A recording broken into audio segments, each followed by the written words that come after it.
Chapter 17. Back to the chamber.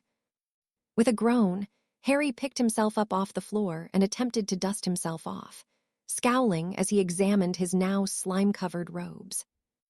"Allow me, Harry," offered Dumbledore, who proceeded to vanish the muck from Harry's body and clothing.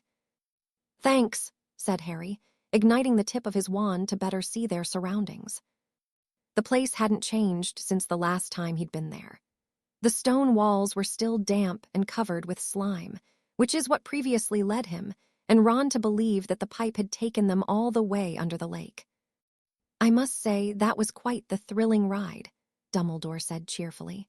"For future reference, Arresto Momentum is a handy spell if you wish to slow yourself down before reaching the bottom." "I'll keep that in mind, sir," replied Harry. The two of them made their way through the dark tunnel until they finally came to the section blocked off by the collapsed ceiling, the result of Lockhart's backfiring memory charm. The small hole that Ron had dug out for him and Ginny to get through was no longer visible, although Harry suspected he would have long since outgrown it anyway. "The chamber isn't far from here," said Harry. "We just need to get past this cave-in." "Yes, this is quite the conundrum," the headmaster replied thoughtfully. "Do you have any suggestions?" Harry turned his head towards Dumbledore in surprise, but then he realized that the professor was likely taking advantage of the opportunity for their next lesson. "Well, I suppose we could just vanish the rocks," he answered after a moment, "but I'm a little worried it'll just cave in again. I don't suppose reparo is an option here, is it?" "I am afraid not, at least not in any permanent sense," confirmed Dumbledore. "The mending charm has a wide variety of applications, but at its essence, the spell involves returning a damaged object to its unbroken state. I do not believe that the ceiling of a cave constitutes an object, meaning that even if reparo could return the fallen rocks to their rightful place, the spell would be unlikely to hold for any length of time." "I suppose that would have been too easy," muttered Harry. "What if we transfigured the rocks into an archway, or maybe even a column to support the caved-in ceiling?" "Ah, an excellent idea," praised Dumbledore. "Have you learned of a particular spell that would achieve what you have described?" "Actually, no," Harry replied after a moment's thought. "I thought not, which, believe it or not, actually suits my purpose," said the headmaster.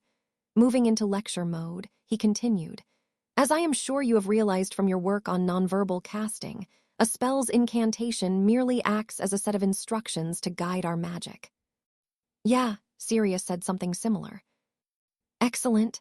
Now, part of what makes transfiguration such a difficult subject is that in order to progress beyond a certain level, one must let go of the notion that every act of transfiguration requires its own dedicated spell.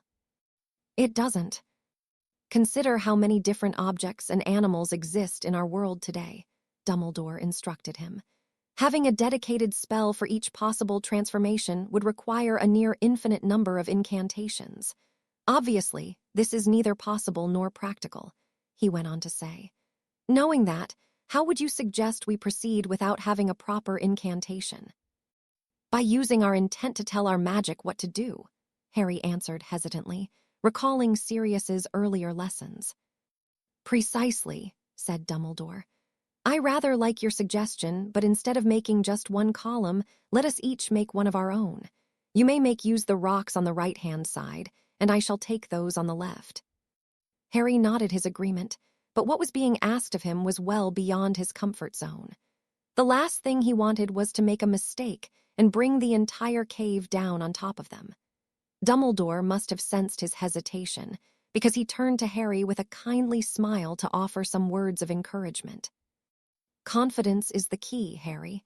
You have more than enough magic and determination to complete the task.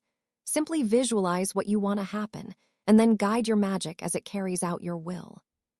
Closing his eyes, Harry pictured his half of the rock pile coalescing into a single column reaching from the floor all the way to the ceiling. He called forth his magic, allowing it to well up inside of him as he opened his eyes and raised his wand. Slowly but surely, the rocks began to move, arranging themselves just as Harry had visualized, molding together like pieces of clay being shaped by a child's hands before re-solidifying into a solid stone pillar.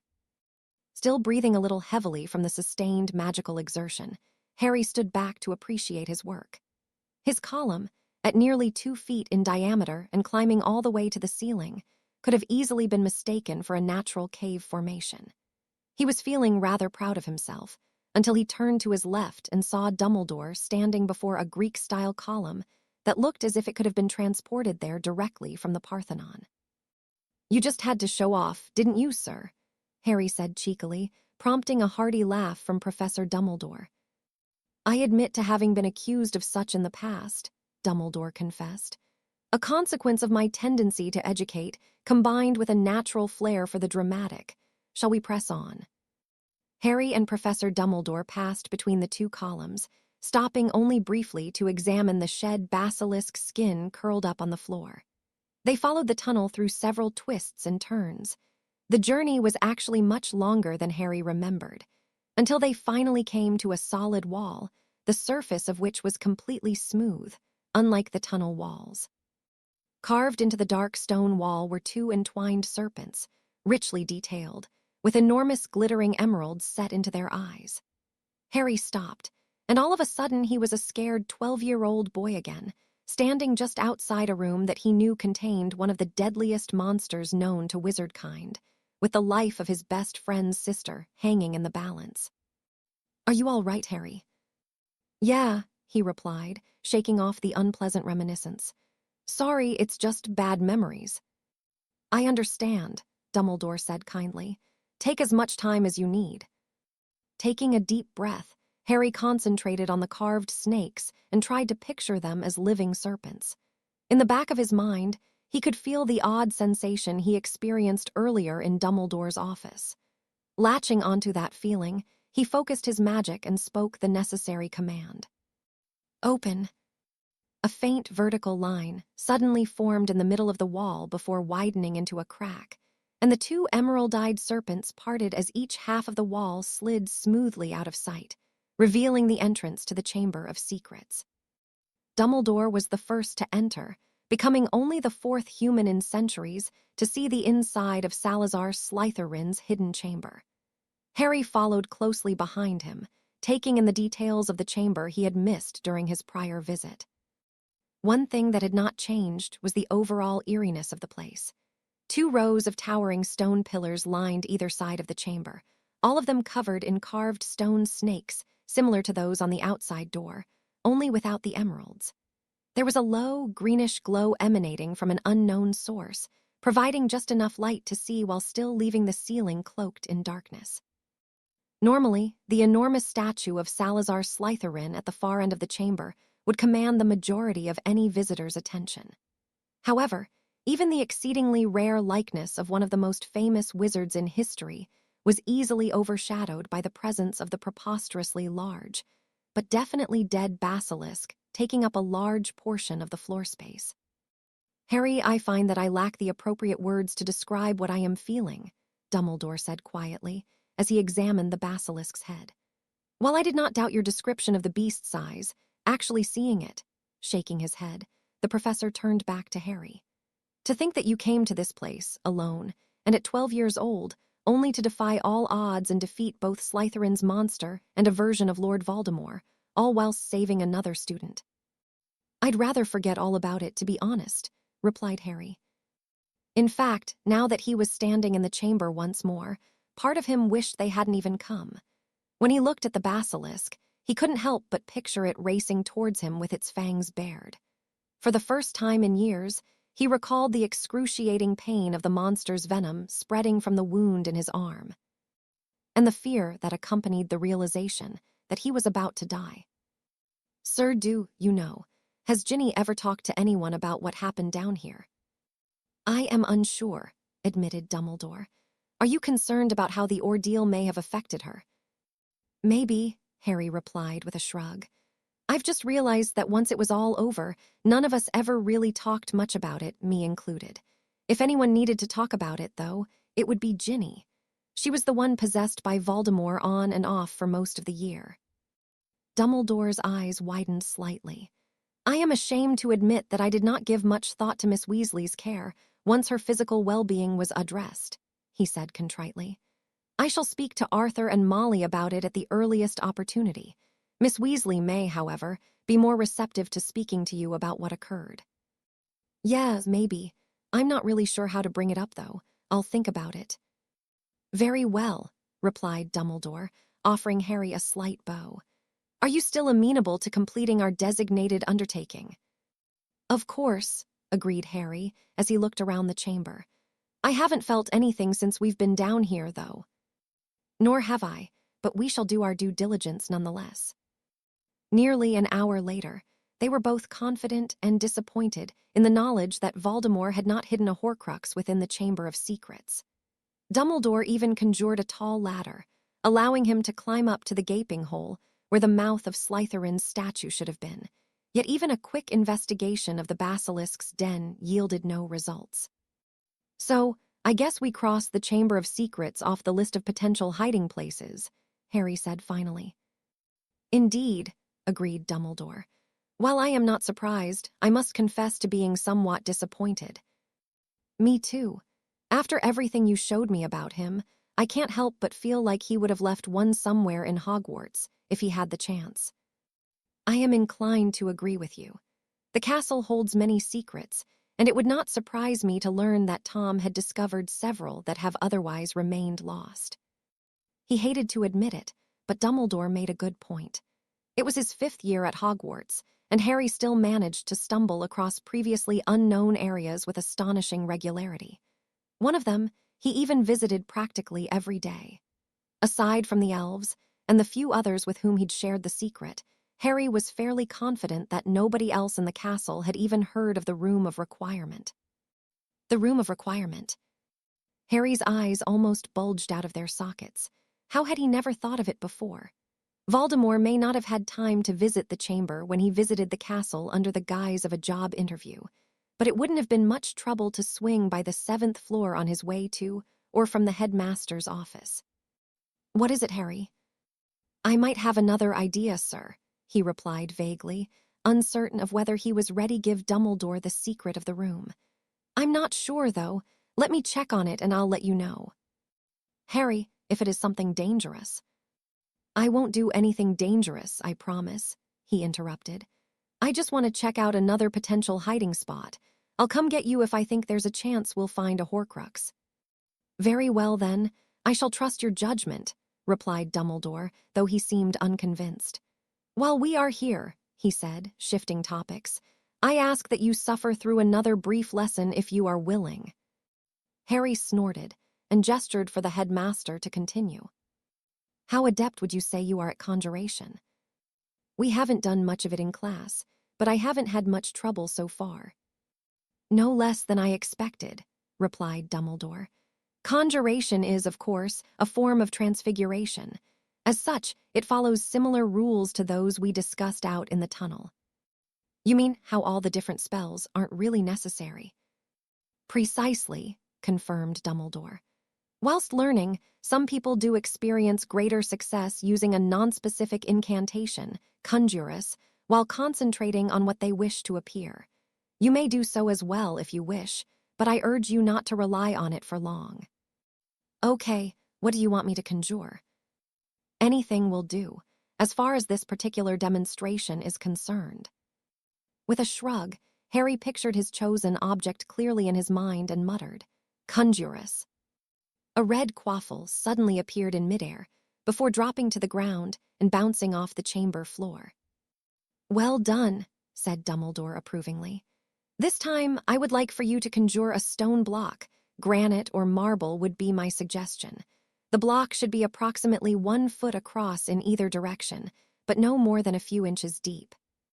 It took Harry a bit longer to properly visualize the stone that Dumbledore requested, but he had no trouble with the spell itself. The headmaster looked at him with a satisfied look on his face as the chunk of granite crashed into the floor and broke into several pieces. Outstanding work, Harry, said Professor Dumbledore. You have just taken an important step in learning to defend against the unforgivable curses. Sir, while completely avoiding them is, of course, preferable, it is not always possible, explained the professor. The unforgivable curses cannot be shielded against, but they can be blocked using physical objects. With that in mind, he continued, taking out his wand, I would like for you to try intercepting my spell using conjuration. Harry barely had a chance to draw his wand before Dumbledore's stinging hex hit him in his upper chest. He hissed in pain and rubbed the spot where the spell connected, glaring back at the headmaster in annoyance. It was definitely going to leave a welt. You will need to be much faster than that, Harry, remarked Dumbledore, raising his wand a second time. Harry was actually able to pull off the conjuration this time, but he still wasn't fast enough to block the spell, leading to a second welt on his chest. He eventually found success on his 5th try, after which Dumbledore mercifully called an end to their lesson. Outstanding work, once again, Dumbledore said cheerily. Tell that to my chest, Harry grumbled in response. Learning to heal minor injuries is another worthwhile pursuit, replied the headmaster, who again directed his wand at Harry. Observe, Episky. The relief was immediate. Thanks, he said, gingerly rubbing his chest as Dumbledore continued his explanation. Intercepting spells with conjured items is an extremely advanced skill, one which you must be able to perform without thinking. Unforgivable curses are far more powerful and will almost certainly destroy your conjuration. The further away from your body you intercept the spell, the less likely you are to be injured by shrapnel, thus the importance of practicing both your speed and accuracy. I'll work on it, Harry promised. I know that you will, Dumbledore replied confidently. There are myriad uses for conjuration and transfiguration in dueling, as long as one is sufficiently skilled and creative enough to make use of them. Do not be afraid to use the environment to your advantage. Harry nodded thoughtfully. Professor Dumbledore had certainly given him a lot to consider. Up until then, he had thought of dueling as little more than trading spells and trying to overpower or outmaneuver your opponent. Dumbledore's advice had opened up a whole new avenue for Harry to explore, and he intended to do so at the earliest opportunity. I believe it is about time for us to make our return, said Dumbledore. Taking a final look at the basilisk, he added, Would you care to do anything with the remains? I dare say the skin and fangs at the very least would fetch you a fair number of galleons. I don't know, Harry replied haltingly. I've never really thought about it. No need to decide right now. The basilisk is remarkably well preserved, part of the magic of the chamber, I suspect. If you do decide to do something with it, simply let me know and I shall assist you in making the proper arrangements. I will, thank you, sir. Not at all, replied Dumbledore. Now, if you would be so kind as to lead us to the exit. Harry started, suddenly realizing the flaw in their plan. Last time, Fawkes just flew us back up the pipe. I'm actually not sure how else to get out. We probably should have brought brooms with us. No matter, chuckled Dumbledore. I am sure Fawkes can be persuaded to assist us once again. With that, Harry and Dumbledore backtracked their way to the pipe that brought them there. Fortunately for them, Fawkes did indeed consent to giving them a ride back up to the castle, though not without an air of smugness. After exiting Myrtle's domain, Dumbledore took his leave and left Harry to his own devices. Without the distraction of surprise OWL examinations and trips to secret chambers, the memory of Amos Diggory's open letter rushed back to the front of his mind. Still not prepared to deal with the school's reaction, Harry went straight to the room of requirement and remained there until curfew, his only other interaction being with Dobby, when he asked the elf to help him get something to eat.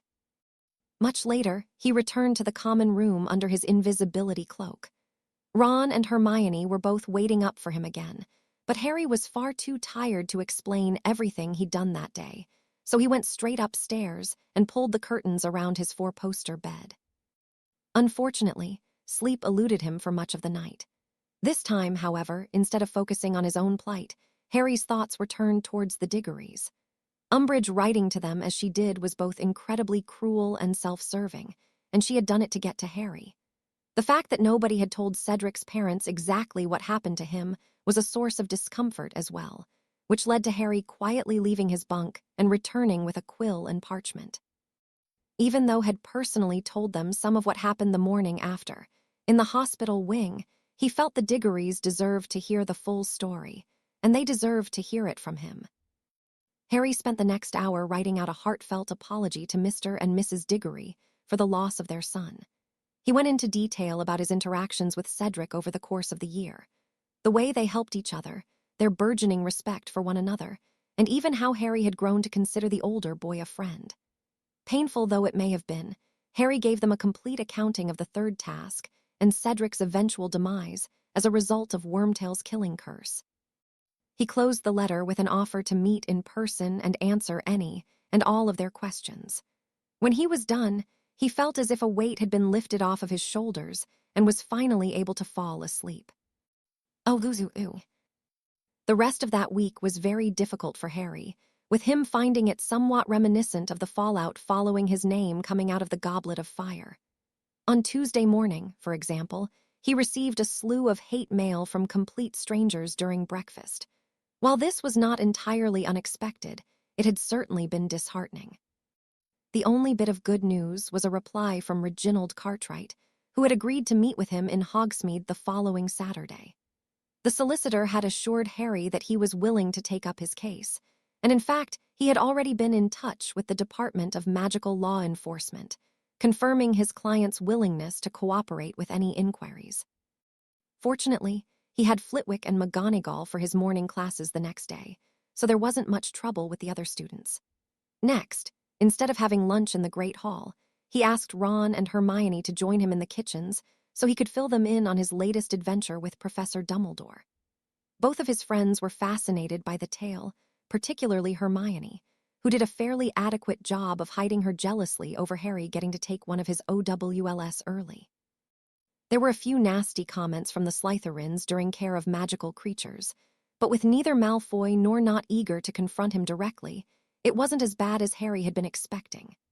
Sadly, Professor Sprout was a little cold to him during herbology, as were the other Hufflepuffs. Ernie had at least come by to offer his support, though Harry noted that he did so in a far less conspicuous manner than he had the prior occasion.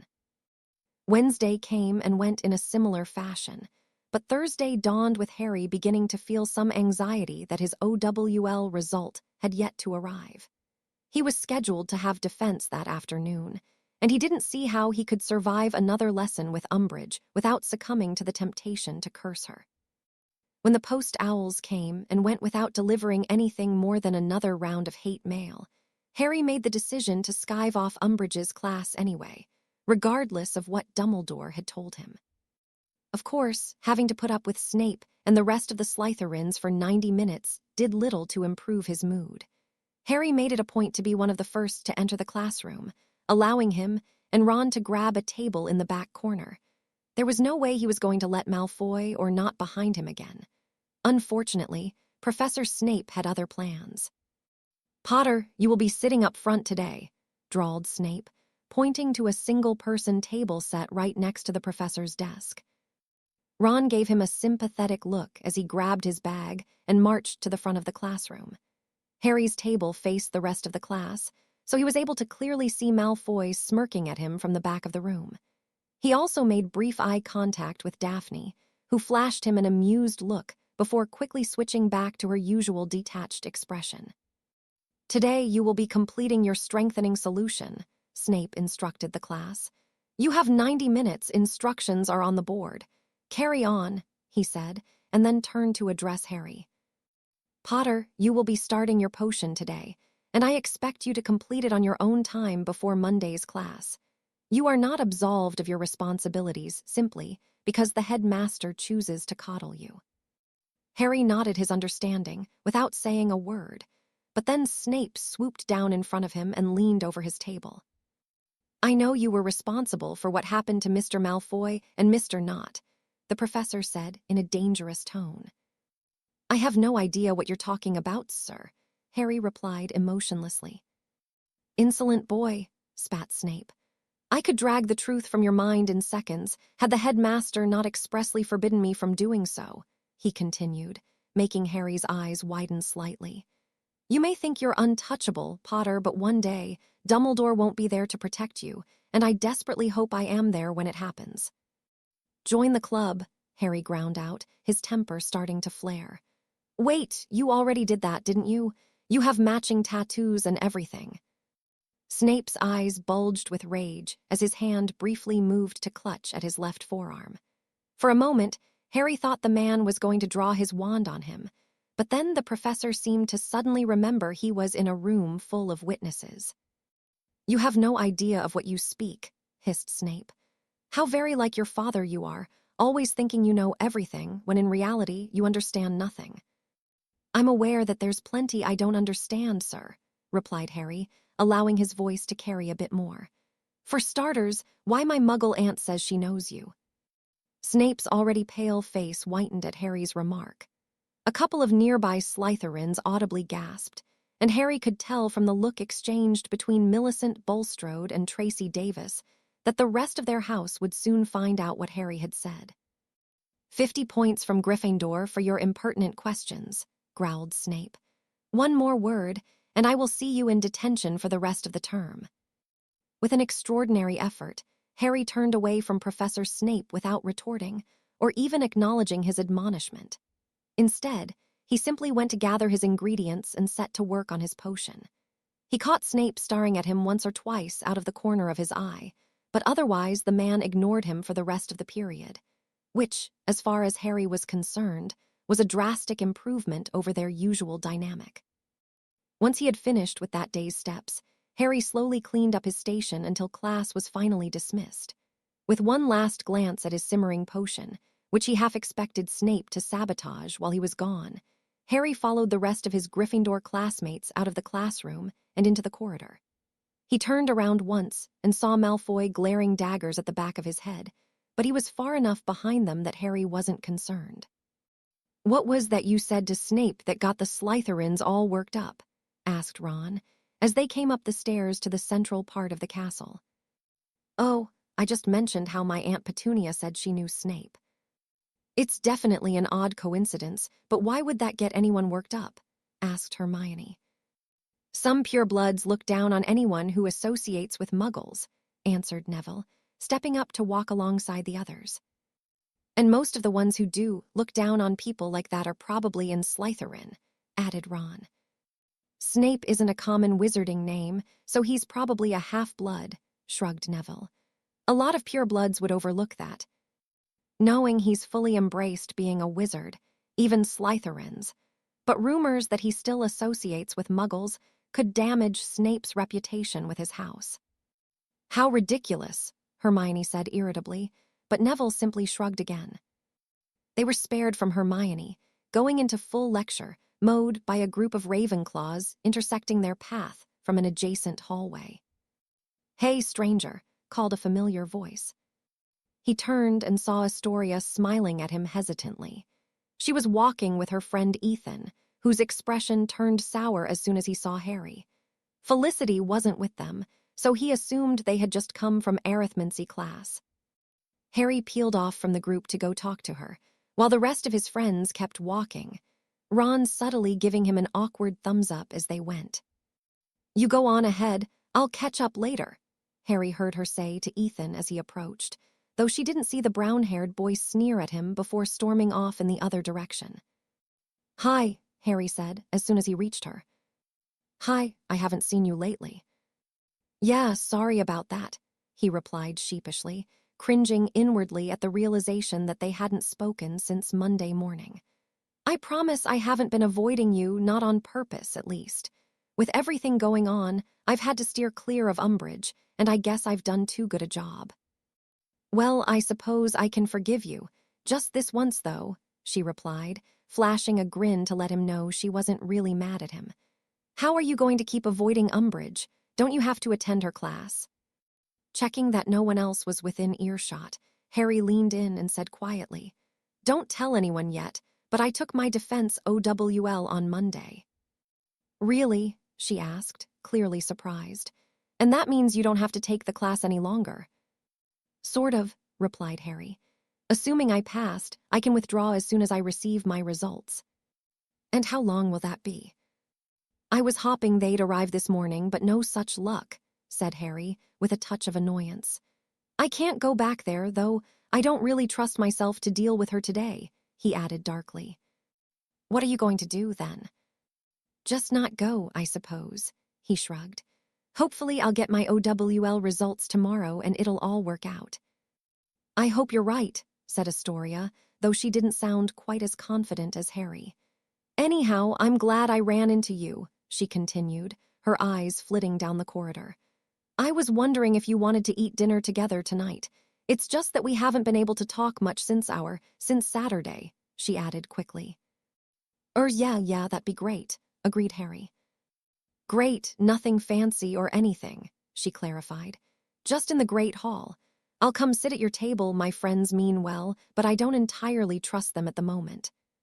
Harry laughed. He'd been studiously avoiding the Great Hall for most of the week, but he didn't think one meal would hurt. Besides, it wasn't like he could stay away forever. That sounds fine. I'll be sure to save you a seat, he grinned. I can't wait, she smiled back. I have to go, but I'll see you this evening.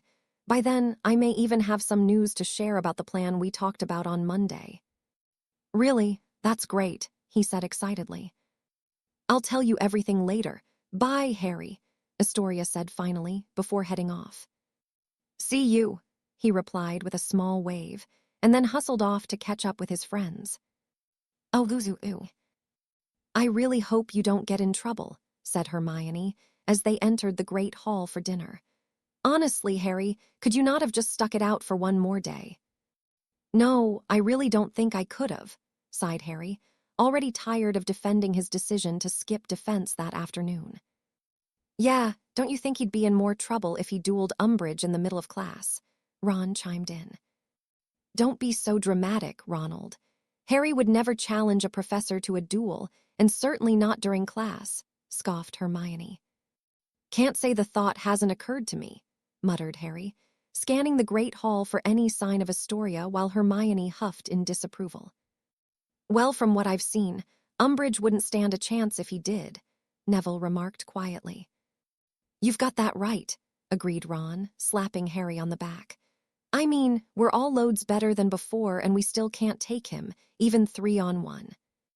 Maybe one day, Harry replied cheekily. Ron hadn't been wrong, though. All of them had improved by quite a bit, especially considering they had only been at it for a few weeks. Neville's confidence had been slowly building. Hermione's technique was fundamentally flawless, and Ginny could be surprisingly vicious in a duel. Harry hadn't yet had a chance to speak with the youngest Weasley about what happened in the chamber, but he had at least added it to his ever-growing list of things to do. Being in their 7th year, Fred and George easily managed most of what Harry had been willing to show them. As one would expect, they also worked extraordinarily well together, and their dueling styles showcased their creative flair, something which Harry had paid extra attention to during their last session, especially in light of Dumbledore's suggestion to use transfiguration and conjuration against his opponents. As well as everyone had done, Harry had been the most impressed by Ron. His best mate had never been particularly studious, but in the room, he was demonstrating a sense of focus and resolve that the others could hardly compete with. He rarely joked during their sessions and worked hard on mastering that day's spell or techniques, only reverting to his usual self once they had finished.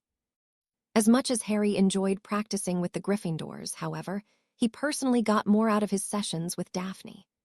The elder Greengrass sister was arguably the most skilled of Harry's dueling partners, but what really set her apart was her willingness to dive into more questionable magics, and her corresponding lack of judgment when Harry did the same. Recognizing that he had little room to talk, Harry did have to admit that there had been a few occasions where he'd experienced a brief flicker of concern over Daphne's growing eagerness to use dark magic. One of those was just last week, after they had taken turns practicing a disemboweling curse. The training dummy had no entrails to remove, of course, but that didn't stop Daphne from describing what she hoped it would be like, when not if she used it on a real person. It was likely just the heat of the moment, but it was something Harry had resolved to keep an eye on. They were supposed to meet up later that evening, but Daphne had mentioned that some of the Slytherins were becoming a little too curious about her comings and goings, so she couldn't guarantee her availability. "Isn't that right?" said Ron, nudging Harry with his elbow. Was all he could say, having not paid a bit of attention to the conversation. What, weren't you listening? I was just saying, that last duel between me and Neville. We were all there, Ron. Hermione cut in, subtly rolling her eyes. Ron's ears pinked slightly, but Harry didn't hear a word of his rebuttal as he had just caught sight of Astoria entering the Great Hall. Her eyes soon found his, and then she split off from her friends to make a beeline for the Gryffindor table. "Hi," she said to the group, while taking her seat next to Harry. "Glad you could make it," Harry replied, while the others returned her greeting. "What are you all talking about?" Ron leaned forward so he could see her around Harry. "About how great we're all going to be at dueling," he said proudly. "Oh, have you started your club already?" she inquired. "Not yet, it's still just our little group," Harry answered. He glanced quickly at Hermione, then continued, "We still have a few things to work out before we bring in others, but I'll let you know." "About that," said Hermione, "I'm actually fairly close to being ready. I just need to ask Professor Flitwick a few more questions, and then we need to decide who's going to cast the charm and who will be secret keeper." "You cast it, I'll be secret keeper," Harry replied simply. "Do you always have to be so nonchalant about these things?" Hermione responded with a hint of exasperation. "It's a difficult spell, and there are a few details that need proper consideration before we decide anything." "I'm sure you're on top of it," he shrugged, causing Hermione to pinch the bridge of her nose and start muttering to herself. Suppressing a grin, Harry turned his head slightly and gave Astoria a subtle wink. Even though he knew he shouldn't, there were times when he simply couldn't pass on the opportunity to wind Hermione up. It was just too much fun. "It just so happens that I have some news, as well," announced Astoria. "Luna Lovegood's father has agreed to publish Harry's story in the Quibbler." "Perfect," beamed Hermione. "I was about to tell you I just heard back from Rita, and she's agreed to meet with us on Saturday to go over our proposal." "Which is?" questioned Harry. "Oh, she writes the article, and we release her early from her 1-year writing ban and promise to keep her secret," revealed Hermione. "I haven't told her exactly what the article will be about, yet I didn't think it'd be a good idea to put it in writing, but I'm positive she'll agree." "You should probably bring Luna when you go to meet Rita," Astoria suggested, "just in case there are questions about how it's going to be published." Harry nodded thoughtfully. "I'm meeting with Reginald Cartwright on Saturday, too, so it sounds like I'm going to have a busy day," he muttered, before turning to address Hermione. "Write to Rita and tell her to meet us at the 3 Broomsticks at 11. My solicitor's already arranged for a private room at 10. I'll just ask Rosmerta to let us have it for the rest of the day." "Can I come too?" asked Astoria. Harry's first instinct was to say no. It was risky enough taking both Hermione and Luna, but he found himself wanting to say yes. "Well, it might be a bit tricky getting 4 people out of the castle, but I'll see if I can figure something out," he said finally. "Bring Luna and meet us in the alcove across from the statue of the one-eyed witch at 9 o'clock. "Hey, Harry, what's—" Neville started, but then his mouth snapped shut as his eyes fixated on a spot just over Harry's right shoulder. Hem. Harry shut his eyes for a moment, and then took a deep breath before turning around in his seat to see Professor Umbridge practically leering at him. "Mr. Potter, I couldn't help but notice that you failed to attend my class today," she said, her disgustingly sweet voice dripping with malice. "The headmaster may have excused you on Monday, but that does not mean you are free to come and go as you please." "I wasn't feeling well," he replied weakly. "Madame Pomfrey has no record of you visiting the hospital wing today," countered Umbridge, her grin broadening. "You seem to think that the rules don't apply to you, Mr. Potter. I am here to inform you that is not the case. You shall be serving detention with me tonight at 8 o'clock, in my office, unless you've managed to contrive another lie with the headmaster that I am yet unaware of." As much as Harry wanted to tell Umbridge about his OWL, Dumbledore had warned him not to, at least not until he received his results, and formally withdrew from defense against the dark arts. So instead, Harry just shook his head, causing Umbridge's toad-like face to split into an even wider grin. 8 o'clock sharp, Mr. Potter," she repeated, before marching off in the direction of the staff table. That can't be good, she looked way too happy, Ron said uneasily, while Hermione fixed Harry with her, I told you so look. What are you going to do? Asked Astoria. Go to detention, I suppose, grumbled Harry, while stabbing at the food on his plate. I don't think Dumbledore will get me out of this one. The rest of the meal was as pleasant as it could be, with the specter of detention with dolors hanging over Harry's head. Not wanting to go back to his common room, he decided to take a walk around the castle to clear his head before his detention, and it was with a deep sense of foreboding that he took his final march towards Professor Umbridge's office on the 3rd floor. Steeling himself, Harry knocked on the door. Come in, she said in a sugary voice, and he cautiously entered the room while taking a moment to observe the changes in Dacre. It looked as if Valentine's Day had thrown up. The walls had been charmed pink, and every flat surface had been draped with lacy doilies and tablecloths. There were several vases filled with dried flowers, and most disturbingly, one entire wall had been covered with decorative plates, each one of them featuring a kitten wearing a brightly colored ribbon around its neck. Professor Umbridge was sitting behind her desk, wearing her familiar, fluffy cardigan, which perfectly matched the color of her office walls. Good evening, Mr. Potter. Evening, he returned stiffly.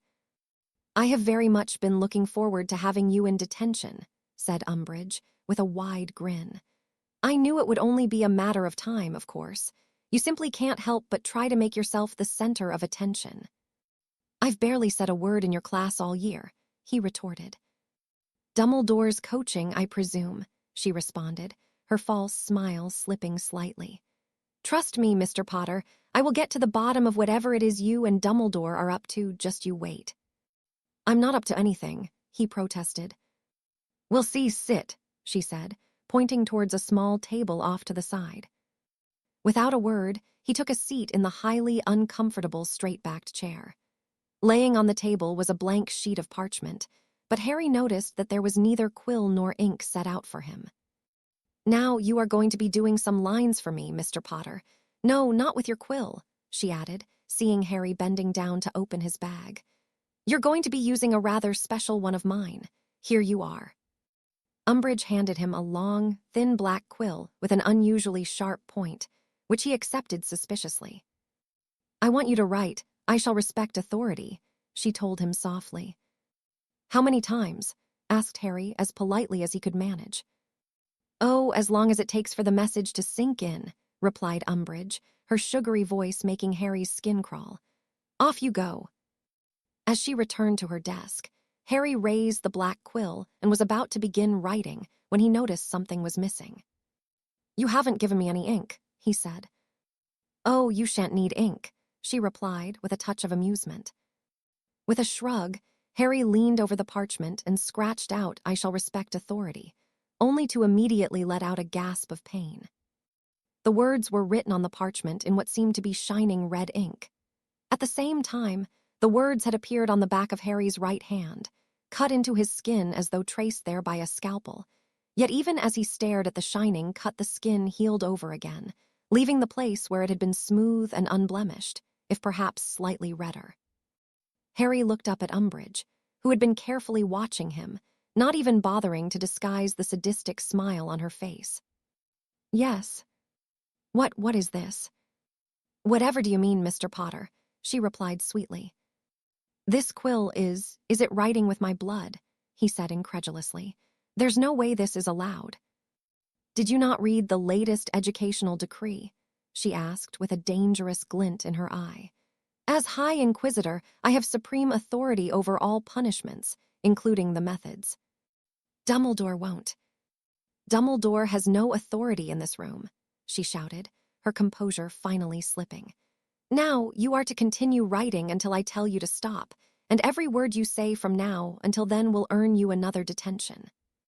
Harry closed his eyes and tried to center himself, but he could still feel his magic bubbling up within him, practically begging to be unleashed on the vile woman who dared harm him. In direct opposition of his baser instincts was his internal voice of reason, which sounded suspiciously like Hermione, telling him that this was neither the time nor place for a showdown. Gritting his teeth, Harry turned away from Umbridge and continued to write. He knew he had to do something about Umbridge, but he needed time to think. Initiating a conflict right then, and there had the potential to spectacularly backfire on him, and he knew there could be no mistakes. So, instead of drawing his wand or running out of the room, Harry sat there and continued to repeatedly carve words into his own hand. After 30 minutes or so, Umbridge had apparently lost interest in the essays she was grading and renewed her focus on Harry. "I assume the sensation is quite unpleasant," she taunted. "Perhaps this will teach you to respect your betters and not tell ugly, attention-seeking lies." Harry ignored her words, instead picturing scene after scene of himself exacting revenge on the petty excuse of a professor. "One thing is for certain, you will learn to respect authority once I have you in a prison cell surrounded by Dementors," she continued. "Rest assured, it is only a matter of time before you are charged with the murder of Cedric Diggory." Magic started leaking out of Harry as a sense of cold washed over him. "I assume it was your guilty conscience that kept you from classes on Monday," she added with a cruel grin. "Amos's letter in the Prophet must have been a shock, though I admit the tone was far more diplomatic towards you than I had hoped." There it was, confirmation of what Harry had already suspected. Umbridge was the unnamed ministry official and the driving force behind Mr. Diggory's letter. Harry bit down hard on his lower lip to prevent himself from reacting. "While I am certain Dumbledore will attempt to help you, I am afraid it will not matter in the end," she said in a mockingly somber tone. "Cornelius, that is to say, the minister, will not allow you to escape justice a second time. Of course, with myself being not only senior undersecretary, but also High Inquisitor and Hogwarts professor, I will almost certainly be asked to provide testimony about your character, or lack thereof." Harry slowly turned his head towards Umbridge. "Face it, Mr. Potter, your days here are numbered," she said, her girly voice belying the threat within her words. Suddenly, the kitten-adorned plates on the pink wall began to vibrate as Harry struggled to maintain his control. Umbridge's eyes betrayed a flicker of fear, only to be replaced with a smug look once the oppressive atmosphere caused by Harry's magic dissipated. Clearly mistaking Harry's self-control for evidence that he had been cowed, Umbridge returned to her desk and continued on with her paperwork. It was over an hour later that Harry thundered out of Umbridge's office and into the empty third-floor corridor. He made it to the 7th floor as quickly as he could and opened the room.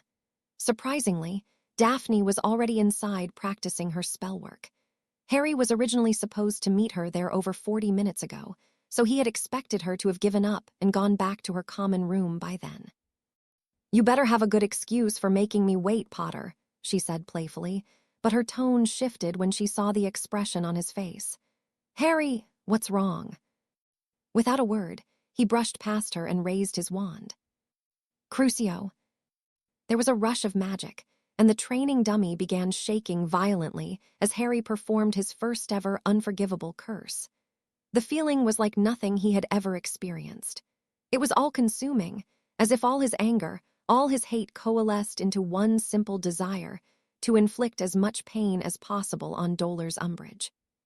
Daphne looked on in awe as Harry held the spell on the helpless wooden mannequin. In all the time they had spent together practicing, he had never looked so powerful. She gave an involuntary shiver as the magic rolling off of Harry made the delicate hairs on her arms and the back of her neck stand straight up. Chest heaving from the exertion, Harry finally lifted his spell and stared at what remained of his target. Smoke was pouring off of the training dummy, which appeared to have caught fire in a few places. Harry wasn't sure what to feel. His use of the Cruciatus was accompanied by a rush of power which, for a short while, made him feel nearly invincible. Once it was over, however, he was left feeling somewhat hollow inside. It was almost as if a line had been crossed, but what that meant for the future was anyone's guess. Without a word, Daphne moved to stand next to Harry and used her wand to extinguish the smoldering dummy. For a time, the two simply stood there in silence until Daphne took it upon herself to break the tension. "So rough day." Harry turned to see Daphne looking at him with a single raised eyebrow. He just stared at her blankly for a moment, but then something about her expression broke through. It started with a single snort, then a weak chuckle, and before long, he was positively howling with laughter. Even Daphne joined in, as they reveled in the absolute absurdity of the situation. Once they had settled down, Daphne led Harry over to the seats by the fireplace and listened intently as he described his evening. Of course, she didn't fault him at all for using the Cruciatus curse. Instead, she actually seemed rather impressed, perhaps even jealous. Besides, casting an unforgivable curse on a glorified pile of wood wasn't technically illegal, being sentenced to Azkaban required using one on an actual human first.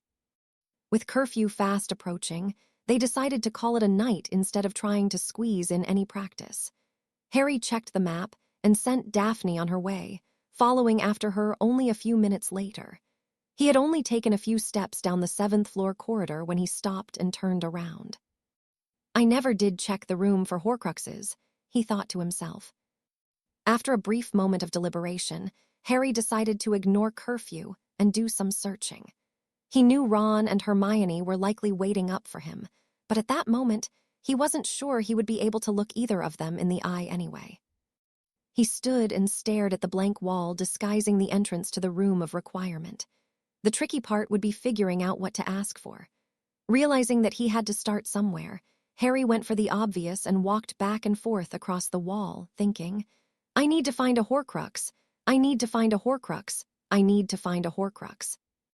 After his third pass, he turned expectantly towards the door, or what would have been the door, had his attempt actually worked. Disappointed but not discouraged, Harry tried several variations of the same request, but to no avail. After his last attempt, I need the room Tom Riddle asked for, was as equally unsuccessful as the rest. Harry leaned back against the troll tapestry on the opposite wall to think. Perhaps he was going about it all wrong. As uncomfortable as it made him, Harry tried to put himself in Voldemort's shoes. If he were an up-and-coming Dark Lord trying to hide a piece of his soul, what would he ask of the room? Deciding to give it one last try, Harry closed his eyes and paced across the blank stretch of wall, concentrating hard on the thought. I need a place to hide my Horcrux. I need a place to hide my Horcrux. I need a place to hide my Horcrux. When he opened his eyes, the familiar door to the room of requirement had once again materialized. His heart beating rapidly in anticipation, Harry pulled open the door and stepped inside. What he saw nearly took his breath away. The room was enormous, far bigger than the version he was accustomed to. It had a high, vaulted ceiling, and the walls were lined with tall windows large enough to illuminate the entire space with moonlight. As impressive as that was, the size of the place was its least remarkable feature. Nearly the entire floor space was filled with literal towers of junk. Centuries of clutter, seemingly abandoned by generations of Hogwarts inhabitants, navigable only through the use of narrow alleyways set between the teetering piles of discarded items. As Harry took in his surroundings, he was struck by the amusing thought that if one were to glance quickly through the doorway, they might mistake the place for a miniaturized city, albeit one with a very unusual skyline. There was also no doubt that it would take him several lifetimes to search the entire area, so he certainly had his work cut out for him. He spent nearly 30 minutes wandering aimlessly through the room, taking note of the plethora of unusual items he came across, until he finally decided to try a different tactic. With practice, he had become much more adept at turning his magical sensing abilities on and off at will, but he was still learning how to keep it on, in the background without becoming overwhelmed. Closing his eyes, he attempted to reach out with his magic to see if he could feel the Horcrux, just like he'd practiced during his first lesson with Dumbledore. As one might expect in a room filled with discarded magical items, there was no shortage of positive hits, but nothing that felt like Slytherin's locket. Not ready to give up yet, Harry kept moving about the room and repeating the process. It was during his 7th attempt, while standing in the shadow of an enormous stuffed troll, that Harry first felt it, a dark, black hole in his perception, so faint that he almost dismissed it. It's here, he gasped aloud, and then took off in the direction of the sensation. As he drew closer to the item he sensed, Harry became even more convinced that he had found one of Voldemort's Horcruxes. There was a familiar, yet undeniable sense of malevolence emanating from a spot just ahead, which convinced Harry to proceed with caution. He eventually came to a dead end containing some broken furniture, several stacks of books, a large cupboard that had been marred by what Harry assumed to be acid, and a marble bust of an ugly old warlock set atop a beat-up wooden crate. Harry's senses directed him to a pile of junk set upon a small table just to the right of the damaged cupboard. Using his wand, he shifted the items around until he came across a tarnished silver tiara set with a large blue gemstone. And his heart immediately started pounding. This was it had to be. Whatever the tiara once was, the amount of dark magic radiating from it was downright oppressive, malignant, even. There was absolutely no shred of doubt in Harry's mind that he had found what he was looking for. Not wanting to touch the Horcrux with his bare hands, Harry conjured a thick leather glove and slipped it on. Holding his breath, he picked up the tiara and examined it with his eyes. Tainted though it now was, it had obviously once been a beautiful, well-crafted piece. Something on the surface caught his attention, so Harry brought it just close enough to his face to where he was able to read the inscription etched into the metal. Wit beyond measure is man's greatest treasure. Chapter 18, Many Meetings. Fizzing Whizbees. Fudge flies. Sugar quills. Peppermint toads. Finally, after a solid minute of shouting out every Honeyjuke sweet he could think of, the gargoyle guarding the entrance to Dumbledore's office finally leapt aside and allowed Harry to pass. He raced up the spiral staircase and knocked on the door, hoping that the headmaster hadn't left his office in the short time it took for Harry to get there. Fortunately, he was immediately granted entry and stepped inside to see Professor Dumbledore sitting at his desk with a look of surprise on his face. "Harry, to what do I owe this unusually late pleasure?" "Sir, I found one," he said excitedly, holding up the hastily conjured pine box he had used to transport the Horcrux. Dumbledore looked perplexed for half a moment, but then his eyes widened in recognition. "Set it down," he ordered, practically leaping out of his chair and moving to join Harry on the other side of the desk. As requested, Harry gently placed the box on Dumbledore's desk and removed the lid. "Where did you find this?" asked the professor as he passed his wand back and forth over the box. "There's a room on the 7th floor that can transform into basically anything you want," replied Harry. "I asked it for a hiding place and found the Horcrux inside." Was it really so simple? Not quite. There had to be thousands of different items hidden there, maybe even hundreds of thousands. I only found it because the magic felt similar to the locket. "I see," said Dumbledore. "Your sensing skills seem to be developing nicely. There is no doubt that this is one of Tom Riddle's Horcruxes. Do you know what it was, sir? Why he would have chosen this tiara?" "Unless I am very much mistaken, this is the famed lost diadem of Rowena Ravenclaw," the headmaster replied sadly. "You mean this once belonged to Ravenclaw?" "I believe so," said Dumbledore. "We know that Tom had already procured artifacts associated with Hufflepuff and Slytherin, so it stands to reason that he would search for items belonging to the other two founders as well. The real mystery is how he managed to accomplish the feat, considering the diadem had been thought lost for nearly a millennium." "Wow, really?" "Tom always was quite resourceful," replied Dumbledore. Turning back towards Harry, he continued, "Not unlike yourself, I might add.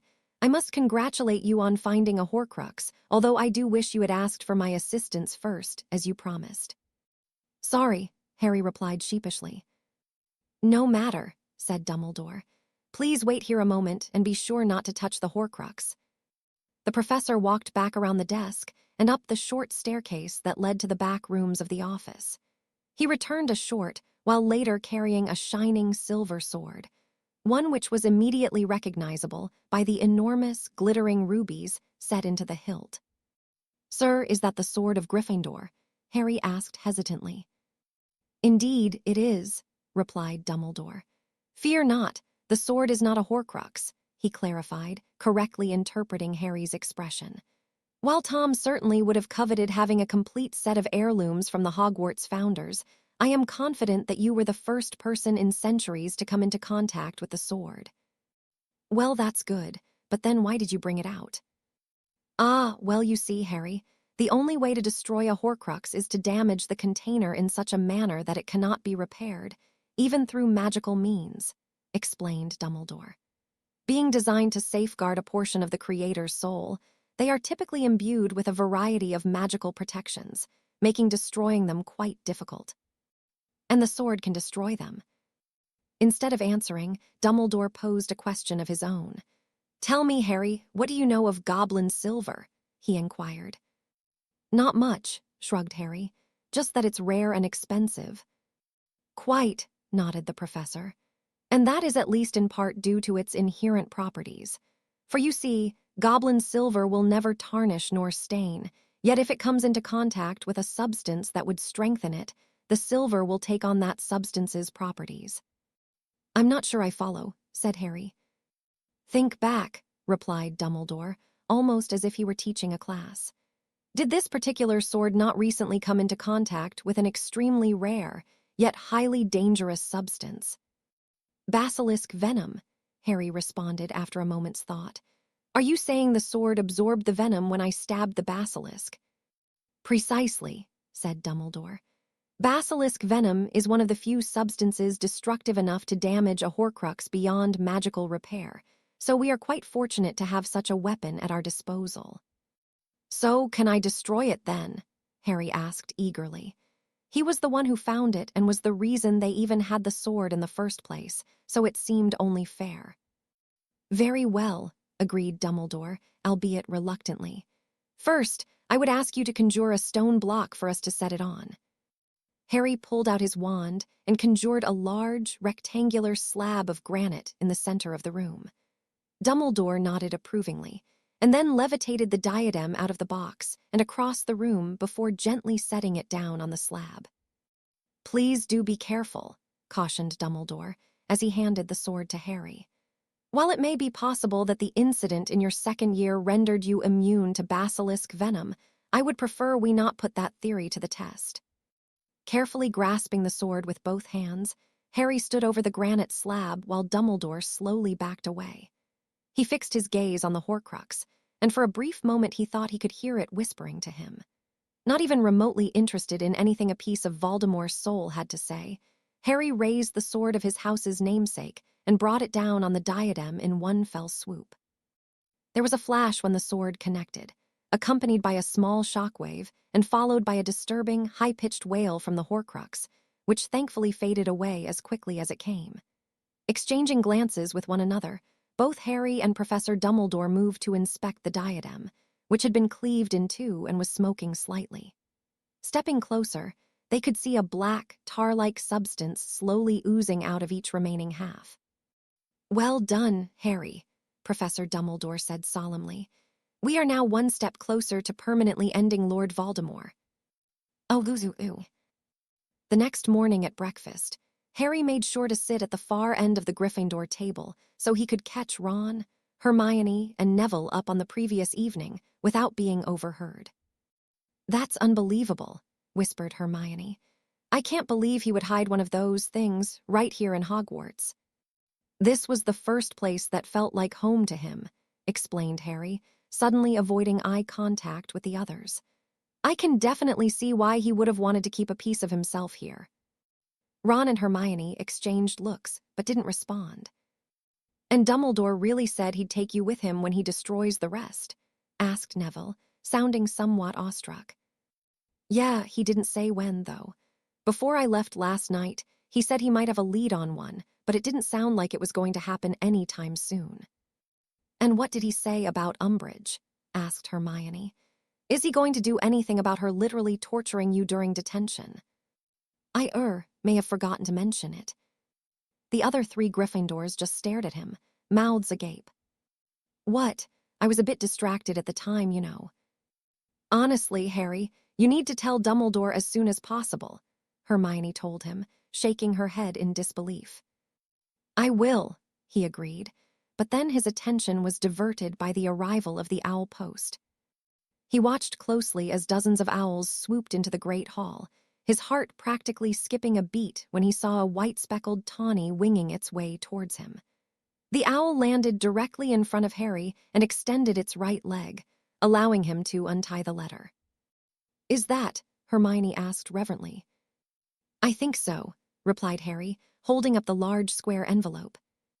"Go on, open it," Ron encouraged him, and Harry slit open the envelope and unfolded the parchment within. Ordinary, WIZRDNG level RESULTS. Pass grades. Outstanding O. Acceptable A.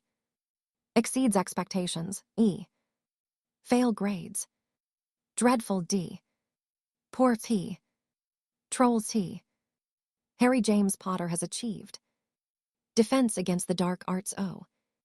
A weight lifted off of Harry's chest as he read, and then reread the parchment. He had done it. Not only had he passed his defense OWL early, but he had even managed an outstanding. "Well," said Hermione, a touch impatiently. Grinning broadly, Harry handed over the parchment. "Oh, well done, Harry," she said excitedly. "I figured you would pass, but to get an O, that's well." "Ha, you were going to say outstanding, weren't you?" laughed Ron, Hermione's withering look all the answer he needed. "Congratulations," Neville offered genuinely. "Thanks, everyone." Harry glanced up at the staff table and saw Professor Dumbledore watching him, so he flashed the headmaster a winning smile. He knew his message had been received when Dumbledore subtly raised his goblet in salute, and Harry would swear he could see the man's eyes twinkling from all the way across the Great Hall. Fortunately, Umbridge only occasionally spent her mornings with the rest of the staff, so Harry was able to approach Professor Dumbledore after breakfast and request a meeting without her noticing. It turned out that the headmaster would not be available until after dinner, so Harry begrudgingly agreed to meet with him later before slogging his way through his Friday classes, which, most fortunately, did not include defense against the dark arts. That evening, he found himself once again knocking on the door to the headmaster's office, idly wondering whether any other student in history had been there as often as he had. "Enter," Dumbledore called to him, and Harry stepped inside to see that Professor McGonagall was there, too. "Good evening, Harry," said the headmaster.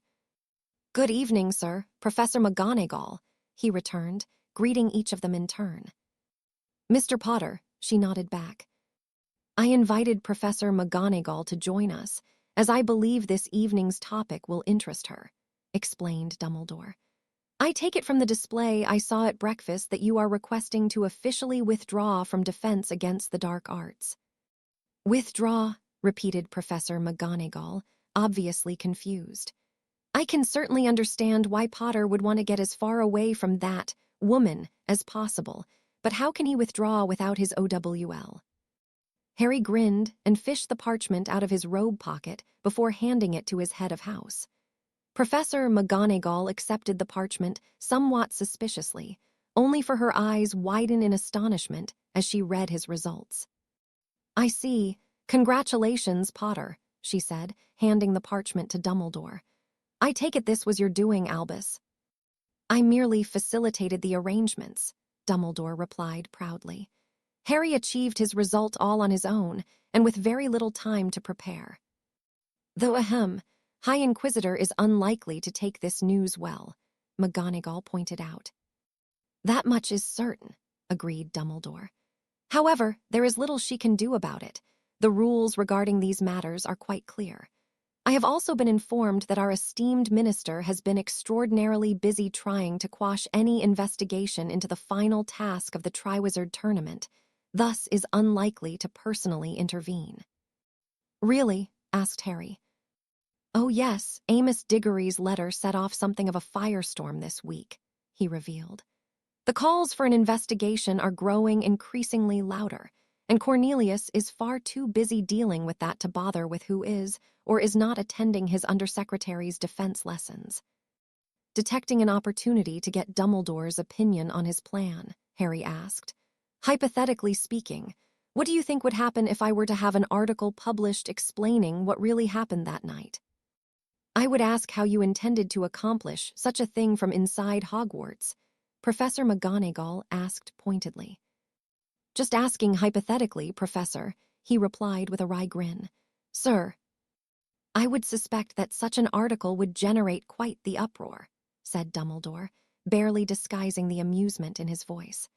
While I cannot condone the breaking of any school rules in pursuit of such a thing, a strong enough reaction would almost certainly undermine Cornelius's efforts to obscure the truth. Thank you, sir. I'll keep that in mind, just in case an opportunity presents itself, of course. Of course, replied Dumbledore with a short bow of the head. Professor McGonagall obviously did not agree with the headmaster's tacit approval of Harry's plan, though she kept her opinion to herself. Instead, she attempted to steer the subject back towards his academics. Well, Potter, you are cleared to withdraw from defense against the dark arts. However, I expect you to resume the class during your NEWT years, assuming, of course, we have a new teacher by then. I can agree to that, replied Harry, but that does bring us to the other reason I wanted to speak with you. Both professors looked back at him expectantly. When I had detention with Professor Umbridge, she made me write lines with a special quill, he continued. Whatever I wrote got scratched into the top of my hand as if I'd been cut by a knife, and the words on the parchment were written in my own blood instead of ink. She did what? Thundered McGonagall. Can you describe the quill? Dumbledore inquired calmly, although a slight narrowing of his eyes betrayed his true emotions. Just that it was all black, and it was longer and thinner than a normal quill. Albus, have you ever heard of such a thing? Asked McGonagall. I cannot say that I have, the headmaster replied. What Harry described would almost certainly be classified by the Ministry as a dark magical artifact, and the idea of using such a thing to harm children is highly disturbing. She said that educational decree, number whatever, gave her the authority to use it for punishments, added Harry. It most certainly does not, Dumbledore said emphatically. The latest decree, number 24, if you were curious, does grant the High Inquisitor extraordinary latitude when it comes to school discipline. However, the decree does not grant her leeway to break other laws whilst punishing students. Potter leaving her class is clearly the right decision, but what are we going to do? Asked McGonagall. We cannot allow her to do this to any more students. No, we certainly cannot, agreed Dumbledore. I am, however, concerned that attempting to take direct action will only make matters worse. I suggest that I, subtly of course, have a conversation with Professor Umbridge explaining that corporal punishment is forbidden at Hogwarts, as is storing dark artifacts on school grounds. And do you honestly believe she will actually listen to you? McGonagall inquired skeptically. I think you will find I can be quite persuasive when the situation calls for it, replied Dumbledore. The words themselves were fairly innocuous, but there was something in the headmaster's voice that caused a shiver down Harry's spine. The professor's usual demeanor was so gentle and kind that it was sometimes easy to forget that he was one of the most powerful wizards in the world.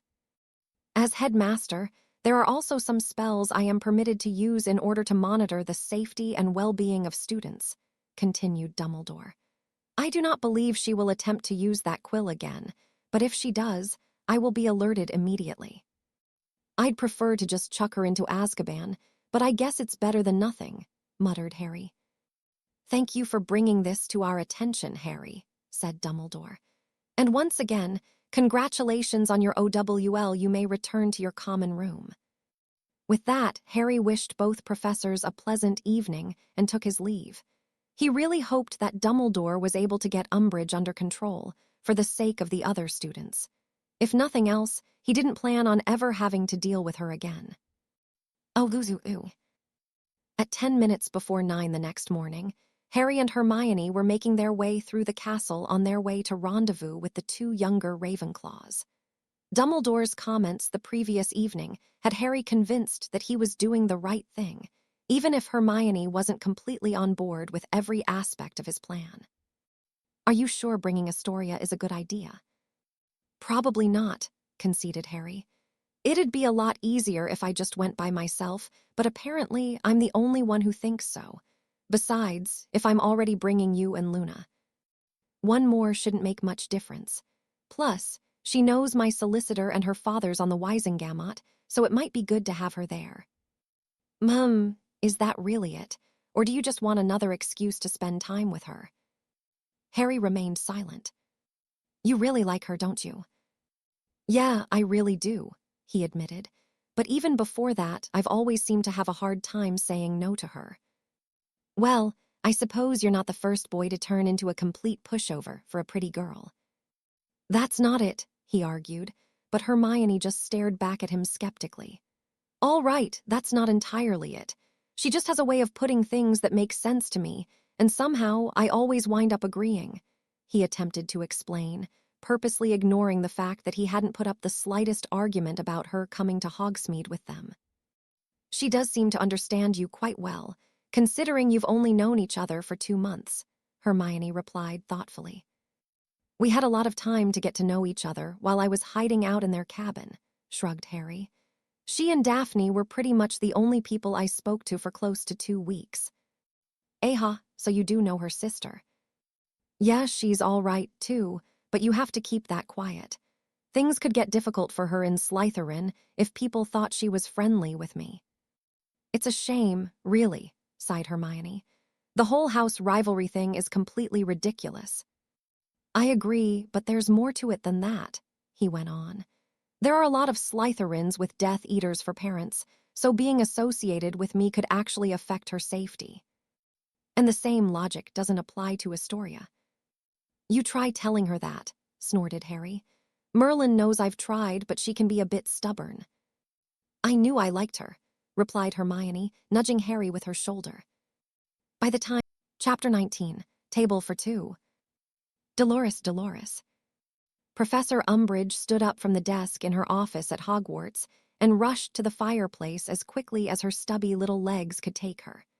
Nestled in the middle of the flames was the head of Cornelius Fudge, who, judging by his expression, was not in a particularly good mood. Yes, Minister, what can I do for you? I need you back at the Ministry tonight, and possibly even tomorrow, said Fudge. Amelia Bones has opened a formal investigation into the death of Cedric Diggory, and I need all hands on deck. I don't understand, replied Umbridge. Wouldn't Potter standing trial for murder remove what little credibility he and Dumbledore have left? Be serious, dolers, the minister huffed. Potter's either been hoodwinked by Dumbledore or he's just plain delusional, but I seriously doubt the boy's a bloody murderer. What's he been like in class? Is he still telling stories about you-know-who? I find him to be a poor student, but he's held his tongue, at least during my lessons, she admitted begrudgingly. I did have him in detention last week for missing class without permission. Nothing useful there, Fudge muttered to himself. I still don't understand why you're so concerned about the investigation. Because it's a distraction we don't need, bristled Fudge.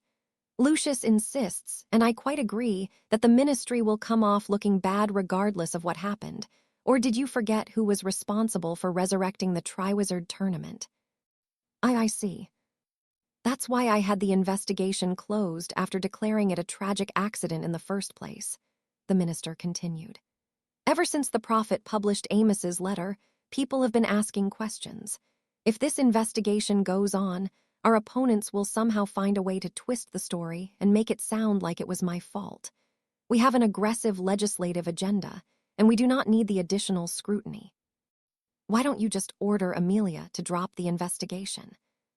Don't you think I've tried? She's been reminding me all week that decisions regarding criminal investigations fall outside the minister's purview, he complained. Even so, I think I almost had her convinced, but this afternoon she sent me a memo telling me she's received new evidence and that the investigation will go forward. Evidence? What new evidence? I don't know yet. Do you have any idea which incompetent buffoon wrote that anonymous letter to Amos? Umbridge stiffened. No, Minister, I do not, she lied. Well, find out, damn it, he demanded. And when you do, I want them fired. Yes, Minister. Allow me a few minutes to tidy up, and I'll be in your office shortly, she responded, and with a stiff nod, Fudge's head disappeared from the flames. Umbridge stood up and began wringing her hands together. It seemed as though she was in for a busy evening. Oh, ooh. I don't know why you're so nervous, mate. She obviously fancies you. Ron was sitting next to Neville on the edge of the bed, watching Harry as he checked himself in the mirror one last time. It's not that, Harry replied over his shoulder. Then what's the problem? Asked Ron. Harry sighed, deciding the image in the mirror was as good as it was going to get. He had decided to wear one of the new outfits he picked out during their trip to Hogsmeade the previous Saturday. While he was satisfied with his clothing choice, he had decisively lost the battle with his hair, which refused to lay flat no matter what he tried. I just can't help but wonder if this is really the right time for this, he admitted. In the moment, inviting Astoria to dinner felt like a natural, normal thing to do. She had certainly accepted readily enough. During the intervening hours, however, Harry had begun to question whether it was the right thing to do. Neville looked confused. What do you mean by that? The boy questioned. Well, being near the top of Voldemort's hit list is bad enough, explained Harry.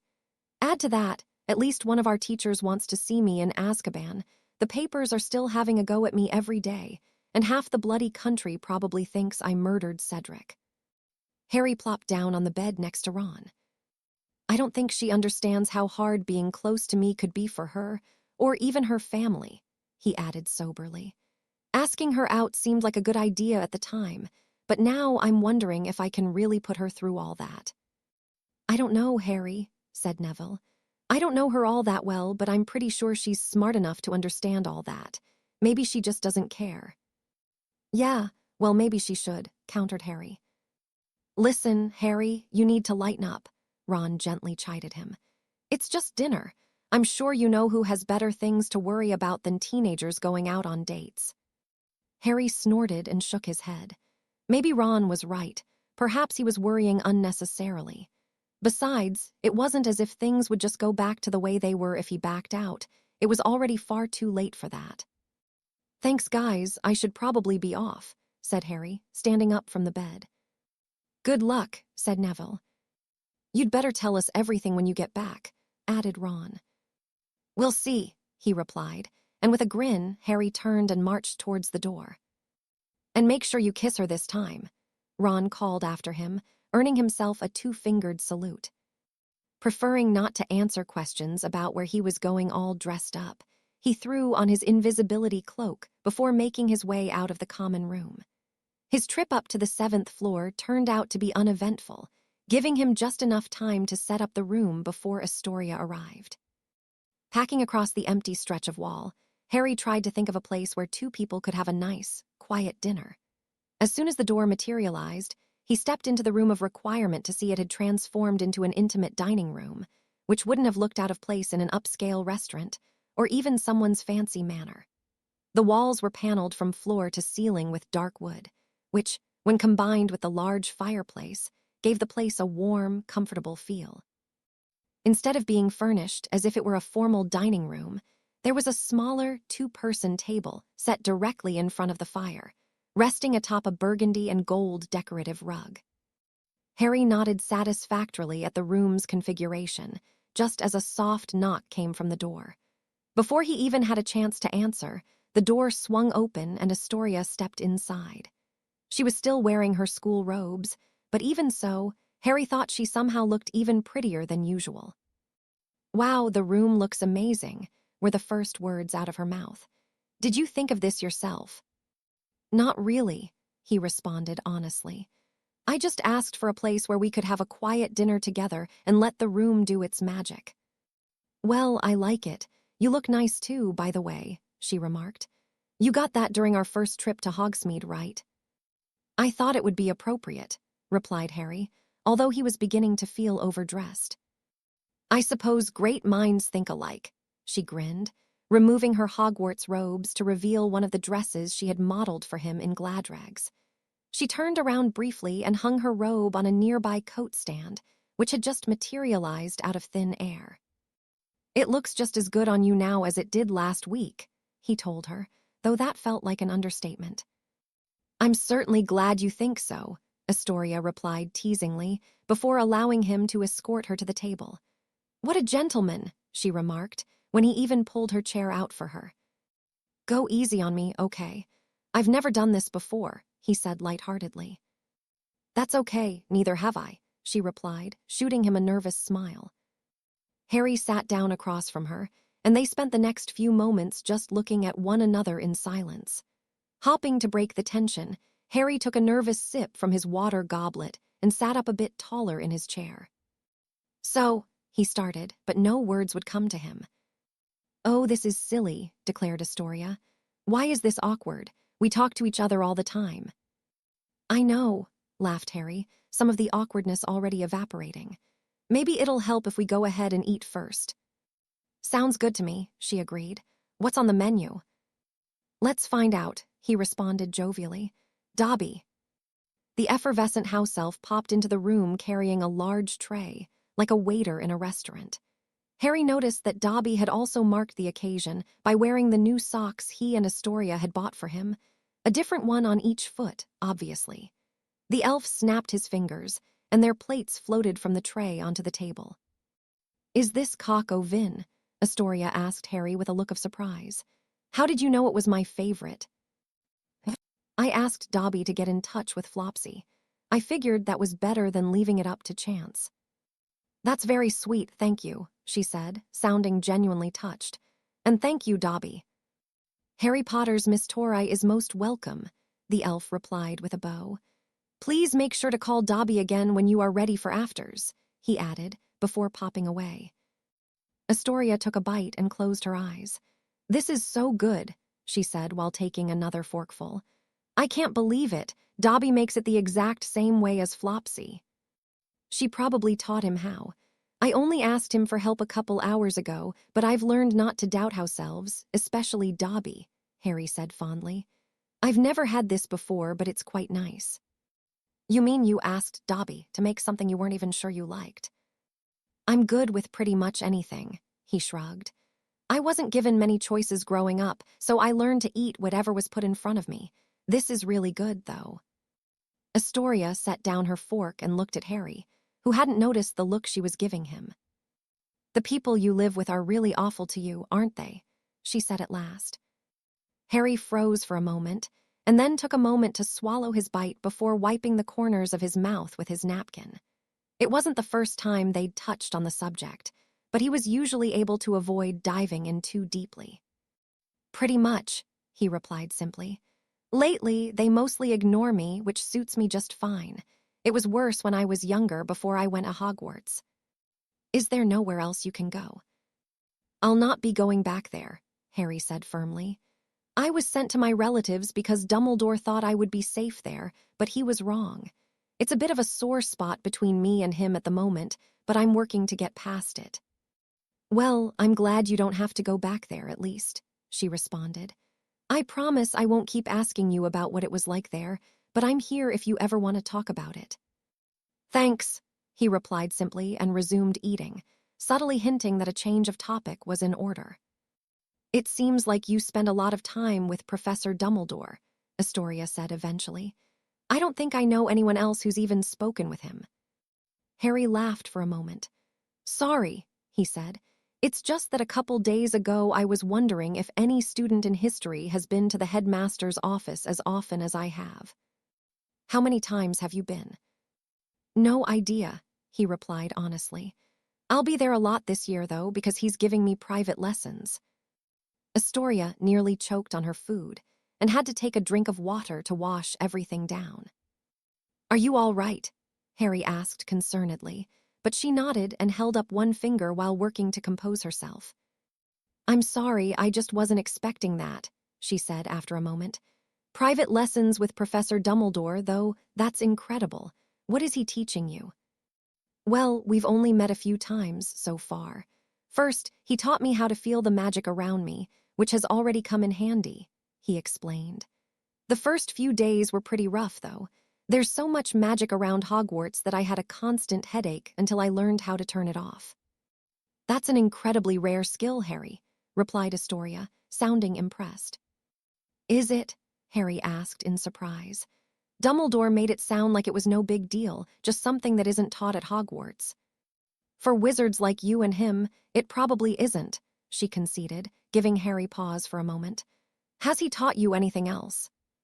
We spent one evening reviewing memories that showed Voldemort's history, he told her casually. He was a really creepy kid. And last time, we went down to the Chamber of Secrets looking for something we need to get rid of him permanently, but we came up empty. Astoria looked at him as if he'd grown a second head, but Harry didn't notice. While we were there, though, Dumbledore did teach me some stuff about advanced transfiguration and using conjuration to block spells. He continued to explain. That was pretty wicked. It gives me a whole new avenue to explore in my own training. Harry looked up and noticed Astoria's stricken expression. Astoria, you really are going to fight him, aren't you? She said quietly. It's not like I want to, he replied. But he wants me dead, so one way or another it'll end up being either me or him.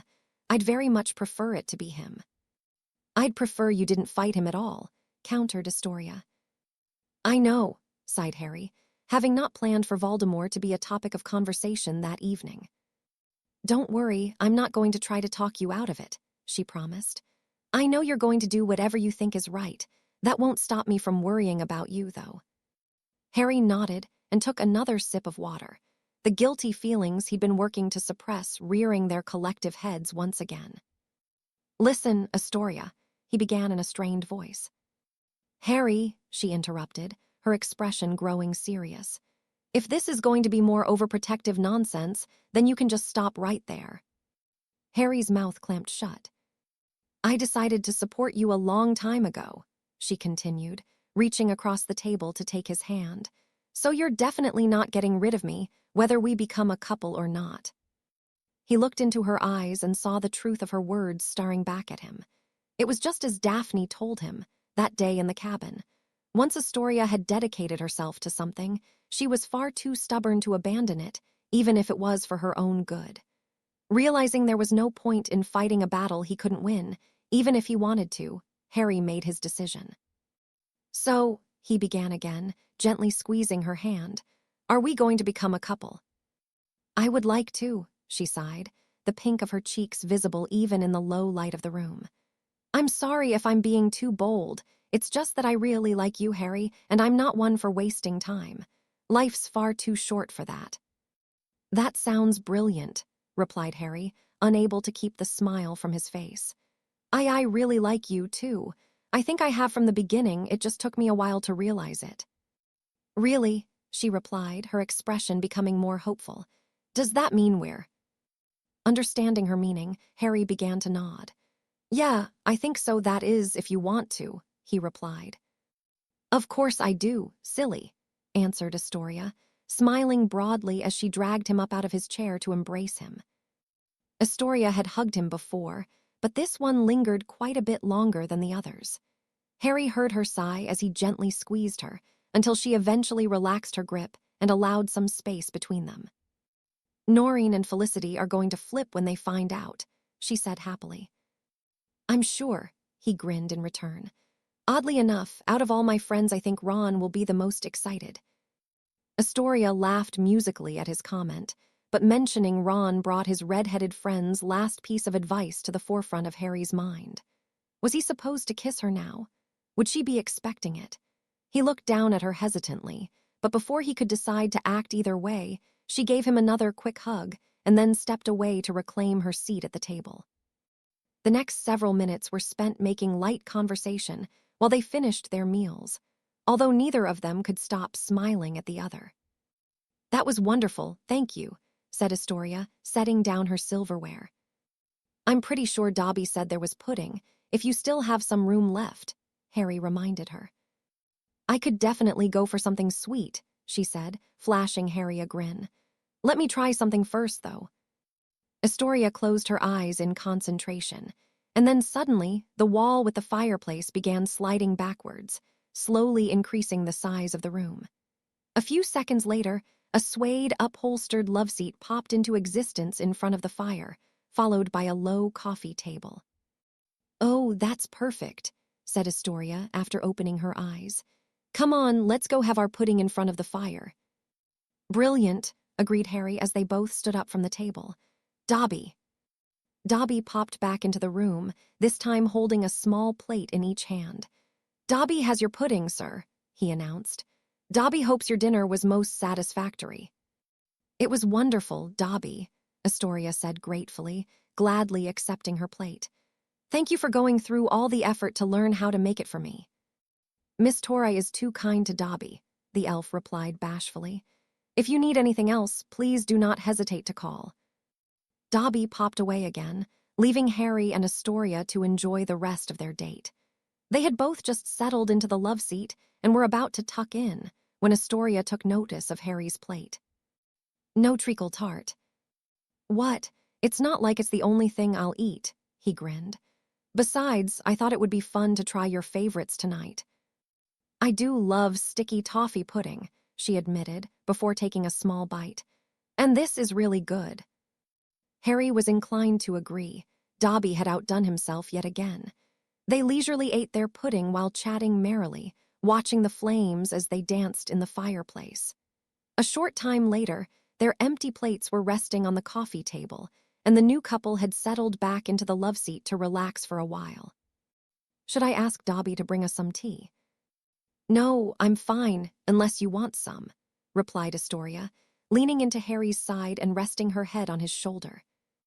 Taking the hint, Harry removed his arm from between them and wrapped it around her. They remained that way for quite a while, listening to the crackling of the flames and simply enjoying being together. Harry honestly couldn't remember the last time he felt so content. He knew it was silly, but part of him was afraid to even speak, not wanting to accidentally break the spell they had both seemingly fallen under. In the end, Astoria wound up being the first to talk. "I am slightly worried about what Daphne will say about us being together," she admitted quietly, still gazing into the fire. "Really?" Harry replied questioningly. "When we talked the other day, Daphne made it sound like she'd been expecting this all along." "Wait, what?" said Astoria, now sitting up straighter. "When I told her all about our sort of date to Hogsmeade, she tried talking me out of it again." "That doesn't really surprise me either," he conceded. "Daphne's said from the beginning that being too close to me is dangerous, and to be fair, she's probably not wrong." Astoria's eyes narrowed at Harry. "But she also knows you would never let that stop you," he added, quickly heading off her protest. "And for the record, I think I finally understand what you, and just about everybody else has been trying to tell me. You can make your own decisions, which is why I promise I'll never do anything mental, like try to push you away for our own good." For a moment, Astoria seemed lost for words. "You have no idea how glad I am to hear you say that," she said finally, her eyes shining in the dim firelight. "Took me long enough, I know," admitted Harry, grinning slightly. "You don't let other people dictate how you live your life. I think that's one of the things I like most about you." "Really?" "Yeah," he replied sincerely. "It's like you refuse to be ruled by fear. I honestly think Daphne respects that about you, no matter what she says." "You really think so?" she asked softly. Harry nodded. "She cares about you a lot," he told her. Suddenly, a memory leapt to the front of his mind, forcing a quiet chuckle to escape him. "Do you remember the day she caught us, and she made you stand outside the cabin while we talked?" "Of course," huffed Astoria. "Well, I think she saw something here before either of us did," he explained, gesturing between the two of them.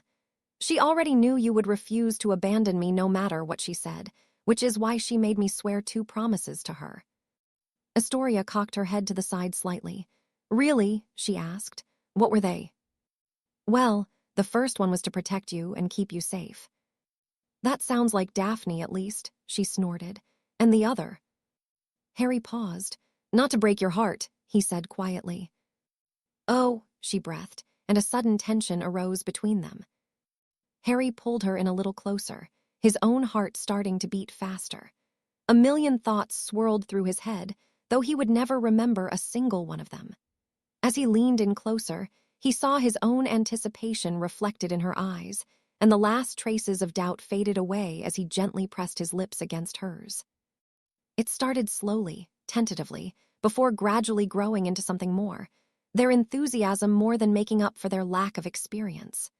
After a while, Astoria gently pulled back, leaving Harry looking slightly dazed.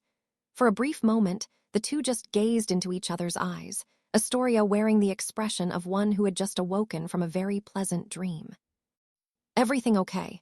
asked Harry, sporting a goofy grin. "Brilliant," she replied breathily, throwing her arms around his neck and pulling him back to her. "Oh, ooh." Harry made it back to the Gryffindor common room just a few minutes before curfew, the new couple having lingered in the room of requirement for as long as they could before Harry had to escort Astoria back to Ravenclaw Tower. Unsurprisingly, Ron and Hermione were in their usual corner waiting for him, this time along with Neville and Ginny. Harry drifted towards them while holding up a hand in greeting, his good mood obvious to anyone who could see him. "Looking sharp, Harry. Where have you been?" Ginny asked as he approached them. "Just dinner," Harry replied vaguely. "Just dinner, he says," snorted Ron. "Come on now, don't be like that, how'd it go?" All four were looking up at him expectantly, although Hermione was looking especially smug, wearing an expression that practically screamed, "I told you so." Harry's grin widened as some of the evening's highlights flashed through his mind, even as his friends were all anxiously awaiting an update. "Perfect," he replied, dropping into the last available seat. "So, are you two officially dadding now?" asked Hermione, trying and failing to sound nonchalant. "Yep." Ginny quickly turned to face him. "Greengrass?" she questioned, receiving a nod in reply. Hermione closed her book. "Did you kiss?" she asked him, not even bothering to hide her smirk. Harry looked over at Ron, who was practically on the edge of his seat. Neville and Ginny both seemed quite interested in his answer, as well. He had no intention of going into details right then and there, but it seemed unlikely he was going to get away without giving them something. "We did," he confirmed. "Ha, I told you," Ron practically shouted, pumping his fist in celebration while Neville gave him a subtle thumbs-up gesture. "Did she kiss you, or did you kiss her?" Hermione pressed him. "Well, I kissed her first, but—" "But what?" said Ron. Harry shrugged. "Well, it sort of went on for a while after that." That really set Ron off, prompting Hermione to roll her eyes at his antics. "Well, I'm not one to say I told you so," she started, but Harry cut her off. "Since when?" he laughed, and she threw a bit of wadded-up parchment at him in retaliation. "Well, go on then," Harry continued. "You kind of deserve it at this point." "I told you so," she replied, enthusiastically and without hesitation. "I am happy for you, though. I think you'll be good together." "Thanks." "Come on, Hermione. Hurry up and tell Harry so me and Neville can take him upstairs and drag the details out of him," Ron said impatiently, having just finished his victory lap around their chairs. "Tell me what?" asked Harry. Hermione took a quick look around and leaned forward in her seat. "I think we're ready to try the Fadelius charm," she said in a low voice. "Really? You're sure?" "Pretty sure," she replied confidently. "I think you were right, though I should probably be the one to cast it." "Told you so," Harry replied cheekily, earning himself a light-hearted glare from Hermione. "Out of curiosity, though, why do you think that?" "Well," she began, the academic in her coming out, "it turns out that the spell doesn't require an absurd amount of magical power like I first thought.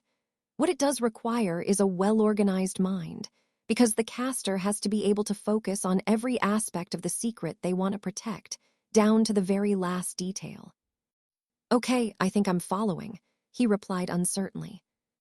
"Think about it, we're not simply trying to hide the location of a building," explained Hermione. "The secret will be the entire existence of our club, for lack of a better word. That includes what it is, where we meet, maybe even who its members are. I'm not saying you couldn't cast it, but I think I'm probably better suited."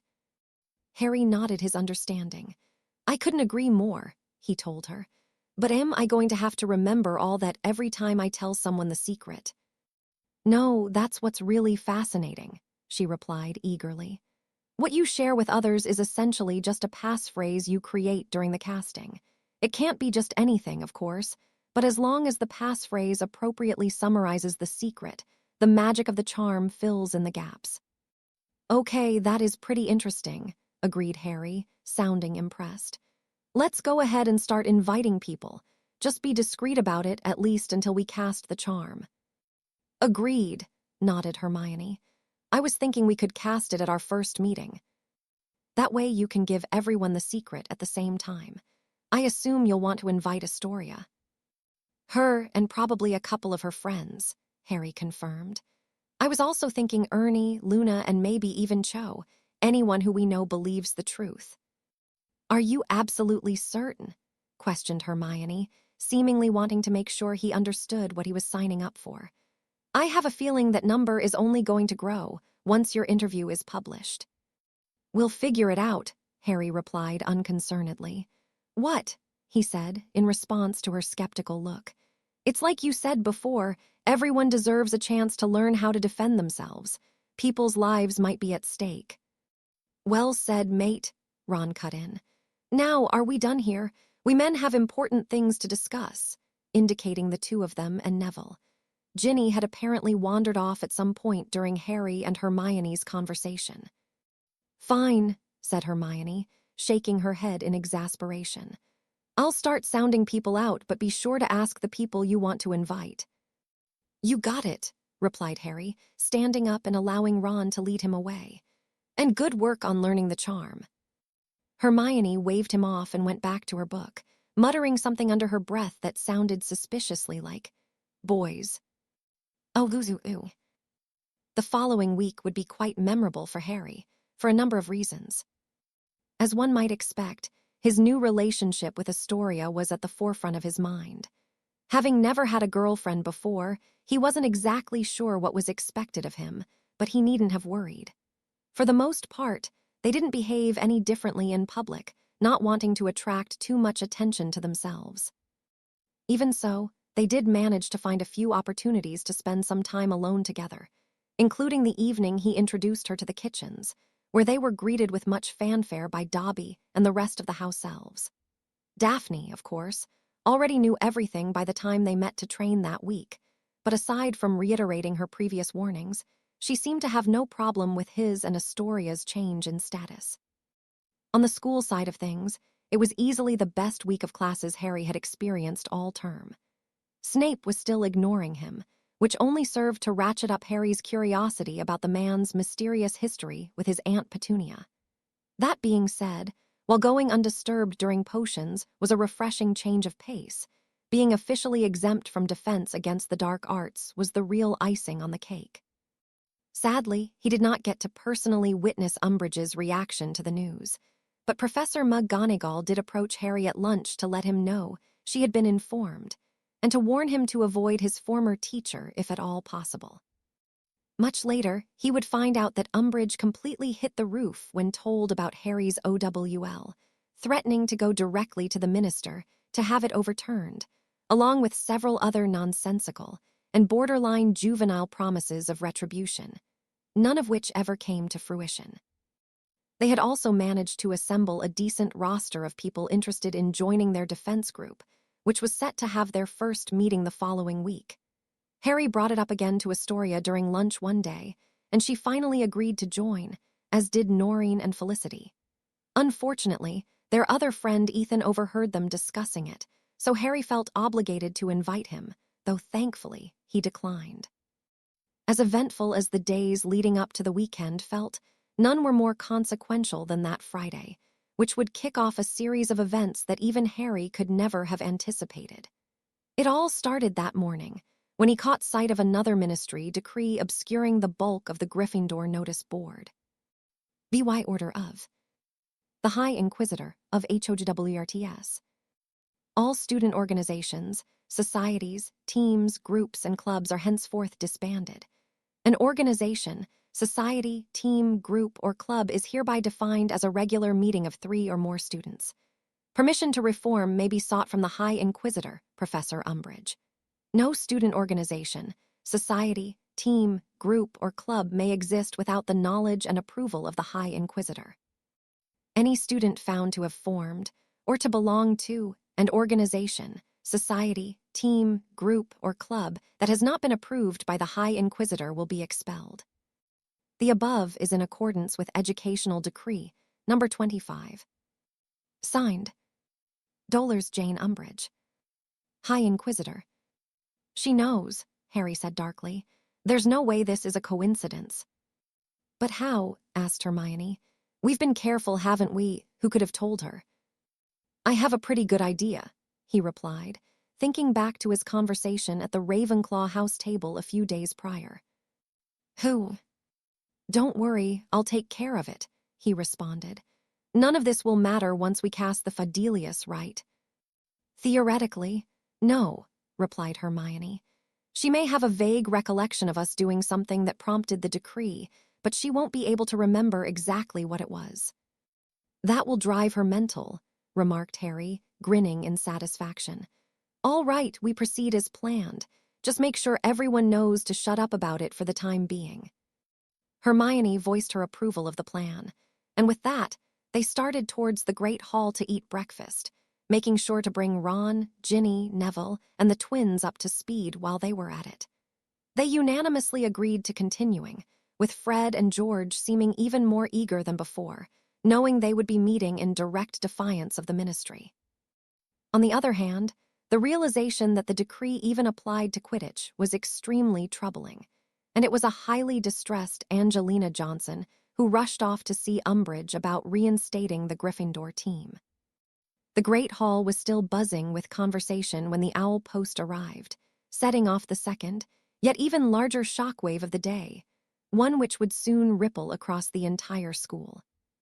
2 unfamiliar owls landing in front of Harry was the first sign that something unusual was going on. That was only confirmed when a 3rd owl landed on the table and tried to squeeze in between the others, followed by a 4th owl, and then a 5th and a 6th. People up and down the Gryffindor table turned to look at the commotion, as more and more owls piled in front of Harry, stepping in the food and knocking over goblets as they jockeyed for position. What is going on? Ron asked in amazement, while Harry hastily started collecting envelopes from the owls so they would leave. I think I know, gasped Hermione. Look. She pointed up to the ceiling just as another dozen owls swooped into the Great Hall, and seemingly at random, started dropping off identical packages to each of the 4 house tables. The packages were all long, cylindrical-shaped, and wrapped in plain brown paper packaging. Here, open it, Hermione said to Harry, handing him one of the parcels. He ripped open the paper, revealing what appeared to be a tightly rolled magazine. Harry's face broke out in a wide smile as he unfurled the contents to see a photo of himself grinning uncomfortably back at him, confirming that the packages indeed contained the latest edition of the Quibbler. Plastered across the top in bold, red lettering was the following headline. Harry Potter SBAKS out AT last. The truth about H.E. who must not be named. And the night I saw HIM return. Well, there it is, said Ron, clapping Harry on the shoulder. The noise in the room had picked up considerably as students up and down the hall discovered the contents of the mysterious packages. Do you like it? Asked Luna from behind them. Daddy decided to put the November issue out early. It seemed really important, so I thought you might like a few copies delivered to the school. Great idea, thanks Luna, Harry said genuinely. I tried to get Daddy to send them for free, but he didn't agree, so I'm going to need 8 sickles. He hesitated for a moment. That's fine, Luna, he said, looking slightly bemused. I'll get it to you later, okay? Luna nodded happily and sat down next to Neville. So, what are all these letters then? Asked Ron, holding up a handful. The issue went out to subscribers yesterday, so I imagine they're all letters from readers, replied Luna, as she helped to sort through them. Well, let's open them up, suggested Fred, who had moved down the table to see what all the fuss was about. Have at it, shrugged Harry, and they all set to work opening the letters and summarizing their contents for the others. As expected, several of the readers thought Harry was completely barmy, but nearly half seemed to believe him. They were a little more than halfway through the pile when Astoria joined them. Does this mean your interview is out? She asked, as Ron slid over to allow her space to sit next to Harry. Yep, there's one right there if you want to see, he said, pointing to the nearest copy. Right now, we're going through the letters people sent me after reading it. What's the verdict so far? About 50-50, replied Hermione, which is better than I'd expected, honestly. Here, listen to this one, she continued. Having read your side of the story, I am forced to the conclusion that the Daily Prophet has treated you very unfairly.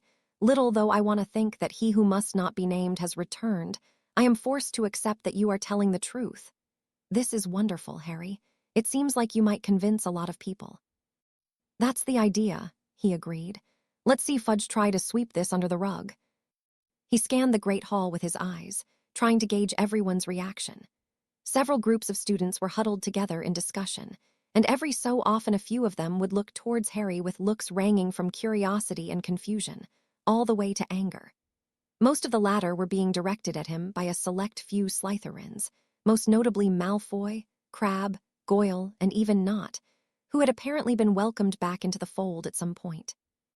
Of course, Harry wouldn't have expected anything different after publicly outing all four of their fathers as Death Eaters. "What is all this, Mr. Potter?" said a sickly sweet voice from behind Harry, and every chattering voice in the vicinity suddenly fell silent. "Letters," he replied without turning around. "Letters from whom?" Harry picked up one of the loose sheets of parchment from the table. "This one's from a Mrs. Martha Bowen," he said, then set the letter back down, triggering a few bouts of nervous laughter from around him. 10 points from Gryffindor for your cheek, Mr. Potter," Umbridge responded testily, some of the saccharine quality missing from her voice. "Exactly why are these people writing to you?" Harry recognized that there was little point in hiding what he'd done. Umbridge was always going to find out eventually. Reaching across the table, he picked up a copy of the Quibbler, then turned around to hand it to her. "I figure it has something to do with this," he said blandly. Umbridge glanced at the cover, and her eyes immediately bulged out of her head, which only served to deepen her resemblance to an overlarge toad. You, she started, her face reddening in a passable imitation of his Uncle Vernon. "You awful, insolent child. I told you to stop telling lies, did I not? How did this shameful monstrosity come into being?" "It's hard to say, really. Skeeter's always had a knack for digging up stories," Harry replied uncooperatively. "Very well, then," she said in a cold voice. 50 points from Gryffindor for spreading harmful, attention-seeking rumors, and I will see you in detention for the next week. We shall see if we can break you of these vile habits," she added before turning to walk away. "What, are you going to torture me again?" Harry called after her. Several people in the vicinity audibly gasped, and Umbridge stopped in her tracks. "What was that, Mr. Potter?" she said, turning around. "What else would you call forcing me to write lines using my own blood?" he snapped back, some of his familiar anger beginning to resurface. Harry felt Astoria's hand move to his thigh in an attempt to calm him. There was more muttering around them at Harry's accusation, but Umbridge didn't seem fazed by it. "Telling more lies, are we, Mr. Potter?" she said silkily. "Speaking of lies, weren't you the one who told me your decree gave you the authority to make me carve words into my own skin? As it turns out, that's not actually true," he countered, before adding in a low voice, "That means if you try to illegally harm me again, I'm legally allowed to defend myself. How do you think that will turn out?" You dare," spat Umbridge, looking as if she were mere moments from going for her wand. "What is going on here?" called the voice of Professor McGonagall, who had come down from the staff table to intervene. Umbridge straightened up at the reminder that they were not, in fact, alone. "Just a disciplinary issue with Mr. Potter, nothing that need concern you, Minerva," she said stiffly.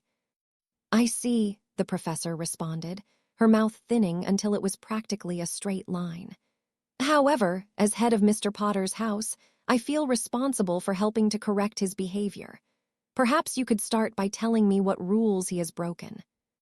"Here," said Umbridge, thrusting the magazine towards her. "Surely this violates several school rules."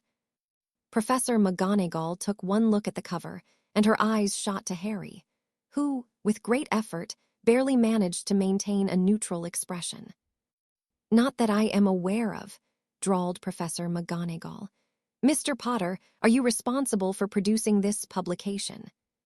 "Of course not, Professor. All I did was answer a reporter's questions, he responded. Professor McGonagall hummed in response before turning back to Umbridge, saying, regardless of whether or not we agree personally with Mr. Potter's actions, I fail to see how this is a matter of school discipline. Is that so? Umbridge replied testily. Then perhaps I should remind you that as High Inquisitor, I am the supreme authority when it comes to disciplinary action. As such, I have assigned Mr. Potter a week's worth of detentions for his uncouth behavior. Very well, then, Professor McGonagall said in reply. Considering how volatile yours and Potter's relationship seems to be, perhaps it would be prudent for me to observe his detentions. No, I am sure that isn't necessary, balked Umbridge. Besides, you are certainly far too busy to waste your time dealing with such frivolous matters. Harry and the others sat quietly as they observed the back and forth between the deputy headmistress and Hogwarts' least popular teacher. Even though Harry was the subject of their little tete-a-tete, he couldn't help but find the entire exchange wildly entertaining. On the contrary, countered Professor McGonagall, ensuring that difficult cases such as Mr. Potter are handled appropriately is precisely why the Hogwarts bylaws grant students head of house that ability. I assure you that I am more than willing to lend my assistance. Umbridge's face puckered as if she'd swallowed something extremely bitter. Very well, she replied stiffly. Of course, if you'd prefer, I can volunteer to supervise his detentions myself, suggested Professor McGonagall. You already have so many responsibilities as it is. We wouldn't want you to waste your valuable time unnecessarily. Harry could practically hear the wheels turning inside Professor Umbridge's head. Loath as she was to admit defeat, being forced to spend the next 7 evenings in a room with Harry Potter, without being able to mistreat or antagonize him, must have been far from appealing. The only question was how she could manage to agree while still saving face. Yes, thank you, Minerva, she said finally. It is true that Cornelius, that is to say, the minister, has been relying heavily on me as of late. I am far too busy to supervise an individual student every night, no matter how troubled that student may be, she said, glaring at Harry. You may handle Mr. Potter's detentions, but I expect him to serve each and every one he has been assigned. Of course, McGonagall returned, with a stiff nod. Turning to Harry, she said, Potter, I expect to see you in my office at 8 o'clock sharp. Harry nodded his agreement, and with a final, withering look in his direction, Umbridge stalked away with as much dignity as she could muster. Professor, is all that really in the bylaws? Harry asked curiously. Stoic as ever, the professor's only visible reaction was a slight upward twitch from one corner of her mouth. 8 o'clock sharp, she repeated, before turning around and walking back to the staff table. Obviously relieved, Astoria relaxed her grip on Harry's leg and leaned into his side. That was close, huffed Ron. You're gonna owe McGonagall big time for that one. Yeah, she really stuck her neck out, agreed Harry. What was all that about her torturing you? Inquired George, drawing the attention of those not already in the know. In detention last week, she made me use a quill that carved whatever I wrote into the back of my hand and used my own blood for ink, he explained darkly, reiterating his earlier comments. Dumbledore said he'd make sure she couldn't use it on anyone else, but I don't trust her when it comes to me. Smart, nodded Fred. She tries to act friendly, but the old bat seems pretty deranged, he added, to the general agreement of those around him. Harry's interview was the talk of the school that day, much to the chagrin of the High Inquisitor. In response, another sign announcing yet another educational decree had been posted everywhere around the school by the time their first class had ended. By order of the High Inquisitor of HOGWRTS. Any student found in possession of the magazine, the Quibbler will be expelled. The above is in accordance with Educational Decree number 26. Signed, Dollars Jane Umbridge, High Inquisitor. Harry was disheartened when he first saw it, but then Hermione pointed out that Umbridge outright banning students from reading his interview practically guaranteed that every single person in the castle would have read it by the weekend. Sure enough, several people, many of them complete strangers, came up to Harry throughout the day to let him know they believed him. Hermione reported that his interview was even the main topic of conversation in the girls' toilets, and even the teachers seemed extra pleased with him, awarding him points for even the most trivial of accomplishments. Umbridge sought to further quell the spread of Harry's story by subjecting people to random searches, but the students were far too savvy for that and preemptively disguised their copies of his interview to avoid being caught red-handed. Fred and George even threw a party in his honor that evening, complete with a magically enlarged copy of the front cover of the Quibbler hung on the common room wall, which they had also cleverly charmed to speak the occasional insult, such as "the Ministry are morons," or "eat dung, Umbridge." It was a drastic change from the previous atmosphere of suspicion that had plagued him all term. While on some level he knew he should still be angry about both the student body's treatment of him and their flippant nature, he couldn't help but feel a sense of relief that so many people were back on his side. Surprisingly, even Seamus had come around, which would make hanging out in their dorm a lot less awkward. After apologizing for having to leave his own party early, Harry ducked out of the common room to attend his detention. Arriving at 8 o'clock on the dot, he was admitted into Professor McGonagall's office to find that she was not alone. Standing next to her desk was Angelina Johnson, who looked as though she had been crying. "Angelina, what's wrong?" "Sit down, Potter," said Professor McGonagall. "I'm afraid I have some bad news. Professor Umbridge has refused to reinstate the Gryffindor Quidditch team as long as you are a member."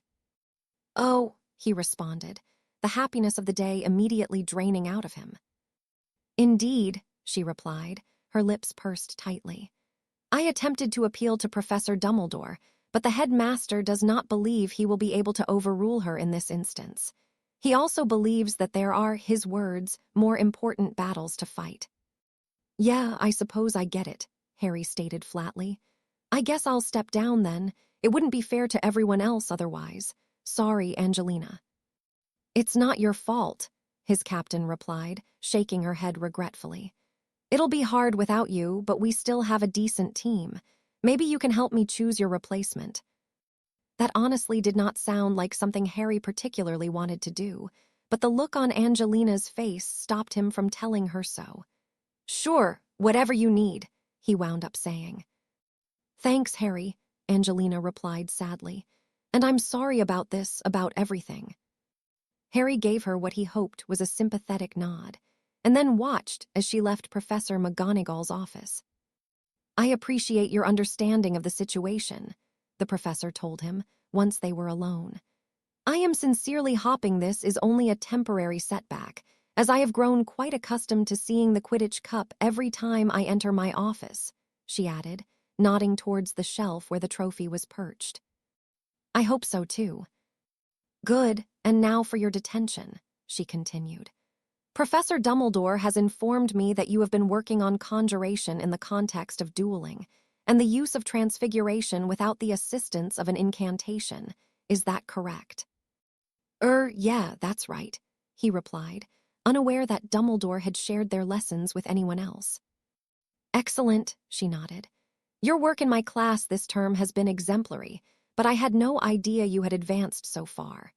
As such, we believe using these detentions to further hone these skills would be a far better use of our time than writing lines or cleaning cauldrons. Wouldn't you agree?"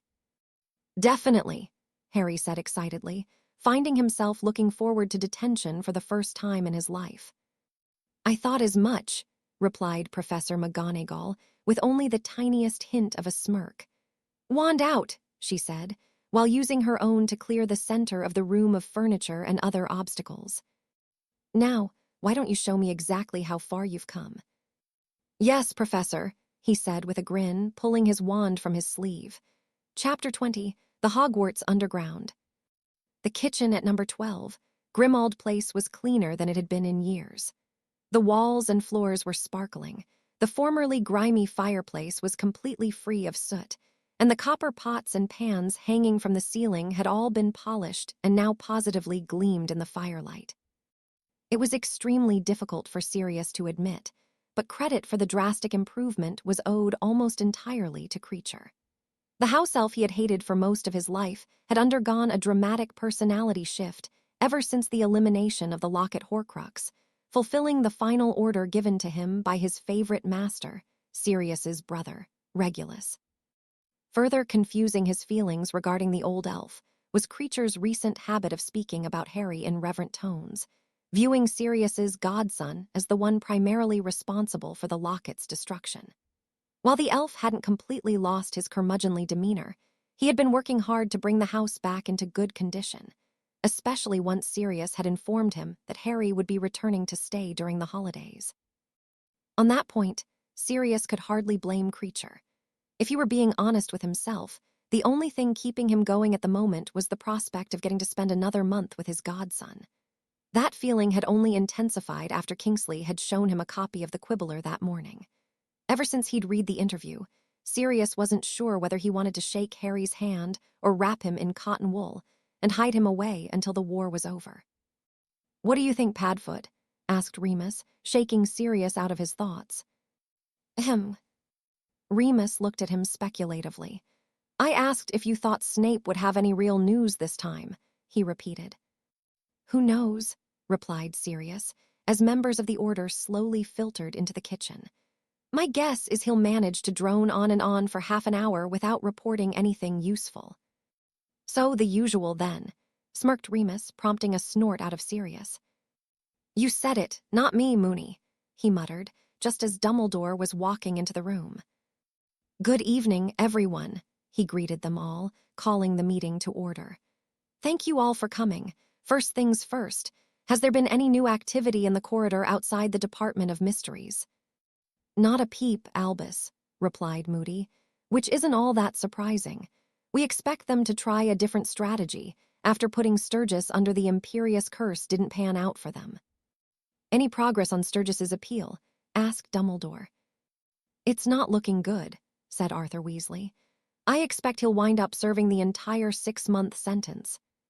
"That is most unfortunate," sighed Dumbledore. "Any other news from the Ministry?"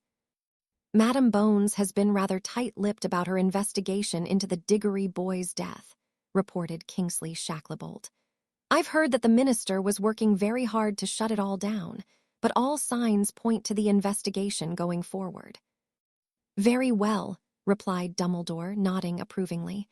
"Let us hope the Diggorys are able to find some closure. Severus." "The Dark Lord is growing impatient," drawled Snape.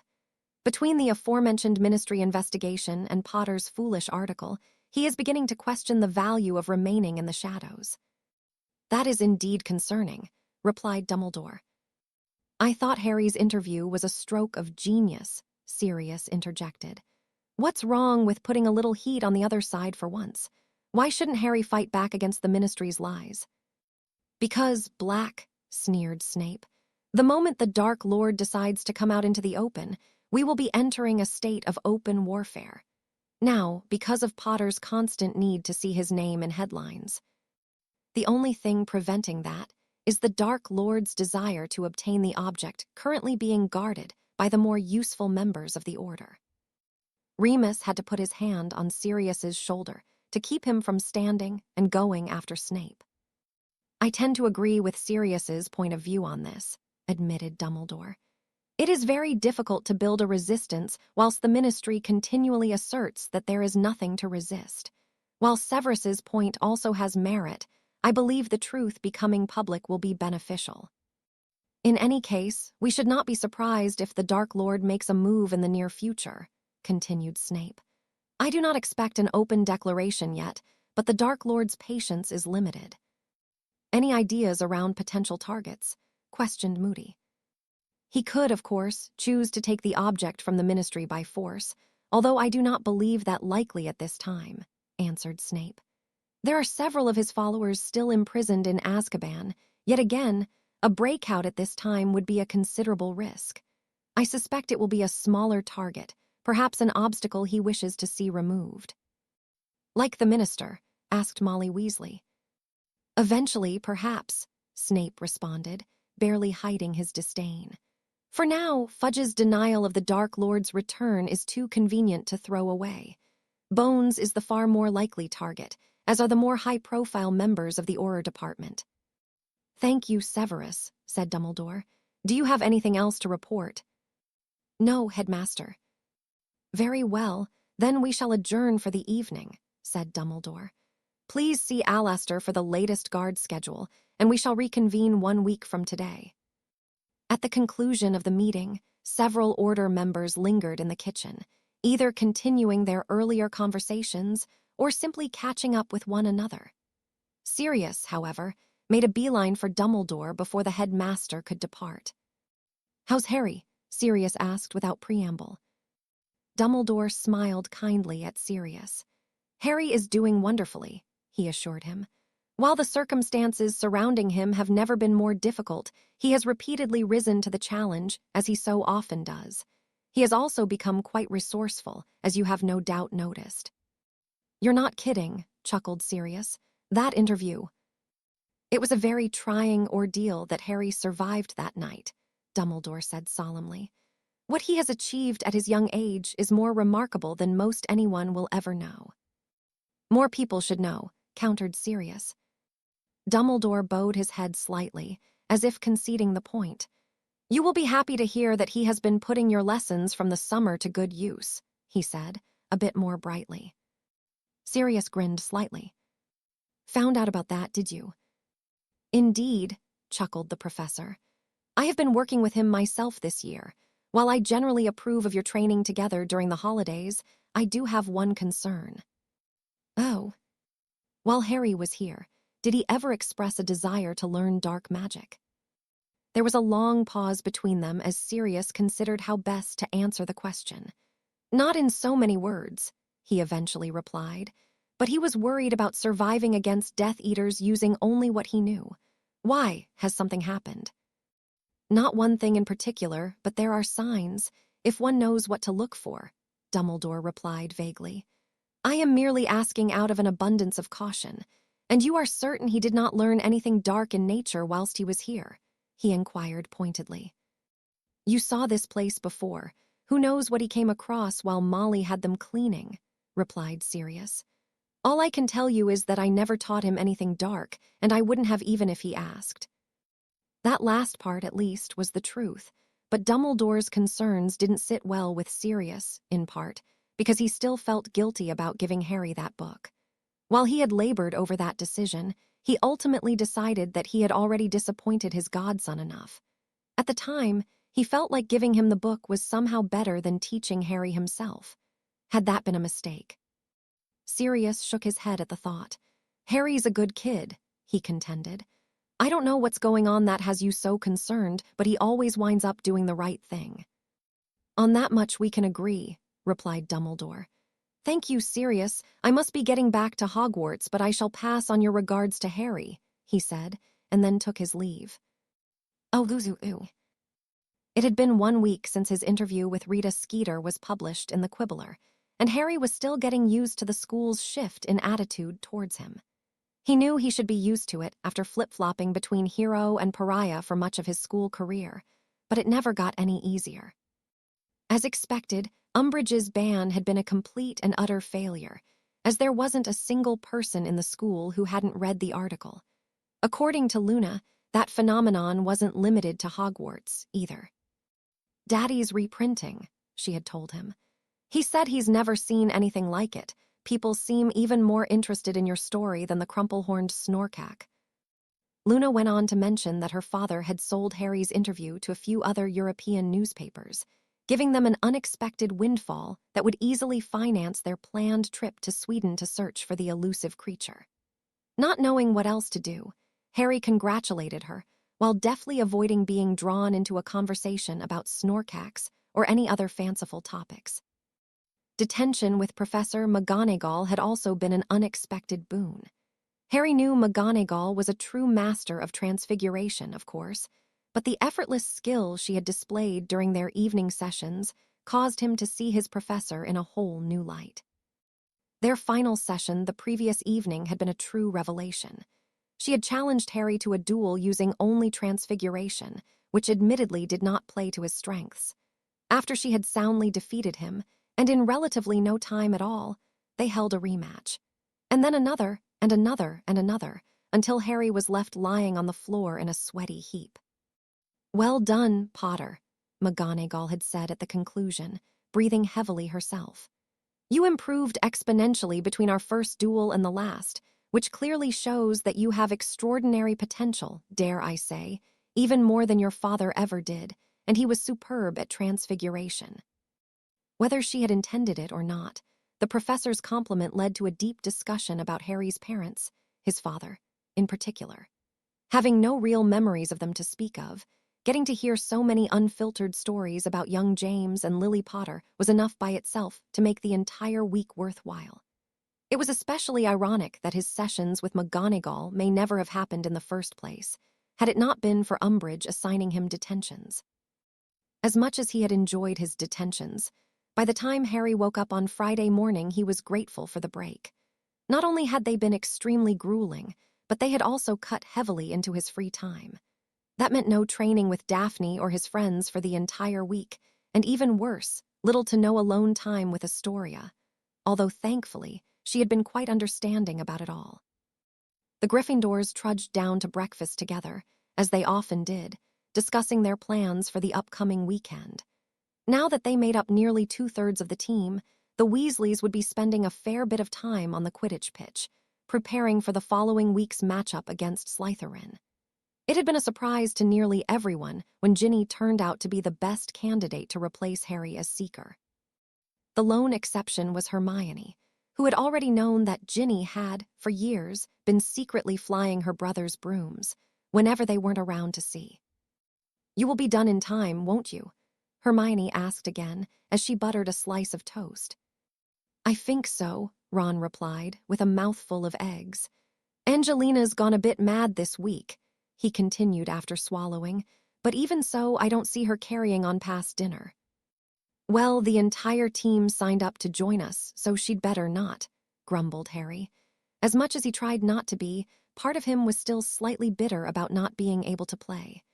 "There are a lot of people coming tomorrow, so we won't be able to wait for you." Being forced to delay the first meeting of their defense club because of Harry's detentions had come with an unexpected benefit.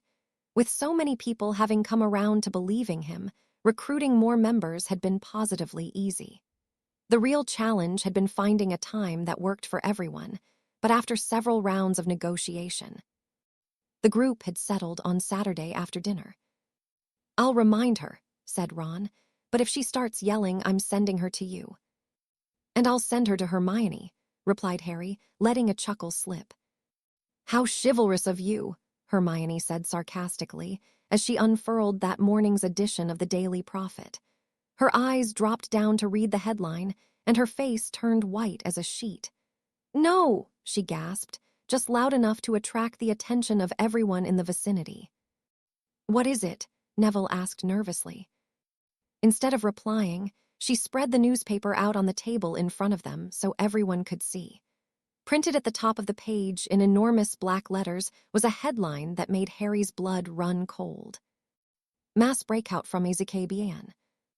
Minister, SUGGSDS, Black responsible for freeing INCARCRATD, Death Eaters." Ron nearly choked as he read it, managing to spray pumpkin juice all over the paper. The entire front page was filled with black and white photographs of the escaped Death Eaters, each of them captioned with the name and crimes of the wizard in question, or in one case, the witch in question. Antonin Dolohov read the caption below a wizard with a pale, twisted face and a sneer that would put even the worst in Slytherin House to shame, convicted of the brutal murders of Gideon and Fabian Privet. Harry could understand why that would set Ron off, as he knew that Fabian and Gideon had been Mrs. Weasley's brothers. Bellatrix Lestrange, said the line underneath a haughty-looking witch with wild, unkempt dark hair and heavily lidded eyes, convicted of the torture and permanent incapacitation of Frank and Alice Longbottom. Harry glanced over at Neville, who looked like he was about to be sick. He could hardly imagine what the boy was going through at the moment. While Harry had learned what happened to Neville's parents the year before, as far as he knew, Neville had never actually spoken to anyone about them. Carefully reading through all the captions, Harry attempted to commit all 10 faces to memory. New enemies had been introduced to the playing field, and he needed to be ready. He had just reached the bottom of the page when he felt 2 delicate arms encircle one of his. "I can't believe it," rasped Astoria, leaning into his shoulder. "I know," Harry replied bitterly.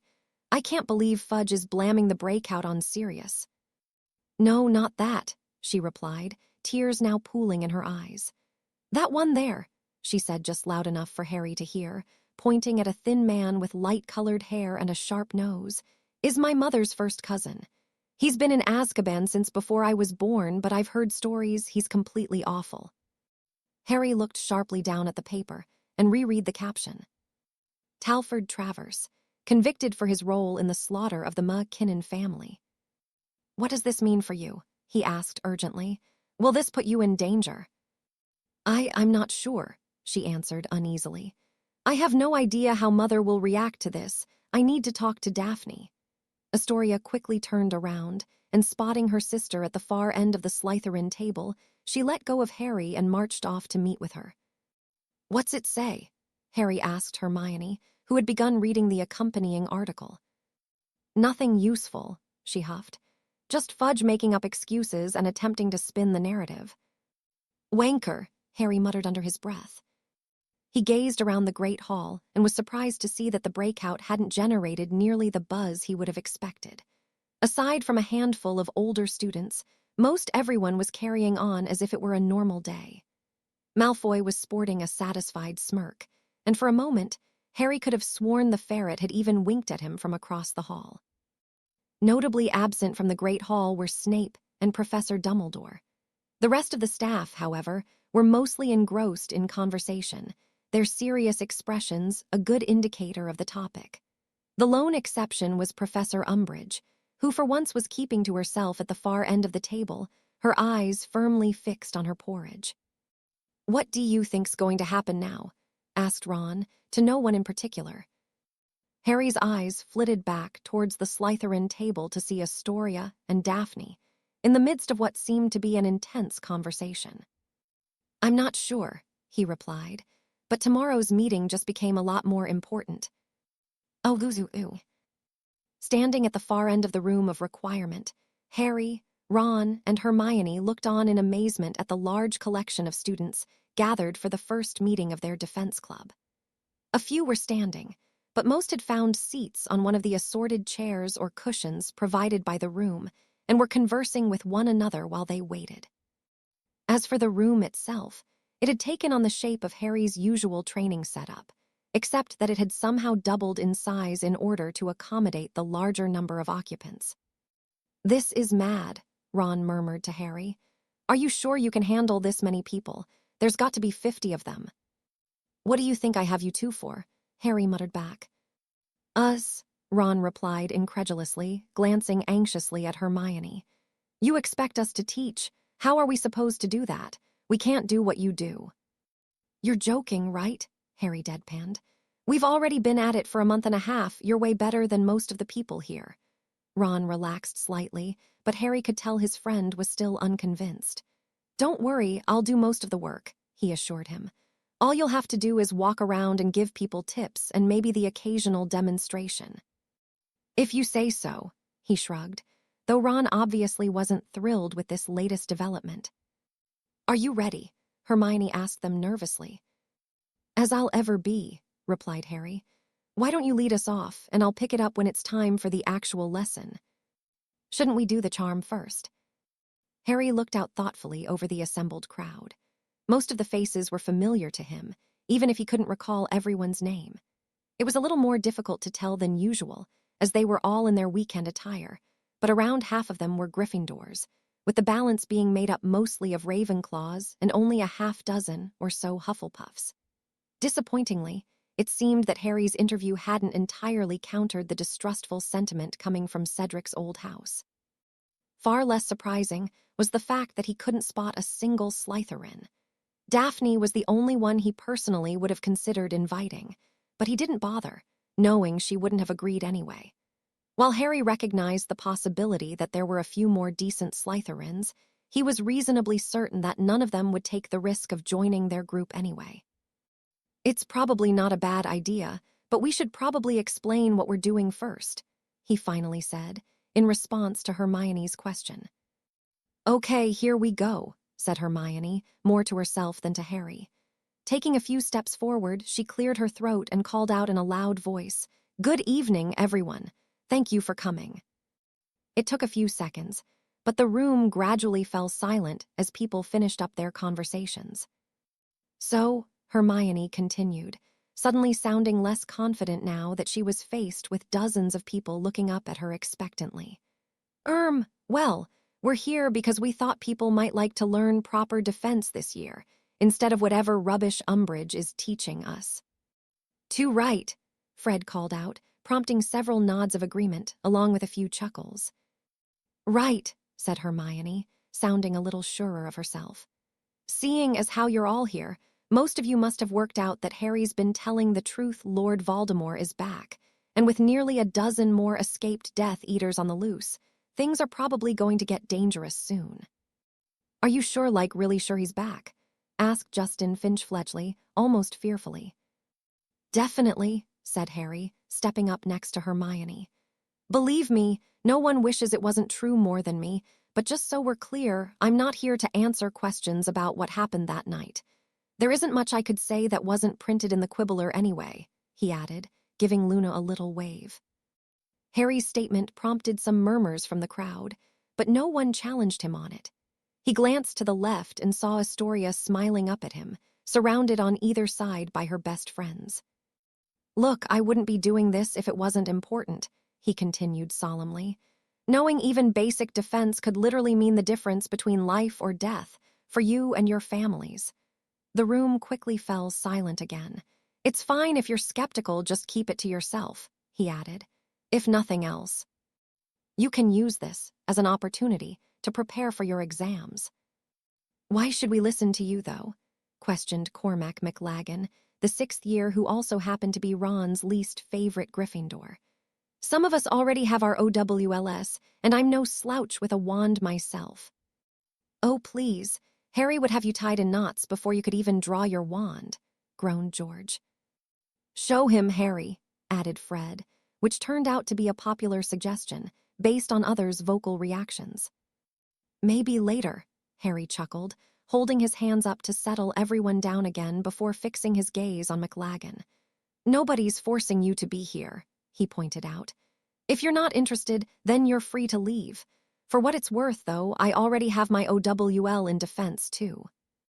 "Oh, so is that why you don't go to Umbridge's class anymore?" asked Lavender Brown. "That's right," he confirmed. "Harry got an O without even revising first. How'd you do on yours, McLaggen?" Ron retorted, with no small amount of glee. The older boy grumbled in his seat but made no move to leave. "Is it true you can cast a Patronus?" asked a red-headed Hufflepuff girl whose name escaped him. "I can," he confirmed, setting off a new round of murmurs. "We'll go over them at some point, but not right away. I've been told that the Dementors joined Voldemort during the last war, so it's definitely a spell worth knowing if you can manage it." "Can you show us?" asked the blonde sitting next to the other girl, Hannah, if he wasn't mistaken. Harry shrugged and pulled out his wand. He glanced over at Astoria again, and he allowed the memory of their first kiss to flood into him as he spoke the incantation. Expecto Patronum. There was a brilliant flash of white light, and the enormous silver stag burst from Harry's wand and cantered about the room in search of a threat. There were several gasps heard among the crowd, along with a collection of oohs and ahs, as the shining Patronus made its way back towards the front of the room before being dismissed by Harry. "That was wicked," said Michael Corner, a fifth-year Ravenclaw, who, interestingly enough, was sitting rather close to Ginny on one of the sofas. "Harry's Patronus has always been impressive, but I feel like we're getting off topic," Hermione cut in, attempting to reclaim control of the conversation. "The point is, Harry is going to teach us whatever he thinks we need to know. For now, though, we need to figure out how often we're going to meet and come up with a good way to communicate without Umbridge getting suspicious." She glanced over at Harry, who nodded in return. "But first, there's something important we need to do," Hermione continued, taking a deep breath. "This group is technically illegal, thanks to Educational Decree number 25. That's why I'm going to cast a spell that will make it impossible for you to discuss it with anyone who doesn't already know the secret." Hermione paused to gauge the others' reaction, but most of the group just stared blankly back at her. Speaking up again, Michael Corner asked, "You can actually do that?" "I suppose we'll find out," Hermione muttered quietly to herself before speaking up again. "The spell will be easier if we give the group an official name," she informed everyone. "Does anyone have any suggestions?" Hermione's question set off a flurry of discussion as everyone tried to come up with a name they all liked. The offered suggestions ranged from dull Defense Club, Defense Association, to humorous Anti-Umbridge Alliance, Ministry of Magic Are Morons Group, to borderline militant, Hogwarts Revolutionary Force, People's Front of Hogwarts. A few people were even in favor of calling it Dumbledore's, or even Potter's Army, which Harry vehemently rejected. "Look, it's got to be something vague. Nothing that spells out what we're doing in here, and definitely nothing with anybody's name attached to it," said Harry, running his hand through his hair in frustration. Eventually, Anthony Goldstein suggested calling themselves the Hogwarts Underground, apparently modeled after Muggle resistance groups that popped up across Europe during the Second World War. Nobody seemed opposed to the mostly innocuous suggestion, and having already grown tired of the debate, Harry readily approved. "Okay, I think we're finally ready," announced Hermione. "I'm going to need everyone to be completely quiet for a few minutes whilst I cast the spell. Once it's done, you're all going to feel confused for a moment, but it will pass as soon as Harry speaks the secret." A few apprehensive looks were exchanged amongst the group, but nobody said a word. Ron stepped back to make sure he wouldn't be in the way, and drawing a deep breath, Hermione took out her wand. Closing her eyes, she began quietly muttering under her breath as she waved her wand in intricate patterns in front of Harry. This went on for close to a minute before she finally opened her eyes, and pointing her wand directly at Harry's chest, she spoke the incantation aloud. "Fidelio." Everyone in the room immediately started looking around in confusion, indicating the spell had been a success. Harry was so engrossed in observing everyone's reactions that he momentarily forgot he still had a role to play. "Go ahead, Harry," Hermione prompted him. "Oh, right," he said, before calling out in a clear, ringing voice. "The members of the Hogwarts Underground meet in the Room of Requirement." All at once, everyone remembered where they were and why they were there, prompting both bouts of laughter and looks of amazement from the group. "How did you learn the Fidelius charm?" asked Cho, who seemed both shocked and impressed. "I worked on it for the better part of a month," Hermione proudly admitted. "Professor Flitwick helped, too, even though I never told him why I wanted to learn it." "Good job, Hermione," said Harry, placing one hand on her shoulder. "Right, so now that's done, we have enough time for a quick lesson before curfew. First, we need to see where everyone's at with the..." Chapter 21, Going Home. Halloween had never been Harry's favorite holiday. The Dursleys had never allowed him to properly enjoy the Muggle celebrations, and ever since he'd rejoined the magical world, the day had mostly served as a somber reminder of the family that was taken from him. The only redeeming aspect, in Harry's opinion, was the Hogwarts Halloween feast. Even so, no feast could entirely make up for all the headaches the holiday had gifted him over the years. Whether it was simply a quirk of the magical world, or just his unique brand of luck, unusual things tended to happen around Harry on Halloween. In his first year, it was the troll attacking Hermione in the bathroom. His second year started off in peculiar fashion with nearly headless Nick's Death Day party, which was followed by what would turn out to be the first of several basilisk attacks. The following year, they had to spend the night in the Great Hall, because Sirius, in his infinite wisdom, thought it a good idea to attack the fat lady's portrait in pursuit of Wormtail, and Harry didn't even want to think about last year's debacle with the Goblet of Fire. Now, in his fifth year, the annual Halloween adventure had become almost routine for Harry, so he shouldn't have been surprised when he received a note from Albus Dumbledore, asking to meet him in the entrance hall immediately following the feast. "Hello, sir." Harry greeted the professor from under his invisibility cloak. "Good evening, Harry. I trust I find you well," replied Dumbledore. "Well enough. I suppose that will have to suffice, although there are several worse alternatives," Dumbledore replied sagely. "If you are willing, I have arranged another extracurricular excursion, which I believe you might find interesting." "You know me, sir," said Harry, eliciting a chuckle from the headmaster, and together they left the castle and set off across the grounds. "Has there been any news about the escaped Death Eaters?" "Nothing to speak of," Dumbledore replied quietly. "After such long stints in Azkaban, I suspect they shall require a fair amount of recovery before they are able to cause any real trouble." "I guess that makes sense," said Harry, and the next few minutes were spent walking in silence until Dumbledore spoke up once more. "I could not help but notice that the youngest Miss Greengrass has been regularly taking her meals at the Gryffindor table, and that you may also be found dining with the Ravenclaws, on occasion." Harry turned in surprise towards the professor. "Aren't you a bit old for gossip, sir?" he replied jokingly. Dumbledore laughed. "Quite the contrary," he said. "Once you approach my age, you may find that many of your contemporaries have little else to do, but that is not why I mention it. I had feared that recent events would cause you to isolate yourself in an attempt to keep others from harm. I admit to being quite relieved that you have allowed someone else to get close to you, in spite of the burden you face." "Well, I would be lying if I said I hadn't thought about it," Harry admitted hesitantly. "But people keep reminding me that I don't have to fight the war by myself. Plus, Astoria made it pretty clear that she was sticking around whether I liked it or not." "How wonderful," chuckled the professor. "I have always believed that our bonds only make us stronger, something which I sincerely hope you continue to discover on your own." The front gates were growing nearer, and Harry correctly assumed they would be apparating as soon as they crossed the school's boundary. As curious as he was to learn about that evening's destination, however, he had one more question he needed to ask. "Sir, what do you know about the Death Eater called Travers?" Dumbledore turned his head to look at Harry, or, more accurately, where he assumed Harry to be, considering he was currently invisible. "Talford Travers is one of Lord Voldemort's more dedicated servants," he answered delicately. "I attended his trial, where he was convicted for his role in eliminating a rather prominent wizarding family." "The McKinnons, right?" "Correct," nodded Dumbledore.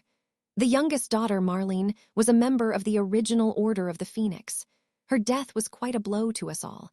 May I ask why you are inquiring about Travers specifically?" "Astoria's worried," revealed Harry. "I guess Travers is her mum's cousin, so she's concerned about what him being free means to her family. I think part of her is afraid he'll show up to Christmas dinner with some of his mask-wearing friends." "I see," Dumbledore replied thoughtfully. "And what do you know of her parents?" "Well, I know they both believe in blood purity, but from what I can tell, her father doesn't seem like the type to join up with Voldemort, at least not willingly." "A reasonable assessment," nodded Dumbledore. "Elias Greengrass has sat on the Wisengamot for many a year, and while his voting record is far from progressive, there has never been any indication that he is closely allied with Lord Voldemort's supporters." "Their mother, though," continued Harry. "Astoria hasn't said much, but I get the sense her mum might be more open to supporting him, given the chance. I think that's what's making her nervous. She's not sure what will happen if Travers winds up contacting their family." "I believe I understand," replied the headmaster. "While I am sure it is of little consolation, the odds of such a thing happening are relatively low, in my opinion, at least in the near term." "But it is possible," said Harry.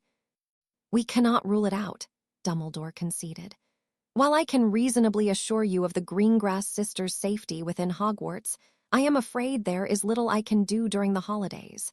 If you are concerned, might I suggest you consider creating a method to quickly communicate with one another?"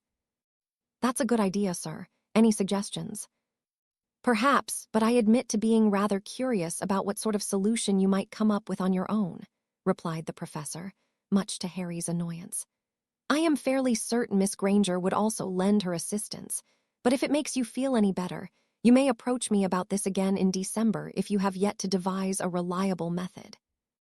"Thanks, I guess," said Harry, mumbling the last part under his breath.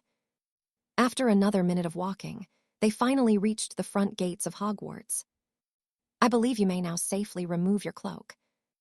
Harry did as he was asked and stuffed the cloak into his robe pocket, and then looked up to see Dumbledore standing with his arm extended towards him, making no attempt to conceal his look of amusement. With an audible sigh, Harry braced himself and grabbed hold of the professor's arm.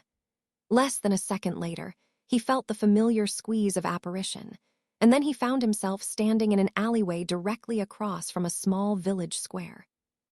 "Just a moment, Harry," said Professor Dumbledore, transfiguring his plum-colored robes into an old-fashioned Muggle suit of a similar shade. "There will likely be Muggles out and about, so I believe a change in wardrobe is in order." At first, Harry thought Dumbledore was going to transfigure his clothes for him, too, but instead, the headmaster just peered at Harry expectantly over the tops of his spectacles. "Oh, right, sorry," Harry murmured sheepishly before taking out his own wand. He moved to change his outfit into something more suitable, but then paused to look up at Dumbledore. "Hang on," he said. "I still can't do magic outside of school." "Ah, of course," replied the professor.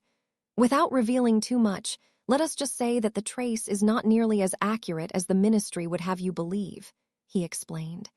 "As your headmaster, I give you my permission to use any appropriate magic during our out-of-school lessons." "Oh, all right then," said Harry, before transfiguring his school robes into a gray woolen jumper and blue jeans. Dumbledore nodded in approval at Harry's work. "Shall we?" he said, and then he led Harry out of the alley and into the square. It was a quaint little village, with several shops, a pub, and an old church lined with stained glass windows. There were at least a dozen villagers walking about, including a few children in costume, and Harry could hear the sounds of laughter and muffled conversation coming from the pub. In the center of the square was a moderately tall obelisk, which Harry supposed was a memorial of some sort. He was about to comment on it as they passed, when it suddenly transformed before his eyes into a statue of three people. A man with untidy hair and glasses, a woman with long hair and a kind, pretty face, and Harry's breath hitched when he saw it, a small baby being held lovingly in his mother's arms. "Professor, what is this place?" Harry asked distractedly, gazing up at the stone likenesses of what was obviously meant to be him and his parents. "This, Harry, is the village of Godric's Hollow." That at least explained the statue, although he never would have believed that such a thing existed had he not seen it with his own eyes. "So, this was where it all happened," Harry said to himself as he gazed around the village a second time. He wondered where he could find the cottage that had once been his home. Was Dumbledore planning on bringing him there? It had been exactly 14 years since that night. Was there even anything left of it? Harry idly wondered if his parents went to church, or if they ever ate at the pub. Perhaps they even had friends who still lived in the village. "I realized that you have never been given the opportunity to visit your parents," said Dumbledore, gesturing towards the church.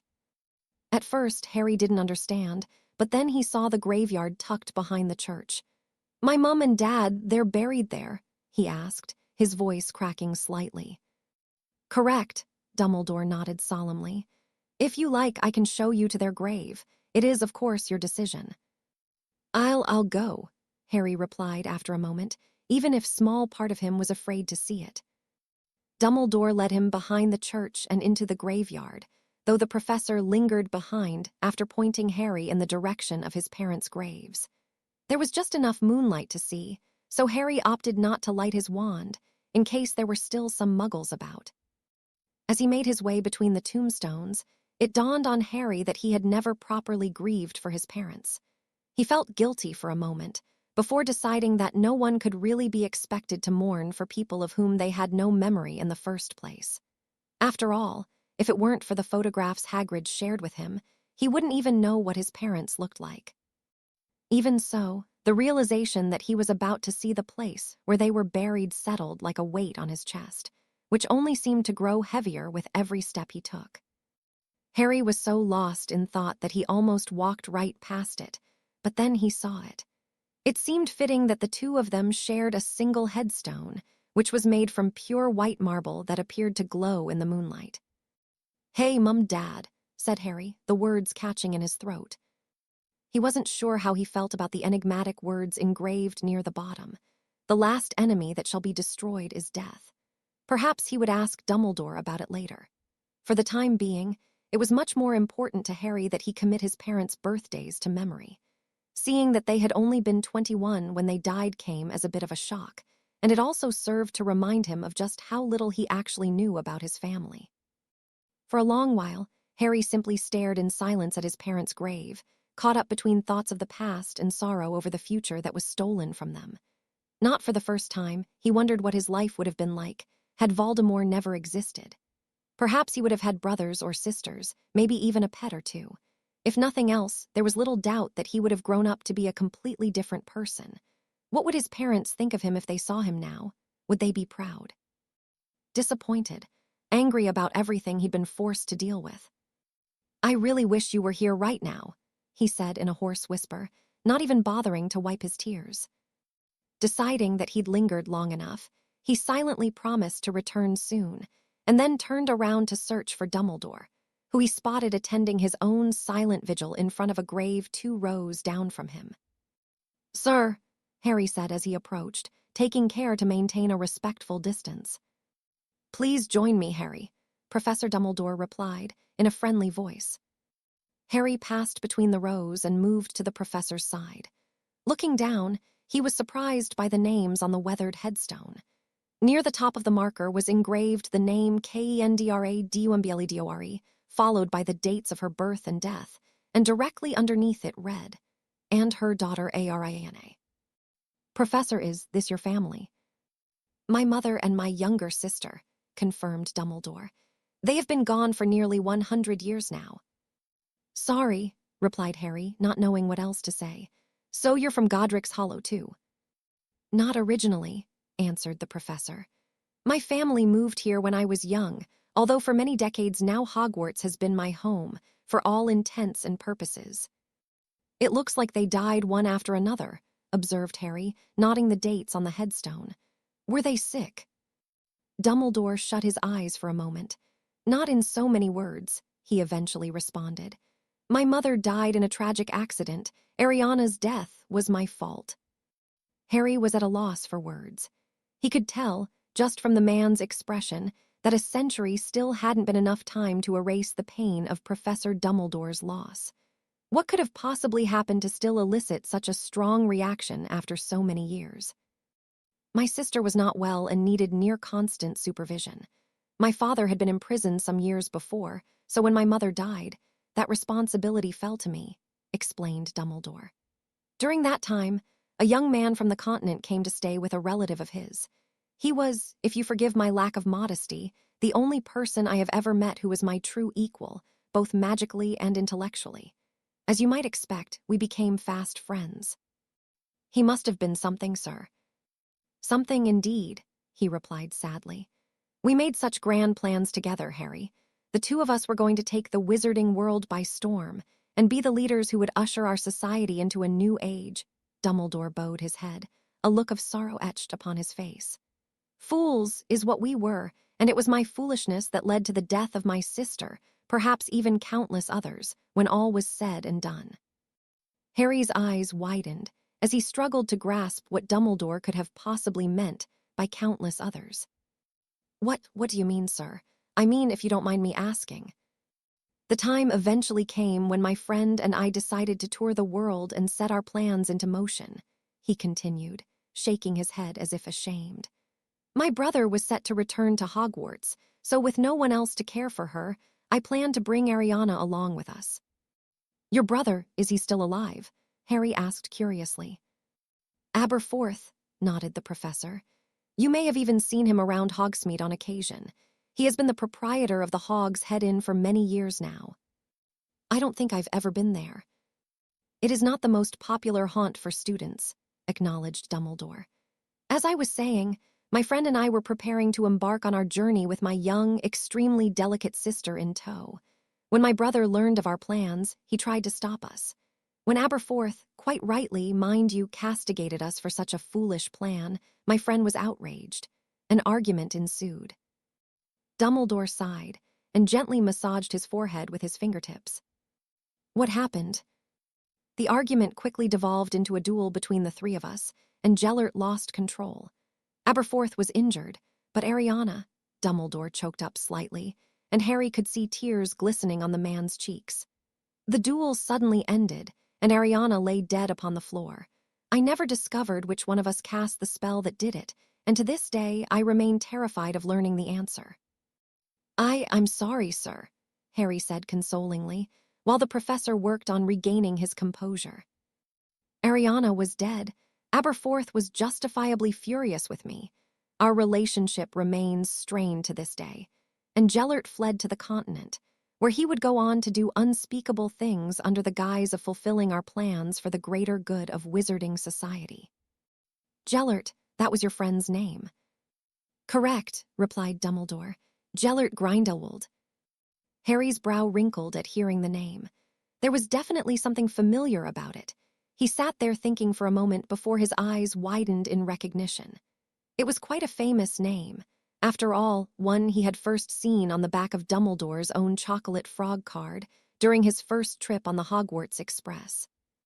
Grindelwald, he said disbelievingly. Wasn't he the dark wizard you defeated? One and the same, replied Dumbledore, nodding in confirmation. Harry ran a hand through his hair as he attempted to process what he'd just learned. It was difficult enough to envision Professor Dumbledore as a young man, one who had experienced his own hardships. But learning he had once been friends with a notorious Dark Lord was nearly too much to take in. He was just about to speak when Dumbledore turned to him with a serious expression. Tell me, Harry, what do you know of the dark arts? Harry's blood ran cold. He knows, was all he could think, although he sincerely hoped he was wrong. I'm not sure what you mean, sir, he eventually responded. Come now, Harry, you received an outstanding on your defense OWL, did you not? Replied Dumbledore, sounding almost disappointed. What can you tell me about dark magic? Well, began Harry, generally speaking, the dark arts refers to magic that exists only to harm, control, or kill others. A succinct and fairly accurate summary, confirmed Dumbledore. Yet not one without flaws. By your definition, some of the minor jinxes and hexes frequently used at Hogwarts should be considered dark, yet they are not. So, in your opinion, what makes true dark magic different? I don't know, sir, replied Harry. I sort of thought that magic was just magic, and the only real difference was how you use it. Ah, a common misunderstanding, said Dumbledore, with a slight bow of the head. Do you recall our previous conversation, when we discussed how magic is, in a sense, alive? Yeah, you compared it to how plants are living things with instincts, even though they can't think for themselves, recalled Harry. Well remembered, said Dumbledore, again nodding in confirmation. Dark magic is unique, in that it draws power from the negative emotions of the caster, anger, fear, hate, to name a few. Indeed, the absence of these emotions would render the use of truly dark spells nearly impossible. I think I understand, replied Harry, the professor's explanation matching his own experience. It's sort of like the opposite of casting a Patronus. Precisely. That is an excellent comparison, Dumbledore said approvingly. However, there is another unique characteristic of dark magic which sets it apart, he continued, his serious demeanor returning. Just as the wizard channels their emotions into the spells, so too does the magic redirect some of itself back into the caster, creating a sort of feedback loop, if you will. Harry frowned at that. What does that mean, sir? He asked. It means, Harry, that prolonged use of dark magic carries detrimental and sometimes permanent consequences to those who use it, explained Dumbledore, and an uneasy feeling settled in the pit of Harry's stomach. The dark arts are, at their essence, a corrupting influence, the professor continued. One might even say they are parasitic in nature. You see, by negatively influencing the emotional and psychological makeup of those who perform it, the dark magic ensures that there will be a never-ending supply of hostile feelings to draw from, thereby perpetuating the cycle. Harry's feeling of unease only grew stronger the more Professor Dumbledore spoke. He had already experienced a few incidents that caused him to question the source of his increased aggression, most of them involving Malfoy. The possibility of being influenced by the expelled fragment of Voldemort's soul had been his main concern, but had he unknowingly been contributing to his own changes by regularly practicing dark spells? Is that what happened to Grindelwald? He was corrupted by dark magic. No, it became clear that the monster Gellert would become had always slumbered somewhere inside of him, replied Dumbledore. However, his years of experimenting in the dark arts, both alone and as a student at Durmstrang, likely exacerbated his issues and helped to bring out the worst in him. But just using dark spells won't make you evil, will it? Asked Harry, his need for reassurance outweighing his sense of discretion. Certainly not, replied the professor, but it can be a slippery slope. It may start with subtle changes in personality or temperament, but heavy, prolonged usage tends to leave permanent marks on a person's soul. Harry nodded contemplatively before directing his eyes towards the ground. His motivation for learning dark magic had initially been to fight back against Voldemort and his Death Eaters, but there was no denying that he had grown to enjoy it. Where was he to go from there? He would have to ponder his questions later, because Dumbledore's next words completely pushed out any other thoughts. You may find it difficult to believe, but not even I have always been immune to such temptation. You, sir, said Harry, looking up in shock. Oh, yes, Dumbledore replied seriously. I was a much younger man at the time, of course.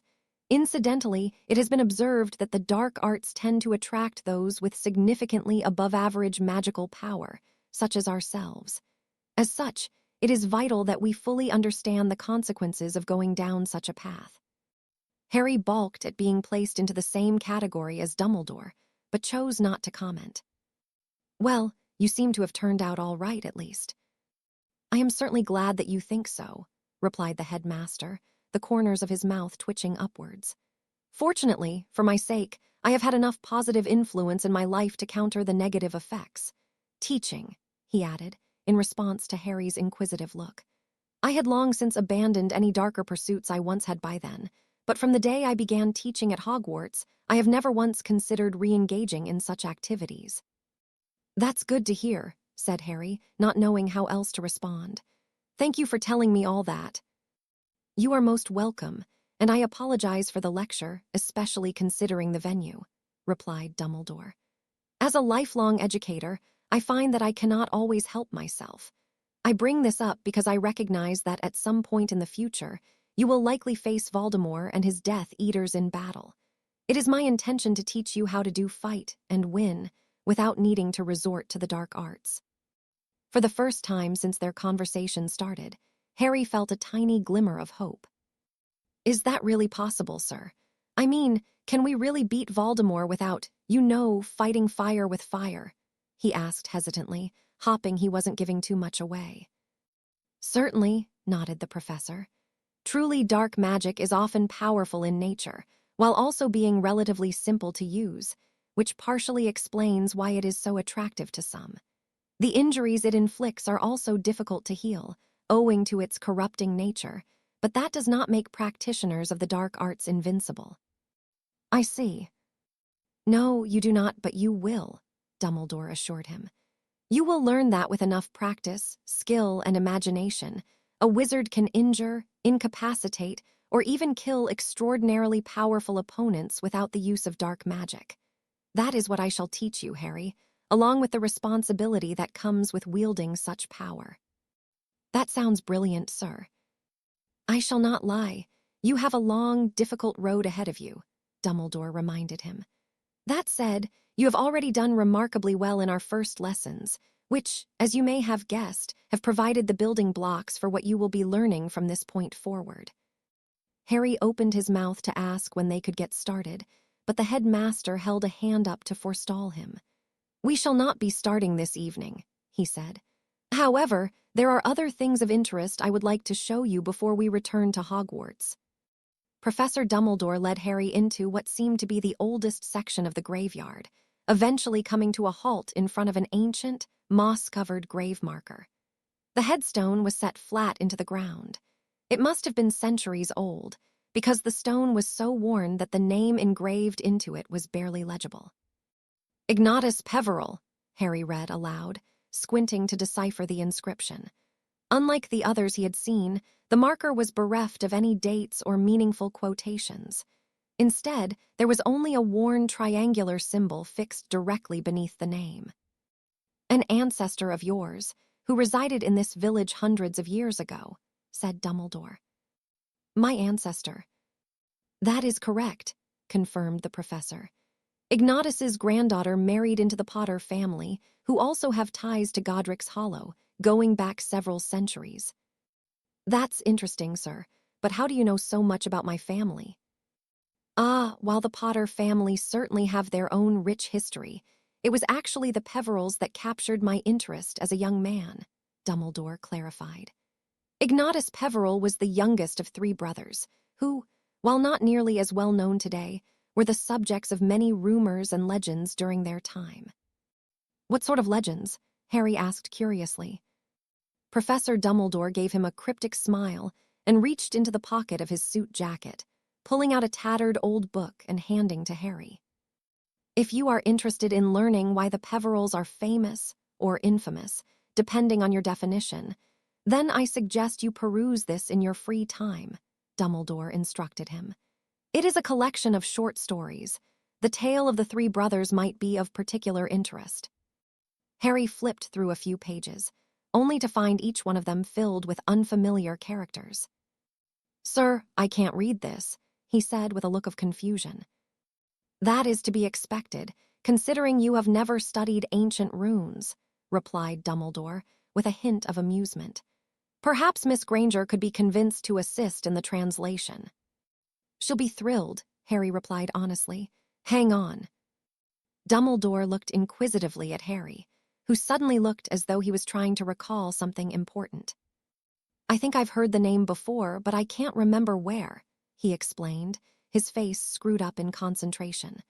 For some reason, I keep picturing an angry old man. Speaking his thoughts aloud somehow helped to trigger Harry's memory, and the image of an elderly man waving an ugly black ring in the face of a ministry worker sprang to the forefront of his mind. Know how much I've been offered for this, with the Peveril coat of arms engraved on the stone, the incensed man had shouted. Voldemort's grandfather, exclaimed Harry. He said his ring came from the Peverils. Very good, Harry, said Dumbledore, appearing pleased. I had wondered if you would make the connection. It is as you say, just as your family are descended from Ignatus, the Gaunt family can trace their lineage to Cadmus, the middle Peveril brother. Wait, said Harry, a look of disgust creeping onto his face. Does that mean I'm related to Voldemort?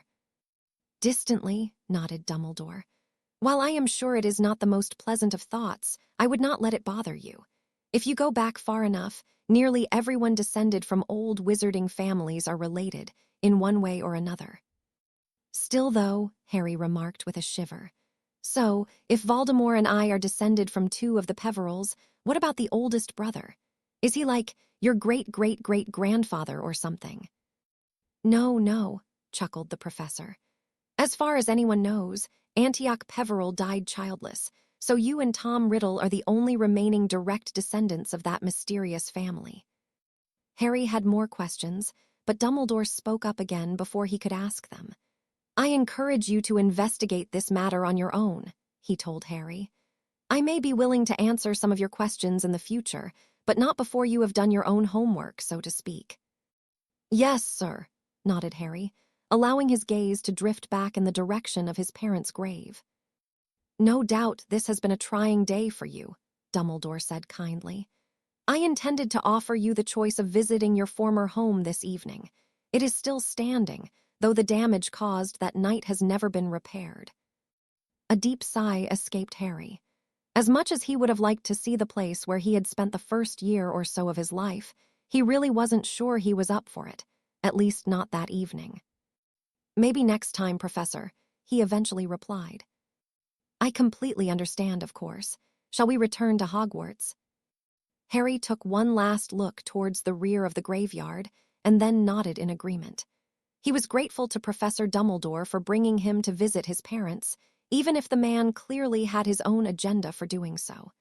If nothing else, the headmaster had given him plenty to think about. Oh, Luzu, WSLY is our king. WSLY is our king. He always lets the QFFLE in. WSLY is our king. Ron's not doing very well, is he? Hermione asked anxiously. Not so much, replied Harry, grimacing as the Slytherins celebrated going up 90-20. The match had been truly painful to watch. Ron had been a bundle of nerves from the moment he got out of bed that morning, and nothing anyone tried seemed to bring him out of it, not even a good luck peck on the cheek from Hermione. The Slytherins singing certainly hadn't helped matters, and by that point, Harry was practically begging Ginny to just catch the snitch and put her brother out of his misery. For her part, Ginny had flown very well, but she obviously lacked experience at the seeker position. She spent more time watching out for bludgers than she did looking for the snitch, and there had been one particularly painful moment where she'd had the chance to snatch a victory almost literally out from under Malfoy's nose, but she hadn't seen the tiny golden ball in time. Harry definitely thought she had potential to be a good player, but going up against an extremely physical Slytherin team for her first match was far from the ideal situation. WSLY was born in a bin. He always lets the QFFLE in. And with that goal by Pusey, Slytherin increased their lead to 80. The morose voice of Lee Jordan called out over the roaring of the crowd. Harry shut his eyes and rubbed them with the heels of his hands. The sooner the match was over, the better. You going to be all right? Asked Astoria, nudging him slightly. Yeah, he replied, dropping his hands and gazing up at the action above. I just wish I could be out there with them. You'll get your chance again, she reassured him, looping her arm through his. Umbridge won't be around forever. Yeah, you're right, agreed Harry, but it was of little consolation. And Gryffindor captain Angelina Johnson zooms up the pitch, ducks a bludger from Goyle and tosses it to Katie Bell, back to Angelina, who avoids Warrington, back to Bell, who shoots, GRYFFINDOR score. Excellent technique from the Gryffindor chasers. The score is now 100-30 in favor Slytherin, Pusey now with the quaffle. Harry cheered along with the rest of the Gryffindors, though he was momentarily distracted by the deafening sound of a roaring lion coming from directly behind him. He turned in his seat to see Luna clapping wildly with a beaming smile on her face. The eccentric Ravenclaw girl had been spending a lot of time with the Gryffindors lately, especially since the first meeting of the Hogwarts Underground.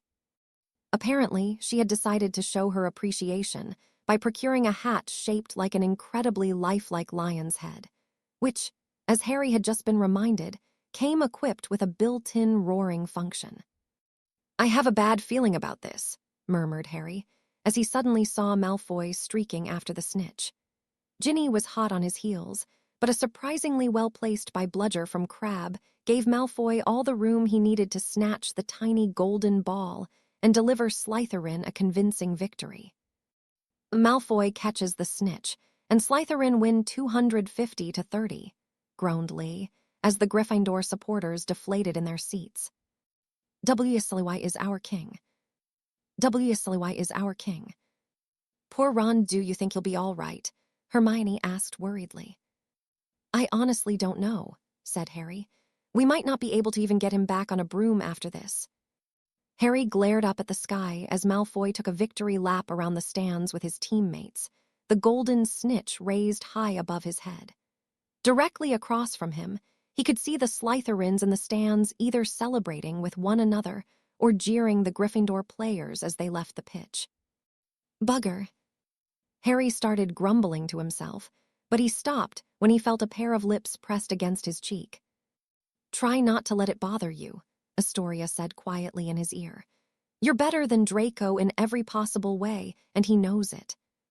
Harry snorted and wrapped an arm around her shoulders. I'm not really worried about him, he replied. Malfoy had largely been ignoring Harry as of late, although some of his usual swagger had returned since the Azkaban breakout. He is going to be completely insufferable, though, especially to Ron, he added. You're probably right, sighed Astoria. Hopefully he'll get tired of gloating soon and move on. Have you met Malfoy? Inquired Harry, giving her a look of disbelief. Astoria deflated.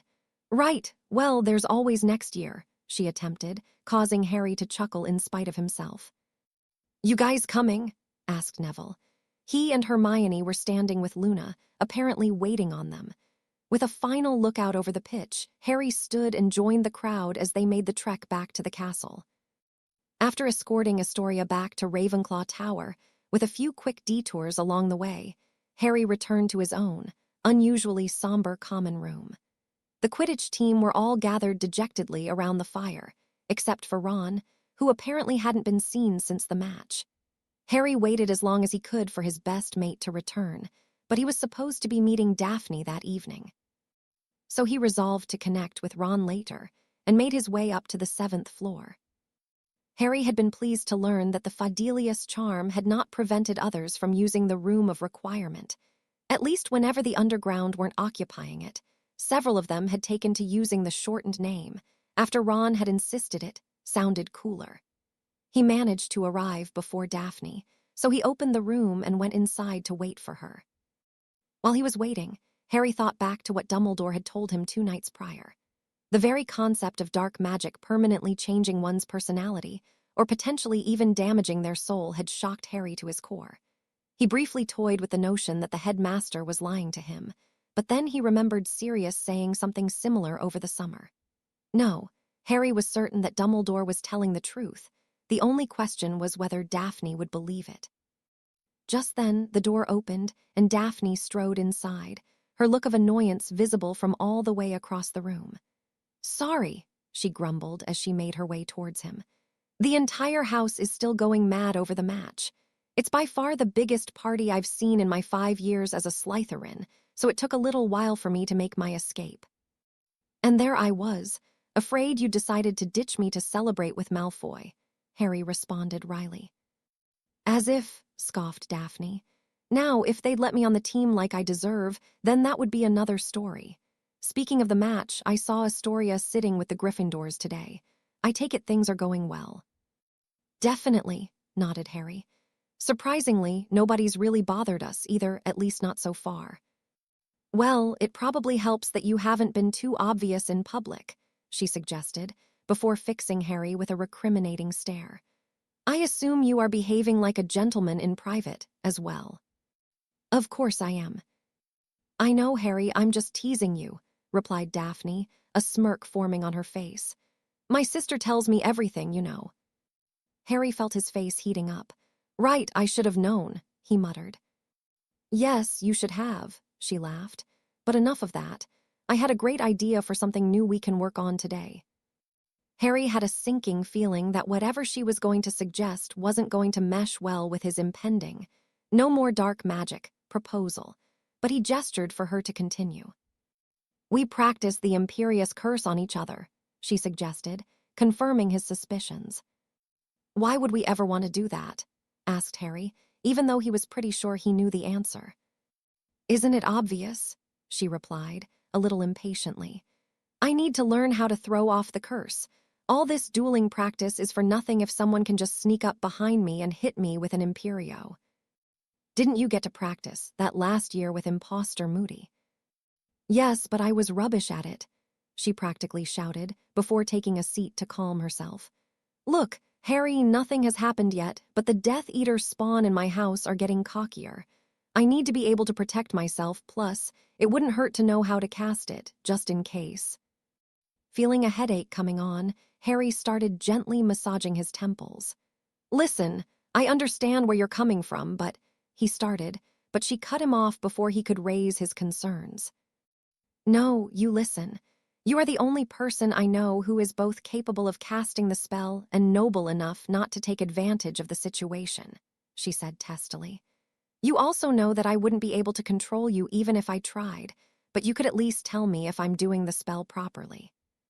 As much as Harry wanted to argue, Daphne had made some valid points, and it was important that she at least learned how to fight the Imperious Curse, if not throw it off completely. He was obviously going to agree, but first, he needed to make sure Daphne understood that some things had to change. "Fine, we can practice the Imperius until you can fight it off," he told her. "But after that, I think we need to take a break from dark magic." Daphne's celebratory expression was quickly replaced by one of confusion. "What do you mean?" she asked, clearly not understanding what could have caused Harry's sudden about-face. "I had a talk with Dumbledore the other day," Harry began, and then continued to fill Daphne in on everything he'd learned about the nature of dark magic and its long-term consequences. She listened patiently to his explanation, though she did raise a skeptical eyebrow at one or two of his assertions. Once he had finished, she leaned forward in her seat and asked, "Have you considered the idea that Dumbledore might be lying, so that his precious protégé doesn't delve into magics he doesn't approve of?" "I did consider it," replied Harry, which seemed to surprise Daphne. "I don't think he's lying, though. For one, someone else I trust once said something similar. For another," Harry hesitated, not really wanting to admit what he was about to say, even to himself, "I can feel it happening already. I've tried to explain it away, but I can't deny it anymore. The amount of dark magic we've been practicing has started to affect both of us, and you'd see it too, if you let yourself." For a moment, Daphne just looked at him with a contemplative expression, as if he were a puzzle she was attempting to work out. "Okay, so what?" she said eventually. "So what?" repeated Harry. "Did you not hear what I said about permanent, irreversible consequences?" "Of course I did. I'm not deaf," she spat. "The ends justify the means, as far as I'm concerned. Or were you lying when you said you would do whatever was necessary to protect your friends? What's going to happen to Astoria if you're not willing to fight back?" "That's a load of bollocks, and you know it," Harry retorted angrily. "That might be how this all started, but we've gone well beyond what we first discussed. And why? We already know more than enough lethal spells to kill Death Eaters, so why are we still spending hours every week learning more?" "Because, Potter." "Because we like it," Harry roared over her arguments. "We like the rush of power we get when we use dark magic, the satisfaction that comes with picturing our enemies suffering under our wands. Admit it, Daphne, we're not practicing the dark arts because we need to. We've been doing it because we enjoy it." Daphne opened her mouth to respond, but she quickly shut it without speaking and stared back at him with a quizzical expression. Deflating slightly, Harry dropped into the nearest seat and rubbed his face with his hands. "Look, I'm not saying we should go back to stunners," he continued, still rubbing his eyes. "If the Death Eaters attack, you should send every spell you can think of at them, if it means you'll be safe. I just don't want either of us turning into people we no longer recognize, people our family and friends no longer recognize." Finally looking up, Harry saw something in Daphne's expression that gave him hope that he had reached her. "I'll help you with the Imperius, because I agree you need to learn how to fight it," he continued. "But after that, I'll not be practicing any more dark magic." "Noble indeed," sighed Daphne, mostly to herself. "Okay, Harry, you've got me convinced no more dark spells, but we're going to repurpose that time into more dueling practice, understood?" "Deal," Harry smiled, relief washing over him. "Dumbledore said he'll be teaching me how to fight Death Eaters without resorting to dark magic. I'll be sure to show you some of what I learn." "For your sake, you'd better show me all of what you learn," she responded, though her tone was more teasing than serious. "We'll see," he smirked. "Let's go ahead and get this out of the way. Which would you rather do first, cast the spell or try to fight it off?" "I'll cast it first," she replied, a little too eagerly for Harry's liking. They both stood up, and then Daphne pointed her wand at Harry and whispered, "Imperio." "Nothing," Harry said after a moment. "Remember, if you're going to use an unforgivable, you need to really mean it." Daphne growled in frustration, then closed her eyes for a moment to center herself.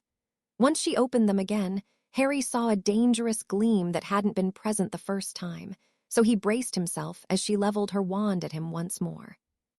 "Imperio."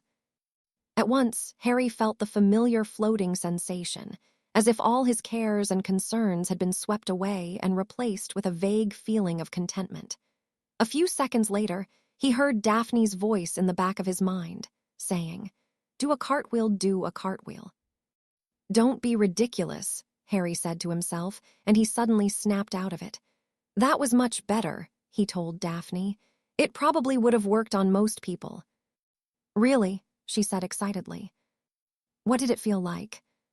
It felt like the imperious curse, shrugged Harry. I felt all calm and happy for a minute, and then I heard your voice telling me to do a cartwheel. You looked like it didn't affect you at all, though. How did you break it so easily? Harry tilted his head to the side as he looked back at her. It's hard to explain, really, he replied thoughtfully. I think it comes down to willpower. I just told myself doing a cartwheel would be stupid, and I decided not to do it. That's when the curse broke. That's it? Asked Daphne skeptically. More or less, Harry shrugged again. It probably helps that I'm a bit stubborn to begin with. You should be a natural. You're hilarious, she responded with a roll of her eyes. Come on, it's your turn. Brace yourself, and remember, be stubborn, Harry instructed her, a moment before whispering the incantation. Imperio. A most unusual sensation overtook Harry, an odd, tingling warmth that traveled from his brain and down the neural pathways connecting to his right arm, before flowing through his wand and into Daphne. It was a feeling of absolute control, and Harry's first thought was how he could get used to the sensation, which only reinforced his earlier decision to give up the dark arts. Daphne's eyes had glazed over, and she was standing still as a statue as she awaited his commands. After a few moments of contemplation, Harry laughed to himself and asked the room for a blackboard and chalk. With a flick of his wand, Daphne walked over to the board and wrote, in giant letters, I love Malfoy. Still laughing, Harry ended his spell and ducked unsuccessfully when Daphne hurled a piece of chalk at him. You bastard, she shouted. What? He chuckled, catching the second bit of thrown chalk with his left hand. I thought telling you to do something you really didn't want to do would help you throw it off. You'll pay for that one, Potter Imperio. A wonderful haze settled over him, and Harry felt all the tension leave his body. Once again, Daphne's voice echoed in the recesses of his mind. Come here and kiss me, come here and kiss me. Harry's eyes immediately snapped into focus, and almost without thinking, he raised his wand and cast a stinging hex at Daphne. Ow, what the hell, Potter? She howled as she rubbed the spot on her thigh where Harry's spell connected. The hell are you playing at, Greengrass? He retorted angrily. What, can't take a little joke? She winced. That wasn't funny, replied Harry, still seething. I'm done with this. If Voldemort can't control me, you sure as hell won't be able to. I'll give you one more chance to try and break the curse, but not today. I don't think it would be a good idea right now, he said, and then brushed past her on his way to the door. Harry, wait, she called after him. He hesitated for a moment, and then with a sigh, he stopped and turned back around to face her. I'm sorry, Daphne said earnestly, her eyes focused on the ground in front of her. I don't know why I did that. I mean, I knew it wouldn't work anyway, but still I'm sorry. She really did seem ashamed of what she had done. Perhaps it had been nothing more than an ill-conceived jest, but it still didn't sit right with Harry. Apology accepted, he said after a moment. Are you still free Tuesday after dinner? I am, she nodded. All right, you have until then to come up with a strategy for fighting the Imperius. Good night, Daphne, said Harry, before turning again to leave. Harry. He turned back again. I really am sorry. Please don't tell Tori, she pleaded. Don't worry, I definitely won't, Harry assured her, before turning around and leaving Daphne alone in the room. Chapter 22, The Deathly Hallows. A large portion of the Sunday following Gryffindor's first Quidditch match was spent convincing Ron not to quit the team. He had been understandably dejected following his lousy performance against Slytherin, and it was only after the entire team showed him their support that he agreed to stick with it. Of course, knowing that the alternate keeper would be Cormac McLaggen might have been part of their motivation, as the 6th year's unearned arrogance had made him quite unattractive as a teammate. In any case, their next match wouldn't be until the end of February, so Ron had plenty of time to get his nerves in order before facing Hufflepuff. One unexpected, yet certainly welcome surprise was Hagrid's return to Hogwarts.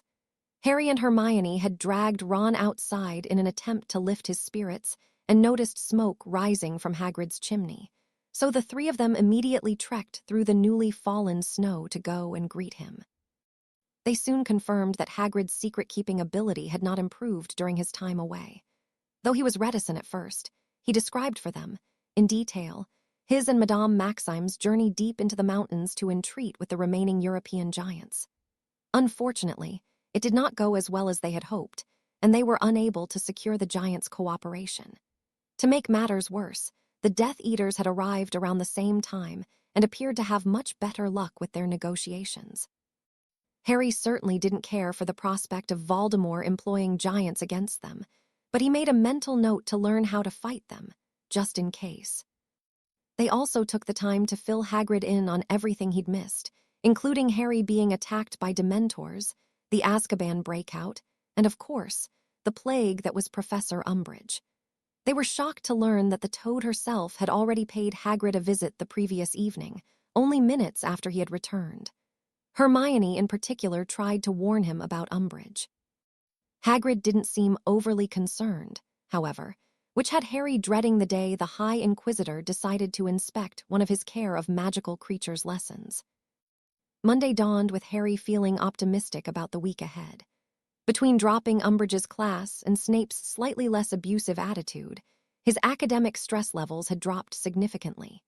He was also excelling at both charms and transfiguration, with both Professors McGonagall and Flitwick now giving him extra credit assignments to complement his improved performance in class. Harry went down to breakfast with the rest of the Gryffindors, taking the opportunity to discuss his plans for that evening's underground meeting with Ron and Hermione. They were in the midst of a debate over the merits of introducing stunning spells before everyone had mastered the shield charm, when the owl post arrived. With 2 weeks having passed since his interview was published, the flood of letters being sent to Harry had been reduced to a trickle, which was why he was surprised to receive not one, but 2 letters from unfamiliar owls that morning. The first one turned out to be a short note from his solicitor, Reginald Cartwright. "Who's it from, Harry?" "My solicitor," said Harry, replying to Hermione.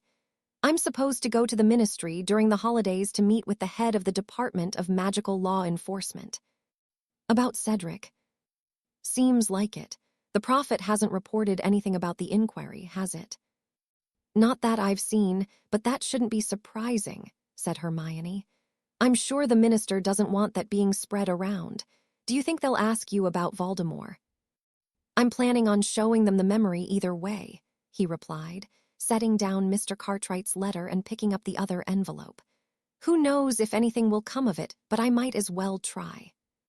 "If it helps the ministry get their heads out of their arses, I'm all for it," offered Ron. "Not getting my hopes up there," Harry responded, as he unfolded the parchment from the second envelope. An involuntary chuckle escaped him as he read the first few lines of the letter. Harry shut his eyes and took a few deep breaths, allowing the rather unexpected feeling of relief to wash over him. "What is it?" he heard Hermione ask him. Harry opened his eyes and read through the letter again. "They believe me." "Who believes you?" asked Neville. "Cedric's parents," he replied, handing the letter to Hermione. "They said they believe me," and Harry took another deep breath to compose himself. "They said it wasn't my fault," he added quietly. "Oh, Harry," Hermione said empathetically as she skimmed the letter. "Look, they even apologized for sending that letter to the Daily Prophet." "I never was mad about that, to be honest," Harry replied quietly. "Mr. Diggory only sent it because Umbridge manipulated him. Plus, it actually convinced the ministry to open up an inquiry into that night." "So, are you going to meet with them?" "Yeah, it's Hogsmeade weekend, so I reckon I'll see if they want to meet in the Three Broomsticks. I'll write them back while you're in defense." Don't remind me," grumbled Ron. "I wish Dumbledore would let me take my OWL." Hermione turned to Ron in shock. "How can you even say that?" she said anxiously. "We have so much more to learn before we're anywhere near ready for our OWLS." "Get a grip, Hermione. It's not like I was serious," Ron groaned in reply. "Besides, it's not like we're learning anything from Umbridge anyway. We're doing that all on our own," he added in a low voice. Does everyone know we're meeting tonight? Whispered Hermione. As far as I know, shrugged Harry. It's hard with so many, but we spoke to people from each house and told them to spread the word. Well, I came up with something that should help with that, she replied happily. I'll have to show you later, though there are too many people around now. Harry nodded and went back to eating his breakfast, soon finding himself lost in thought. While he had hoped the Diggorys would reply to his letter, their absolution meant more to Harry than he could even express. For months, he had been harboring guilt over what happened to Cedric that night, to the point where he still had the occasional nightmare about it. Harry wasn't sure if he could ever completely let go of his guilt, but if even Cedric's own parents didn't fault him, then surely he could at least try to forgive himself. Oh, ooh. Good work, people, declared Harry, a moment after calling for quiet. I've seen a lot of improvement already, and pretty much everyone's got the hang of Expelliarmus, Stupefy, and Protego. One thing to remember, though, if you find yourself in a fight, your opponent probably won't be just standing around waiting for you to hit them. There were a few nods and general murmurs of agreement from the group. That's why we're going to introduce some drills to help get used to dealing with moving targets, he said, and with a flick of his wand, 5 circular, wooden targets flew from against the wall and hovered in the air behind him, each about a half a meter across and painted with a red bull's. This time, we'll keep it simple with only the targets moving, he continued, and with another flick of his wand, the targets went into motion. In the future, both you and the targets will be on the move, so be sure to keep that in mind. Now, everyone pair up and have a go at the targets 2 at a time, and whoever hits the most between you and your partner wins. Any questions? What spell should we use? Asked Megan Jones, a 5th-year Hufflepuff. For now, I only want you using either of the spells we've worked on, whichever one you're more comfortable with, instructed Harry. Any other questions? Great, let's get started, he said, moving out of the way as Megan stepped up to go first with Ernie Macmillan. Nice one, said Ron, as Ernie knocked the first wooden bullseye out of the air. Yeah, only problem is that by the time everybody gets a turn, we'll probably have to call it a night, Harry complained. We need to come up with better ways to get everyone engaged. There's too much standing around and watching. Speaking of which, I was thinking us original members should find a way to meet up separately, Ron said quietly. We're not getting as much out of these meetings, even though we'll probably be the ones who end up fighting with you. I know, sighed Harry. He had recently come to a similar conclusion, but between the underground and training with Daphne, he barely had enough time to do his schoolwork as it was, let alone spend time with his girlfriend. Dumbledore had also hinted that their lessons would be increasing in frequency, which would leave him with very few free evenings to devote to working separately with Ron and the others. The problem is there's just not enough time, he continued. Everyone should be pretty much caught up by the holidays, so it'll be better next term. I guess so, but when were you going to show us? You know some of the darker stuff, asked Ron, his voice dropping to a whisper. Harry grimaced slightly. He hadn't forgotten his earlier promise, but he'd also yet to mention Dumbledore's revelations about dark magic and his own decision to stop using it. Ron's question did, however, make him realize that if they were no longer going to use dark magic, then his one-on-one sessions with Daphne might no longer be necessary. Maybe he could convince her to join in with the others instead. I actually decided not to work on spells like that anymore, Harry told Ron. It's sort of a long story, but I definitely think it's for the best. I might have an idea to free up some time, though. Let me get back to you. Fine by me, said Ron, who seemed somewhat relieved by Harry's decision. All right, I'm going to grab Hermione and get in line. This is something I can actually beat her at. Harry chuckled as he watched Ron practically drag Hermione over to the target practice queue, where Dean and Seamus were currently engaged in a spirited competition. He looked on with no small amount of pride as one pair after another stepped up and performed their spells, all but proving to Harry that all the hard work and secrecy was well worth it. Before we go, I have a quick announcement, Hermione called out as soon as the last pair had finished. Letting everyone know about our meetings has been a challenge, So I've come up with a way for Harry to communicate the date and time to everyone without arousing suspicion. She held up a large basket and took out what appeared to be a shiny gold galleon before handing the basket off to Ron. Everyone will take one of these fake galleons, she explained. As the basket was passed around, Ron's face fell slightly at the mention of them being fake. You see the numerals around the edge of the coin. On real galleons, that's just a serial number referring to the goblin who cast the coin. On ours, the numbers will change to reflect the date and time of the next meeting. I've cast a protean charm on them, so when Harry changes the numbers on his coin, ours will all change to mimic his. When that happens, the coins will heat up for a few seconds, so if you're carrying them in your pocket, you should be able to feel it. For a few moments, the group just stared blankly back at Hermione, to the point where she was beginning to feel self-conscious, until Noreen spoke up. That's actually quite clever. Even if someone like Umbridge found it, they would have no way of knowing what it actually was, she said to general agreement. Well, that's the idea at least, Hermione said brightly, obviously pleased that her idea had been so well received. First the Fidelius charm, now a protean charm.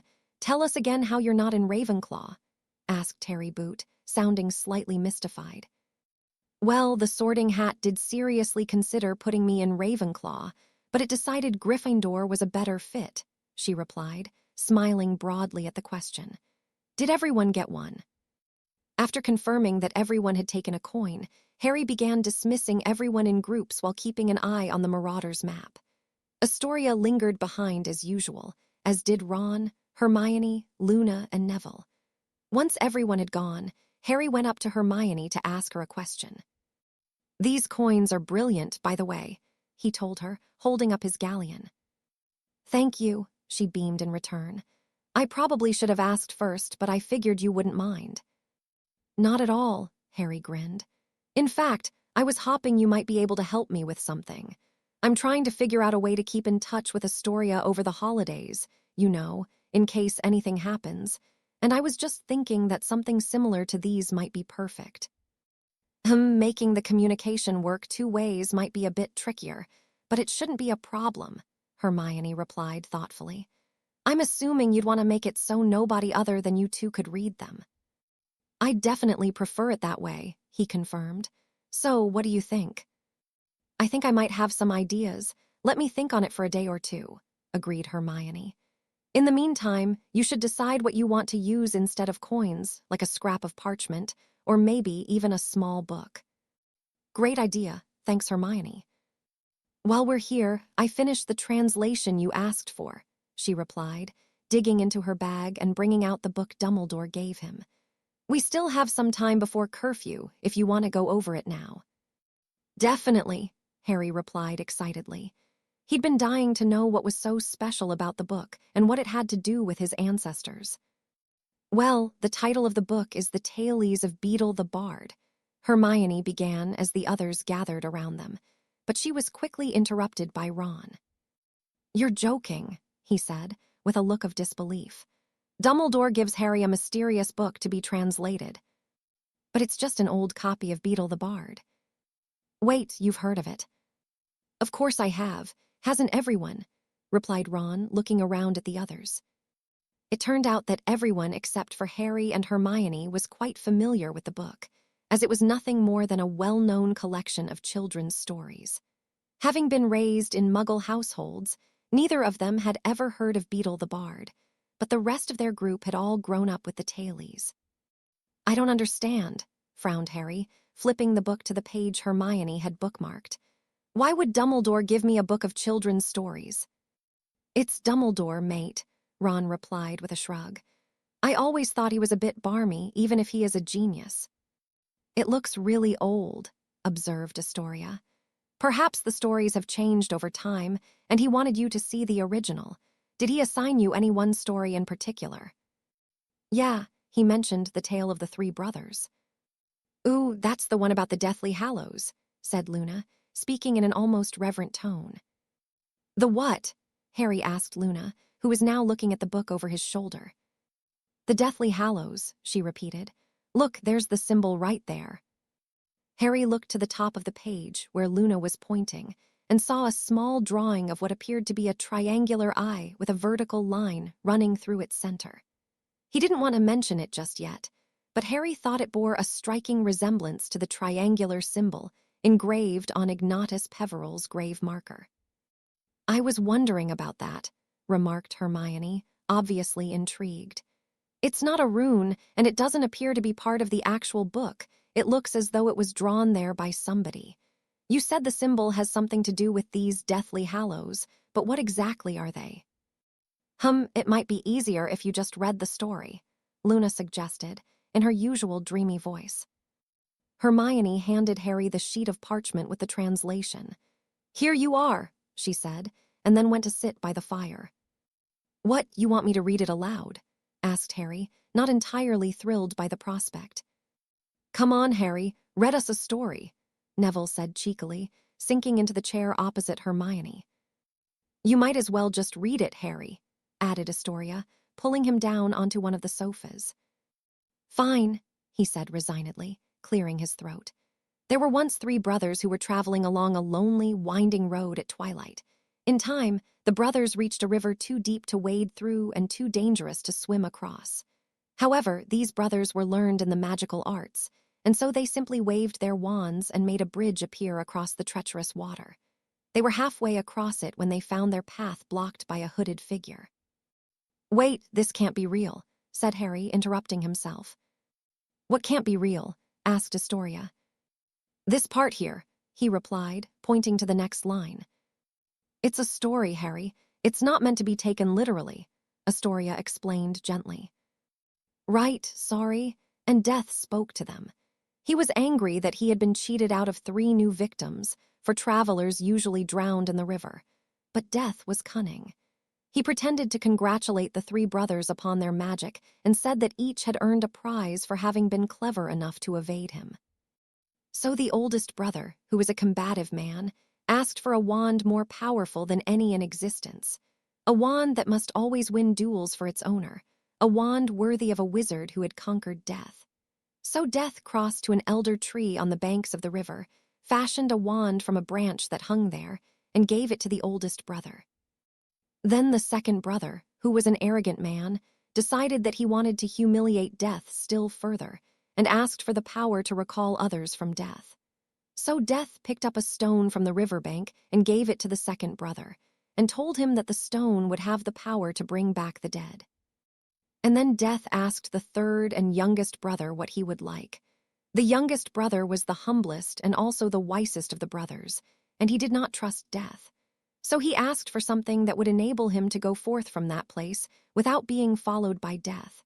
And Death, most unwillingly, handed over his own cloak of invisibility. Harry paused for a moment as he contemplated the importance of Death giving his own invisibility cloak to the youngest of the 3 brothers. Did that have something to do with why Dumbledore gave him the book? He exchanged significant looks with Ron and Hermione before reading on. Then Death stood aside and allowed the 3 brothers to continue on their way, and they did so, talking with wonder of the adventure they had had, and admiring Death's gifts. In due course the brothers separated, each for his own destination.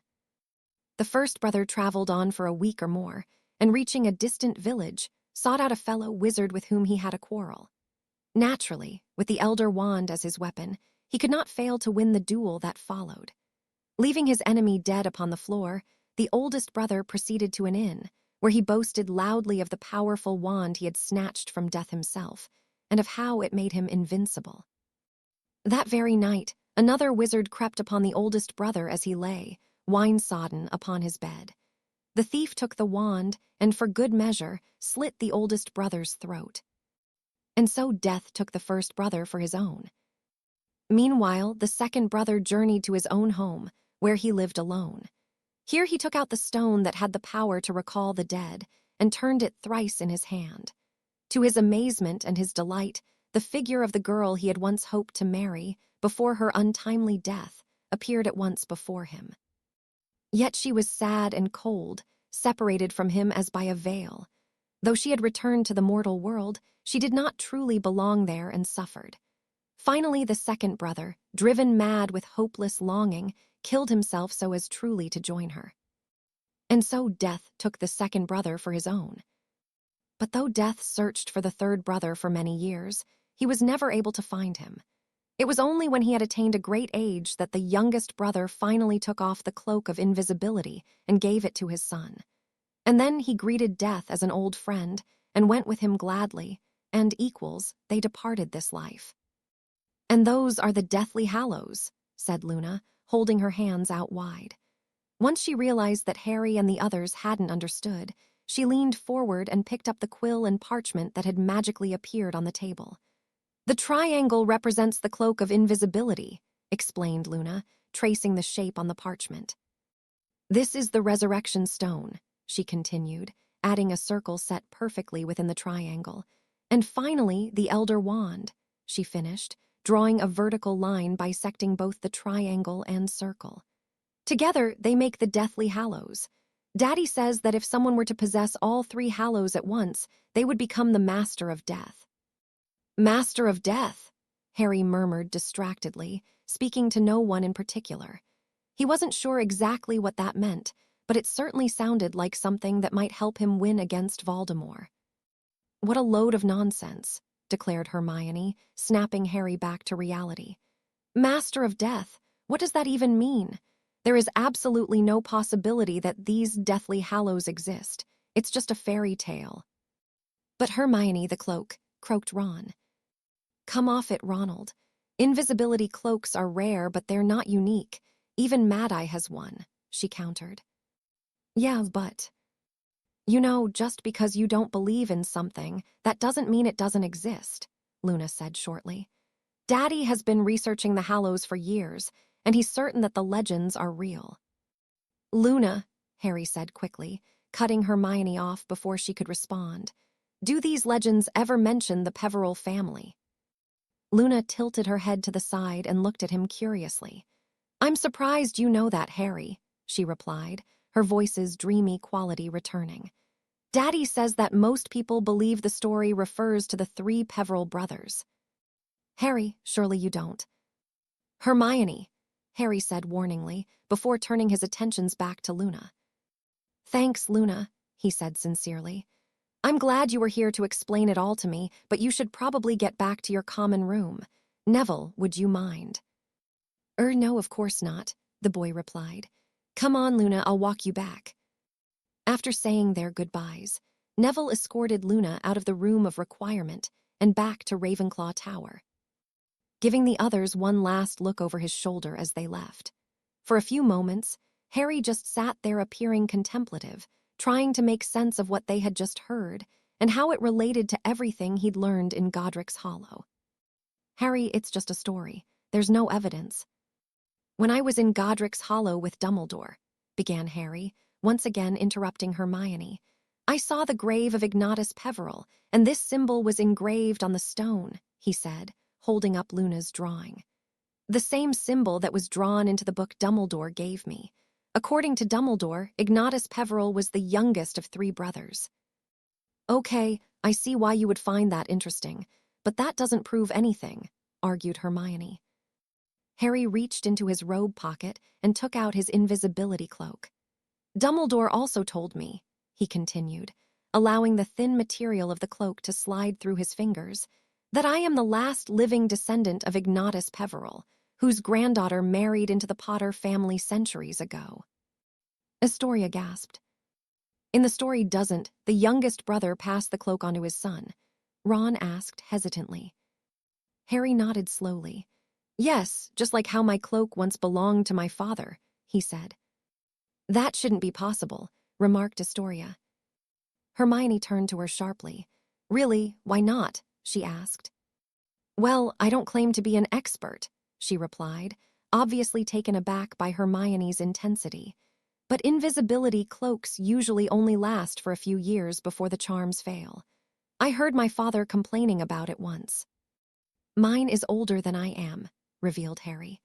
"Sirius told me stories about my dad using it when they were in school. So if nothing else, we know my cloak is special, but that's not all.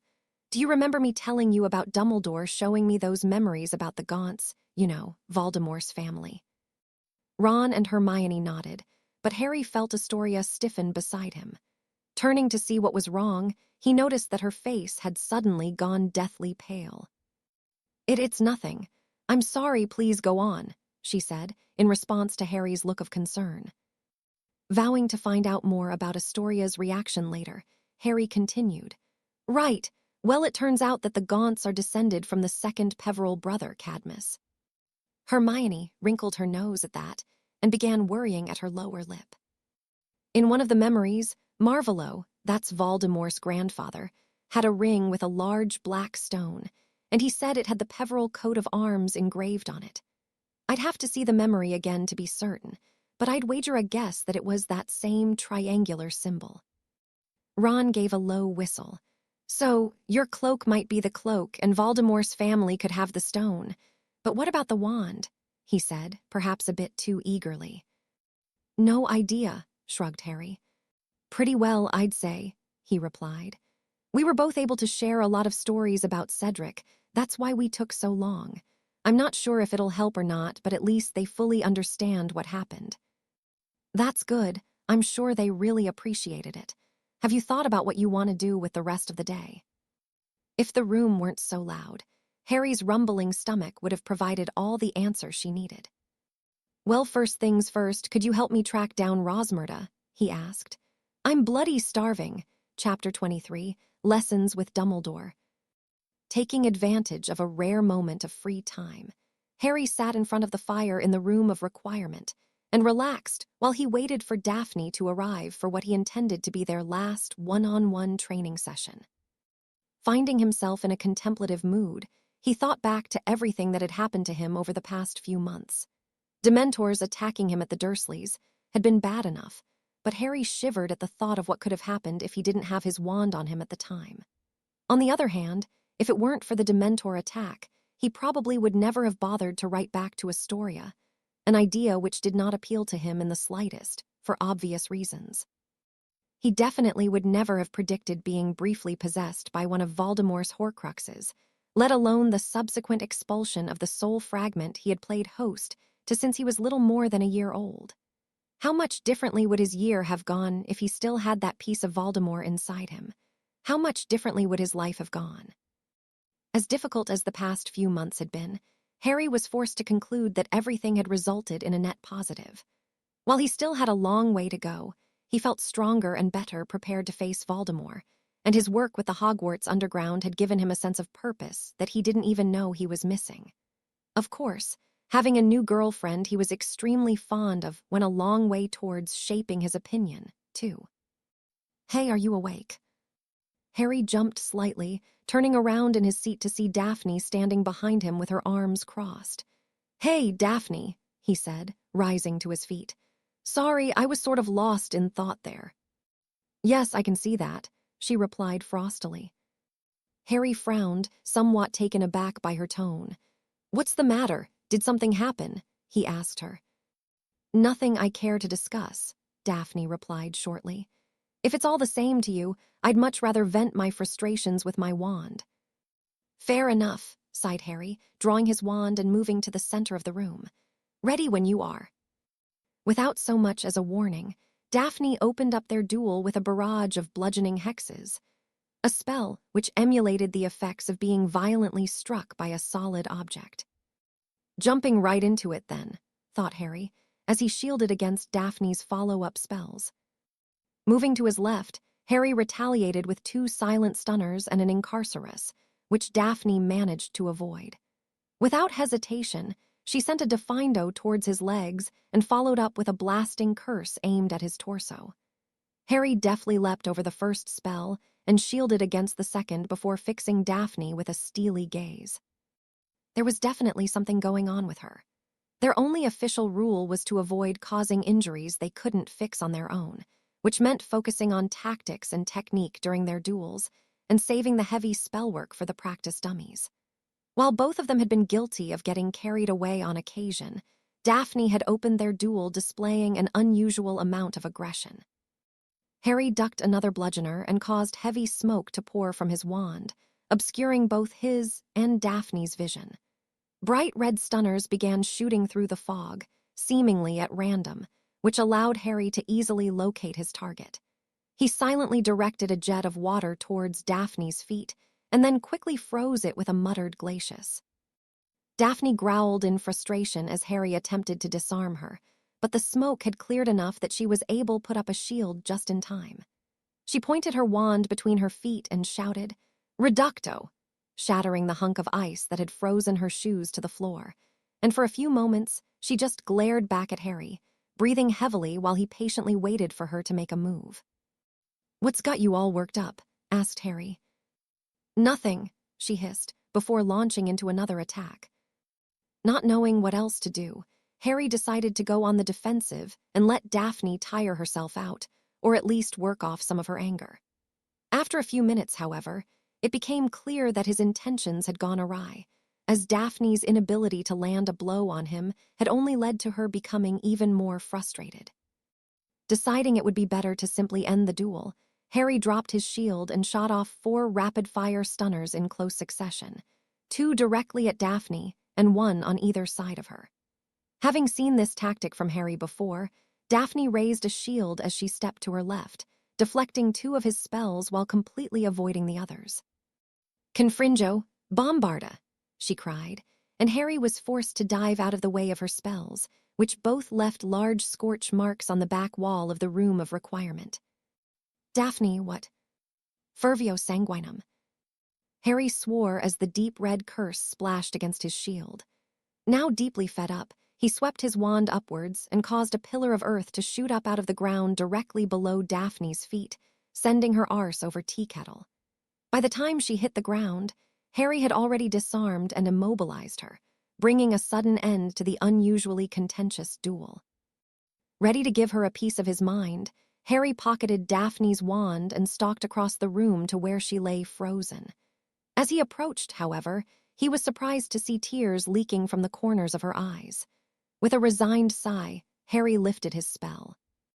"A blood-boiling curse, Daphne, really," he said with a mix of anger and disappointment. "I'm sorry," she choked out in a half-sob. "Come on," he said, helping Daphne to her feet and guiding her to the sitting area next to the fire. "Dobby, if you get a chance, can you bring us some tea?" he called, and a short while later, the house elf appeared with a laden tea tray and deposited it on the coffee table. "Thanks a lot, Dobby," he said, just before the elf popped away. They sat and sipped their tea in silence for a minute, Harry giving Daphne a chance to collect herself before getting to the bottom of what caused her to snap. He had never seen her completely lose her composure like that before. "You've been holding back against me this entire time, haven't you?" she said finally. "Yes," he admitted. "I thought you knew." "I suppose I did, even if I like to pretend otherwise," she sighed, her eyes again beginning to water. I want to sincerely apologize for what just happened. It wasn't you I was dueling out there, it was, I don't even know anymore. I'm not sure what came over me, but I'm sorry." "Something obviously happened," replied Harry, but Daphne kept her eyes fixed on her teacup. "Come on, you can tell me." Daphne took another sip of tea and set her cup down on the tray. "I received a letter from my mother this morning," she began to explain.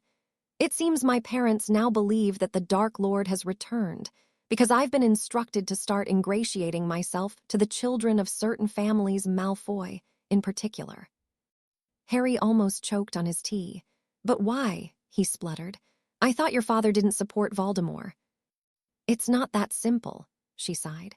"Father certainly has no interest in joining you-know-who, but I can easily see him wanting to at least appear sympathetic to their cause, if only to avoid having our family become a target." "That'll only work for so long, though," argued Harry, shaking his head in disbelief.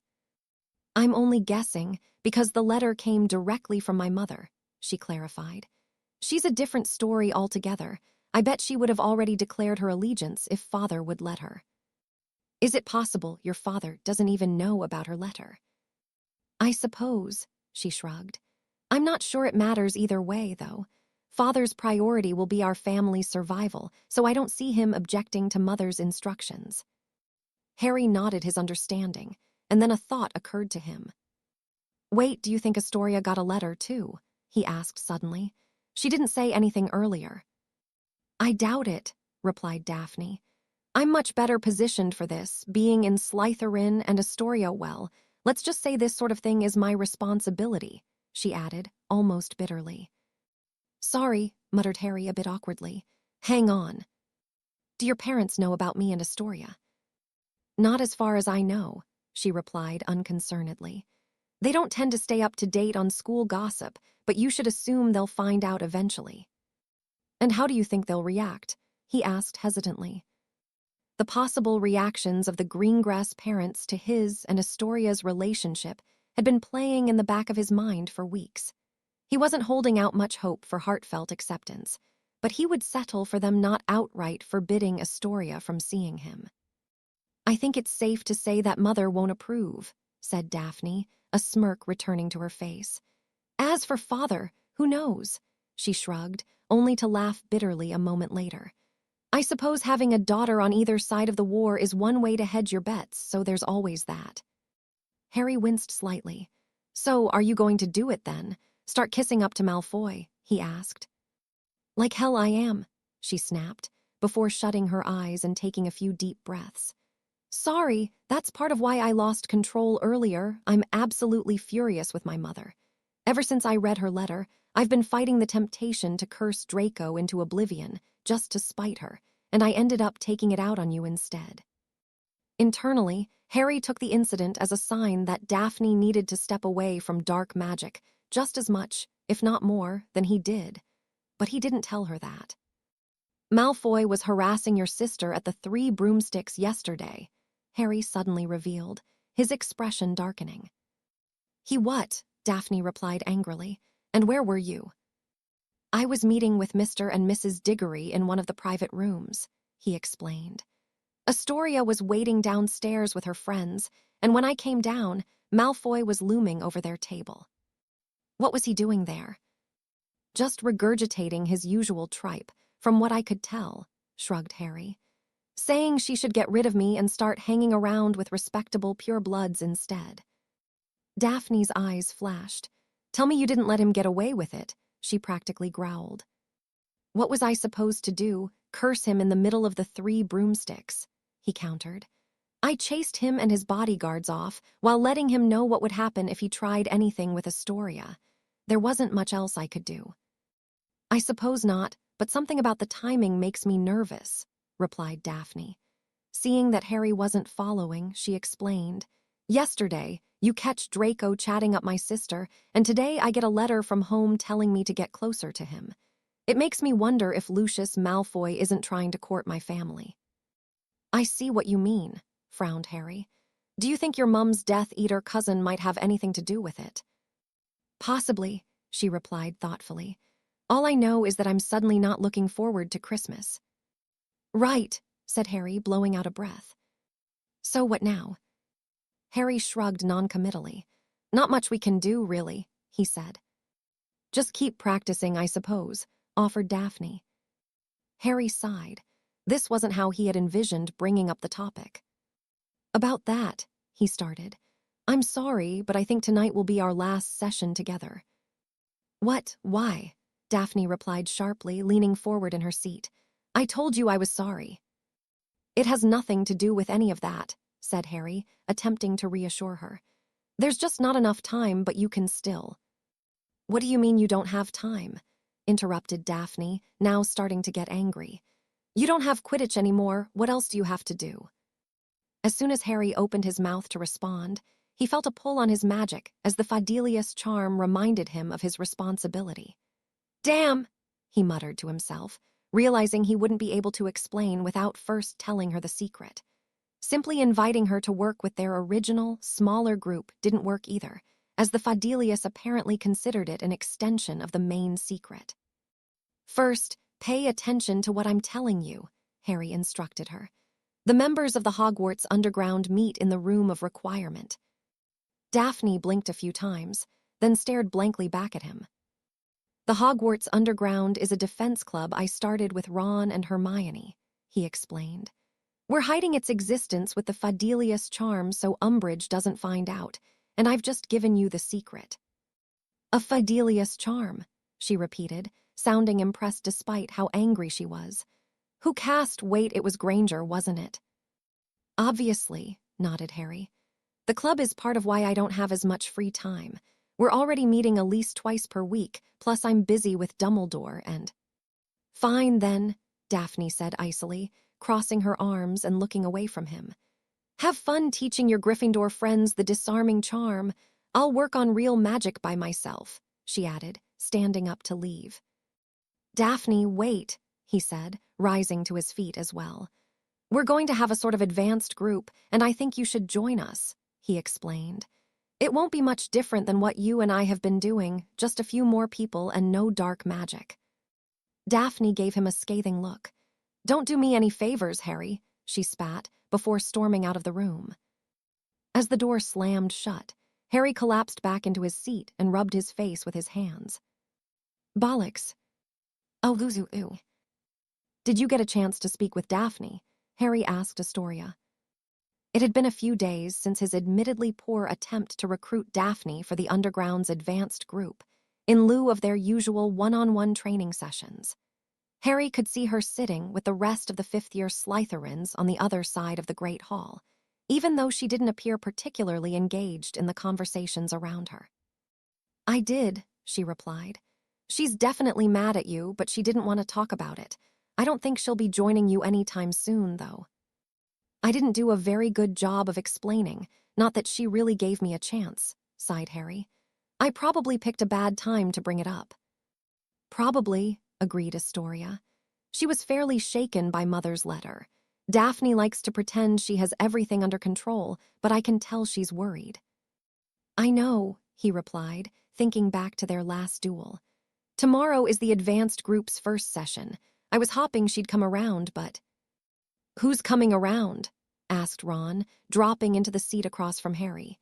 His hair was dripping wet, and he looked as though he had dressed himself in a hurry. No one, replied Harry, taking in his friend's appearance. Where have you been? Quidditch practice ran long, he replied with a shrug. Where's Hermione? No idea, said Harry, before adding in a whisper. I have another lesson with Dumbledore tonight, so I came down early. Ron's eyes lit up. Wicked, you're going to show us what he teaches you, right? He asked eagerly. Probably, chuckled Harry. We've got 13 coming for tomorrow, so we'll see how it goes. Really? Who else did you invite? Our original 7, of course, he said. Plus Dean and Lee, Boot and Corner from Ravenclaw, Susan Bones, and… Harry coughed behind his hand. McLagan. Ron just stared back at him, his fork stopping midway between the plate and his mouth. Really, Harry, you just had to invite that Burke. Sorry, he replied apologetically. Look on the bright side, though, this way, you'll be able to duel him whenever he gets out of line. I hadn't even thought of that, muttered Ron, looking much happier. Cheers, Harry. Harry chuckled and went back to his dinner.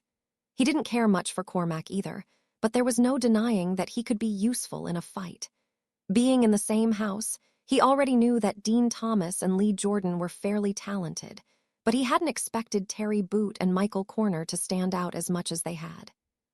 Susan Bones was also a bit of a surprise, until Harry found out that her aunt was Amelia Bones, the head of the Department of Magical Law Enforcement, who had been giving Susan private lessons for years. Would you mind if I came and watched you sometimes? Astoria asked him. Of course not, replied Harry, setting down his fork. I'm not sure how exciting it'll be, but you're always welcome. Astoria smiled at him and leaned into his side a bit. If it gets too boring, I'll just work on homework, she said. I like watching you teach, though you're really good at it. Besides, she added, a little more quietly, once you're finished, we can spend some time together before curfew. I'll have to make sure training doesn't run too long then, Harry grinned in reply, giving her a wink for good measure. Mum, just try not to get too sweaty, she teased. I'll see what I can do, he laughed before checking his watch. Besides, I've been meaning to find some time for us to talk, he whispered quietly. Now that we're together, there are some things I think you should know. Like what? Asked Astoria, frowning slightly. I can't really say here. I've told you most of it already, just not all the details. "Oh," she replied with dawning comprehension. "Are you sure that's okay?" "Definitely," he nodded. "Anyway, I need to get going. Is Umbridge still watching?"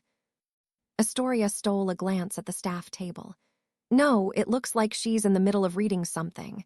If you leave now, she might not even notice," she told him. "Great, see you tomorrow then," he replied, and then got up from the table and swiftly made his way out of the great hall. As soon as he cleared the doors, he put on his invisibility cloak and started towards Dumbledore's office. It would be his first time speaking to the headmaster since their trip to Godric's Hollow on Halloween.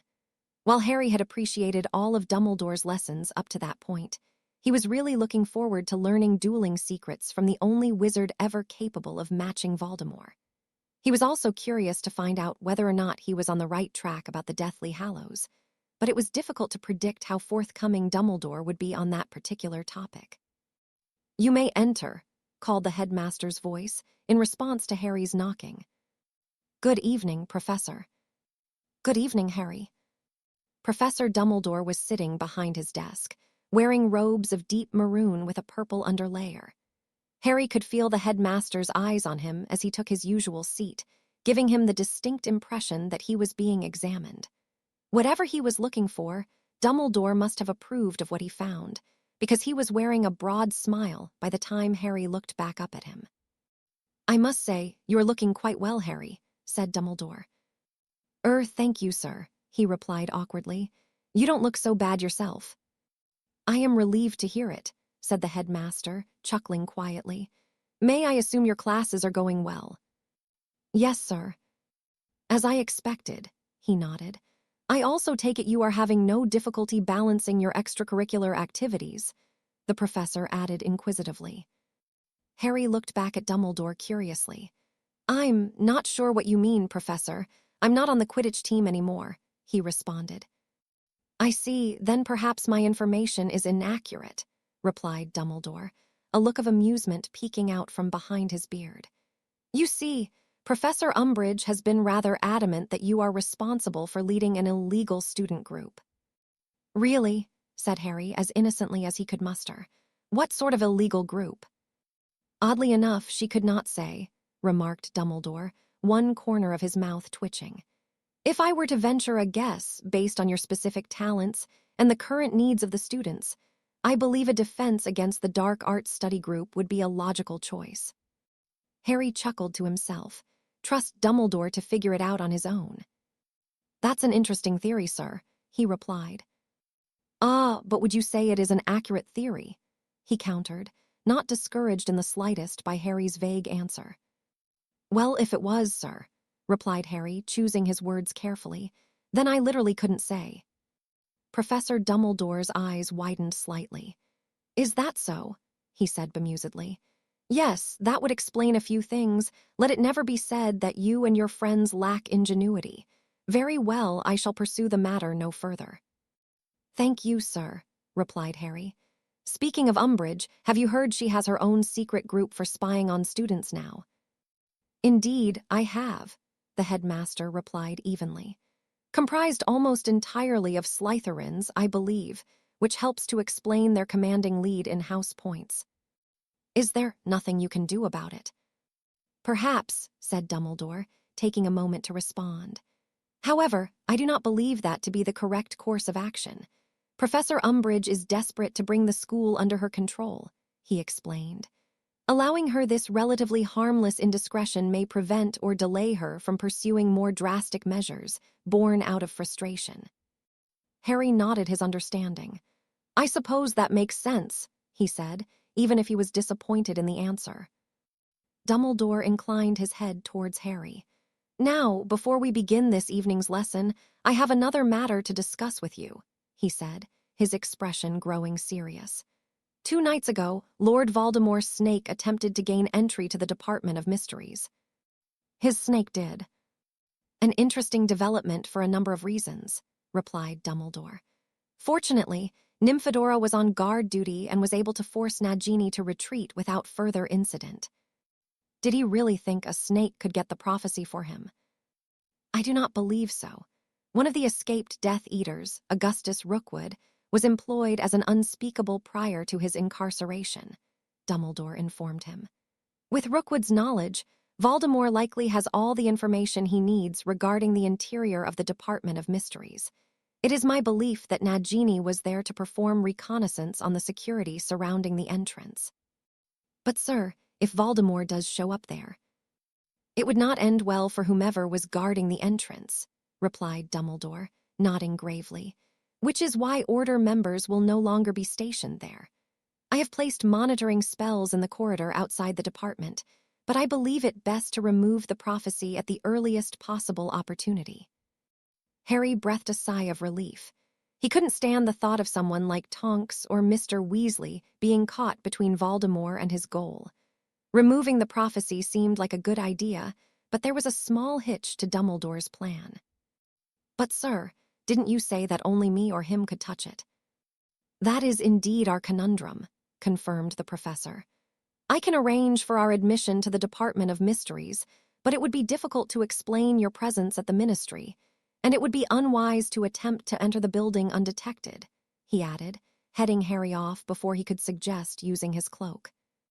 Harry sat and thought for a moment, an idea slowly forming in his head. Well, I am supposed to meet with Madame Bones on the 23rd of December. I could always take the prophecy while I'm there, he suggested. Is that so? Said Professor Dumbledore, sounding intrigued. As part of her investigation into Mr. Diggory's death, I take it. May I assume that Mr. Cartwright will be representing you again? Yes, sir. We're meeting at his office before we go to the Ministry. I see, said the professor, slowly stroking his beard. Yes, that just may work. Perhaps a bit later than I would have preferred, but considering the alternative, he continued, more to himself than to Harry. Yes, he said finally, we shall retrieve the prophecy at the conclusion of your meeting. Allow me to make the necessary arrangements. Harry nodded his agreement. I do have one final related topic before we proceed, Dumbledore continued, folding his hands in front of him. What would you say if I told you I have become quite curious about the behavior of Lord Voldemort's snake? Harry just looked back at him curiously, so he continued. Tuesday's incident is only the latest example of the unusual level of control Voldemort has over Nagini, even for a Parselmouth. Sending her into the Ministry alone, as he did, suggests two things to me. First, Nagini has a much higher degree of intelligence than the average Python, and second, Voldemort actually trusts her to do his bidding, even without him being present. When you put it that way, it does seem a bit odd, agreed Harry after a moment's thought. What does it mean, though? Professor Dumbledore tilted his head and peered at Harry over his glasses. Can you think of no possible explanation for their unusual connection? He inquired, in a significant tone that suggested Harry was missing something. The headmaster waited patiently while Harry attempted to work out the puzzle. He could only come up with one idea that even remotely made sense, but he had a hard time believing it was possible. Sir, you don't think, Harry started, before stopping to shake his head. Did he turn his snake into a Horcrux? That is the conclusion I arrived at as well, Dumbledore said approvingly. Why would he do that? Asked Harry, clearly not understanding. Wouldn't it be smarter to use something that can be hidden away like the others? That would be the more sensible approach, agreed Dumbledore. That being said, hubris has always been Tom's greatest weakness, fixated as he is on being the last heir of Salazar Slytherin. I have no difficulty believing he would entrust part of his soul to his loyal serpent. In addition, Voldemort believes that he alone knows of the existence of his Horcruxes, and he likely cannot even fathom the possibility of Nagini being destroyed. So the diary, the locket, Ravenclaw's tiara, and the one in me have all been destroyed, said Harry, counting off Horcruxes with his fingers. Plus, we're pretty sure about Nagini and Hufflepuff's cup. How many do you think he made? Professor Dumbledore steepled his fingers in front of him, as if contemplating what to say next. It is my theory that Tom intended to create 6 Horcruxes, the professor said finally. I know you have not taken arithmancy, but the number 7 is quite magically significant. I believe that having a 7-part soul would appeal greatly to Lord Voldemort, and mutilating his soul to that degree would certainly explain his physical changes over the years. If that's true, then there should only be two left, right? Nagini and the cup, said Harry, checking his math. Ah, you are forgetting that Voldemort never intended, and likely does not even know that he left a piece of his soul within you on the night of his downfall, Dumbledore corrected him. Assuming he achieved his goal, that would leave a third, unknown Horcrux for us to discover. Oh, right, Harry said glumly. Of course, that is merely a theory, one which I am still working to confirm, the professor added. I have, however, seen enough evidence to convince me that I am correct. Didn't you say you had a lead on one? Asked Harry. Indeed, I do. If all goes well, I may be calling on you a second time during the holidays so that we might retrieve it together. Sounds good, sir, Harry said enthusiastically, very much looking forward to the prospect. Excellent, replied Dumbledore, rising to his feet. Then let us get on with this evening's lesson. Follow me, please. Harry followed Professor Dumbledore out of his office and down the stairs, donning his invisibility cloak as he walked. They marched through the corridors without speaking, occasionally diverting their route in favor of using the castle's secret passageways, including some even Harry had never used before. Several minutes later, Harry found himself being led down a wide, stone staircase and into a room that was eerily familiar to him. In the center of the cavernous room was a large, sunken floor, surrounded on all sides by rows of stone steps, or perhaps even benches, reminiscent of an ancient Roman theater. Adding to the effect were the columned archways all around the perimeter, supporting the room's vast domed ceiling. The only light came from the torches affixed to the wall using old-fashioned iron sconces, making it easy to believe that the room had remained unchanged for several centuries.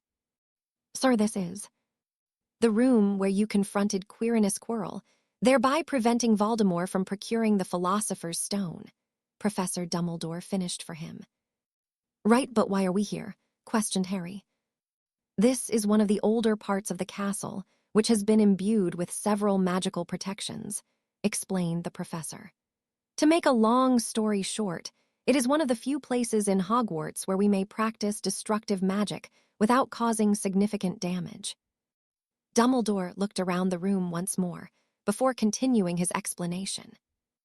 It also seems a fitting venue for our next lesson, which shall cover the most fundamental of magical techniques, developed and honed by generations of witches and wizards for well over a millennium. I am speaking, of course, of the manipulation and control of the four classical elements: fire, water, earth, and air. I take it you are familiar with some of the related spells.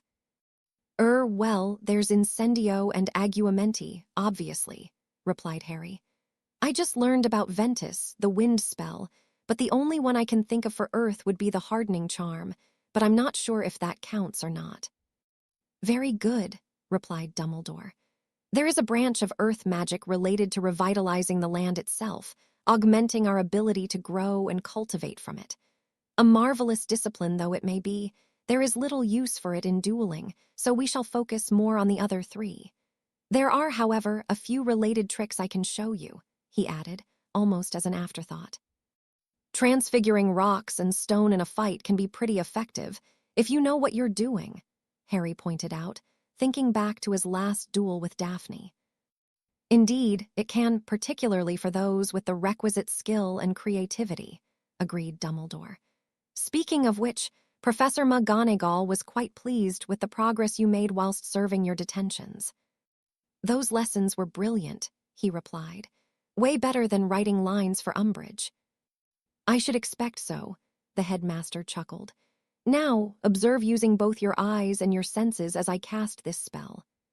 Professor Dumbledore turned his back to Harry, and a fountain of flame suddenly erupted from his wand and sped across the room, somewhat resembling the Muggle flamethrower Harry had seen in one of Uncle Vernon's old war films. Even standing several feet away, Harry could feel the intense heat of Dumbledore's spell and the breathtaking magical power of the man himself. Harry looked on with intense curiosity as the professor slowly raised his left hand, his palm splayed as if he were carrying an invisible quaffle. The intensity of the flames suddenly magnified, and with a flick of his wand, the stream of fire shot up towards the ceiling. Before Harry could even react to what he was seeing, Professor Dumbledore thrust both of his hands downward, causing the flames to split into two separate streams, which then arced towards the ground and slammed into the stone floor before finally being extinguished.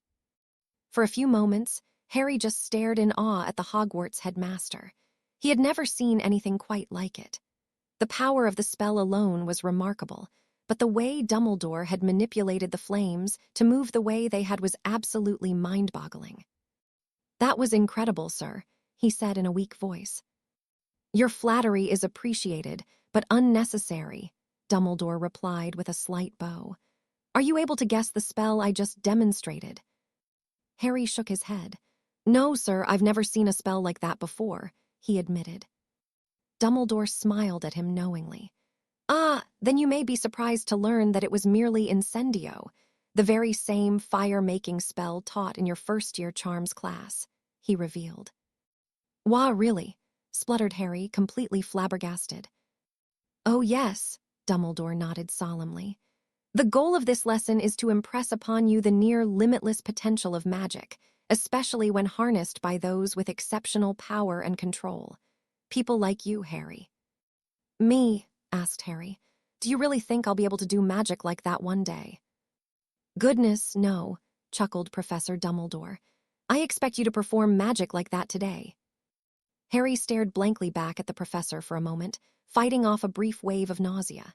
Did Dumbledore really expect him to pull off something that advanced, all in one day? Harry knew his magic had improved by leaps and bounds over the past few months, but that was still a lot to ask of a 15-year-old wizard. The headmaster, of course, seemed to know exactly what Harry was thinking and was already prepared to reassure him. "Trust me, Harry, you are already more than capable of doing what I just showed you," Dumbledore said encouragingly. "If you prefer, you may start with water rather than fire," he added, before stepping aside to give Harry room to work. Deciding that not being burned was indeed preferable to the alternative, he drew his wand and murmured, "Aguamenti." A stream of water burst from the tip, and for a moment, Harry just stood there trying to figure out what to do next. He poured more magic into the spell, but all he succeeded in doing was greatly increasing the size of the puddle on the floor. After a minute, Harry ended his spell and turned towards Professor Dumbledore. "Sir, what exactly am I supposed to be doing?" he asked, taking a step backwards to prevent his shoes from getting wet. "Ah, I thought you would never ask," Dumbledore replied jovially, causing Harry to subtly roll his eyes. "You are attempting to use your magic to guide or give shape to the water as you are conjuring it. It is a difficult concept to grasp at first, but your earlier efforts to learn how to feel and interpret magic will serve you well here." "I saw you using your left hand earlier," recalled Harry. "Is that what you were doing, guiding the magic?" Dumbledore nodded in confirmation. "Out of the various techniques I have experimented with, I find that using my offhand provides the most control," he explained. "Also remember that the conjured water will remain connected to your magic for a time, so use that to your advantage." 70 rather soggy minutes later, Harry was finally beginning to make some real progress. "Good, Harry," exclaimed Dumbledore. Hovering a few feet in front of Harry was a swirling sphere of water about a foot wide, fed by the controlled stream coming from his wand. His brow was dripping with sweat as he focused all of his concentration on the task at hand. "Now try to increase the size." Harry was already feeling fatigued, but he complied with the headmaster's request without question. He allowed his magic to flow freely into his spell, and the gentle stream of water flowing from his wand became a geyser. The watery sphere rapidly began growing, making it even more difficult for Harry to hold together. Before long, it was well over a meter in diameter and dripping from the bottom as he struggled to maintain control. "That's enough, Harry," Dumbledore said finally. With a grunt of relief, Harry ended the spell, and the gigantic ball of water splashed to the floor, soaking the bottom of his robes. With an exasperated sigh, he dried himself off with his wand and sat down on the second row of stairs. "Sorry, sir," he said, panting from the exertion, "but I don't think I have it in me to start on fire tonight." Dumbledore did not seem at all put out by Harry's declaration. "Not to worry," he said reassuringly. "While fire moves and behaves differently from water, you will find that both respond to your magic in a similar manner. You will have no difficulty achieving the same results with fire, especially once you are more well-rested." "That's good. I definitely need more practice, though," replied Harry. "And you shall have it," said Dumbledore. "You are to meet with me in this room twice per week through the end of term. Your next lesson will be Monday after dinner." "Sounds good, sir, assuming I can find this room again." "You have my full confidence," chuckled Dumbledore. "You should be proud of what you have achieved tonight, Harry. Very few wizards could have made such tremendous progress in so little time," he reiterated. "Do you have any further questions for me this evening?" Harry thought about it for a moment, then made his decision. "I do, sir, but not about today's lesson." "Oh, then how may I be of service?" Dumbledore replied with interest, as Harry stood and met his gaze. "I was wondering what you'd be willing to tell me about the Deathly Hallows." "Oh, ooh. After a lengthy discussion with Dumbledore, Harry returned to his common room, hoping his friends would still be up waiting for him, and he was not disappointed. He had barely made it through the portrait hole when Ron stood up and beckoned him over to where he, Hermione, and Neville were sitting. "We were wondering if you were going to make it back before curfew," said Hermione, as Harry sank into one of the plush armchairs. "Well, I made it," he replied with his eyes closed. "Are you all right?" asked Neville. "You look like you're about to fall asleep." Harry opened his eyes and forced himself to sit up straighter. "I'm completely spent," he admitted. "I had to use a lot of magic tonight." "Sounds like Dumbledore really put you through your paces," Ron said excitedly. "You're still going to show us what he taught you, right?" "I can try, but I don't think it'll be what you're expecting," he replied tiredly. "It wasn't what I was expecting, that's for sure." "What do you mean?" asked Ron, frowning slightly. "Well, for starters, the only spell I cast tonight was Aguamenti," he explained, and then went on to describe his lesson in full, including Dumbledore's opening demonstration. As exhausted as he was, Harry didn't pick up on the astonished looks exchanged between his friends as he was recounting his evening. "Harry, what you're describing sounds impossible," Hermione said quietly, as Ron and Neville nodded in agreement. "I mean, it obviously isn't," she added hurriedly, not wanting to give the impression that they didn't believe him. "It's just that I've never heard of anyone being able to control a spell after it had been cast." "It's not really controlling a spell," Harry corrected her, his face scrunching up as he tried to think of the best way to explain. "It's more like using your magic to manipulate the water. It's just easier to do with an element you've conjured yourself, since it came from your own magic to begin with." "Whatever it is, it sounds too complicated for me," said Ron, sounding disappointed. "That's all right, though. I'm sure there's still loads you can show us." "I definitely wouldn't be able to do it," agreed Neville. "I can still show you, just don't expect me to be able to explain it as well as Dumbledore," said Harry. "It's more about feel anyway." "Did Professor Dumbledore say when your next lesson will be?" Hermione asked curiously. "Monday," he replied. "We're meeting twice a week now, at least until the holidays." "Harry, how are you going to manage Dumbledore, the Underground, our advanced group, and still have time for your homework?" Hermione asked sternly. "It's not going to be easy," he admitted. "Having a free period while you're in defense helps, but if it winds up being too much, we might have to change some things after the holidays. Dumbledore knows about the Underground, by the way," he added, to the surprise of his fellow Gryffindors. "Not the secret parts, obviously, but he was able to work out on his own that we've organized a defense club. He seems to approve, though." "Well, I suppose that's a good thing," Hermione said thoughtfully. "That's not all we talked about," continued Harry. "Once we finished with the lesson, I asked him about the Deathly Hallows." "You didn't," hissed Hermione, just quietly enough not to attract attention. "Of course, I did," Harry replied with a confused look. "He's the one who gave me the book in the first place, so why wouldn't I?" "Go on then, what'd he say?" said Ron before Hermione could respond. "Well, to sum it up, we were pretty much right about everything," he explained, causing Hermione to lapse into a stunned silence. "My cloak is definitely the cloak.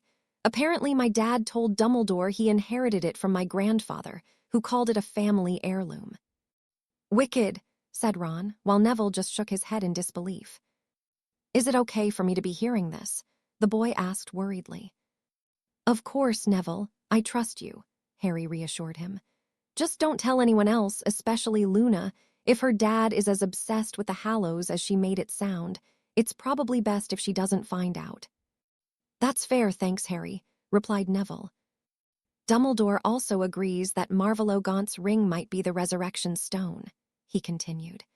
"The only problem is that we think Voldemort stole the ring from his uncle Morphin, so he either still has it, or he turned it into one of his Horcruxes." The other three paled at the implications, Hermione in particular. "Bloody hell," Ron said quietly, easing back into his seat. "Even if he does have it, there's a good chance he doesn't recognize it for what it is," shrugged Harry. "If it makes you feel any better, Hermione, Dumbledore agrees with you that the whole thing about meeting death is just a story." "Obviously," she replied shortly. "His theory is that the Peverell brothers created 3 ridiculously powerful magical objects on their own, and the tale of the 3 brothers is simply a legend that sprung up around them," he revealed.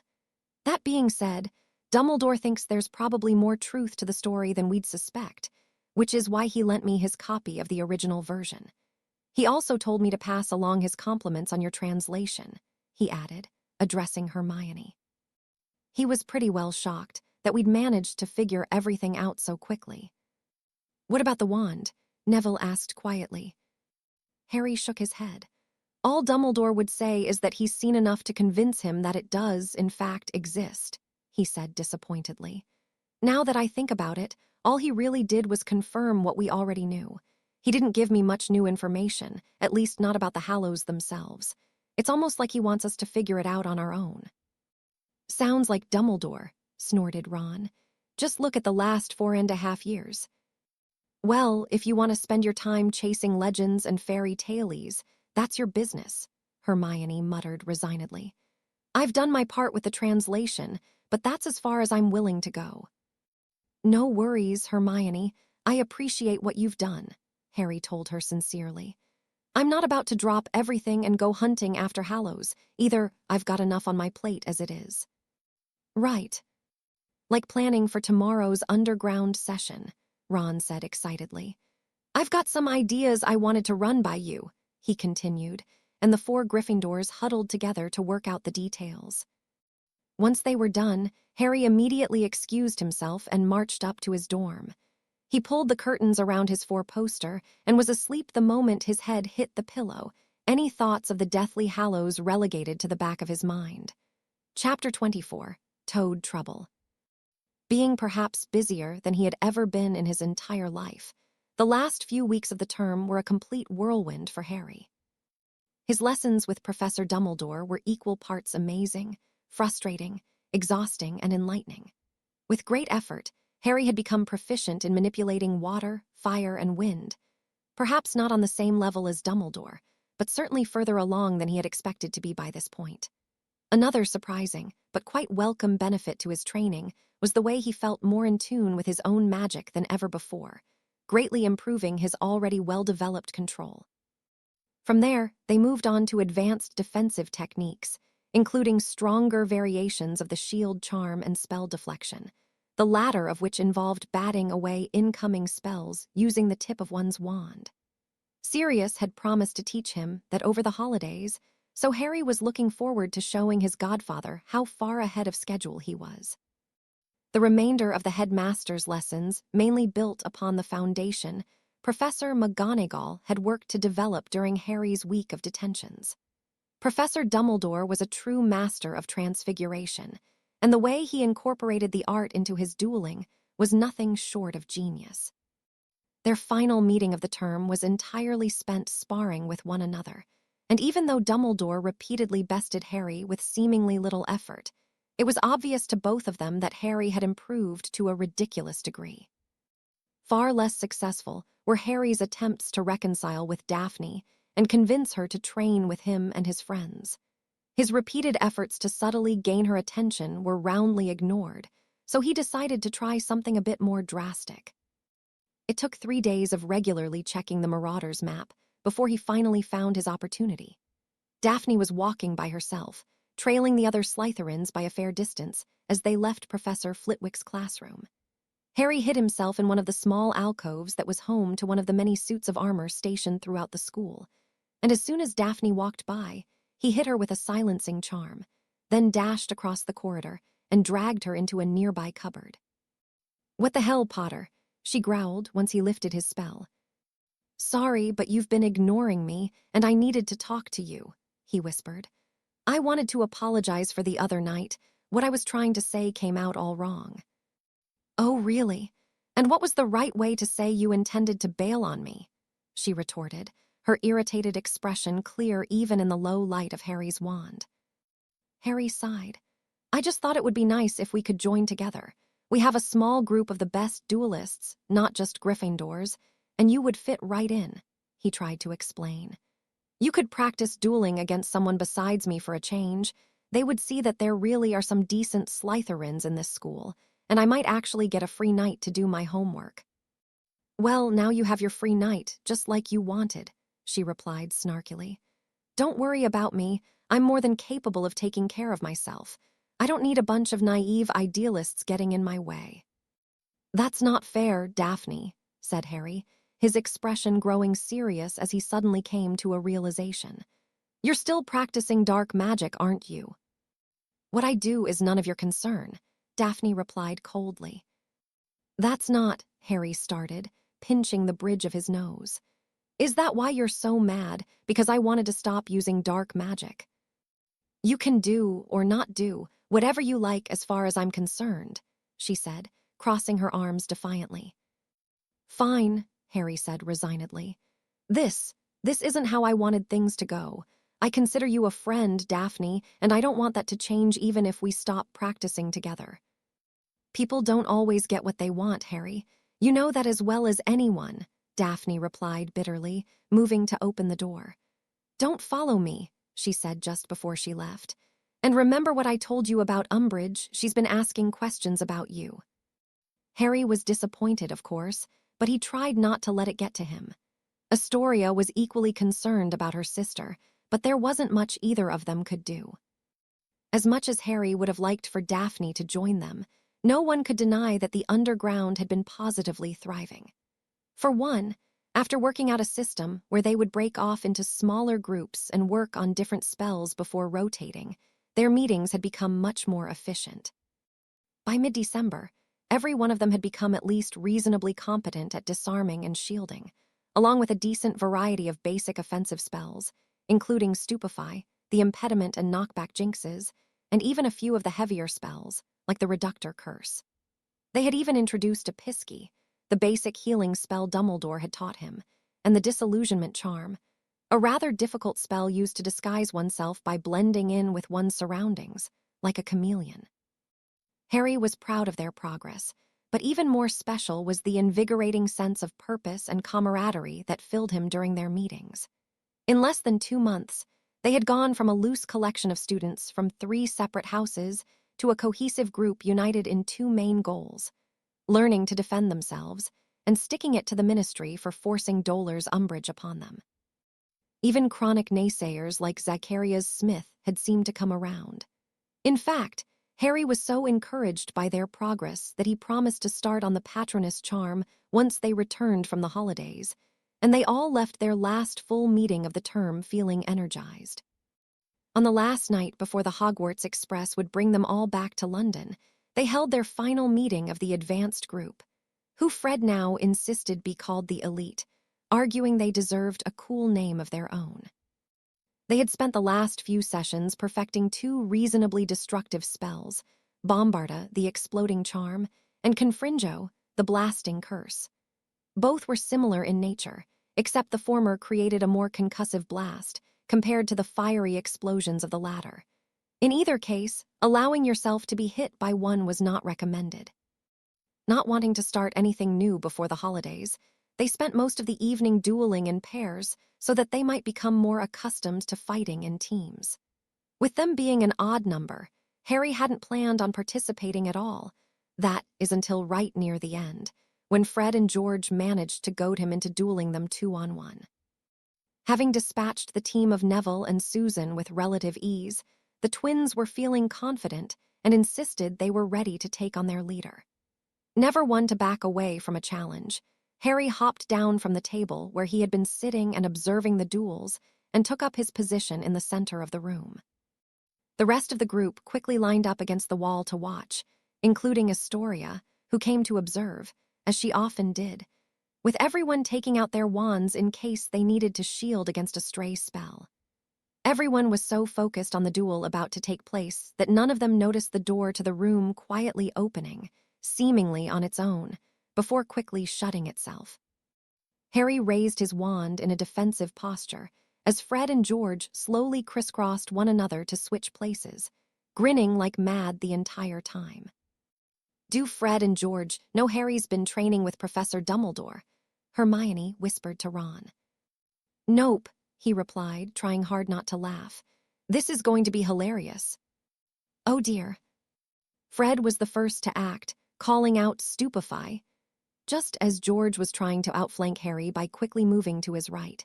Their gambit fell flat when, with a flick of his wand, Harry deflected Fred's spell directly into his twin, rendering George unconscious. Fred was so shocked that he didn't even react when Harry silently caused his robes to flip up over his head, only to follow up with an incarcerus that left the redhead bound from head to toe, still unable to see, due to the robes covering his face. Harry disarmed Fred for good measure, officially ending the duel. For a few moments, the only sounds in the room were Fred's muffled complaints, but then the silence was broken by Ron suddenly bursting into laughter, with the rest of the group joining in shortly thereafter. Lee was absolutely howling as he shakily revived George, who seemed confused about what had happened. "Better luck next time, lads," Harry grinned as he released Fred. "Bloody hell, Harry, how'd you get me so fast?" moaned George as he got to his feet. "I didn't even see you cast a spell." "I didn't," Harry informed him. "I just deflected Fred's stunner into you." "I had no idea that was even possible," said Dean, slightly awestruck. "It's really not all that difficult. It just takes good hand-eye coordination," asserted Harry. "I can show you all when we start up again after the holidays." "That's why he's our leader," declared Fred, not at all fazed by his and George's lackluster performance. "Let's hear it for Harry Potter, the bane of dark lords and corrupt ministries everywhere." There was a mix of laughter and applause before George added his thoughts. "Seriously, though, Harry, thanks for doing all this. It really could make a difference if things start to get rough," he said sincerely, triggering a round of murmured thanks from the rest of the group. "I didn't do it alone," said Harry, gesturing to Ron and Hermione. "But thank you. I hope everyone has a happy Christmas and we'll see you all next term." "Yes, we should probably call it a night," said Hermione. "I've still yet to pack, and I know I'm not the only one." "True enough," agreed Ginny, as everyone moved to collect their things. "We've still got some time before curfew, but you should probably be careful going back to your common rooms anyway," Harry warned them. "Umbridge's goon squad has been extra annoying lately. I hear they've even resorted to stopping and questioning people in the corridors." After a few grumbled insults about Umbridge and her favorite Slytherins, the elite members of the Hogwarts underground gradually left the room of requirement, giving Harry and Astoria the place to themselves. "You're amazing, you know that," said Astoria, stepping into his arms and nestling her head against his chest. A look of confusion briefly crossed Harry's face as he gently rested his chin against the top of her head. What do you mean?" he asked. Astoria sighed. "Nothing, don't worry about it," she said resignedly. "Anyhow, what would you like to do? I'm not in a hurry to get back to my common room tonight, seeing as how this will be our last night together for a while, unless we somehow manage to see each other during the holidays." "Hang on, that reminds me," said Harry, letting go of Astoria and walking over to retrieve something from his bag. He returned a moment later and handed her a small, brown, leather-bound book with a delicate floral design embossed on the front. "Here, I want you to have this," he told her, as she accepted the book from him. Astoria opened the book to see that all of the pages inside were blank. "A diary," she remarked curiously. "Not that I don't appreciate it, of course, but why a diary?" "I'll explain, but first you should tap the cover with your wand," replied Harry. She did as he requested, causing the diary to flash a single time before returning to normal. The diary came from Flourish and Blots. "I chose it because it has a built-in charm that prevents anyone but you from reading it. That's what that flash was," explained Harry. "I got one for myself too, but what makes them special is that I've added my own spells, so that anything you write in yours will instantly appear in mine, and vice versa." "Really?" she said excitedly. "That's perfect. Now we can stay in touch without having to wait for owls. How did you manage this?" "Hermione helped me with it," admitted Harry, although he was pleased by her reaction. "I got the idea from the fake galleons she came up with for the underground." "This is brilliant. There's one other thing," he added. "When there's a new message, the flower on the cover will glow just a bit, not bright enough to draw other people's attention." "This is wonderful, thank you," said Astoria, kissing him softly on the lips. "I'm glad you like it," replied Harry. "I can't shake this feeling that something big's going to happen soon, and I'll feel better knowing you can reach me quickly if needed." "You mean?" "Yeah," he nodded. "He's been way too quiet. Dumbledore and I have something planned for when I have to go to the ministry in a few days, and he's really not going to like it when he finds out." "What? Is it something dangerous?" "I don't think so. I'll be with Dumbledore after all," Harry tried to reassure her.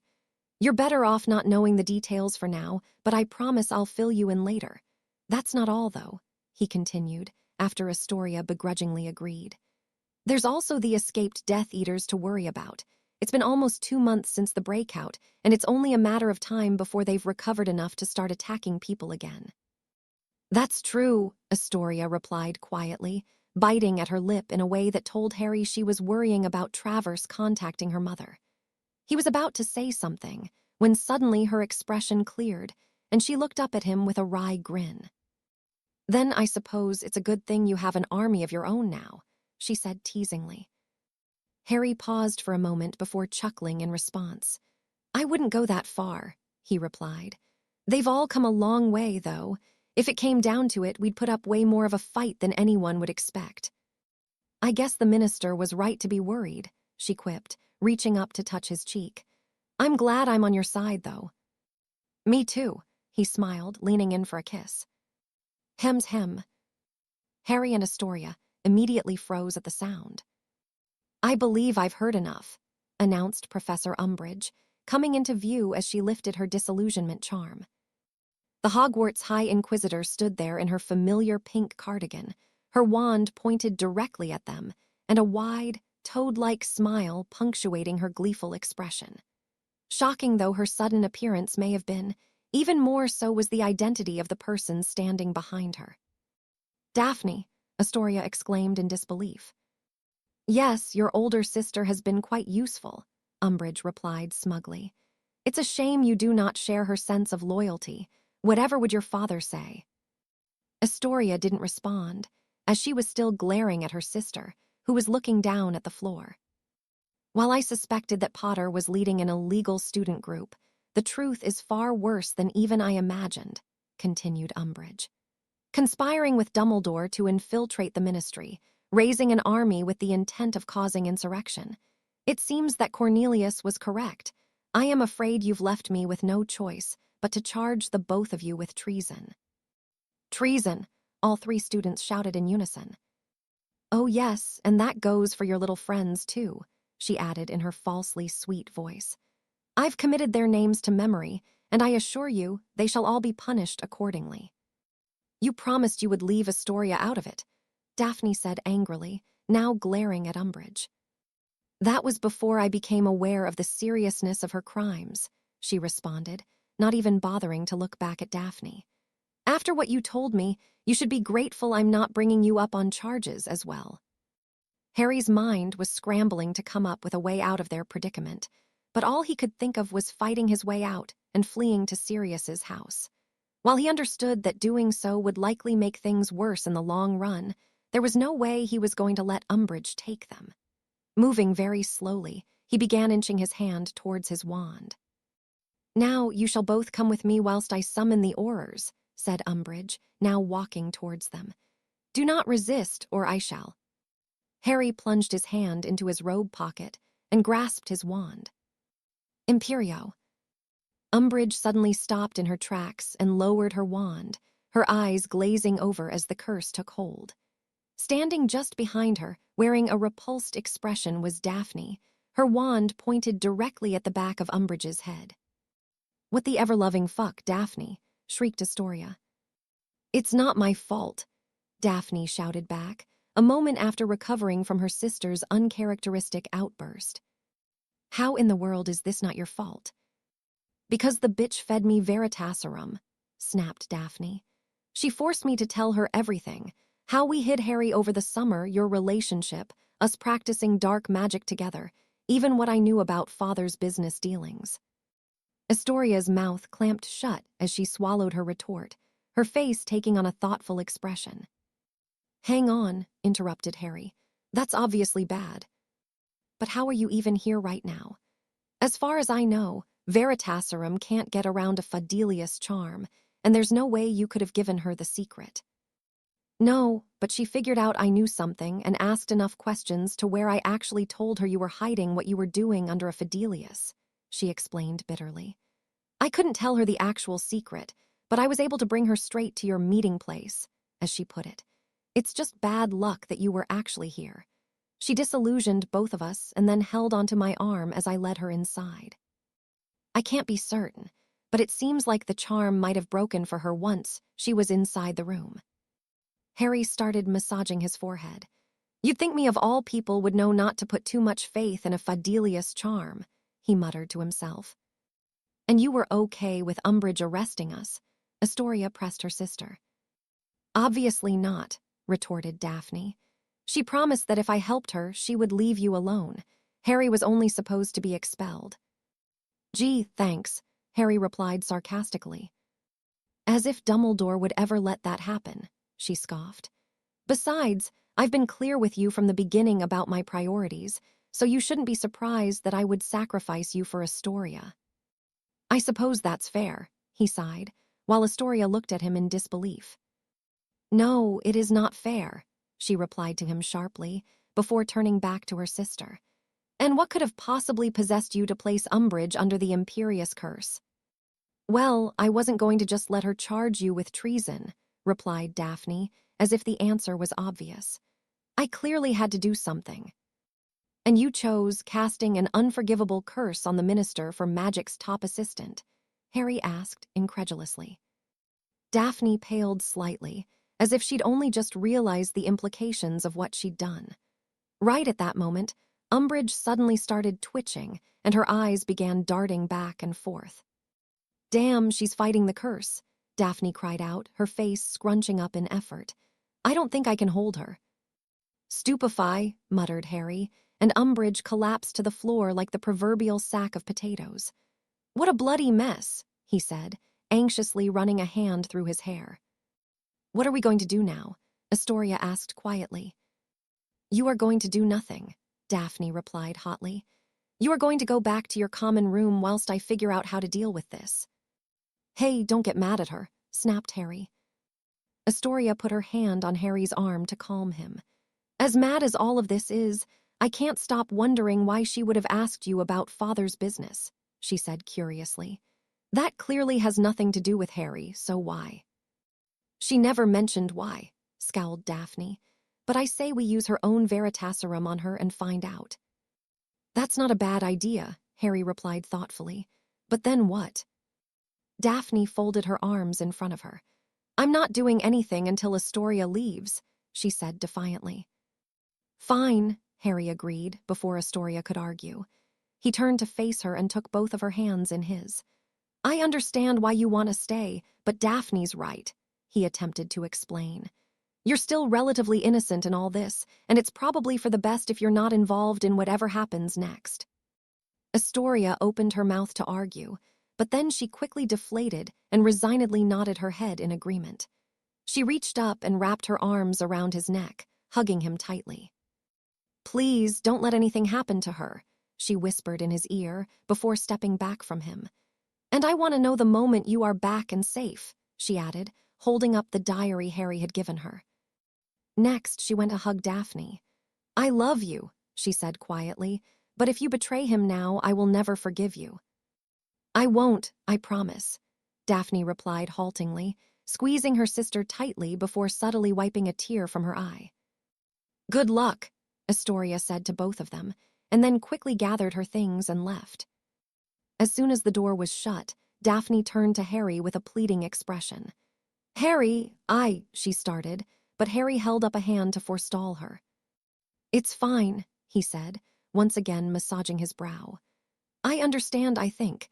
If you want to talk about it later, we can, but for now we need to figure out how we're going to get ourselves out of this mess." "Right," replied Daphne, her posture relaxing slightly. "I was serious about giving her Veritaserum, but after that—" She paused for a moment and locked onto Harry's gaze. "I believe the solution is rather obvious, albeit unpleasant." Harry's eyes narrowed at her.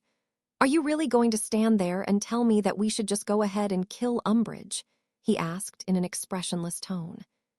"She plans to have both you and my sister, your girlfriend, convicted of treason, a crime which carries the death sentence," replied Daphne, her tone sounding downright dangerous. "Another dozen students will at least be tried as accessories, including your muggle-born best friend. Good luck collecting any sympathy from the Wisengamot there, not to mention half of your favorite family of redheads." The rock that had formed in Harry's stomach suddenly doubled in size. Only minutes ago, everything had seemed so perfect. How did it all get out of hand so quickly? Daphne stepped closer to Harry. "There's a good chance Dumbledore will go down for this, too," she continued in a low voice. "What happens if the both of you are taken off the board in one fell swoop? You might as well just hand the country to you-know-who and call it a day." Harry shut his eyes and rubbed his face with both hands, so he was caught completely off guard when Daphne reached out and grabbed him by the front of his robes. "If you want to throw it all away out of some misguided sense of morality, that's on you," she growled, "but I will not let you bring my family down with you." Daphne released him with a weak shove and turned her back on him in an attempt to cover up her choked sob. What Harry really needed was to sit for a minute and think. The room apparently understood his need, because a new chair popped into existence directly behind him, allowing him to sit down and bury his head in his hands. He wasn't sure how long he sat there thinking, but it was long enough that he stunned Umbridge a second time, partially to make sure she remained unconscious, but also because he simply felt like it. To her credit, Daphne allowed him the space he needed to come to a decision on his own, even though he could tell she was growing impatient. With a heavy sigh, Harry finally sat up to face Daphne. "You're right," he croaked, and something like triumph flashed behind her eyes. "We can't just let her go, but there has to be a way we can get rid of her without becoming murders." "And how would you propose we do that?" she replied skeptically. "What if we modified her memory?" he suggested after a moment. "Do you know how to do a memory charm?" "I know how to do them, but I've never actually attempted it," she responded. "I'm fairly confident I could cast one successfully. The problem is that they can be broken by someone with the proper expertise. I'm not exactly an expert in memory charms, so if anyone became suspicious that Umbridge's memory had been modified, even a moderately skilled Legilimens would likely be able to unravel it." "Legilimens," repeated Harry, being unfamiliar with the term. "Someone who practices legilimency, the art of magically invading someone's mind and accessing their thoughts and memories," she explained slowly. "People can actually do that," squawked Harry, his face blanching somewhat. "Yes, which is why we learn occlumency, to protect our minds against invasion." "Right. You don't know occlumency, do you?" "It's on my list," he huffed, recalling how Dumbledore suggested it to him months ago. "Well, you'd better start practicing," Daphne said forcefully, "because Professor Snape is a known Legilimens, and I'm willing to bet Dumbledore is too." "Terrific," Harry said morosely. I'll work on it, but let's focus on the here and now for a moment. If obliviating her isn't enough, maybe we can send her away while we're at it. Just modify her memory to think she was planning to move to Australia or something. For a moment, it looked as if Daphne was going to shout down his idea, but then she shut her eyes and took a few deep breaths. Fine, she agreed, much more calmly than he had expected. A combination of a memory charm and a confundus charm should be enough to make that work. We should probably come up with an excuse for why she's away, though, she pointed out. Maybe we can force her write a letter to the minister saying she's going on holiday for a few weeks, and hopefully when she doesn't return. People will just think she decided to stay there. Brilliant, said Harry as he rose to his feet, feeling exceedingly relieved that Daphne had agreed to his plan. We still need to interrogate her first, Daphne reminded him. Right, do. You remember where she kept her Veritaserum? No, we'll need to take her back to her office. And how are we supposed to pull that off? Daphne winced slightly, giving Harry a sinking feeling. We'll need to put her back under the Imperious curse, and based on what happened last time, I think you should probably be the one to do it, she replied carefully. Harry swore under his breath. Right, I should have known, he sighed. Wait, if we're going to use the Imperious anyway, do we even need Veritaserum? Do you really want to risk it? She countered. Fine, he said, clearly exasperated. I'll make her walk back to her office, and we'll trail behind her under my invisibility cloak. A few minutes later, Harry and Daphne were huddled together under his invisibility cloak, much closer than either of them would have preferred, walking slowly behind Professor Umbridge as she made her way down to her third-floor office. As it was already after curfew, the corridors were almost completely empty. They did happen across a pair of Hufflepuff prefects doing their patrol, but neither of them seemed keen to stop and chat with Umbridge. As soon as they entered the office, Daphne moved to lock the door behind them while Harry ordered Umbridge to retrieve her stash of Veritaserum. It was difficult for Harry to ignore the sense of satisfaction he felt when the woman who had spent months harassing him obediently took the small crystal phial from her desk and handed it to him. Make her sit in the chair, Daphne told him. Just to be safe, Daphne tied Umbridge to her chair using conjured ropes and then sat down on the desk, facing Harry. Obviously, I want to find out why she was asking about my father, she told him. But we also need to make sure we're not leaving any loose ends, which includes finding out if anyone else knew what her plans were tonight. Harry nodded in agreement. How much do I need to give her? He asked. 3 drops to start. He pulled the glass dropper from the phial and released 3 drops of the Veritaserum into Umbridge's open mouth. And then, for good measure, he also used his connection through the Imperious to order her to answer their questions truthfully and completely. Who else besides you knew about your plan to come after me tonight? No one, Umbridge replied in a flat, expressionless tone. I only decided to go. Chapter 25, A Place to Call Home. The castle was abuzz the next morning, as most of the students were either finishing up their packing or excitedly discussing their plans for the holidays. Harry, on the other hand, spent most of the morning walking around in a daze. Ron had loudly suggested that Harry was simply overtired because he had been out with his girlfriend well past curfew, a misperception which suited Harry's purposes, so he didn't bother correcting him. In reality, he had spent most of his night thinking back over the events of the prior evening, fretting over whether they had made a mistake somewhere, or perhaps left some shred of evidence behind that they hadn't considered. That and wondering what his involvement in Umbridge's death might mean for him going forward, and perhaps more importantly, what it meant about him. He may not have been the one to kill her, but to Harry, it certainly felt as if some sort of line had permanently been crossed. Staring up at the ceiling from his 4-poster bed, Harry had seemingly cycled through the full spectrum of emotions in a single night. All the while hoping he would reach some sort of epiphany that would help it all make sense. For one, he was extraordinarily relieved that they had somehow made it through the ordeal largely unscathed. He was worried, of course, about potentially getting caught, how Ron and Hermione would react to the news, and naturally, how everything would affect his relationship with Astoria. On the other hand, and Harry felt a bit guilty about this, He couldn't help but feel some excitement at the prospect of an Umbridge-free Hogwarts. That being said, he had also spent a fair amount of time feeling angry. He was angry at Umbridge for what she had intended to do, of course, not to mention the dubious methods she used to back them into a corner, but some of his anger was reserved for Daphne as well.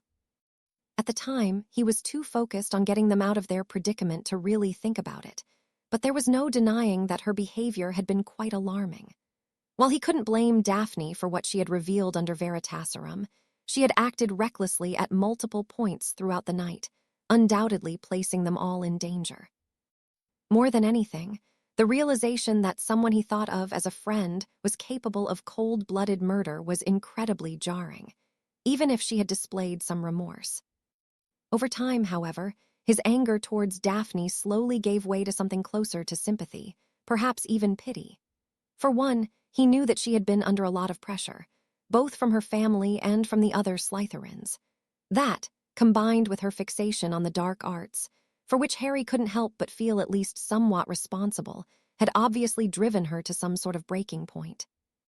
However, even after everything she had done, Harry still believed that Daphne was a good person. By the time the sun began peeking through the window of his dormitory, he had even concluded that she hadn't been entirely in the wrong. After all, his obliviation plan probably wouldn't have worked long-term, if at all, and there was far too much at stake to leave their futures to the whims of Dolar's Umbridge and the Ministry of Magic. Even after everything that had happened, Harry was still hopeful that between him and Astoria, they could make Daphne see reason and pull her away from the dark path she had been treading. Or, Harry then thought to himself, maybe I've just been spending too much time with Dumbledore. Those same thoughts preoccupied him during breakfast, while he half-listened to Hermione attempting to explain skiing to Ron, who seemed highly amused by the idea of Muggles sliding down snowy mountains for fun. To be honest, I don't care much for skiing myself, but my parents have been looking forward to the trip and I don't want to disappoint them, explained Hermione. It's only for a week, so I might still be able to visit you all. Will your family be staying at headquarters again? She asked Ron quietly. Nah, Mum wrote the other day and told us we'll be back in the burrow, he replied, before turning back to Harry. I'm sure we'll be stopping by a lot, though, he reassured him. I think she said they're planning a big welcome home dinner over there tonight. Harry nodded absently, but didn't reply, causing Ron and Hermione to exchange curious looks. Everything all right there, Harry? Setting his fork down, Harry motioned for his friends to lean in closer, while looking up and down the table to make sure they wouldn't be overheard. I have something important to tell you, but I can't say anything here, he informed them, in a voice barely above a whisper. We need to make sure we get a compartment to ourselves on the train. That shouldn't be too much of a problem, replied Hermione, again sharing a glance with Ron. Why has something happened? Not here, Harry repeated, before turning his gaze elsewhere. Astoria had just entered the Great Hall with Noreen and Felicity and was clearly searching him out with her eyes. She started to walk towards them, but Harry subtly held up his hand and mouthed, Later. Astoria hesitated for a moment before giving him a single nod and joining her friends at the Ravenclaw table. Harry allowed his eyes to skim over the Slytherin side of the room, but he didn't see Daphne. While her absence did concern him slightly, he decided to let it go, understanding why she might want to avoid the Great Hall that morning. The rest of the morning sailed by without incident, and before long, Harry was looking out the window of his compartment as the Hogwarts Express pulled out of Hogsmeade Station. Well, here we are, said Ron. What is it you wanted to tell us? Not yet. Astoria should be here any minute, replied Harry. Where's Neville, by the way? He said he'd be riding back with some of the Hufflepuffs, grinned Ron. I'm pretty sure he fancies one of them. I'm just not sure whether it's Bones or Abbott.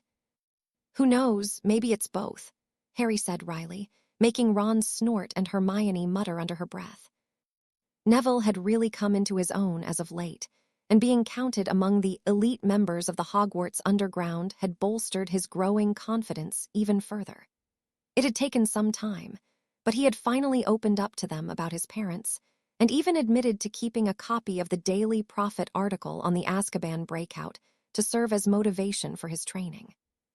A few minutes later, Harry caught sight of Astoria coming down the hallway, quickly peeking into each window as she passed. He quickly stood up and slid open the door for her, and once she saw him, she rushed into the compartment and practically bowled him over. "I've been so worried," she mumbled into his chest, squeezing him so tightly that Harry idly wondered whether she was part boa constrictor. "I saw Daphne, but she wouldn't tell me anything either. She said I should talk to you first." "No sense in waiting, I suppose," he replied, noticing that one of them had already pulled the shades on all the windows. "I've locked the door and cast an imperturbable charm on the compartment, so no one should be able to interrupt or overhear us," said Hermione. They all sat down and waited as Harry contemplated where to even begin explaining. "So last night, after you all left," he started, anxiously running a hand through his hair, "Umbridge showed up in the room of requirement." "What?" Ron and Hermione exclaimed simultaneously. "With my sister," Astoria added sadly. "Your sister?" asked Ron, obviously confused. Harry nodded solemnly. "As it turns out, they had been there under disillusionment charms for at least part of our training session," he revealed. "Perhaps you should back up a bit," suggested Hermione. "I'm particularly interested to learn how they got around the Fadelius charm." "Right," said Harry, sinking back into his seat. Harry told Ron and Hermione about how he and Daphne practiced magic together over the summer, and then continued to do so in secret once they got back to school. Next, he admitted to ending their sessions in favor of using that time for the underground, and then explained how he gave Daphne the Fadelius secret in order to invite her to join them, albeit unsuccessfully. Astoria helped him recount their initial confrontation with Umbridge up to the point where Daphne placed her under the Imperious Curse, eliciting a gasp from Hermione. Harry briefly recapped the plan he and Daphne had come up with to deal with the situation, and with a deep breath, he explained how he also used the Imperious on Umbridge. "Blimey," was all Ron had to say in response, while Hermione quickly covered her mouth with both hands. Harry hesitated for a moment, so Astoria laced her fingers with his and squeezed his hand for encouragement.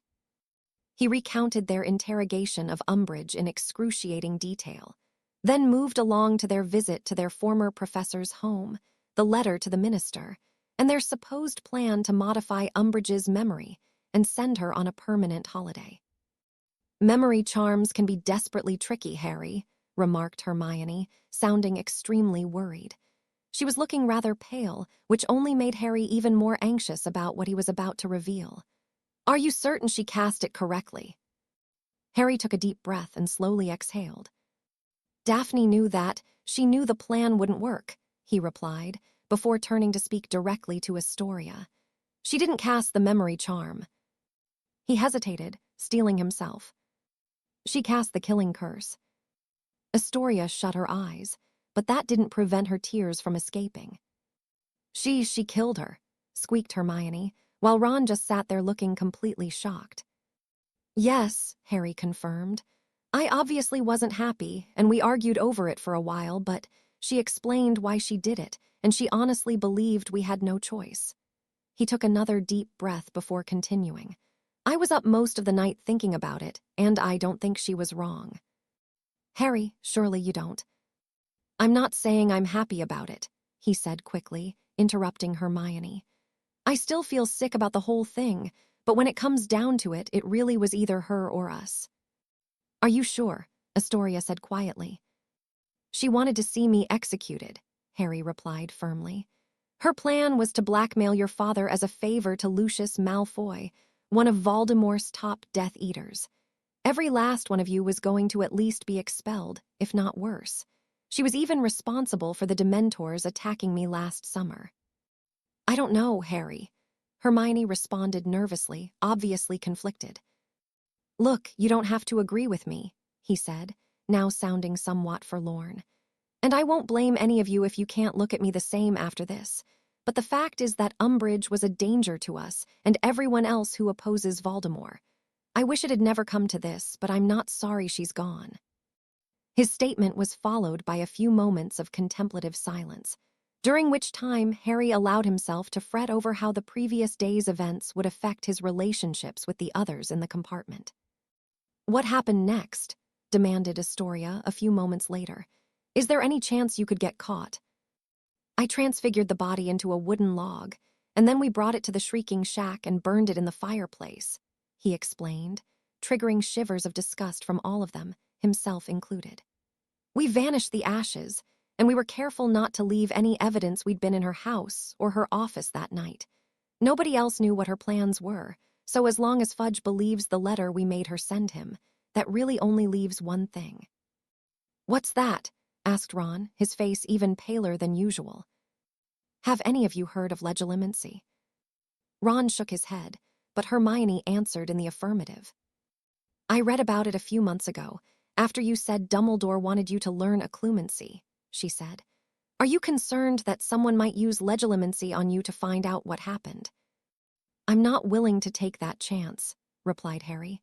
"Apparently, Snape is an expert at it, and it's probably safe to assume Dumbledore is, too. I don't see myself mastering occlumency over the holidays, so I'd like for you to cast another Fadelius charm." Hermione nodded and sat back in her seat, as if she had already predicted what he was going to ask of her. She didn't reply at first, and for a few moments, Harry was afraid he had broken her. "Hermione." "I'll do it," she finally agreed, her eyes watering slightly. "Just give me a few minutes to get my thoughts in order," she added, before shutting her eyes once more and attempting to tune out the others. "Ron," said Harry. "It's all a bit bonkers, innit?" replied his red-headed friend, blowing out a deep breath. "No idea what I would have done in your place, but you know I've got your back." "Thanks, Ron," he replied, feeling no small sense of relief at knowing his friends weren't going to up and abandon him. Finally, he turned to Astoria, who took his left hand in both of hers. "Thank you for protecting my sister," she said emotionally. "I'll have nightmares about what would have happened if you weren't there to help her. Even though I'm the only reason either of you were involved in the first place," asked Harry, a bit guiltily. "Don't do that," Astoria replied forcefully. "I knew the risks when I decided to support you all those months ago. I certainly don't regret it, and I don't think Daphne does either." Harry allowed a small smile to creep across his face. "You two really are a lot alike," he told her. "In some ways, I suppose," she agreed quietly, "but in others, not so much." "All right, I'm ready," Hermione suddenly announced. "I suppose you want to be secret keeper again," she asked Harry. Astoria shook her head. "No, let me do it," she requested, prompting Harry to look back at her inquisitively. "It just feels like it should be me," she stated simply. After a few minutes of conversation to work out the finer details, Hermione set about casting the spell, once again making complex motions with her wand, but this time centered around Astoria. Once she had finished, Hermione sat back down and signaled that it was time to speak the secret aloud. Grasping Harry's hand for support, Astoria cleared her throat as a solitary tear ran down her cheek. "Daphne Greengrass killed Dolar's Umbridge, then burned her body in the Shrieking Shack." "Oh, Luzu-oo." Harry slept on and off for the remainder of the journey back to London, with Astoria tucked into his side for the majority of the trip. The others were fairly quiet as well, with Hermione catching up on her reading and Ron alternating between dozing off and looking contemplatively out the window as the Hogwarts Express cut its way across the English countryside. At several points throughout the journey, Harry caught Hermione staring at him with a worried expression. She clearly wanted to keep discussing what had happened, but apart from a few sporadic questions related to how well he and Daphne had covered their tracks, she mostly refrained from interrogating him further. Once the train pulled into the station, Hermione said her goodbyes and set off to find her parents. Harry and Astoria lingered in the compartment for a few minutes so they could say goodbye in private, and then Astoria left to go find her sister, while Harry went to join Ron and the rest of the Weasleys on the platform. As they were gathering, Harry spotted Daphne making her way through the crowd with a bemused look on her face. Astoria caught up to her a moment later and wrapped her sister in a fierce hug, before whispering something in her ear. Daphne pulled back sharply, her expression morphing into one of dawning comprehension as she began quickly looking around the crowd. Their eyes briefly met from across the platform, and they shared a subtle nod of recognition before turning to leave in opposite directions. "Well, there you are," called a familiar voice, immediately capturing the attention of Harry and the Weasley children. Mrs. Weasley was waiting for them at the far side of the platform with her hands placed impatiently on her hips. Mr. Weasley was standing just behind her, wearing a wide smile on his face, but with tension in his eyes and one hand stuffed into his coat pocket. "Come on, you lot," said Mrs. Weasley. "We've got a bit of walking to do, so let's get a move on." They left platform 9 3/4 in 2 groups. Mrs. Weasley went first with Ron and Ginny, and then Fred, George, and Harry followed closely behind them with Mr. Weasley. They left King's Cross on foot, so Harry assumed, correctly, that they would be walking directly to Grimmauld Place. "You boys have a good term?" asked Mr. Weasley. "We've had worse," Fred and George answered together, while Harry shrugged noncommittally and pulled up the collar of his coat to shield against the chilly winter air. "Tonks is behind us somewhere in disguise," Mr. Weasley said to Harry in a low voice. "We're not expecting any trouble, but best to keep a lookout, just in case." "Has anything been happening lately?" Harry asked him. "Nothing to speak of. Dumbledore has adjusted some of the Order's priorities a bit, but things are more or less the same as they were during the summer." "That's good, I suppose," replied Harry, who assumed the adjustments Mr. Weasley referred to involved removing the guard from the corridor outside the Department of Mysteries. At the conclusion of their brisk 20-minute walk, they reached the square across from number 12, Grimmauld Place, where Harry received his first surprise. When they left on the 1st of September, the exterior of the townhouse had been completely filthy and uninviting. Now, however, the bricks were clean and the windows sparkling. There was no more rubbish piled out front, and the front door had been repainted. Mr. Weasley noticed Harry's reaction and placed a hand on his shoulder. "If you can hardly recognize the place now, just wait until you see the inside," he said excitedly. The children were led up the stairs by Mrs. Weasley, who quickly opened the door and ushered them inside. The first thing Harry noticed was how much brighter it was inside, which helped to show off how remarkably cleaner it was, the entrance hall at least. The serpent-themed chandelier still hung from the ceiling, only now it was cobweb-free and gleamingly reflected the light from the newly polished gas lamps. The carpet and wallpaper had been replaced, and even the dingy portraits had been removed from the walls. "What happened in here?" said an awestruck Harry. "Doesn't even look like the same place, does it?" called a new voice from the end of the hall. "Sirius!" Harry exclaimed happily, as his godfather strode across the hall and pulled him into a one-armed hug. "Well, what do you think?" said Sirius, making a sweeping gesture around the room. "Creature and I have been busting our humps to get this place livable in time for Christmas." "You and Creature," Harry replied disbelievingly. It was true that the ancient house elf had been much more helpful after the destruction of the Locket Horcrux. As a result, the house was significantly less grimy by the time they returned to Hogwarts, but Harry still would never have expected such a dramatic turnaround. Of course, Sirius implying that he and Creature had worked together on something was just as much of a shock. "Well, Dumbledore helped too," admitted Sirius, as he guided Harry up the stairs. "It turns out there were some old curses and other nasty magics tied to the house. The old man removed it all for us, which finally allowed us to make some real progress getting the place in order." "Was he able to get your mum off the wall?" asked Harry. "Unfortunately not," Sirius replied with a grimace. "The old cow's just too stubborn, even for Dumbledore. He was able to seal her off behind some new curtains, though, so she won't be able to spew her filth unless someone opens them on purpose." "I'd say that's definitely an improvement," said Harry, glancing sideways at Sirius. He was quite pleased to see his godfather looking even healthier than before. For starters, Sirius had added a bit more weight to his frame, and there was more color to his face, but the real difference was in his eyes. While Harry doubted that Sirius would ever completely cast off the ghosts of Azkaban, there was a spark of new life behind his godfather's steel-gray eyes. Whether it was simply time, the house now bearing little resemblance to the home of his miserable childhood, or something else altogether.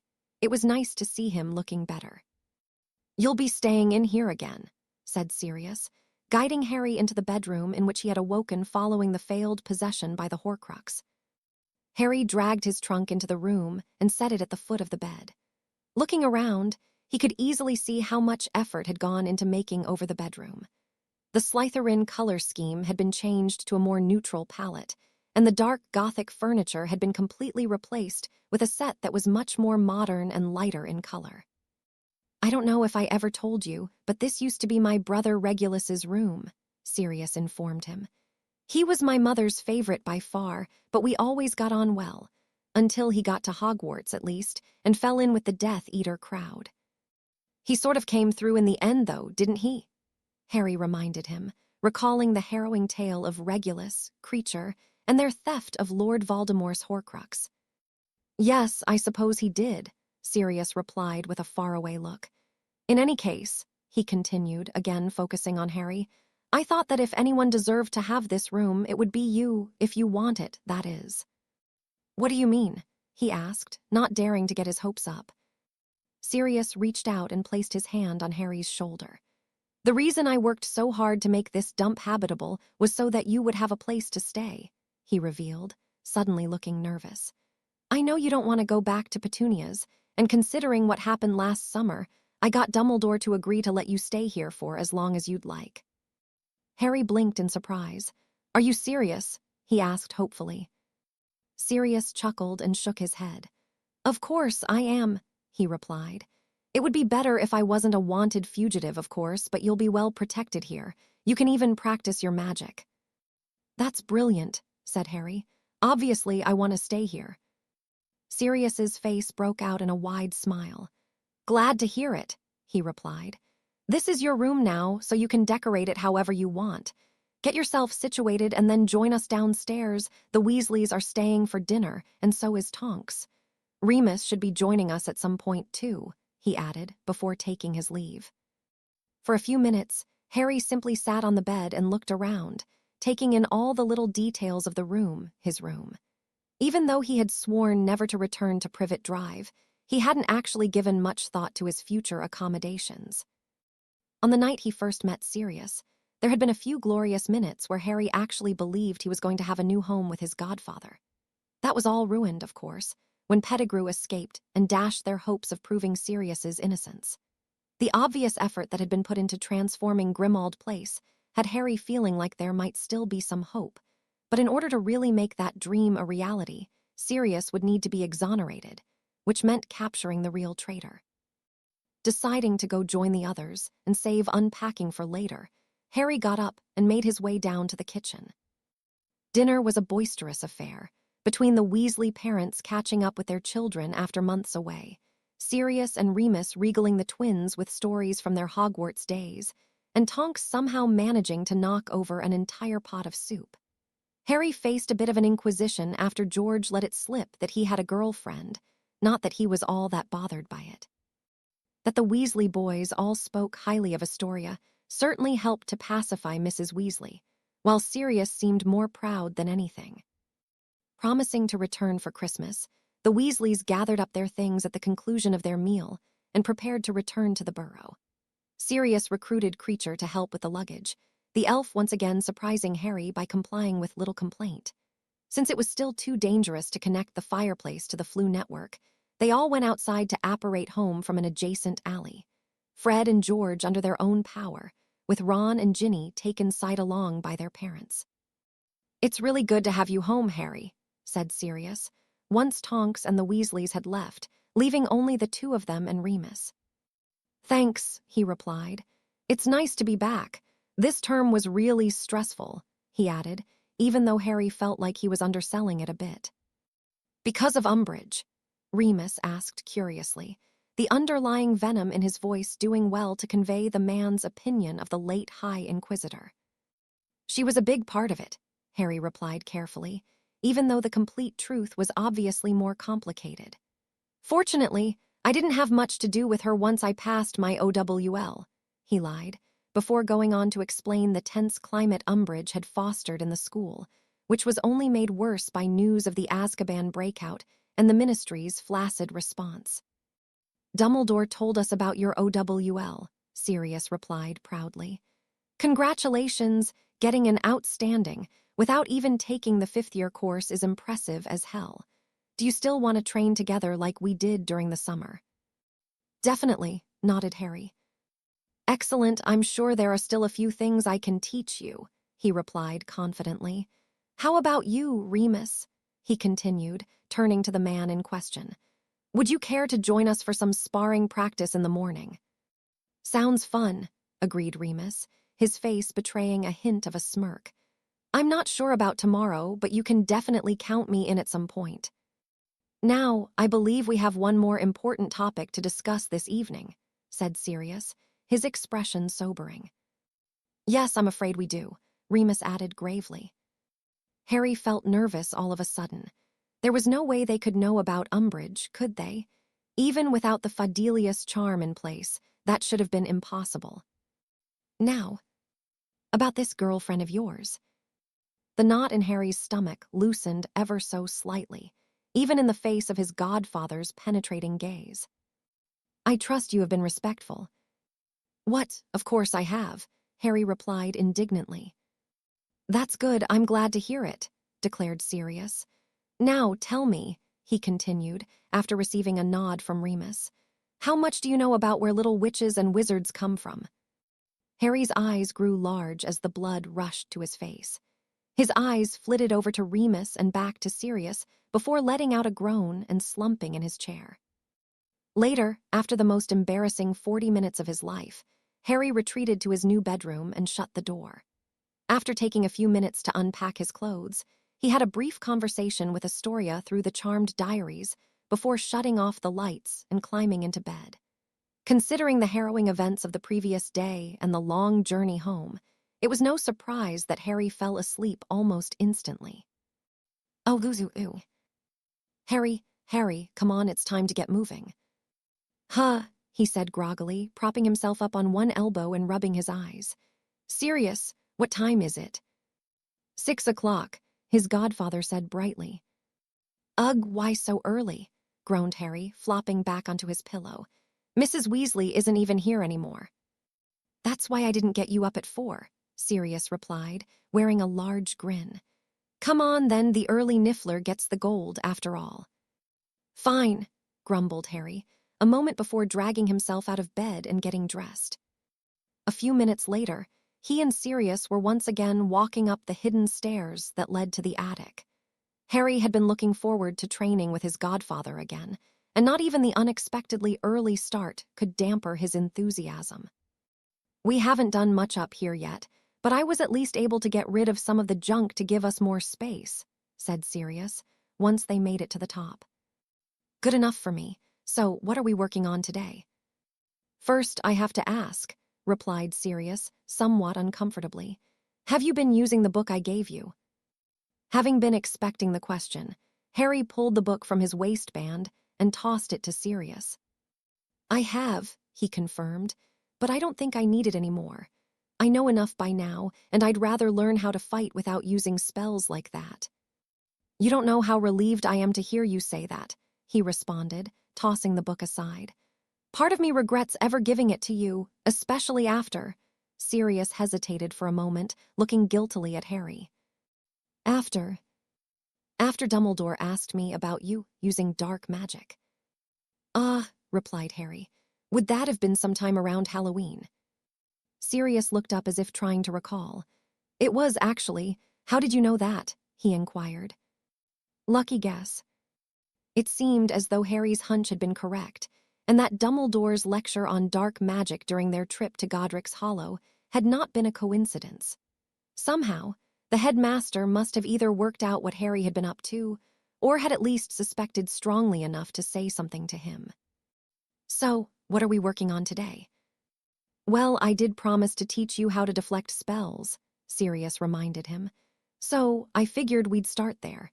Here, go ahead and cast a spell at me."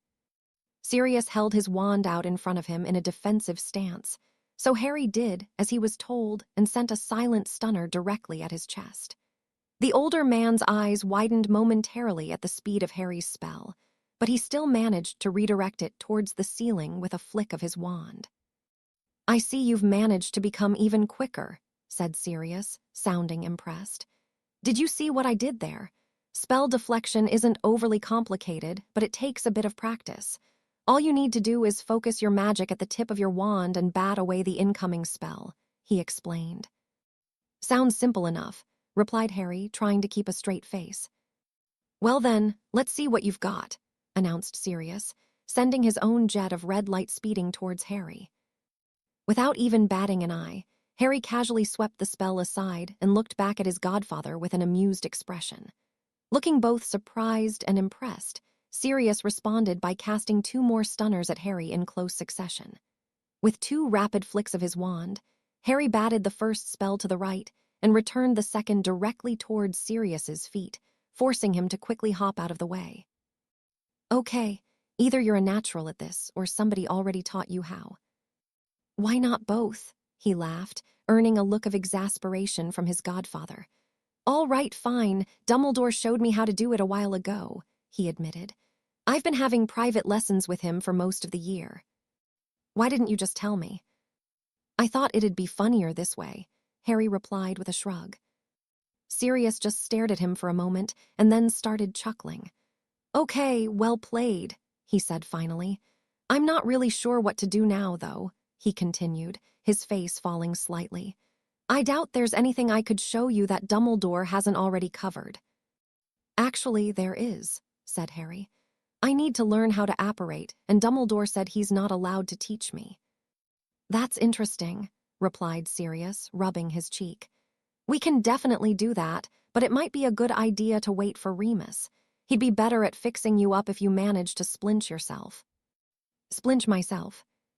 "That's what it's called when you accidentally leave part of your body behind when you apparate," he explained, causing Harry to wince slightly. "It can be pretty gruesome when it happens, which is why the Ministry makes you pass a test before you're allowed to apparate by yourself." "Okay, we'll definitely wait for Remus then. For now, why don't we just have a few practice duels?" suggested Harry. "I'm sure you'll be able to give me a few tips at least."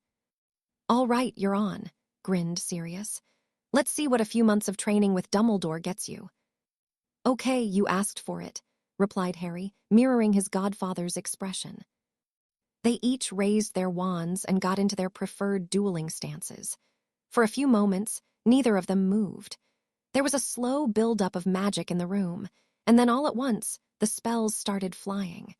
By the time they were done, the attic would need a lot more repair work than Sirius had originally anticipated. Oh. Much of Harry's Sunday was spent trying unsuccessfully to apparate. Remus wound up spending most of his day at Grimmauld Place, which Harry learned was spelled to prevent people from apparating into or out of the house. He was confused at first, since Fred and George had apparated into the room he shared with Ron over the summer. But then Sirius explained that the protections didn't stop someone already inside from apparating elsewhere within the walls of the house. Harry was hoping to have a practice duel with Remus while he was there, but Sirius wouldn't allow it. After the damage they had caused to the attic the previous day, he had called a moratorium on dueling until he figured out how to properly shield the area surrounding their practice space from errant spells. He woke up early on Monday morning to make sure he would be ready when Professor Dumbledore arrived. The plan was for the two of them to apparate to Diagon Alley together, then meet Mr. Cartwright in his office and flew to the Ministry from there. Creature prepared him and Sirius a light breakfast, and before long, it was nearly time to go. Harry and Sirius were still lingering in the kitchen at 9:15 when they heard the front door open. A few moments later, Professor Dumbledore entered the kitchen wearing a set of resplendent burgundy and gold robes, complete with a matching hat. "Harry, Sirius, good morning to you both," the professor greeted them brightly. "Good morning, Professor," replied Harry. "Would you like some tea?" offered Sirius. "No, thank you," he replied. "Harry and I will be on our way shortly, but first, I think it wise for us to go over our plan for today." "Makes sense," agreed Harry. 15 minutes later, Harry and Professor Dumbledore arrived at the apparition point at the entrance of Diagon Alley, near the leaky cauldron. With it being his first time alone with the headmaster since the night Umbridge was killed, Harry couldn't help but feel anxious as they made their way through the alley and towards Mr. Cartwright's office. "Are you feeling nervous about your meeting?" Dumbledore asked him as they took a left down one of the side streets just past the second-hand bookshop. "A bit," he admitted. "My advice would be to listen to your solicitor and to be completely honest with your answers," the professor responded in his usual, sage-like tone. "I do not believe there is anything to be gained by obscuring the truth at this juncture."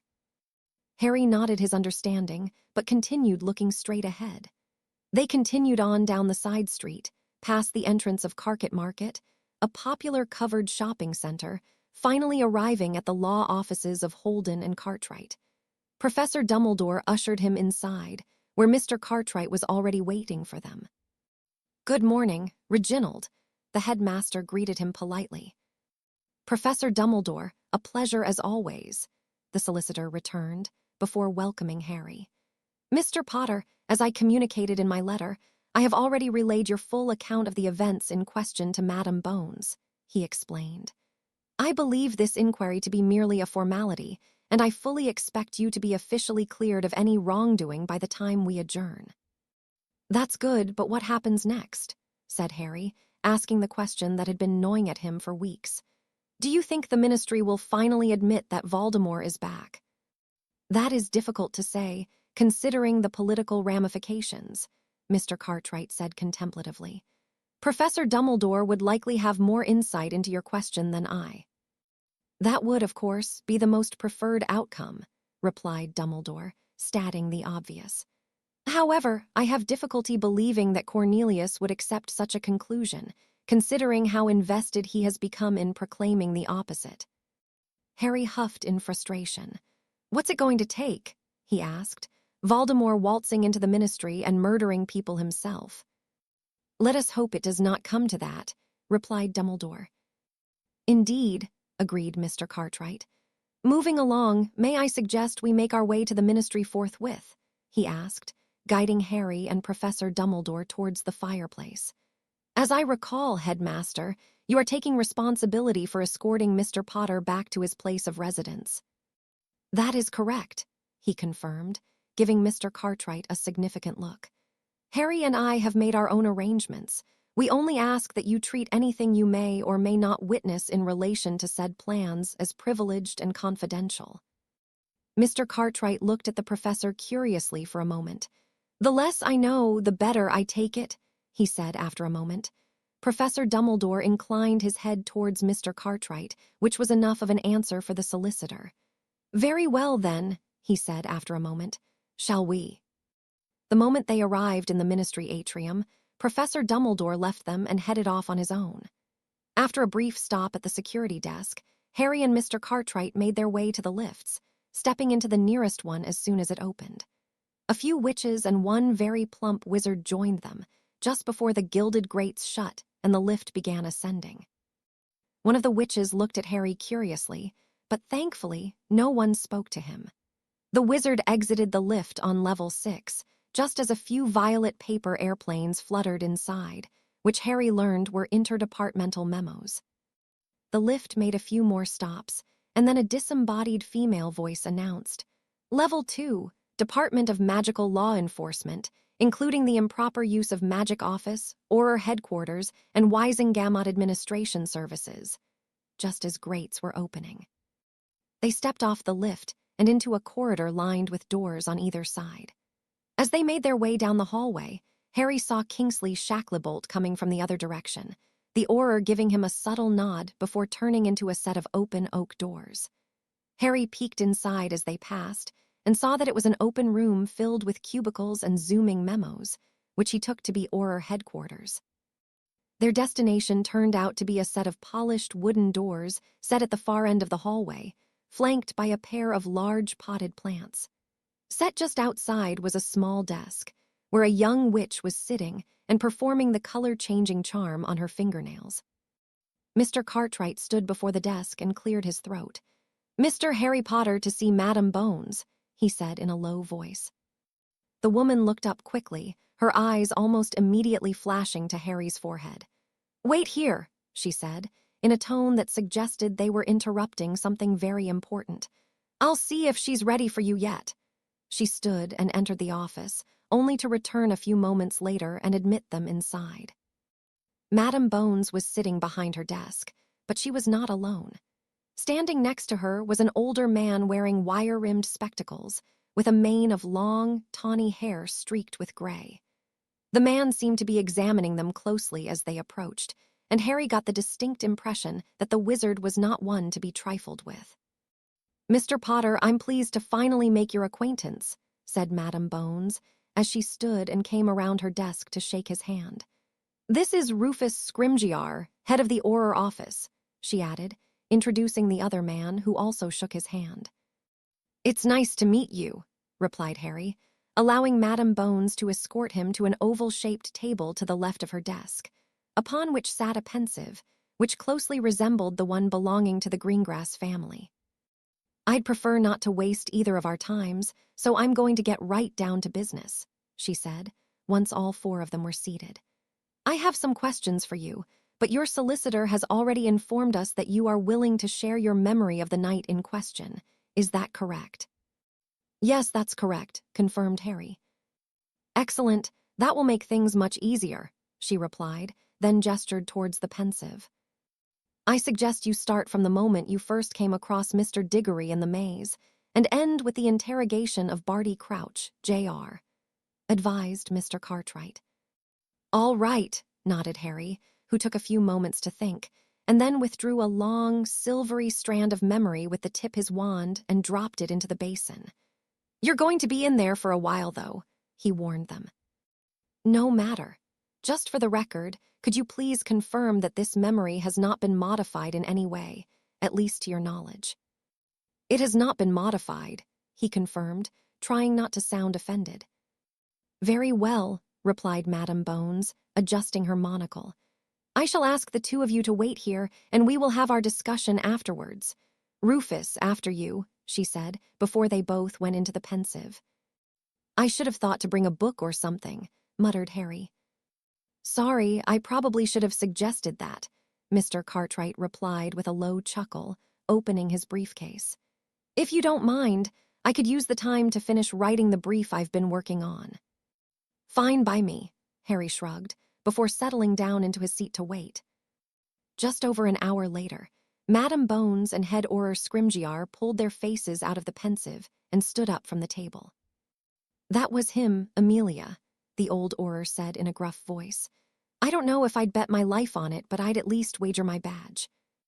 "You don't have to tell me," she replied shakily, walking to a nearby shelf and pouring each of them a measure of brown liquid from a crystal decanter. "So what now?" pressed Scrimgeour, setting down his empty glass. They both simultaneously turned towards Harry and gave him calculating looks, before returning to the table. "First question," said Madam Bones, wasting no time before jumping into her inquiry. "Do you happen to know the location of the graveyard where you were taken?"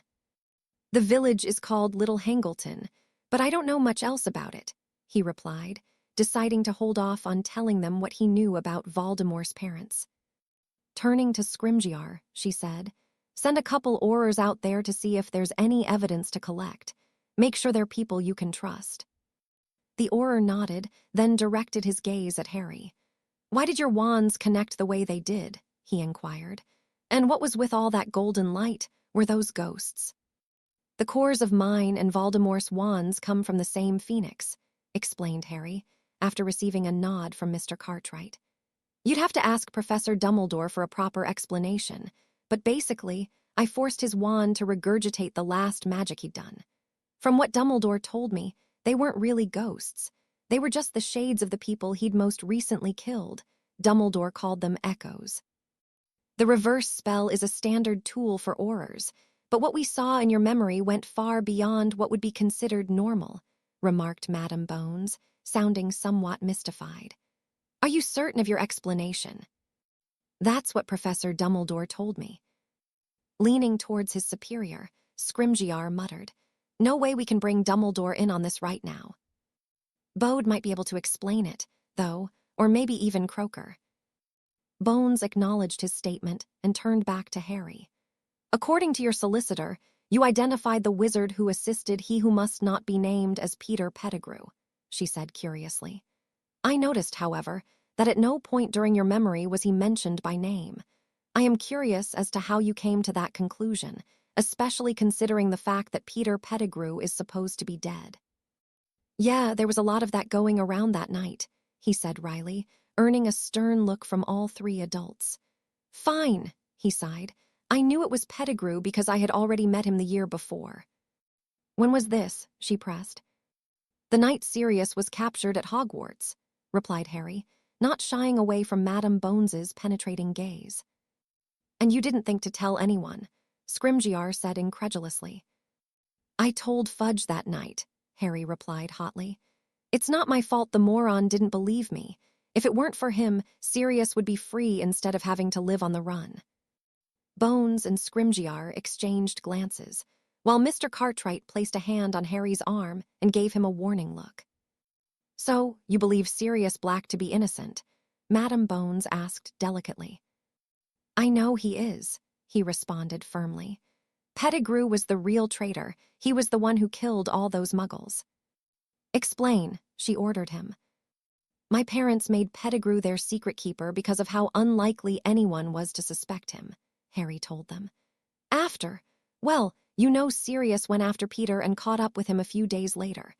Pettigrew knew he was cornered, so he blew up the street and sliced his own finger off before turning into a rat and scurrying away. Pettigrew was an animagus. Still is, Harry replied darkly. His rat form is why he's called Wormtail, not that anyone from the ministry bothered to investigate before chucking my godfather into Azkaban without a trial. No trial, Madame Bones replied sharply.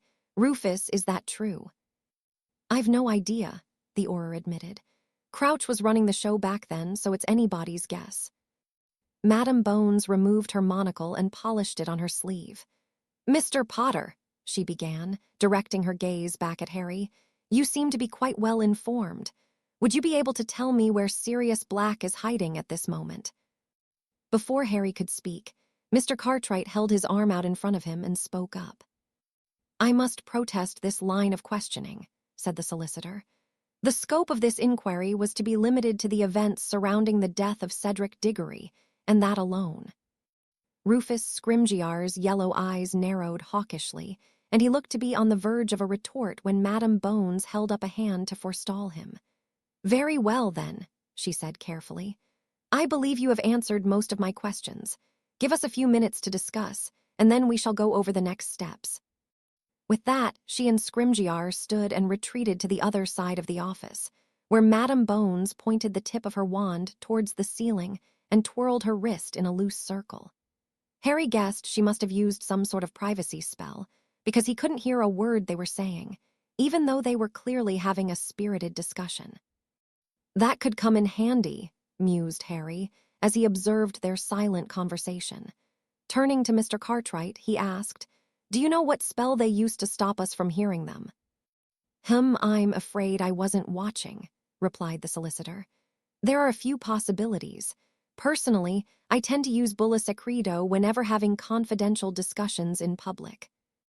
Is the wand movement a circle pointed upwards? Indeed it is. That was the one then, said Harry, taking note of the spell for future reference. A few minutes later, Bones and Scrimgeour returned to the table wearing grave expressions. Here's what's going to happen, began Madame Bones. My investigation will conclude that you were in no way responsible for the death of Cedric Diggory. Harry breathed a sigh of relief as Mr. Cartwright patted him on the back. Instead, she continued, the official record will reflect that both you and Mr. Diggory were kidnapped during the third task by a small group of unknown dark wizards. These same wizards then murdered Cedric Diggory, after which they attempted to do the same to you, before you managed to escape using the very portkey that brought you there.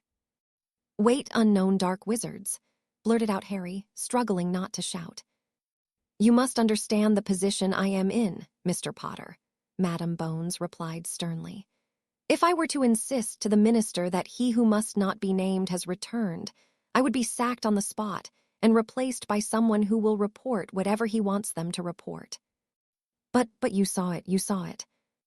Pensive memories may be used to assist in an investigation, but they are not admissible as evidence. Harry looked to Mr. Cartwright, who nodded in confirmation. So that's it then, he replied, hardly believing what he was hearing. You're just going to keep pretending he's not back. Of course not, she bristled. I will do what I can to prepare for the inevitable conflict, but until he shows himself publicly, my hands are tied. Unbelievable, Harry muttered under his breath. The same holds true for Peter Pettigrew, I'm afraid, she continued. Even if we can confirm that Sirius Black never received a trial, I do not see a path to exoneration unless Pettigrew can also be captured. The best I can do is quietly rescind the order to administer the Dementor's kiss on sight. Harry nodded and looked down at the table while trying to calm his reaction. Even though he knew not to expect any better, he was still furious, more at the situation than anything, although his opinion of Madame Bones had dropped a few notches. He glanced first over to Rufus Scrimgeour, who had remained oddly quiet during the latter part of their conversation, and then back to Madame Bones. Do you have any more questions, or will that be all? He asked in a cold but polite tone. Madame Bones peered at him through her monocle for a moment, and then shook her head. That will be all, Mr. Potter, she replied curtly. You may expect to see news of my report in the press within a matter of days. Their meeting now concluded, Mr. Cartwright thanked the two officials for their time and escorted Harry from the room. I know it was not entirely the result you were hoping for, but at least any speculation about your involvement can now be put to rest, he said consolingly. Thank you again, replied Harry, shaking the man's hand. I suppose that was the best we could hope for, at least while Fudge is still in office. It was the most realistic outcome, agreed Mr. Cartwright. Are you prepared for whatever it is you intend to do now? I am, confirmed Harry. We'll get on the lift together, but that will be the last you see of me today. All you need to do is go back to your office like you normally would. Understood, he nodded. Until we meet again, Mr. Potter. As soon as they stepped onto the lift, Harry hurriedly put on his invisibility cloak and moved as far as he could into the back corner. As luck would have it, they made it all the way down to the atrium before having to stop. Once they had, Mr. Cartwright stepped out of the lift, moving slightly to his side in order to allow a new passenger to enter. Harry stood completely still and tried not to breath as the newcomer turned around and checked his watch.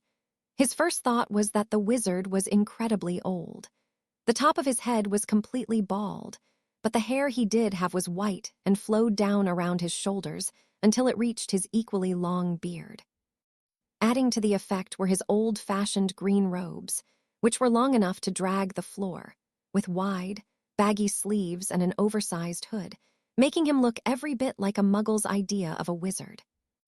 Neither of them moved until the lift stopped, and the cool voice announced that they had arrived at Level 9, Department of Mysteries. The old wizard stepped out first and proceeded down the black-tiled corridor. Not knowing what else to do, Harry darted out the lift just before the grills closed and followed behind him while maintaining a respectable distance.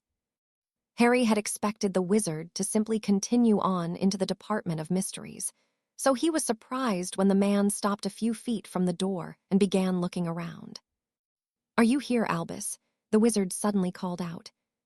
I am, indeed, old friend, announced Professor Dumbledore's disembodied voice, a moment before he rippled into existence, having apparently been lurking in the corner under a disillusionment charm. And your young companion. Taking that as his cue, Harry pulled back the hood of his cloak to expose his face. Right here, sir, he said. Ah, very well done, remarked the old wizard before turning to open the door. We shall speak more inside. Follow me, please. Harry followed the two older wizards into a large, circular room. Everything inside was completely black. The walls, the identical unmarked doors, and even the marble floor upon which they stood. The only light came from the blue flame candles fixed to the walls in between each door, giving the place an enigmatic, perhaps even supernatural atmosphere, which Harry felt was a bit on the nose for a place called the Department of Mysteries. A moment after the door was shut behind them, there was a low, rumbling sound that slowly grew louder as the circular wall began rotating. The blue flames of the candles blurred into a glowing line, encircling the room as the spinning walls picked up speed, forcing Harry to shut his eyes to ward off dizziness. "Through here, please," the green-robed wizard said once the spinning had stopped, leading them through one of the doors and into a room that was as bright as the circular room was dark. Once his eyes adjusted to the brightness, Harry could see that the entire room was packed with clocks of all shapes and sizes, filling the room with the sound of their constant ticking. They even passed by a glass cabinet that seemed to be filled with hourglasses, time-turners, he quickly realized. But the most unusual item had to be the brilliantly sparkling bell jar at the end of the room, which was easily as tall as he was.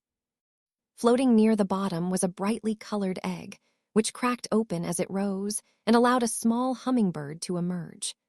The bird grew slightly as it floated to the top of the jar, only to shrink again and return to its egg as it sank back down to the bottom. "It's fortunate that we rarely have cause to visit the Hall of Prophecy," remarked the old wizard, as they crossed the room between two rows of desks. "The wizards who work in the time room always get annoyed whenever someone needs to pass through. Why we can't simply create a doorway that goes straight there, I'll never understand." He led them through another door, which deposited them in an enormous room with high cathedral ceilings and filled with nothing but tall wooden shelves.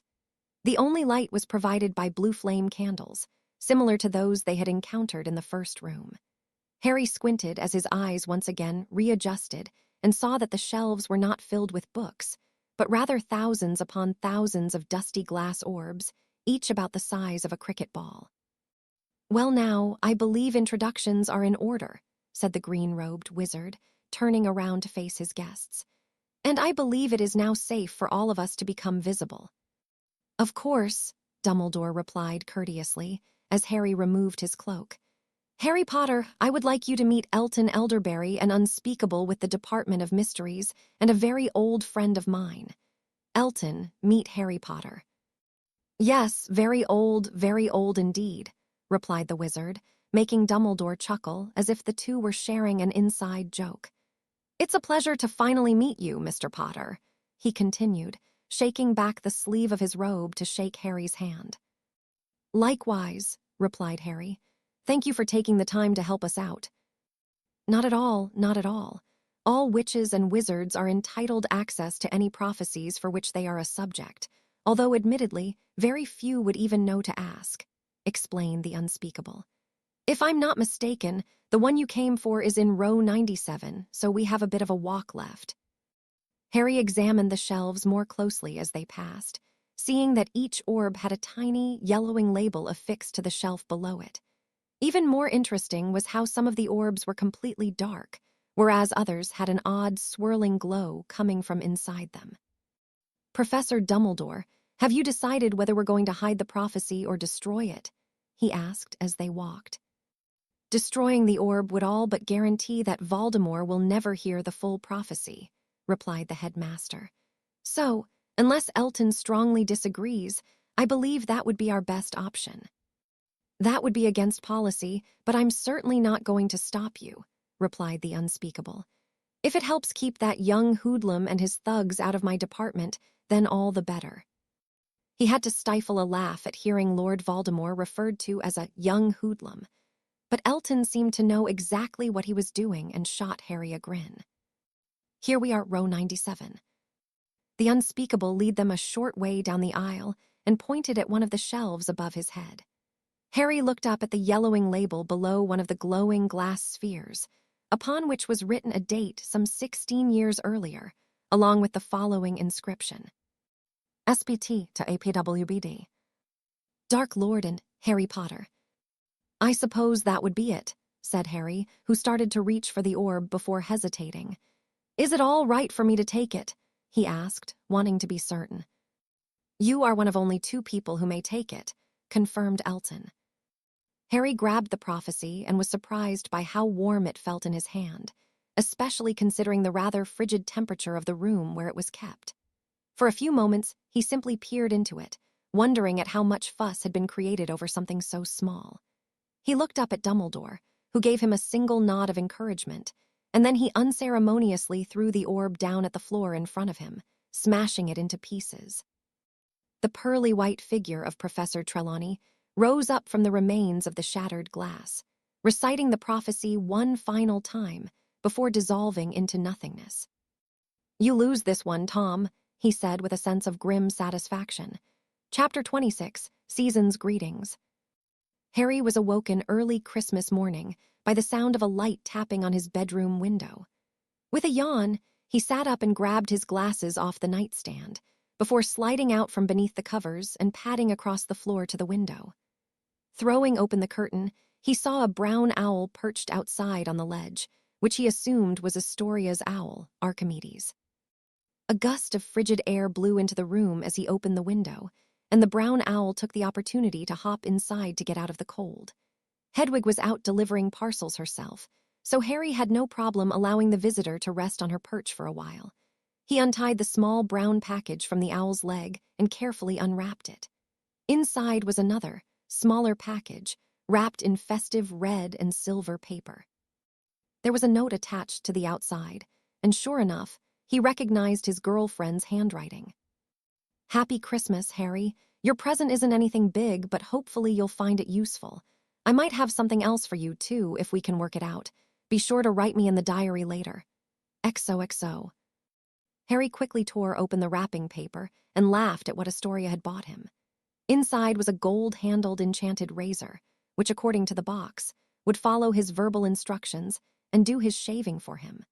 What amused Harry was the fact that on their most recent date, Astoria had complained that his face was beginning to get scruffy in places.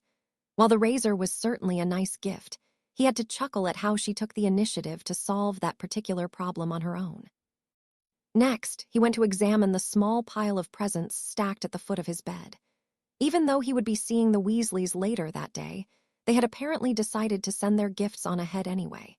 Keeping with tradition, Ron had gifted him a box of Bertie Bott's Everflavor beans, and Mrs. Weasley her annual hand-knitted jumper, along with a selection of mince pies. Seemingly hoping that her enthusiasm for OWL preparation would rub off on him, Hermione had sent Harry a talking homework planner, of all things, but his most unusual gift by far had come from Dobby. A canvas portrait of what appeared to be Harry's own face, which he suspected had been painted by the elf himself. He checked the time and found himself a bit surprised that his godfather hadn't already come pounding on the door. Over the last few days, Sirius had grown increasingly excited about Christmas, at least partially, Harry suspected, due to the prospect of having more company in the house. Nearly every room was filled with piles of enchanted snow, which would never melt, and garlands of holly interwoven with gold and silver streamers bedecked various doorways, mantels, and even the chandeliers. Mundungus Fletcher had even helped him acquire an enormous Christmas tree for the drawing room, which was decorated with live fairies and strategically placed so that it obscured the majority of the black family tapestry. Harry's growling stomach convinced him to hold off on showering until after breakfast, so he made his way down to the kitchen to find Sirius and Remus already sitting at the table. "Good morning," Sirius greeted him brightly, "and happy Christmas. You're just in time for breakfast." "Happy Christmas," replied Harry, sitting down and helping himself to some tea. "I'm surprised you let me sleep in so late. I suppose I should thank Remus for keeping you occupied." "Happy to do my part," replied his one-time defense professor. "I didn't have much else to do, so I thought I would come over early. I understand the Weasleys will be here for Christmas dinner," he added, turning back to Sirius. "That's right, only we're doing it as a lunch," he confirmed. "Molly insisted on cooking most of it herself, but I think I convinced her to let Creature help. She'll probably show up early to use the kitchen, but the rest of them will be here around noon." Just then, Creature approached the table balancing a large plate on each of his hands and one on top of his head. "Breakfast is served, master," croaked the old elf, as he set down a plate with a delicious-looking full breakfast in front of each of them. "Thank you, Creature," said Harry, earning a low bow in return. Even though Dumbledore had been the one who ultimately dealt with it, Kreacher had apparently decided that Harry was primarily responsible for the destruction of the locket, and the elf had treated him with almost unnerving reverence ever since. "I never did care for mushrooms," muttered Remus, using his fork to push them aside. "Since I'm here, did you want to practice apparition some more?" he asked Harry. "It seemed like you were starting to get the hang of it yesterday, so it might be best if you didn't wait too long to try again." "Sure," he agreed. Presents first," Sirius insisted. "Let's head up to the drawing room as soon as we're done eating. Then you can do whatever you like until the Weasleys arrive." That's exactly what they did, except Harry decided to be cheeky and startle the other two by unexpectedly apparating to the drawing room. Coached by Sirius and Remus, it had only taken him 3 days to really get the feel for it. While Remus's suggestion made sense, Harry actually felt confident that he had it down pat and was more interested in trying to apparate further than the other side of the house. "Very funny, Harry," Sirius said dryly as he entered the room. "You startled Kreacher so badly he dropped a plate," added Remus, displaying a wry grin. "Sorry about that," laughed Harry, even though he was not actually sorry at all. Sirius chuckled and reached out to rumple Harry's already untidy hair. "No harm done," he said, then turned and gestured to a towering stack of presents piled next to the tree. "I believe most of those are yours, so why don't we dig in?" "For me," croaked Harry. "All that is for me." "Most of it," grinned Sirius. "Not to spoil the surprise, but most of them are clothes. I remember you mentioning something over the summer about not having much, so I thought I would correct that," he explained. "I also noticed the clothes you got for yourself are more wizard than muggle, so I thought I could help expand your selection." "That's great, thanks, Sirius," Harry replied as he reached for a package, still in awe of the sheer volume of presents set aside for him. While his shift towards wizarding fashion had mostly been a consequence of where his clothes had been purchased, he had to admit that the style had grown on him, and even though he thought it seemed silly, dressing more like a wizard actually made him feel better connected to the magical world. In addition to the complete wardrobe Sirius had bought him, Harry had received a set of books entitled Practical Defensive Magic and its use against the dark arts, as a joint gift from him and Remus. Sirius admitted that he had purchased it before he knew how much Harry had been learning from Dumbledore, but flipping through the first volume was enough to confirm that he would get a lot of use from the set, both for himself and for the underground. After what felt like hours of opening presents, Harry went back upstairs to take a quick shower. The banging from the kitchen let him know that Mrs. Weasley had let herself in at some point, which meant it wouldn't be much longer before the rest of her family joined them. Oh, Luzu. While Harry was getting ready for the imminent arrival of the Weasleys, Astoria was sitting down to a late brunch with her sister. Things had been a bit off between them since coming home from Hogwarts. It wasn't exactly tension, per se, but neither would deny that Daphne's killing of Dolar's Umbridge weighed heavily on both of them. "What did Harry get you for Christmas?" Daphne asked between bites, the first words either of them had spoken since sitting down. "A set of novels he thought I might like," replied Astoria, a small smile gracing her lips. "I've never read any of them before, so I'll have plenty to keep me busy until we go back to Hogwarts." "How thoughtful." "I'm pretty sure he had help, though," she added, with a hint of amusement. "At least, that would explain why Hermione cornered me after one of our meetings to ask me about the books I've read." "Resourceful, too," smirked Daphne, only for her expression to fall slightly a moment later. "He sent you something as well," said Astoria, handing her a small package across the table. "I'm not sure what it is, but his note said it might be good for you to have in your dorm." Daphne's look of surprise quickly gave way to curiosity as she tore open the inexpertly wrapped package. "It's a sneakoscope," she said, sounding a bit confused. I never would have thought to get one, but that actually does make sense." "He wants you to be safe," said Astoria. Daphne sighed. "You picked a good one, sister," she said after a moment. "I know," Astoria replied softly. "Don't take this the wrong way, but sometimes I can't help but feel a bit jealous of you." "Of me?" replied Astoria, a look of shock on her face. I know I have no right to be, Daphne said solemnly. It's just that, you know what's expected of me, and, well, there aren't many boys like Harry Potter, are there? No, there really aren't, said Astoria, now looking speculatively at her sister. Don't get me wrong, I'm really happy for you, Daphne added quickly. I know you're still young and a lot can happen, but I can easily see the two of you working out. Astoria sighed and sat down her teacup. For a while, perhaps, she said dolefully. That isn't like you, replied Daphne, frowning at her sister's forlorn expression. I take it you haven't told him yet. Astoria cast her gaze down at the table.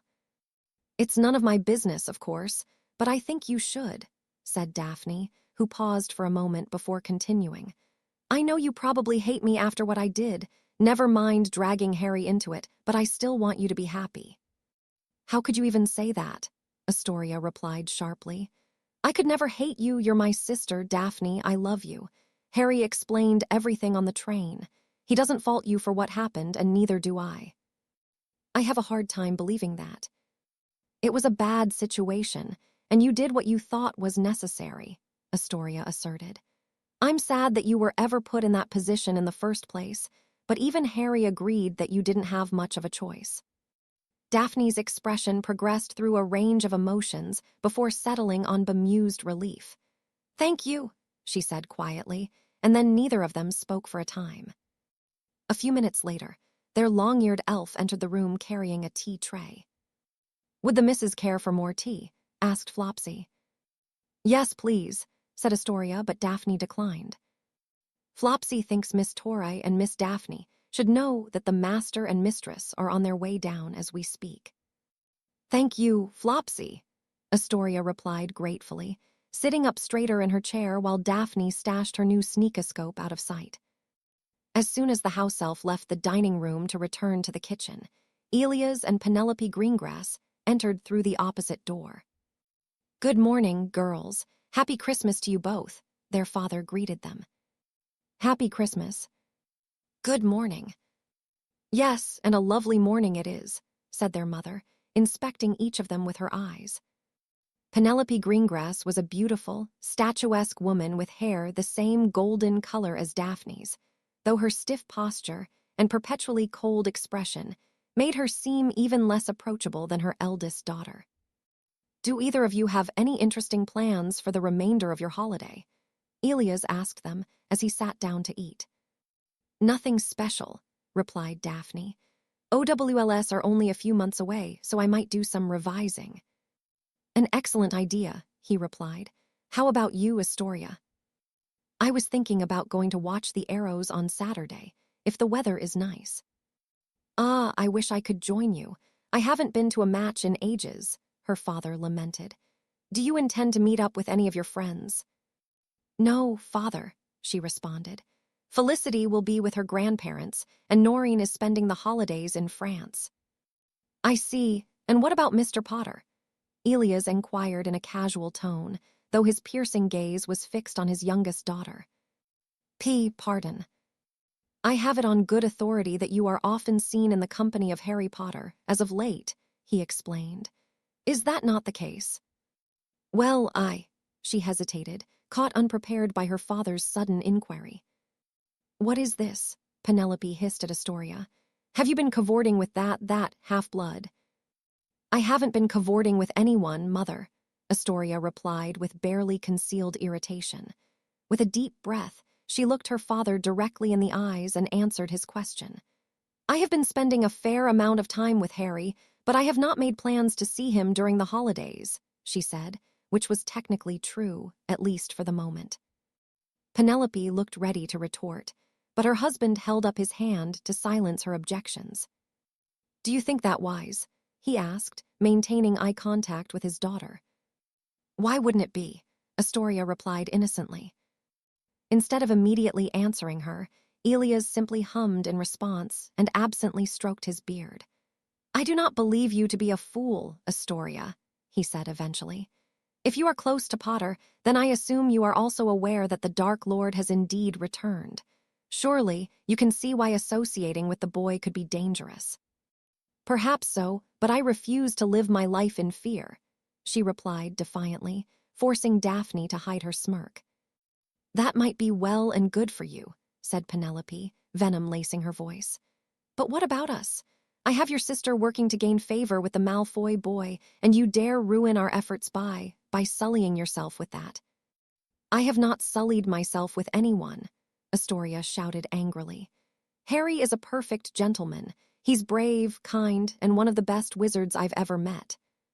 Why, you ungrateful little. That is enough, thundered Elias, rounding on his wife. What is this about Malfoy? He demanded. Only slightly cowed, Penelope responded. I instructed Daphne to attempt to get closer to Draco Malfoy and some of the other pure-blood children, so that we will be better positioned when the Dark Lord takes over. Elias looked at his wife at a loss for words, in shock that she would take such action without consulting him first. Oh, you didn't know, father, Daphne interjected snidely. So much for the Greengrass family never bowing down to others. I have no intention of bowing to anyone, he said through gritted teeth. None of us do, he added, with some anger directed at his wife, who stared back at him defiantly. I have been working to keep our family out of the upcoming conflict, and I will not have my efforts undermined by anyone in this family. Then I suppose I should tell you about the little soiree we're hosting on New Year's Eve, Penelope remarked smugly. Soiree, what are you talking about? Oh, just a small get-together, she replied vaguely. I've invited the Malfoys, the Knotts, my cousin Talford. Astoria gasped slightly. And a few other high-profile families, revealed Penelope. We could cancel, of course, but then we would need to explain to our invited guests why we have decided not to welcome them into our home. And why am I only now hearing of this? Said Elias in a low voice. Because, dear husband, as you constantly remind me, this sort of thing is the domain of the lady of the house, she replied, her voice dripping with sarcasm. Now, if you will all excuse me, I have some more preparations to make. With that, Penelope rose from the table and left the room without another word. Daphne and Astoria exchanged worried looks while their father remained silent for several minutes, apparently deep in thought. Father, I believe I have no choice but to allow your mother her party, but extreme care will be required, he said finally. Daphne, you will continue to be cordial to the children of these families, but you are no longer required to ingratiate yourself. Thank you, father. Pivoting to his youngest daughter, he said. Wow, said Hannah. We saw Michael Corner and Terry Boot earlier, so it's almost like a miniature reunion of the... She stopped mid-sentence and seemed confused for a moment, before looking at Remus with dawning comprehension. I'm sorry I forgot, she said to Harry, a bit sheepishly. It's all right, that's what the charm's for, he replied, waving off Remus's questioning look. Knowing the Weasleys, it could be hours before the others show up, so why don't we pop into Quality Quidditch supplies while we're waiting? If we must, but after that I need to stop by Madame Malkin's, said Susan, while Ron gave Harry a weak shove to the shoulder in response to his comment. Fine by me, replied Harry, even though he already had plenty of new clothes. Their small party walked a short way down the busy street and ducked into the Quidditch shop, while Remus stood guard outside. Ginny and the twins wound up joining them only a few minutes later, which was enough to make the small shop uncomfortably crowded, so they didn't linger for very long. As Harry had promised, their next stop was Madame Malkin's, and Harry was just about to follow the others through the door when George pulled him aside. Here, follow us, said George, as Fred beckoned him over. Bill and Remus looked on in interest as the twins guided Harry across the street to what appeared to be a vacant building. Here it is, number 93, Fred said excitedly. Here what is? Asked Harry, obviously confused. George put a hand on his shoulder. This, Harry, is the future location of Weasley's Wizard Wheezes, he said proudly. What do you think? Really? Blinked Harry. You're not joking, you're really opening the shop. Harry, replied Fred, placing a hand on Harry's other shoulder. Would we joke about something like this? Harry looked first to his left, then to his right, and then finally just shook his head. I honestly have no idea, he said. "This is beyond brilliant, though. You really bought this place." "Just renting, for now," George corrected him. "We have it starting the 1st of January, but it'll be a few months before we're ready to open." "It's a bit pricey, but the location is absolutely perfect," added Fred. "It even has an apartment above the shop, so we'll have a place to live, too." "And it's all thanks to you, mate," said George. "How are you going to get the shop ready while you're still in school?" Harry asked them, brushing off the praise. Fred and George simply looked at him with amused expressions. "Right, stupid question," he admitted. "Do you need help with anything else?" "Not really. Not yet, at least," answered George. "You could convince the others to go to Gamble and Japes next," suggested Fred. "It's always a good idea to keep tabs on what the competition is up to." "I'll see what I can do." "Good man," replied Fred, slapping Harry on the back. They wandered back towards Madame Malkin's just as Ron was coming out, complaining about being abandoned inside a robe shop with a bunch of girls, apparently forgetting that Neville was there, too. After that, the 4 boys decided to all wait outside the shop with Bill and Remus. Being the subject of the day's top news story, Harry was on the receiving end of quite a few stares, and even a passing comment or two. Only this time, the people actually seemed like they supported him, which was a refreshing change of pace. Once Neville and the girls had finally rejoined them, Harry once again made good on his promise and declared their next stop to be Gamble and Japes' Wizarding Joke Shop. He led their party down Diagon Alley with Ron at his side and Remus and Bill bringing up the rear, when all of a sudden, Harry felt a slight rush of hostile magic coming from somewhere up ahead, putting him immediately on edge. The first indication that something was very wrong was the sound of nearby screaming. The second was the front store window of the second-hand robe shop exploding in a ball of fire, peppering bystanders with shards of broken glass. Diagon Alley descended into pandemonium as dozens of confused and terrified witches and wizards attempted to flee, but the large Boxing Day crowd made it difficult to even avoid being trampled, let alone escape. "Wands out, everyone!" yelled Harry, as he stood on his toes to try and see past the crowd. There was another loud boom up ahead, followed by a plume of smoke, and then Remus was suddenly at his side. "We need to go," he shouted, pulling at Harry's arm. "Fall back to the leaky cauldron." "There's too many people. We'll never make it," argued Harry, shaking out of his grip. He had a pretty good idea who was responsible for the disturbance, and the last thing he wanted was to show his back to them. "Someone needs to hold them off and give everyone time to escape," he added, as Ron and Neville moved up to stand on either side of them, their wands drawn and ready. Just then, another spell connected with the large, wooden sign above Twilfit and Tattings. The chains holding it snapped, causing the sign to plummet towards a young family who were attempting to flee. Thinking quickly, Harry transfigured the sign into a mass of white feathers, which floated harmlessly to the ground instead. "Nice one, Harry," Fred complimented him. "What made you go with feathers?" "First thing I thought of," he replied distractedly, while scanning the rapidly dwindling crowd for threats. "I'm not kidding, Harry. We need to go now," insisted Remus, this time more forcefully. Harry didn't answer, as he was distracted by the sight of a dozen black-cloaked wizards wearing white masks and casting spells in every direction. Death Eaters. From what Harry could tell, they had emerged from Nocturne Alley and began immediately wreaking havoc. Already, there were several bodies on the ground and a few small fires burning in the street. The second-hand robe shop was now completely ablaze, and it looked like 2 of the Death Eaters were working to replicate the feat on the sweet shop next door. Further on down the alley, Harry thought he saw a couple of red-robed Aurors engaging the Death Eaters, but from his vantage point, he couldn't tell if Tonks was one of them.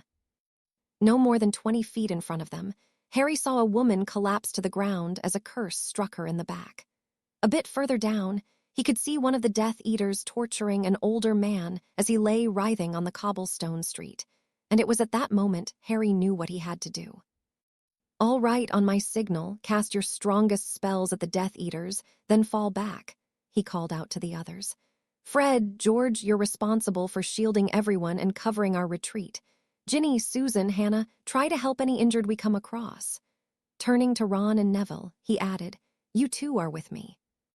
All 7 of them nodded their understanding, their expressions a mix of fear and determination. Bill seemed torn between his desire to rush into battle and his duty to protect his charges, but ultimately, he didn't argue with Harry's instructions. Remus, on the other hand, was completely beside himself. "Absolutely not, Run away if you want," Harry interrupted dismissively.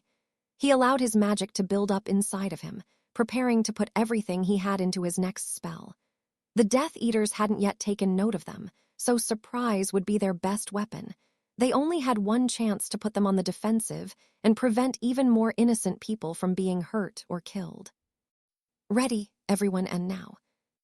"Bombarda Maxima," growled Harry, to a chorus of Confringo, Reducto, and Bombarda from all around him, with even Remus joining in. Harry's spell was the first to make impact, exploding right in the middle of a group of 3 Death Eaters clustered together. The blast sent all 3 of them flying in a cloud of dust, debris, and blood, leaving a small crater in the ground. The other spells made contact a mere second later, catching the overconfident Death Eaters completely off guard. A couple of them were able to put up shields at the last moment, but the damage had already been done. "Shields!"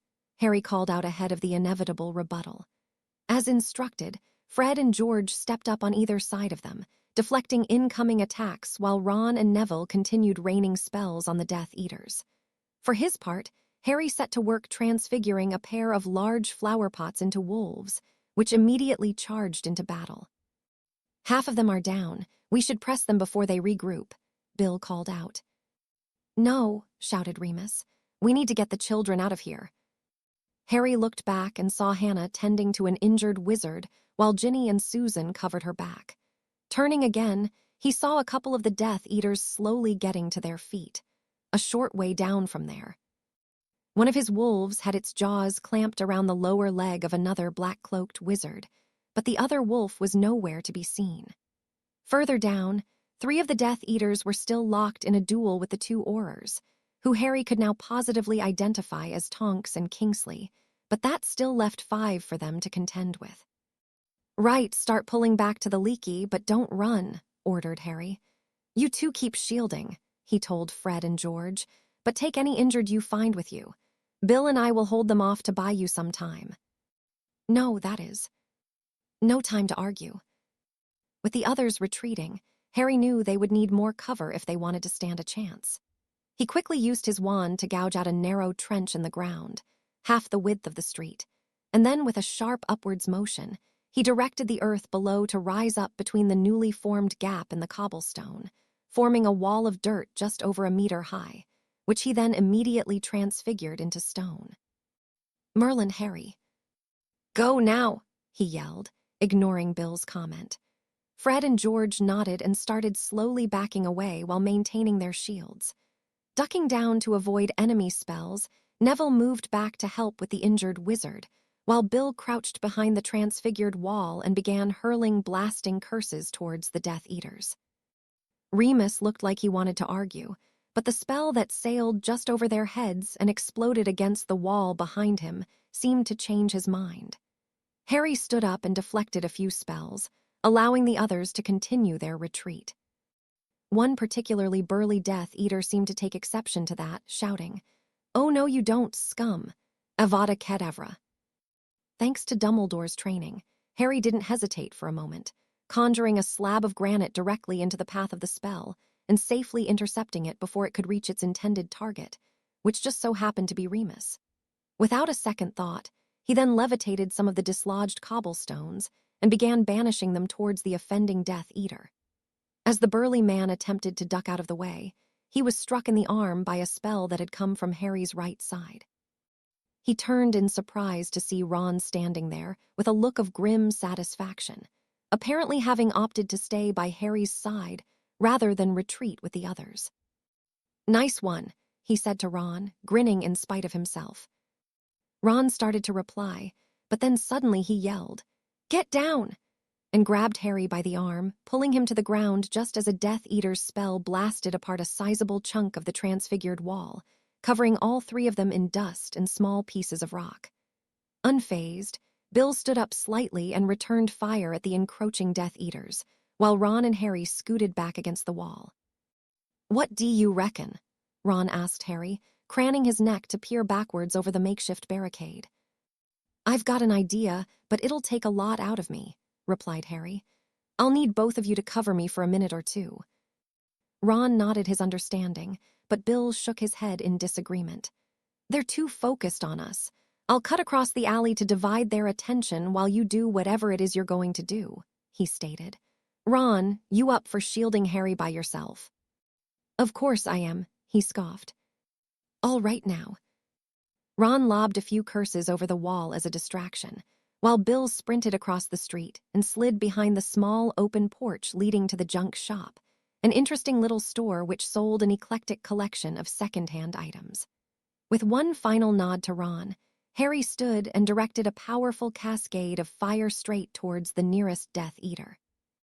After his target predictably shielded against his spell, Harry slowly directed both hands outward so that the flames divided and shot off in opposite directions, completely encircling all four of the Death Eaters who had been closing in on their position.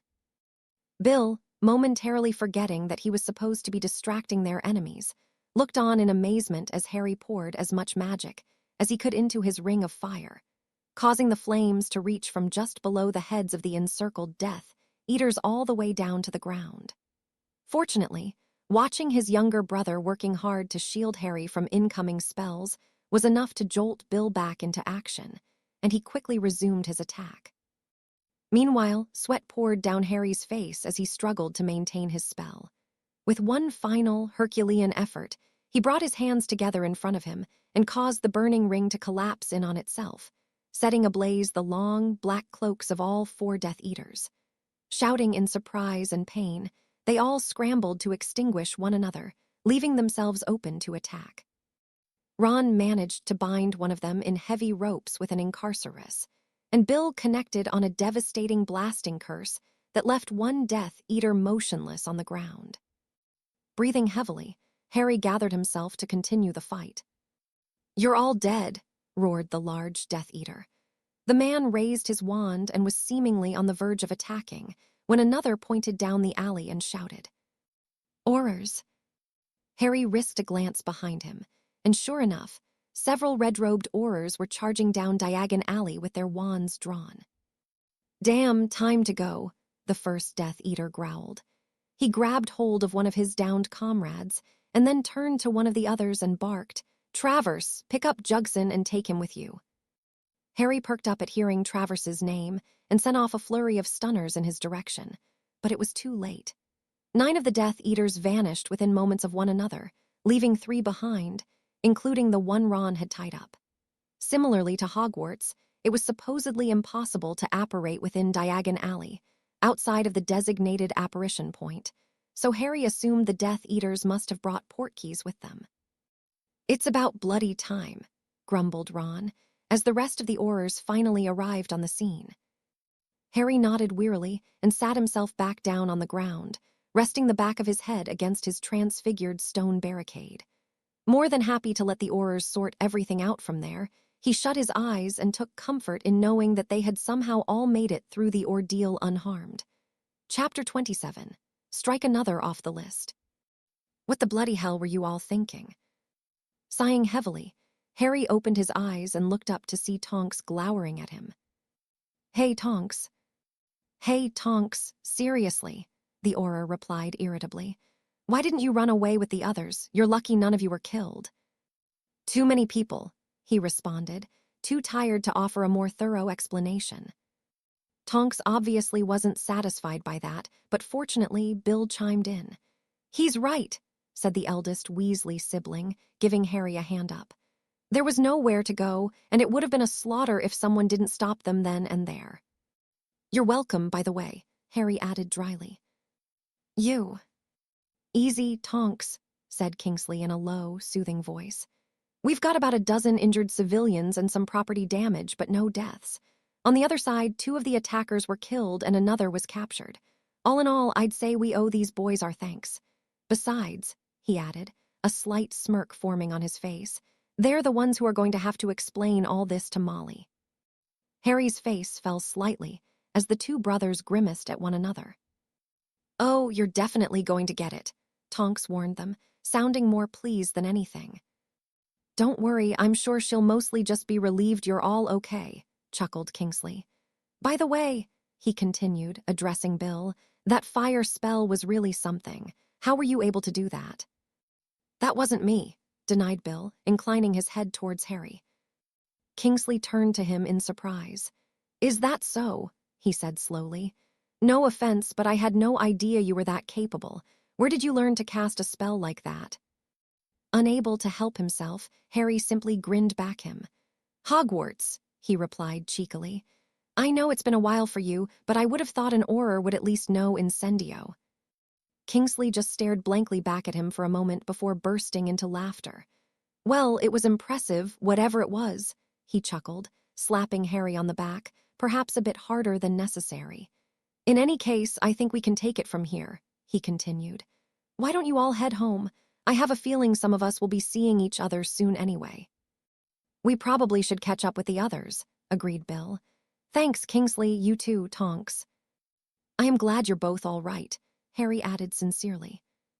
Yeah, me too, replied Tonks, punching Harry lightly on the arm. Just be careful. All right. Likewise, he countered, then turned to leave with Ron and Bill to go find the rest of their party. Fortunately, it wasn't too difficult to locate a cluster of redheads amongst the few people still lingering in the alley. Remus was leaning against the wall of Potage's cauldron shop and not speaking to anyone, even though Fred and George appeared to be locked in an animated conversation with Neville, Susan, and Hannah only a few feet down from him. Harry didn't see Ginny at first, but then he spotted her standing across the street with Michael Corner, who had one arm wrapped around her shoulders.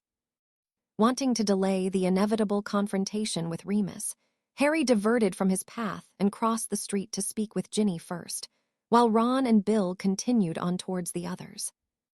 All right, you two, he said as he approached. Harry. Ginny's look of relief quickly turned to panic, until Harry pointed across the street towards Ron and Bill. Everyone's all right, he promised. The Death Eaters are gone. Thank goodness for that, she replied, walking over to Harry and giving him a quick hug. Where's Terry? Harry asked Michael. Wasn't he here with you? Terry's fine, he just went home already, Michael explained. We weren't anywhere near the action, so we had no idea what was going on. Had we known, we definitely would have come to help you. I know, Harry assured him. If he would have even let you, Ginny said irritably, folding her arms in front of her. He probably would have, though, since you're a boy. It wasn't about that, sighed Harry. Hannah's our best healer, but she's not much of a fighter. She needed someone to protect her. Susan was there. Right, but you're a lot better than she is. And honestly, I didn't have time to argue with Bill over whether you should be allowed to fight or not. Ginny gave him a hard look, though she seemed to be contemplating his words. Come on, you know he would have. All right, fine, she replied, relaxing slightly. But next time you're not sending me to the back. Promise, nodded Harry. Anyway, I'm going to go talk to the others. They're probably looking to leave as soon as possible. All right, I'll be there in a minute, Ginny told him. Harry said goodbye to Michael, and then wandered back across the street to hear Ron filling the others in on the details of the battle, while Bill and Remus were having a whispered conversation off to the side. A short while later, Neville, Susan, and Hannah went inside the leaky cauldron to flew home.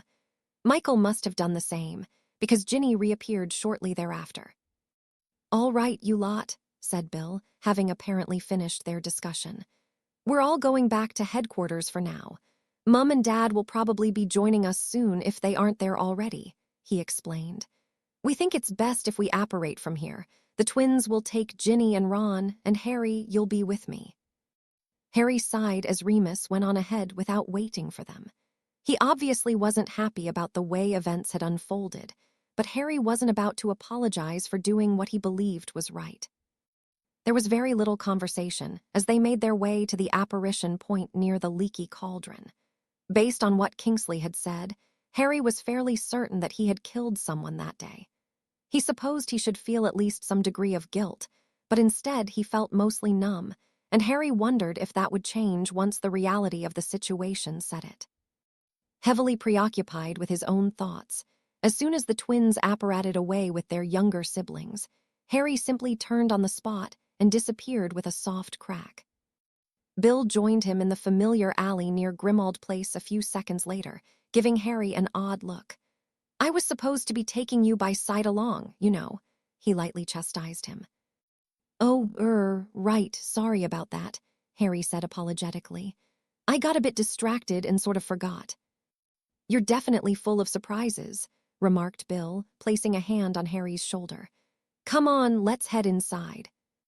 As it so happened, Sirius and both Weasley parents had been waiting for them in the entrance hall. Mrs. Weasley fussed over each of her children in equal measure, perhaps spending a bit more time with Ginny, while Sirius mainly focused his attentions on Harry. All of the adults did have one thing in common, however, and that was the demand for a full accounting of exactly what had happened, both leading up to and during the attack. Bill took the lead on the explanation, taking care to emphasize how crowded the alley was and the chaos that erupted at the appearance of the Death Eaters. Mrs. Weasley looked fondly at Harry when Bill described how he saved the young family from the falling sign, but her relative calm would be short-lived. "You did what?" she shouted, a moment after Bill recounted their decision to stay and fight. "You went along to protect the children," she continued, her ire directed towards both Bill and Remus. "How could you have done something so irresponsible?" "Now, Molly."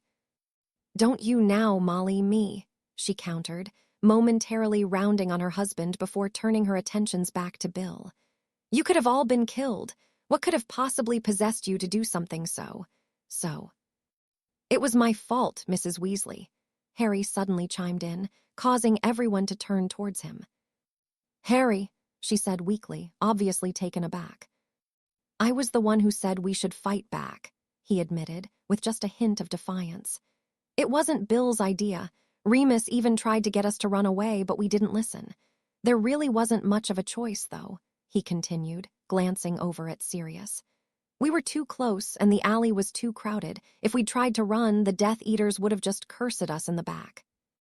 Sirius nodded and placed a supportive hand on Harry's shoulder. "Harry's right," offered Ron. "There was nowhere to go. Besides, none of us even got hurt."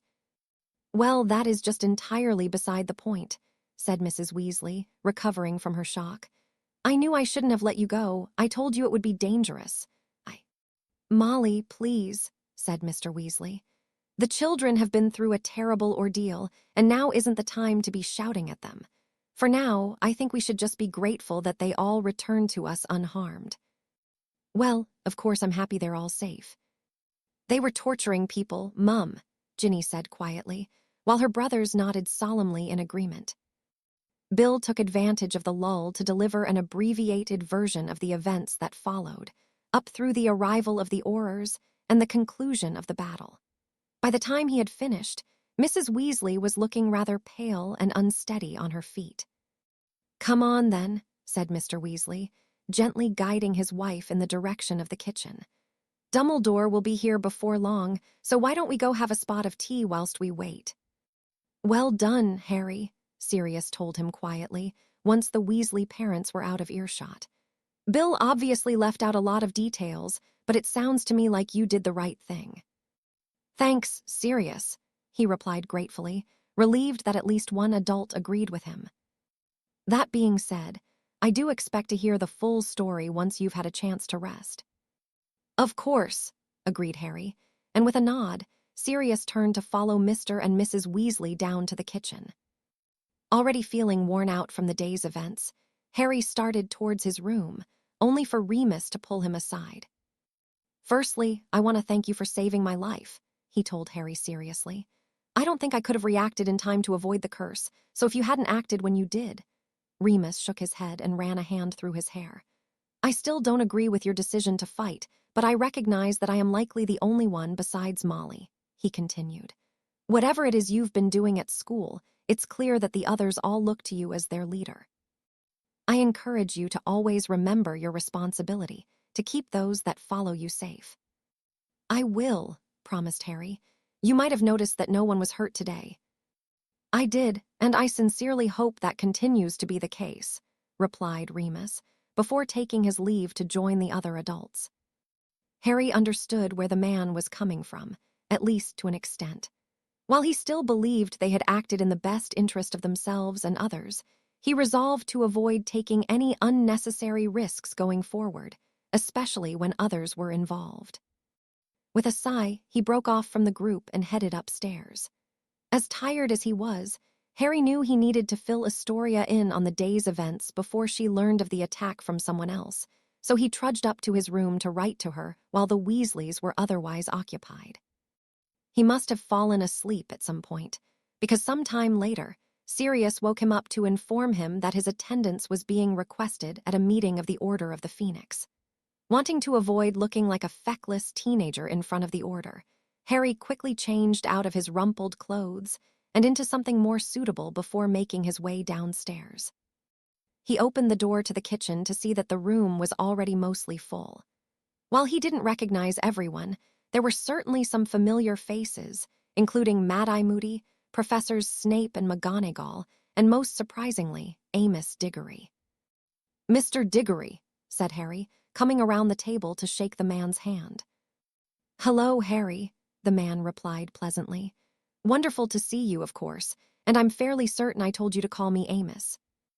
Right, sorry. I saw your quote in the Prophet. How have you and your wife been since?" Amos bowed his head slightly before answering. "It's been difficult, but at least we can now close out that chapter and move on," he said. "We've already initiated the process to form the foundation that will one day give out scholarships in Cedric's name." "That's brilliant," replied Harry. "Let me know if there's anything I can do to help. I'm sure Cho wouldn't say no either." "I might just take you up on that. Best be seated, now. It looks like Dumbledore's ready to start." After shaking Amos's hand a final time, Harry went to sit down in the chair Sirius had clearly been reserving for him. Professor Dumbledore, who had apparently been watching their exchange, sent him an approving look before calling the meeting to order. "Good evening, everyone," he began. "As some of you are already aware today, Lord Voldemort's forces carried out simultaneous attacks in Diagon Alley, Hogsmeade, and one of the busier sections of Muggle London." Harry looked around in surprise, as he hadn't yet been made aware of the other attacks. "Kingsley, are you able to provide us with any information regarding the outcome of these attacks?" "Of course," replied the Auror, rising from his seat.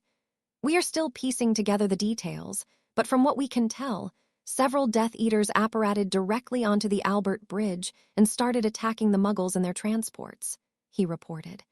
"The bridge itself remains standing, but it sustained heavy damage and will likely remain closed for some time. It is difficult for us to tell exactly how many Muggles were killed, but early estimates are just shy of 50, including several whose vehicles were blasted off the bridge and into the Thames." "Oh, how awful," gasped Molly. "Yes, and with the attack occurring in such a busy area, the Obliviators have had their work cut out for them," nodded Kingsley. "Similarly, the attack on Hogsmeade began when 8 to 10 Death Eaters swarmed through the rear entrance of the village and started blasting everything in sight. Several shops were burned, and by our last count, 6 people were killed and 27 were injured, several of whom showed signs of cruciatus exposure." Professor Dumbledore nodded sadly. "I am sorry to hear it," he lamented. "I had Fawkes bring me there as soon as I learned of the disturbance, but I am sorry to say that I arrived too late to make a difference. It could have been far worse, had Madame Bones not already ordered more Aurors to the area," Kingsley replied gravely. "I was not there, of course, but I have been told that the majority of the damage was done within the first few minutes of the attack, before our colleagues had a chance to respond." "Indeed," Dumbledore replied solemnly, his eyes briefly flitting towards Harry. "And the attack on Diagon Alley." For a moment, it appeared as if Kingsley had to fight off a smirk as he continued his report. "That is a far more interesting story," he began, noticeably glancing at both Harry and Bill, the latter of whom was seated a short way from him. Reports indicate that an even dozen Death Eaters emerged from Nocturne Alley and began attacking.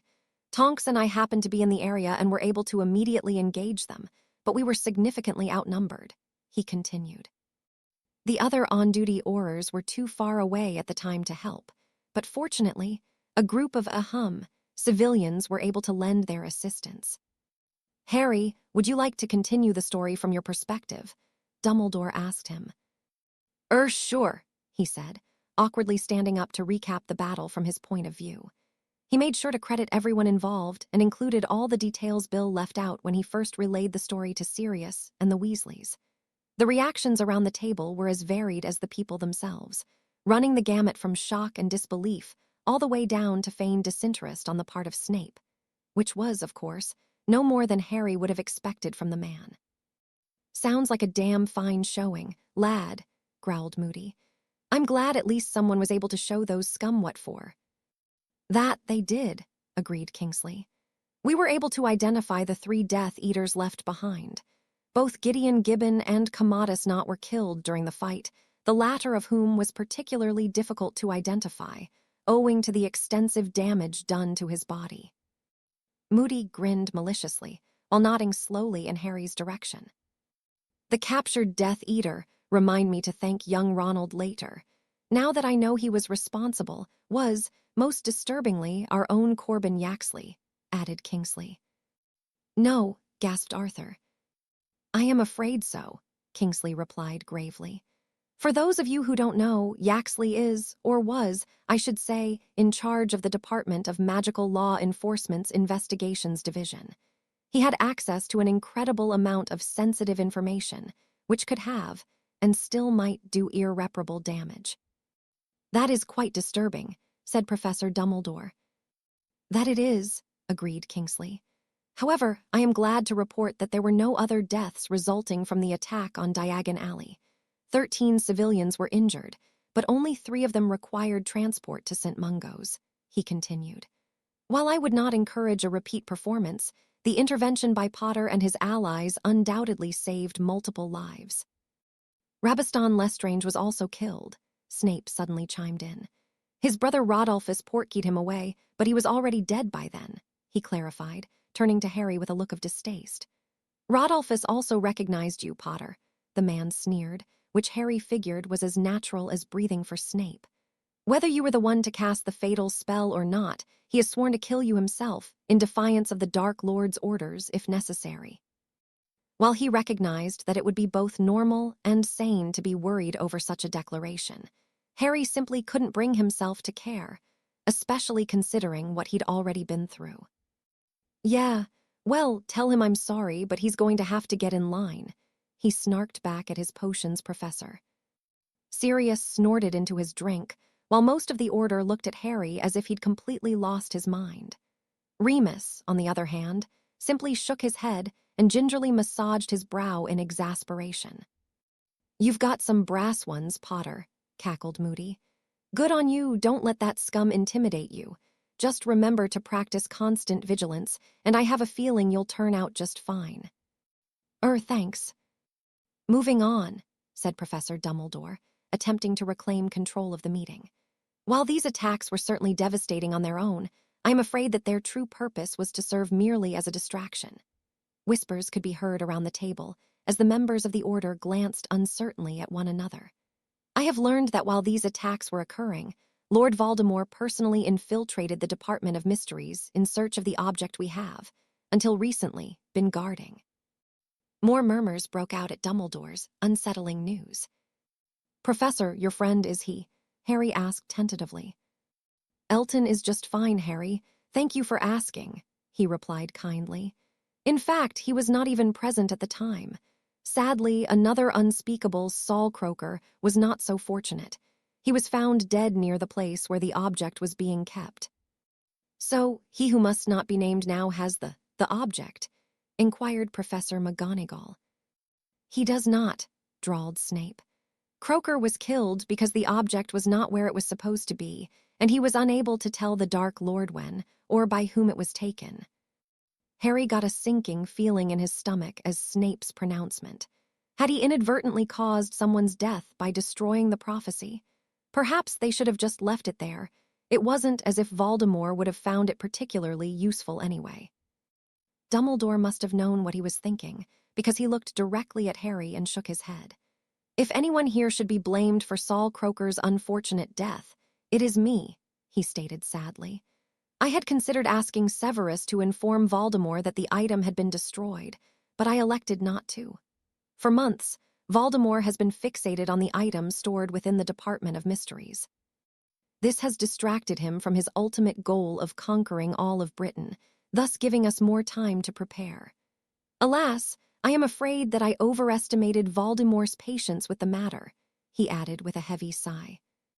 So whatever it was, it has been destroyed, asked Bill, who evidently wasn't the only one still confused. That is correct, confirmed Dumbledore. Harry and I saw to it several days ago. Harry, questioned Mrs. Weasley, her protective instincts kicking in. Why did Harry need to be involved? Let us just say that Harry was uniquely qualified for the task, Dumbledore replied sagely, before deftly shifting topics. Now, however, we must determine our next steps. It is my belief that Voldemort will now shift his focus to bringing the Ministry itself under his control. I'm surprised Voldemort chose to act now, when most people still don't believe he's returned, remarked Remus. Is there any chance these attacks will prompt the Minister to finally see the truth? I cannot say with any certainty, although I must admit that I am not overly optimistic, replied Dumbledore, before turning to Snape. Severus, your thoughts?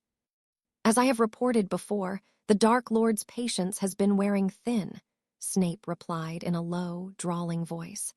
He will continue to take advantage of the Ministry's stubbornness for as long as it remains convenient.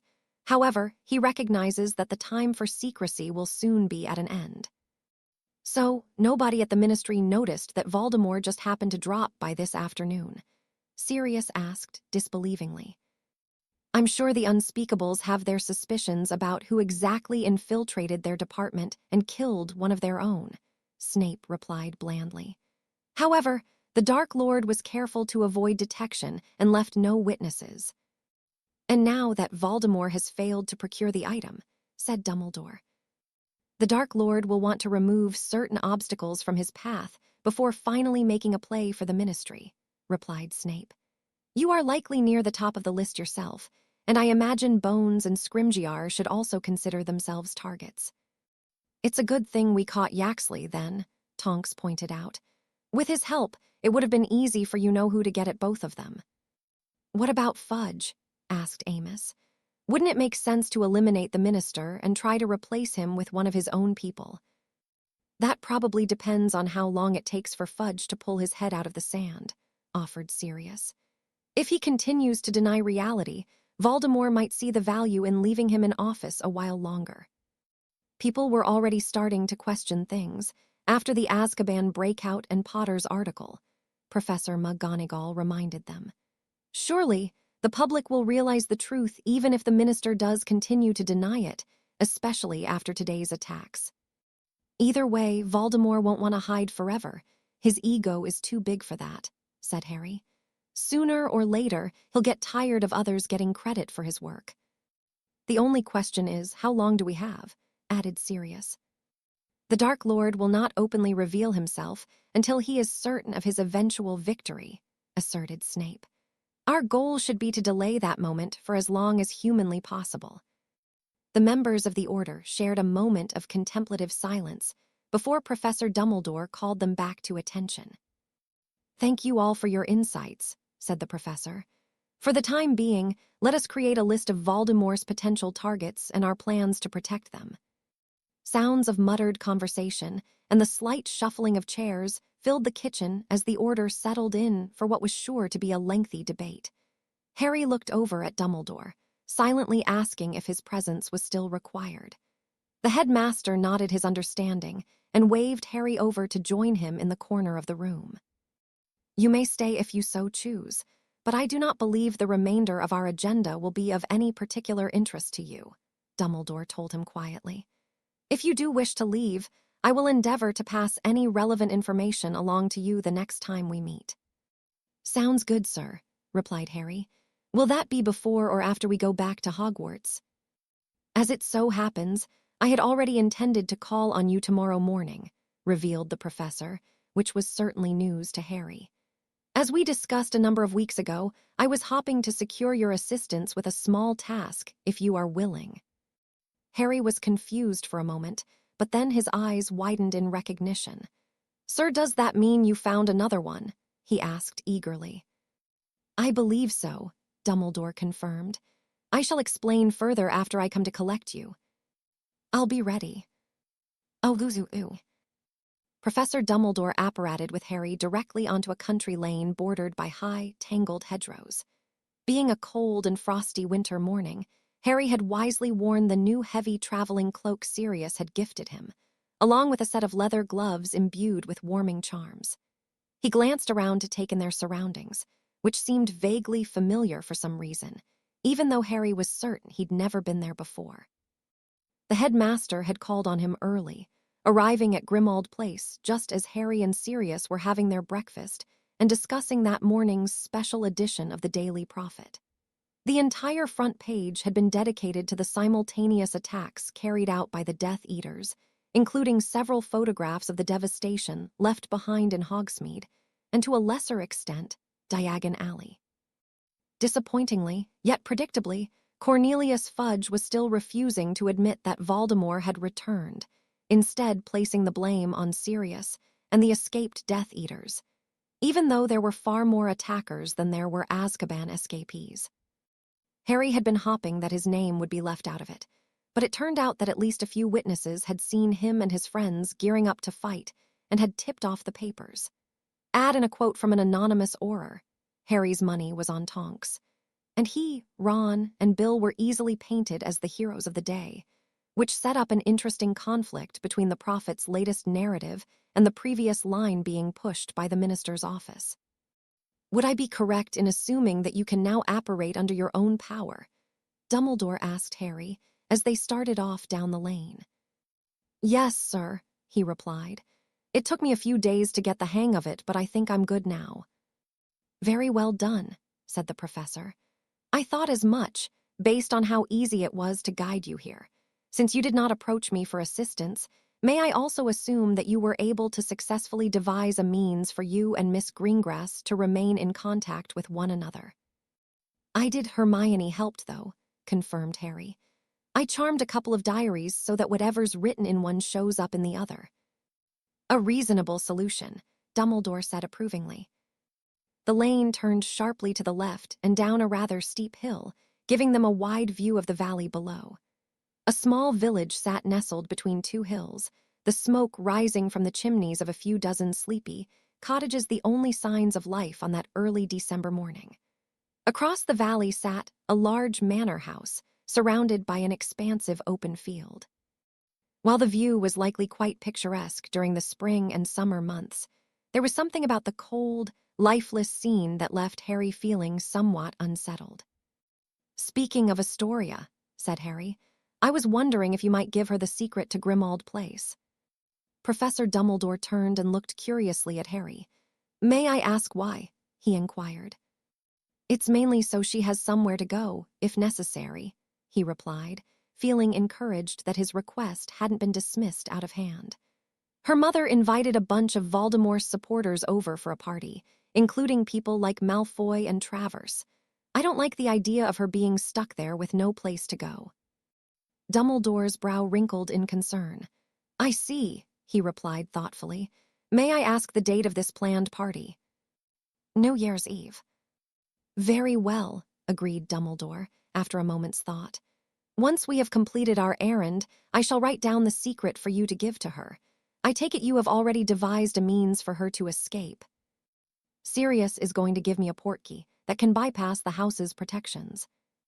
He confirmed, as Dumbledore nodded in understanding. Harry looked out over the village again as the lane wound back to their right, and he felt a shiver up his spine as he caught sight of the graveyard just outside the old stone church. Sir, is that? Yes, what you see is the village of Little Hangleton, replied Dumbledore. However, that is not our destination this morning, he clarified, before guiding Harry through a narrow gap in the hedge and onto an overgrown dirt pathway. The hedgerows lining the path were wild and unkempt, and the path itself was so rocky and littered with holes that one had to look down as they walked in order to avoid tripping. Up ahead, towards the end of the path, there was a dense copse of dark trees that cast wide shadows over the entire area. With every step they took, the faint hum of magic in the air grew stronger, letting Harry know they were closing in on their destination. "This is where Voldemort's mother lived, right?" asked Harry, even though he already knew the answer. "Do you really think he would have hidden an Horcrux here?" "I do," replied Dumbledore. "Can you not already feel the defensive magic surrounding the area?" "I can, but I'm still surprised he would choose a place like this to hide a piece of his soul," said Harry, gesturing to the site ahead of them. What remained of the dilapidated old shack had just come into view. Wedged between two large trees, the structure itself was half hidden by overgrown brush and nettles, which rose high enough in places to mostly obscure the grimy windows. The exterior walls were almost entirely covered in moss and lichen, and the roof appeared to be on the verge of collapse, if the exposed rafters and crumbling tiles were any indication. "You are forgetting how obsessed Voldemort is with his lineage," said Dumbledore. Though they had fallen significantly by Marvellow's time, the Gaunts were a very old pure-blood family, descended from Salazar Slytherin himself. Poor though they were by the time he was born, young Tom Riddle certainly would have revered their connection to his worthier ancestors. "I guess that makes sense," replied Harry. "So now what?" "We obviously must enter the shack in order to retrieve the Horcrux," stated Dumbledore. "However, I would not recommend attempting to do so until we have dismantled the protective enchantments. Are you able to identify where they begin?" Harry drew his wand and stepped forward with his empty hand raised in front of him. He stopped after a few steps and looked back at Professor Dumbledore. "It's here, sir," he said. "I can feel something just in front of where I'm standing, almost like a wall." "And what can you tell me about it?" inquired Dumbledore. Harry turned back around and focused on deciphering the intent of the magic. It feels a bit like that old castle, so maybe an anti-apparition spell," he said uncertainly, before shutting his eyes. "There's something else, though," he added, his face screwed up in concentration. "It's almost like it's anxious or something, like it's just waiting to be set off. An alarm, maybe." "My word, you certainly do have an interesting way of describing magic," remarked Dumbledore, smiling broadly. "You are, of course, correct. It is a relatively simple scheme, but bear in mind that if my suspicions are correct, this was either the first or second Horcrux Voldemort created, meaning that he was likely still young and relatively inexperienced when he cast the protections." "All right, well, how do we get through it?" asked Harry. "I'm guessing a simple finite won't work this time." "No, it will not," replied Dumbledore. "In fact, attempting to do so would be more likely to set off the alarm than anything." Before he could ask him exactly how they could break the spells, Professor Dumbledore drew his wand and marched forward to stand next to Harry. "Breaking through curses and enchantments without a dedicated counterspell can be a bit tricky," he continued. "So forgive me if I do not believe this the opportune moment for you to make your first attempt." "Right," replied Harry, stepping aside as Dumbledore raised his wand and began muttering under his breath. "It is just as I thought," the professor said after a few moments. "Observe, Harry, not with your eyes, but with your senses. Unraveling an enchantment is not dissimilar to untying a knot. The difference is that instead of using your fingers, you must carefully insert your own magic into the spell and probe for weaknesses, which you can then use to dismantle the enchantment." Harry looked on as Professor Dumbledore set to work taking down Voldemort's spells. The professor said no words and barely did anything with his wand, yet Harry could somehow feel Dumbledore's more familiar magic spreading through the invisible barrier he had sensed earlier. Barely a moment later, there was a sudden pulse, and all traces of the magic encircling the shack disappeared. "I was able to feel it a bit, sir," said Harry. "I could sense your magic working its way through Voldemort's spells until they broke." "Very good," replied Dumbledore. "Of course, to use my previous analogy, some knots are stronger and more complex than others, but the principle remains the same," he explained. The skill requires patience and a fair amount of practice, which we shall strive to provide for you under less perilous circumstances." "Sounds good," agreed Harry. "Now, on to our next challenge," said Dumbledore, taking the lead as they slowly approached the shack. Harry thought back to Bob Ogden's memory, recalling the eerie visual of the snake nailed to the front door by Voldemort's uncle, Morphin Gaunt. Thankfully, the snake was no longer there, but there was still something about the door that gave Harry an uneasy feeling. Seemingly reading his thoughts, Dumbledore nodded thoughtfully and said, "Yes, this obstacle indeed seems more troublesome than the last." He passed his wand back and forth across the doorway a few times before turning back to Harry. "I have a theory, though I admit to being curious what you might make of it," he added, encouraging Harry to step closer. "It's definitely different," frowned Harry, as he tried to get a read on the unusual magic surrounding the door. "Strangely familiar, though," he continued, mostly to himself, as he attempted to draw a connection to where he may have once felt similar magic. "There's something elusive about it, almost as if—" Harry turned sharply back towards Dumbledore, having suddenly reached an epiphany. "The Chamber of Secrets," he nearly gasped. "That's where I felt magic like this before. I bet you have to speak Parseltongue to open the door." "Wonderful," Dumbledore exclaimed brightly. "I admit that was my suspicion, but I am pleased to hear you confirm it. Would you care to do the honors?" "Sure," replied Harry. He turned back towards the door and shut his eyes for a moment, reaching back to call forth the magic that allowed him to speak the language of the serpents. Picturing a slithering snake clearly in his mind, he opened his eyes and spoke the command. "Open." At once, the lock clicked, and the door swung gently inwards. "Well done, Harry," said Dumbledore, placing a hand on Harry's shoulder and stepping in front of him. "We must be on our guard from here on out. After me, I think," he declared, igniting the tip of his wand and carefully entering the shack. The last time Harry had seen the inside of the small, three-room shack was when he and Dumbledore had entered the memory of Morphin Gaunt. While it was indescribably filthy even at the time, the room now resembled one large cobweb. A heavy blanket of dust covered every available surface. The stone walls were blackened with mold, and the wide floorboards had begun to rot in several places. "Can you feel it, Harry?" asked Dumbledore. "Yeah, it's definitely here," he replied, sensing the oppressive dark magic of the Horcrux. "I do not detect any further traps or enchantments, which is as concerning as it is surprising," said the professor. "Why's that, sir?" "Because, while it may be as simple as hubris on Tom's part, it may also mean that he has an unexpected surprise in store for any who attempt to remove the Horcrux." "Right." "Here," said Dumbledore, pointing to a spot in the floor.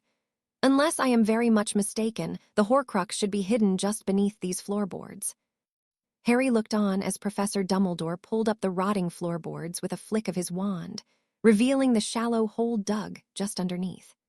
After first casting what Harry assumed were detection spells, he slowly levitated a small, golden box out of the hole and set it down on the floor beside them.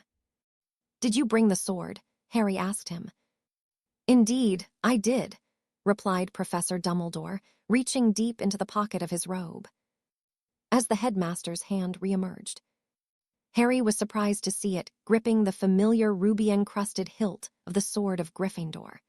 The pocket must have been equipped with an extension charm, because there was no other way Dumbledore could have fit an entire sword inside his robes.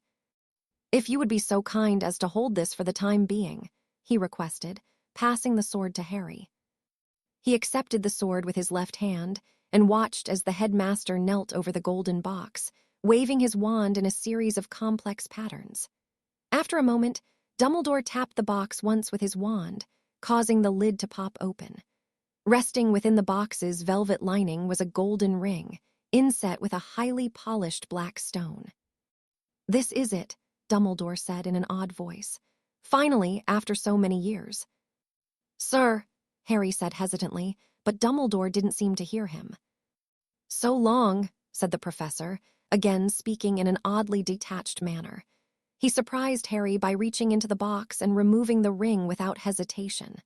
"So long," he repeated, and then moved to place the ring on his finger. "No, don't," shouted Harry, but he might as well have not even been in the room for all the good it did. Acting on instinct, he flicked his wand towards Professor Dumbledore and cast a disarming charm.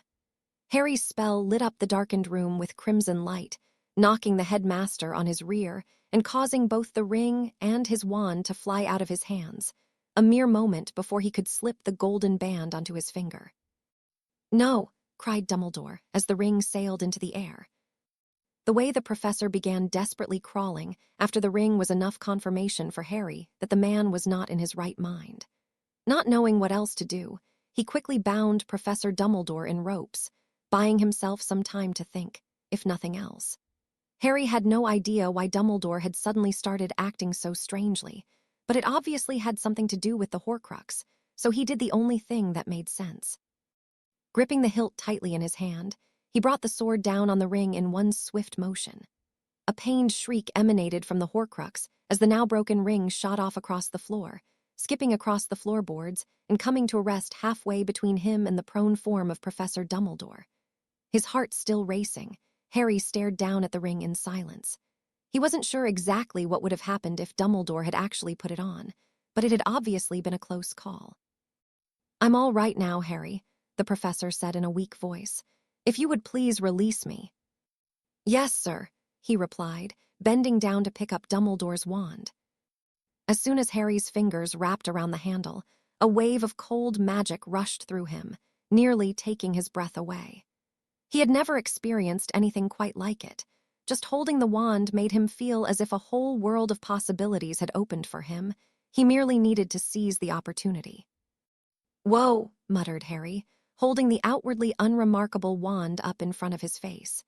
It was significantly longer than his own wand, with a smooth, unadorned shaft that terminated at a handle fashioned from a series of conjoined spheres. "Harry." "Right, sorry," he said, and then used his own wand to release the professor from his bindings. "My apologies, Harry," Dumbledore said contritely, pulling himself to his feet. "I acted quite foolishly and allowed myself to become overwhelmed. There was almost certainly a curse on the ring, which means that I likely owe you my life." "Don't worry about it, sir," replied Harry, handing Dumbledore back his wand.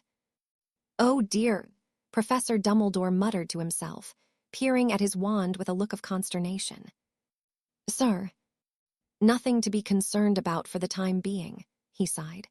"Let us have a look at the ring so that we may confirm it is no longer a Horcrux." Being careful not to touch it this time, Dumbledore knelt over the ring and examined it closely. He cast a few spells around it, and even poked it with his wand for good measure before finally declaring it safe. "You have done well, Harry," he said, standing back up while leaving the ring lying on the dirty floor. "Not only is the ring no longer a Horcrux, but all traces of the curse have been removed." So the ring was cursed. "I have no doubt," replied Dumbledore. "I was able to detect some of its residual magic, though it has now all but faded. I cannot say with any certainty what type of curse it contained, but knowing Tom, I believe we can assume it was something most unpleasant." "I'd say that's a safe bet," agreed Harry, gazing down at the ring. "So, what do we do with it now?" Dumbledore shut his eyes for a few moments. "I believe that should be your decision, Harry," he replied neutrally, although there was a hint of sadness in his voice. "Today is only the latest proof that I am unworthy to possess such an item." "You mean the resurrection stone?" asked Harry, deciding to let it all out into the open. "Correct," Dumbledore replied sadly. "Long have I desired to use the stone to speak with my sister, Ariana. This particular weakness of mine is also why I was so easily influenced by the Horcrux," he explained, looking disappointed in himself. "I sincerely believe that you are the one meant to wield the Hallows, which is why I introduced you to the tale of the three brothers in the first place. Today's events have only cemented that in my mind." All right," Harry said haltingly, stooping down to pick up the ring. Surprisingly, it was still mostly intact, even after being on the receiving end of a blow from the sword of Gryffindor. Now having a chance to examine it more closely, Harry could easily see the triangular symbol of the Deathly Hallows etched into the black stone, only now there was a crack running through its center from where the sword impacted it. It was difficult for Harry to wrap his head around the fact that he now held two of the legendary Deathly Hallows. That being said, while the idea of becoming the Master of Death to defeat Voldemort was an alluring prospect, he honestly had no idea what that even meant. Sure, the cloak could come in handy, and having a supposedly unbeatable wand couldn't hurt, but what was he supposed to do with the stone? Was something special supposed to happen once a person held all three Hallows? "Sir, what should I do with it?" he asked Professor Dumbledore. "That is not for me to say," replied the headmaster. "Firstly, I would implore you to always remember the tale of the three brothers. In particular, the cruel fate that claimed Cadmus Peverell when he used, or rather, misused, the stone." "I will, sir." "Secondly, if you do not choose to keep the stone with you, then I would urge you to keep it in a secure location known only to yourself," he continued. "If you do decide to wear it as a ring, which is your right, as a descendant of the Peverells, then I can teach you how to mask its presence, so that you may choose to whom it will be revealed." Harry nodded his understanding, and after a moment's thought, he slipped the ring onto the fourth finger on his right hand. Finding it too large for the ring finger, he moved it over to his index finger instead. He half expected something to happen once he slipped it on, but the whole process wound up being fairly anticlimactic. "So that just leaves the wand," Harry murmured to himself as he examined the ring on his finger. "Yes, the Elder Wand," Dumbledore said quietly. "Also referred to over the centuries as the Death Stick, or the Wand of Destiny, and as dangerous to own as it is to face in battle. I no longer have any doubt that you will one day master the Elder Wand and unite the Hallows," he continued. "I simply hope that you are prepared for the burden and responsibility that comes with it, once that day arrives." "You and me both," muttered Harry. "But say I do get the wand, then what? What happens when one person holds all three Hallows?" Dumbledore fixed Harry with a grandfatherly smile. "My dear boy, I honestly have no idea," he said. "To my knowledge, such an event has never occurred in all of history. It will certainly be exciting to find out, will it not?" "I suppose so," he replied with a chuckle, appreciating Dumbledore's attempt to lighten the mood.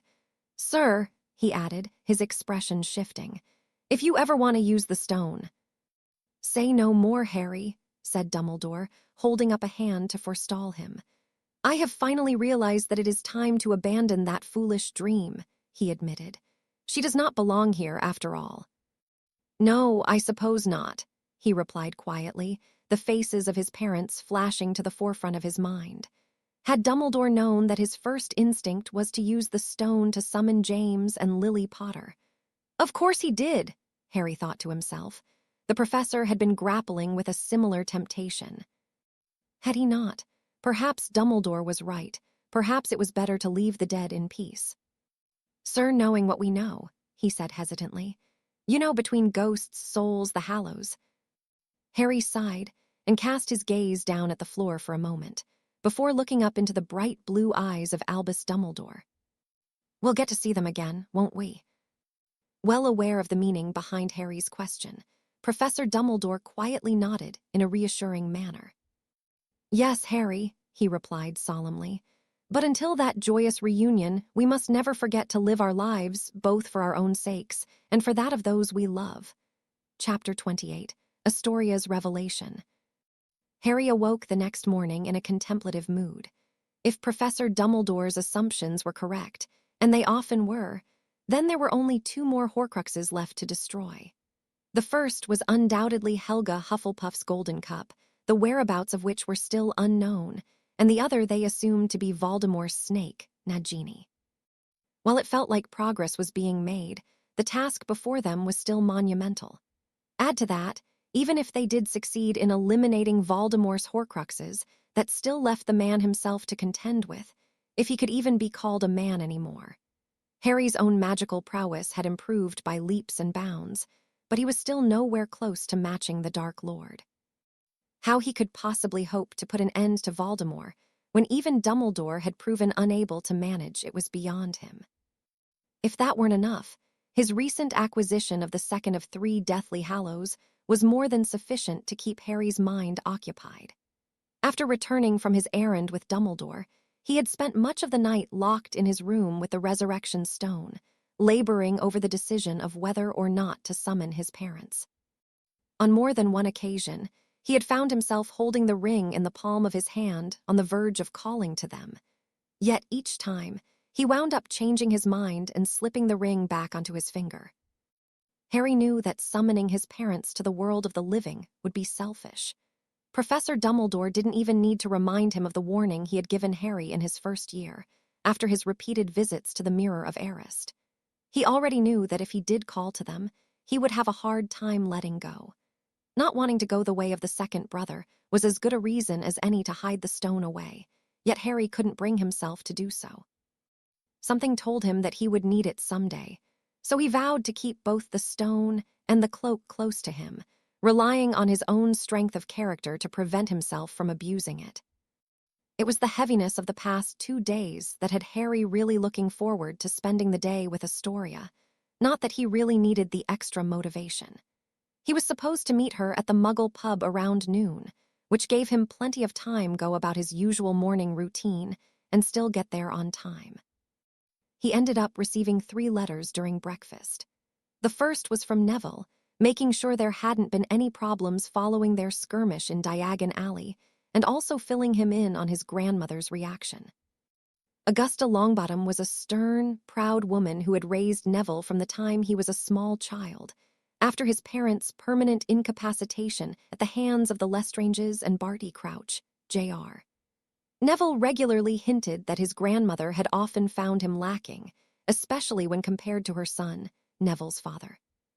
That's why Harry was extraordinarily happy to hear that Neville's participation in the battle had been met with glowing approval from his grandmother, going as far as to say that she was proud of him, and that he might be growing into his father's legacy after all. The second was from Hermione, who had apparently just arrived home from her skiing holiday. She had read about the Diagon Alley incident in the Daily Prophet, and after seeing both his and Ron's names mentioned, she wrote to both of them straight away. "Be prepared for Hermione to come blasting through the door at any moment," said Harry, after Sirius had asked him why he was chuckling. "You should write back and at least tell her to knock first," replied Sirius, who then set the paper down, looking as if he'd just come up with a brilliant idea. "Actually, you should just go ahead and invite her over," he said. "New Year's Eve is only a few days away, so why don't we make a proper party out of it?" "I don't know, maybe because the house is under a Fidelius charm," Harry responded dryly. "All right, a small party," countered Sirius. "Moony will be here, of course, and we can invite all the Weasleys. I'm sure we can get my cousin to show up too, as long as she's not working, and maybe even a few of the less stuffy Order members." "That's not a bad idea. You're giving your girlfriend the secret to the house today, right?" Harry nodded. "Dumbledore wrote it down for me yesterday," he confirmed. "Brilliant. Then you can invite her while you're at it," Sirius said excitedly. "That way, at least one of us will get a proper snog when midnight arrives." "I'll ask her, but I doubt she'll be allowed," Harry replied glumly. "What with her mum's Death Eater party and all." "Oh, right," muttered Sirius, grimacing apologetically. "Speaking of which," he continued, pulling a small package out of his pocket. "This is the portkey you asked for. I used one of my mother's old bracelets, so you can give it to her as a gift and she won't look strange for keeping it with her all the time." "That's brilliant," Harry said as he accepted the package. "Are you sure that's all right?" "Please, it's much better off on a pretty girl's wrist than in a dusty old jewelry box," Sirius assured him. "To use the portkey, all she has to do is touch the blue gem in the center and speak the password, which is Harry's hideout," he went on to explain. "Harry's hideout," repeated Harry, giving his godfather a skeptical look.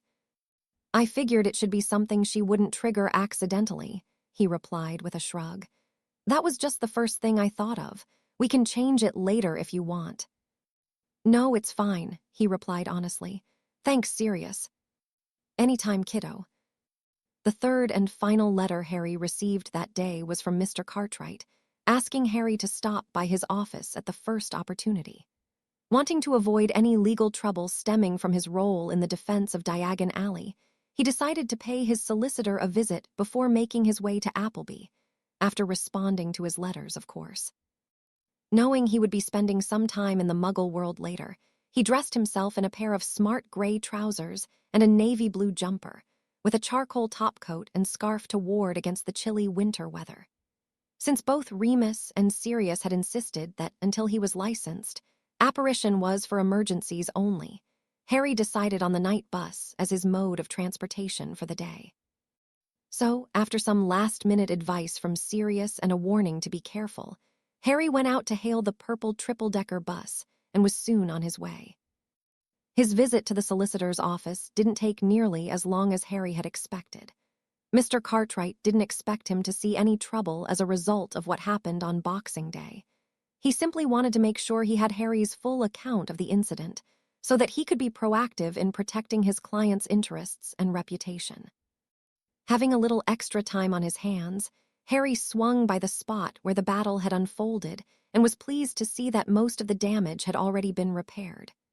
The second-hand robe shop was still closed, but the window had been restored and there were no visible traces of fire damage.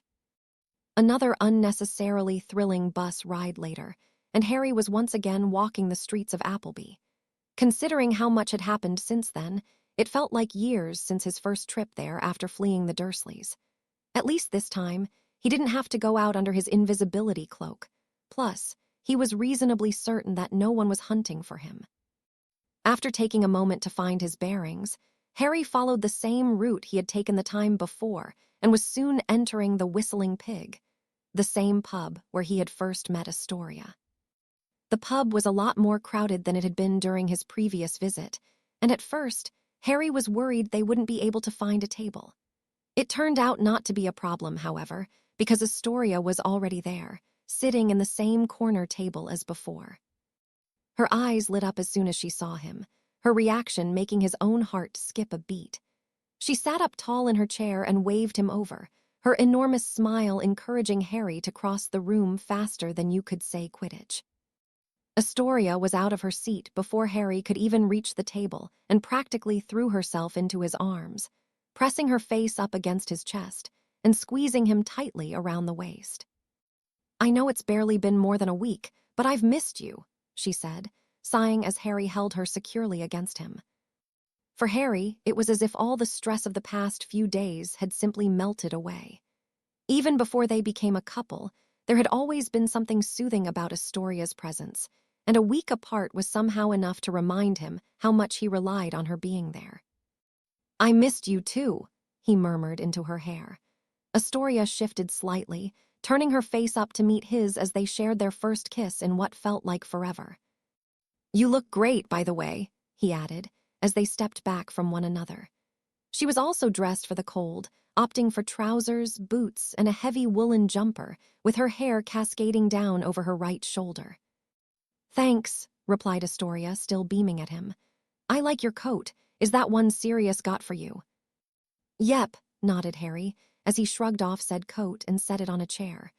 "Between the two of you, I'll never run out of clothes again." "You're welcome," she replied with a wink as they both sat down. "So how have things been at home?" asked Harry. "Tense," Astoria replied grimly. "Mother has been acting smug ever since she realized Father isn't going to try and stop her party. I think she might actually believe she'll be able to force him into allying with you-know-who." "Will she?" "Not a chance," scoffed Astoria. "I'm not sure what exactly, but I'm sure Father has something planned to reclaim control of the situation." "Sounds ominous." "He won't do anything to hurt her, but I don't see him continuing to allow Mother to run roughshod over him," she shrugged. "Father's far too proud for that, and he's already furious with her, especially since he believes she's putting Daphne and me in danger by inviting those people into our home." "She definitely is," agreed Harry. "Speaking of which, I've come up with a plan to get you out of there if necessary," he continued, reaching into his pocket and pulling out a small scrap of parchment. "First, you need to read this." Astoria took the parchment and quickly scanned it with her eyes. "Number 12, Grimmauld Place," she said quietly, sounding confused. "I don't understand." "That is the address of Sirius's house," explained Harry. Oh, so this is. Yep, that note is actually from Dumbledore. He's the secret keeper, he informed her. Sirius says you're welcome at any time. He specifically wanted me to invite you to come over on New Year's Eve, but I warned him you probably wouldn't be able to get away. No, but I wish I could, she sighed, handing the note back to Harry. Still holding the scrap of parchment between his fingers, Harry looked around quickly to make sure no one was watching, then willed the note to catch fire. He dropped the burning parchment onto the table where it quickly turned to ash, which he then swept onto the floor. Astoria sat agog at the casual display of magic, though Harry seemed to misinterpret her expression. Don't worry, Dumbledore told me the Ministry can't detect magic done without a wand, he said. I'll keep that in mind, she responded dryly. But let's say I do want to come over. How am I supposed to get there? With this, he replied, holding up the small, wrapped package Sirius had given him that morning. I asked Sirius to make a reusable portkey for you. Unfortunately, he wasn't keen on the idea of me portkeying girls directly into my bedroom, so it'll bring you to the main entrance hall instead, he added with a grin. Harry, whinged Astoria, blushing slightly as she accepted the package. Even so, she quickly unwrapped it, her eyes practically bulging out of her head when she saw what was inside. Harry, this is too much, she said in a hushed voice, extending her hand across the table with the bracelet laying across her palm. He wasn't sure what she meant at first, having not seen the bracelet before giving it to her, but it didn't take long for him to catch on. The piece of jewelry his godfather had chosen for the portkey was, if nearly 5 years in the magical world had taught Harry anything, it was that nothing was truly impossible, but he got the sense that it wasn't the ideal moment to press the issue. All right, he replied carefully. New discoveries are made all the time, though, so you never know. I know about this, she responded evenly. My parents have had me examined dozens of times over the years. My father even spent years researching the family of the wizard who cursed us to see if any of his descendants could be persuaded to help, but that's definitely not going to happen. Why is that? Harry asked curiously. Who was the wizard who cursed your ancestor? One of the Gaunts, she replied in a significant tone.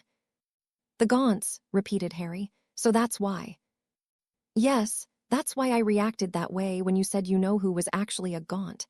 The last Gaunt, in fact. Wow, that's... Believe me, I know, said Astoria. We can never let my father know. I don't think he would, but I'd rather not give him any incentive to start supporting you-know-who.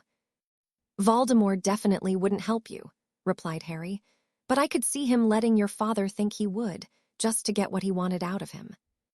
My thoughts exactly, she nodded. I'm sure it would just be another dead end anyway. Hundreds of years have passed since then.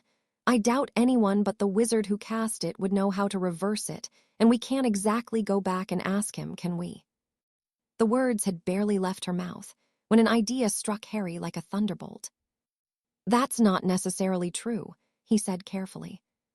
Frowning in confusion, Astoria asked him what he meant by that. In response, Harry waved his left hand over his right, dispelling the charm he had been using to mask the presence of the golden ring on his index finger. Once she saw it, Astoria took hold of his hand and curiously examined the ring. Where did this come from? This ring once belonged to the Gaunt family, he revealed, causing Astoria to gasp and drop his hand. Then why are you wearing it? Up until yesterday, it was also one of Voldemort's Horcruxes, he explained. But that's not why I'm showing it to you. I'm wearing it because the stone set into it was once owned by my many times great-uncle, Cadmus Peveril. Astoria grabbed his hand again and brought it up within inches of her face. You mean this is it? This really is the resurrection stone, she replied breathlessly. It is, he confirmed. I haven't used it yet, but even Dumbledore is sure. Think about it, if you can get me the name of the Gaunt who cursed your family, I could summon him here and ask how to reverse it. I don't know. What do you mean? He asked insistently, caught up in the enthusiasm of the moment. Don't you see, this could be the way to save. Stop, she demanded, her voice fraught with emotion. Please, Harry, just stop. I don't want you to do anything. Harry, who in his mind had already been 10 steps ahead in his plans to save Astoria, quickly snapped out of his preoccupied state and refocused on his girlfriend. "I don't understand," he said, clearly confused, but trying to be sensitive to Astoria's obvious distress. "I'm not trying to be thick, but is there a reason why you don't want to at least give it a try?" "Because I've been down this road before," she said despondently. "Do you have any idea how many times I've got my hopes up, my family have got their hopes up, thinking that the next thing might be the breakthrough we've been hopping for, or the next one, or the one after that," she explained, her voice cracking slightly at the end. Astoria cupped her hands over her mouth and took a few deep breaths. "I know it's not your fault, and I know you just want to help," she continued more calmly. "It's just that every time we go through this, the answer is always the same, and it always ends with someone telling me that they're very sorry, but I'm going to die after all. I just can't keep doing it, Harry." "I'm sorry, I didn't." "I know," Astoria replied understandingly, reaching up to touch his cheek. "Thank you for caring so much about me. It took me a long time, but I've accepted my fate. Please don't force me to reopen old wounds again." "Okay," Harry agreed, pulling her into a hug. As he sat there on that bench with his girlfriend in his arms, Harry already knew he wouldn't be able to let it go. While he both understood and completely empathized with everything she had said, it was not in his nature to ignore what he believed was a credible opportunity to save not only Astoria, but also future generations of the Greengrass family. In his mind, the solution was obvious. He would simply pursue the matter without Astoria's knowledge. If he failed, then she would never have to know about it, but if he succeeded, then it would all be worth it. "You know," she said eventually, "I honestly hadn't planned to get into all this when I invited you to come spend the day with me." "That's all right. I'm glad you did. It sounded like you've been holding on to that for a while." "I have," she admitted. "Part of me knew I was being silly with the whole being useless thing. I think that's why it took so long for me to say anything. As for the rest," Astoria shrugged, "it is a bit of a relief having it out in the open. I didn't like hiding it from you, it's just that almost nobody outside of our family even knows about it." "I'm glad you told me." "Me too, but can we just forget about this for the rest of the day and try to have fun? This might be the only day we get to spend together before we go back to Hogwarts." "Sure," said Harry, a slight grin forming on his face. "I believe you mentioned something about a surprise." "Yes," Astoria said excitedly, standing up from the bench and pulling Harry to his feet. "We can probably head over now, so let's get going." "Head over where?" asked Harry. "You'll see," she replied mellifluously, pulling him along by the hand. They had to backtrack for a bit, and then Astoria led them down a side street that eventually turned into a dirt road leading away from the village. Harry had no idea where she could possibly be leading him, as there seemed to be nothing but large open fields and modest wooded groves as far as the eye could see. A small river appeared on their left as the road wound northward. As the road curled back around to their right, Astoria diverted their route to instead follow a small path that seemingly led towards the river. A strange feeling washed over Harry as they approached the copse of trees growing along the riverbank. "There's magic here," he remarked. "Of course there is, silly," replied Astoria as they entered the wooded area. "Did you forget that witches and wizards live here, too? This entire area is hidden from the Muggles. You'll see why in just a minute." Their path led them to a stone bridge, and for the first time, Harry could hear what sounded like a large gathering of people somewhere up ahead. By the time they crossed the river, he had formulated a theory as to where they were going, and sure enough, they soon exited the wooded area and a large stadium came into view. It was nowhere near as grand as the one from the World Cup final, of course, but the Appleby Arrows Stadium was impressive in its own right. It was nearly as tall as it was wide, bedecked with dozens of pale blue flags and banners emblazoned with a silver arrow. A large number of supporters were loitering outside the stadium, socializing with others, or visiting one of the many stalls selling food, scarves, and other assorted merchandise. "This is brilliant," Harry said as he looked around, taking it all in. "I thought you might like it," replied Astoria, beaming up at him. "They're playing Puddlemere," Harry said excitedly, nodding the passing couple wearing navy blue scarves trimmed with gold. "I wonder if Oliver is here somewhere," he added, looking around as if expecting the one-time Gryffindor keeper to suddenly emerge from behind a stall. "I should suspect so," she said with a knowing smirk. "I believe I heard somewhere that Puddlemere's usual keeper has been so dreadful this season that they've called Wood up from the reserve team. He's supposed to make his first start today." "You're joking," he replied, but she just smiled and shook her head. "Oh, this is perfect. Come on, let's go," he said enthusiastically, dragging his giggling girlfriend by her hand towards the stadium. Chapter 29, and a happy new year, let's hope it's a good one. Astoria sighed as she took in her reflection. It wasn't that she was displeased with what she saw, quite the opposite, in fact. She rarely wore her hair up, but she had to admit that when combined with the rather elegant pale blue dress robes her mother had chosen for her, it made for quite the striking look. More than anything, she appreciated how her ensemble for the evening allowed the young woman she was becoming to shine through, rather than making her feel like a little girl playing dress-up. No, the source of her discontent was the occasion forcing her to dress up in the first place. She had been holding out hope that her mother's New Year's Eve soiree would wind up being cancelled, but deep down, Astoria knew better. In less than an hour, the Greengrass family would be playing host to some of the more prominent pure-blood witches and wizards in their society, several of whom just happened to be members of Lord Voldemort's inner circle. Her father promised that he would shield her as much as he could throughout the evening, but there would be no avoiding awkward introductions and uncomfortable conversations with the Dark Lord's supporters and their families. Leaning closer to the full-length mirror, Astoria was carefully restoring a loose strand of hair to its rightful place when a knock sounded on her bedroom door. "Come in." Out of the corner of her eye, she saw Daphne quietly slipping into the room before shutting the door behind her. She was dressed similarly to her sister, except her robes were a deep forest green that perfectly complemented her golden hair.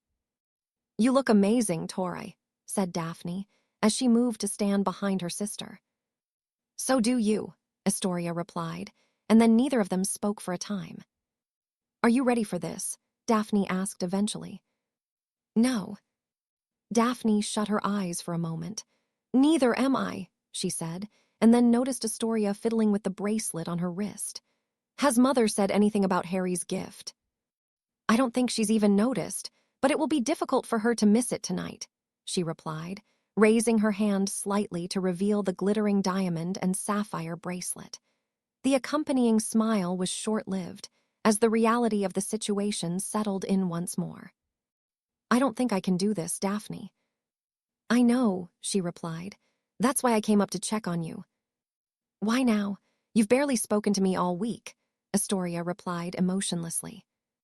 "Do you think this has been easy for me, either?" Daphne responded, somewhat testily.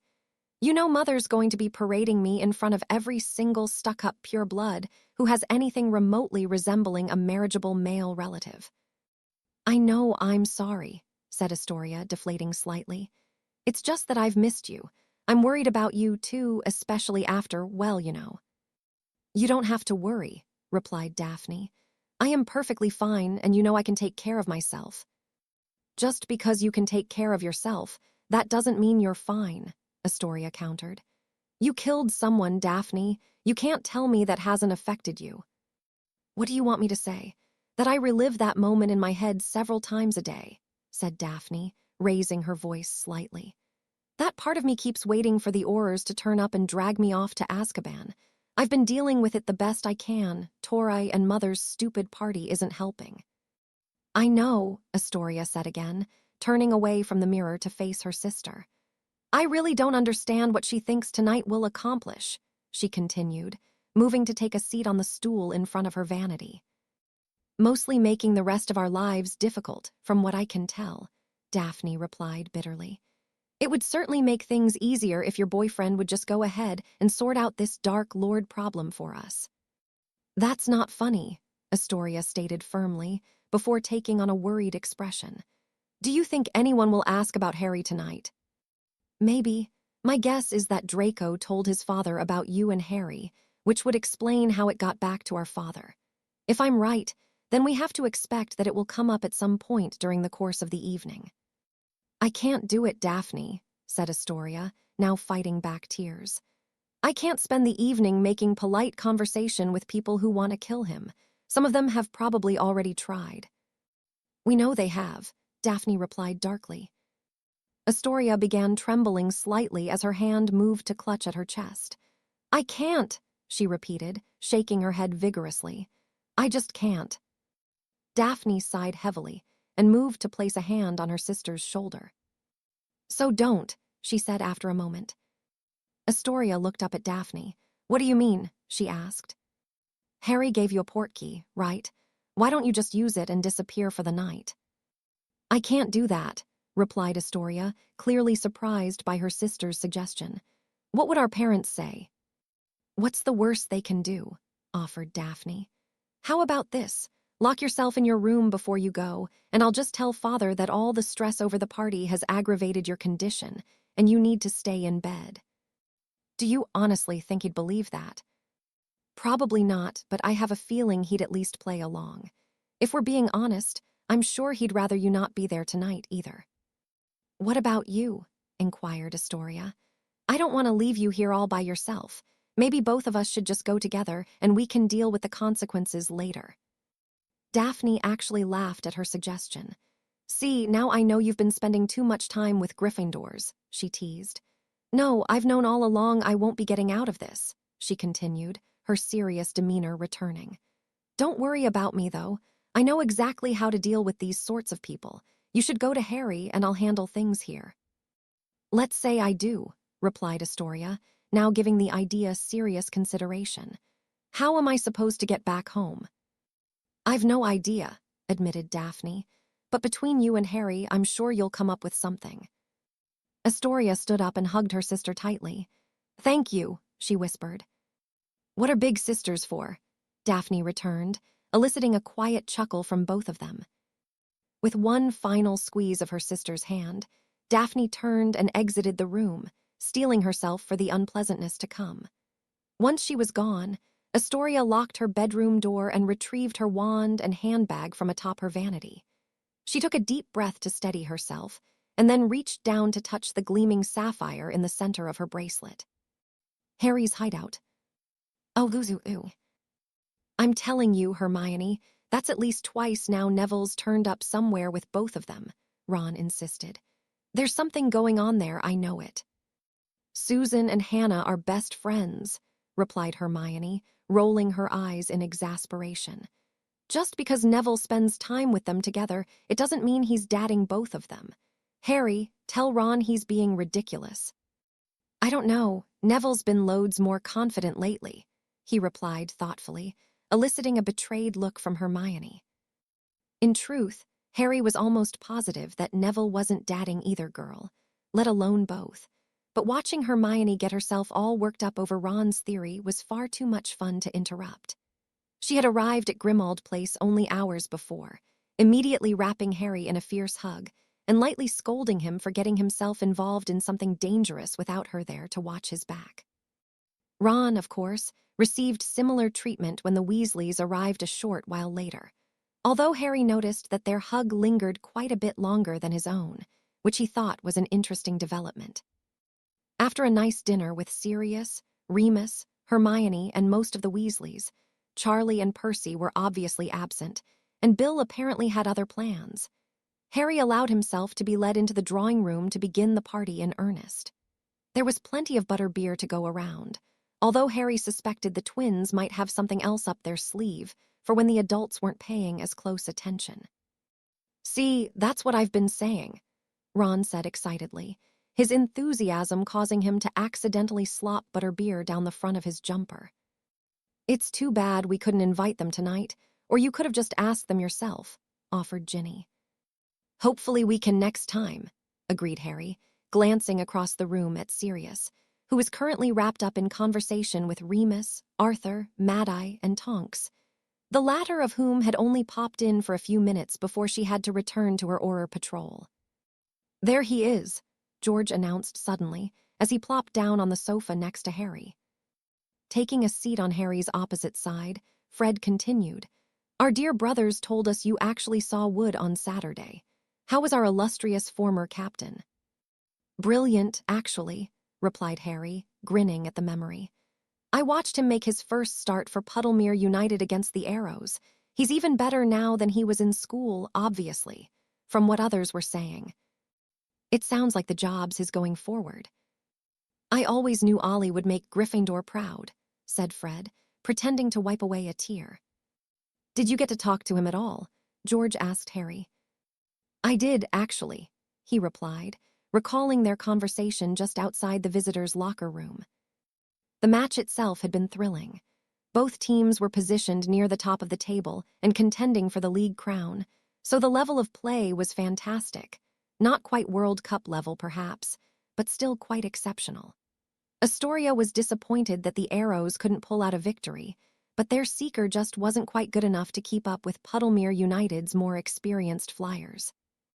Oliver had also performed exceptionally well in his professional debut, which is partially what inspired Harry to wait outside for a chance to speak with him. "Oliver," Harry had called out when he spotted Wood following his teammates out of the locker room. It took Oliver a moment to recognize him, but when he did, his face lit up and he immediately started walking in Harry's direction. "Harry, is that you?" said the burly keeper as he approached. "Who else?" he returned, as Oliver reached them and pulled Harry into a bear hug. "Get off me, you big lug," joked Harry. "You were brilliant out there today.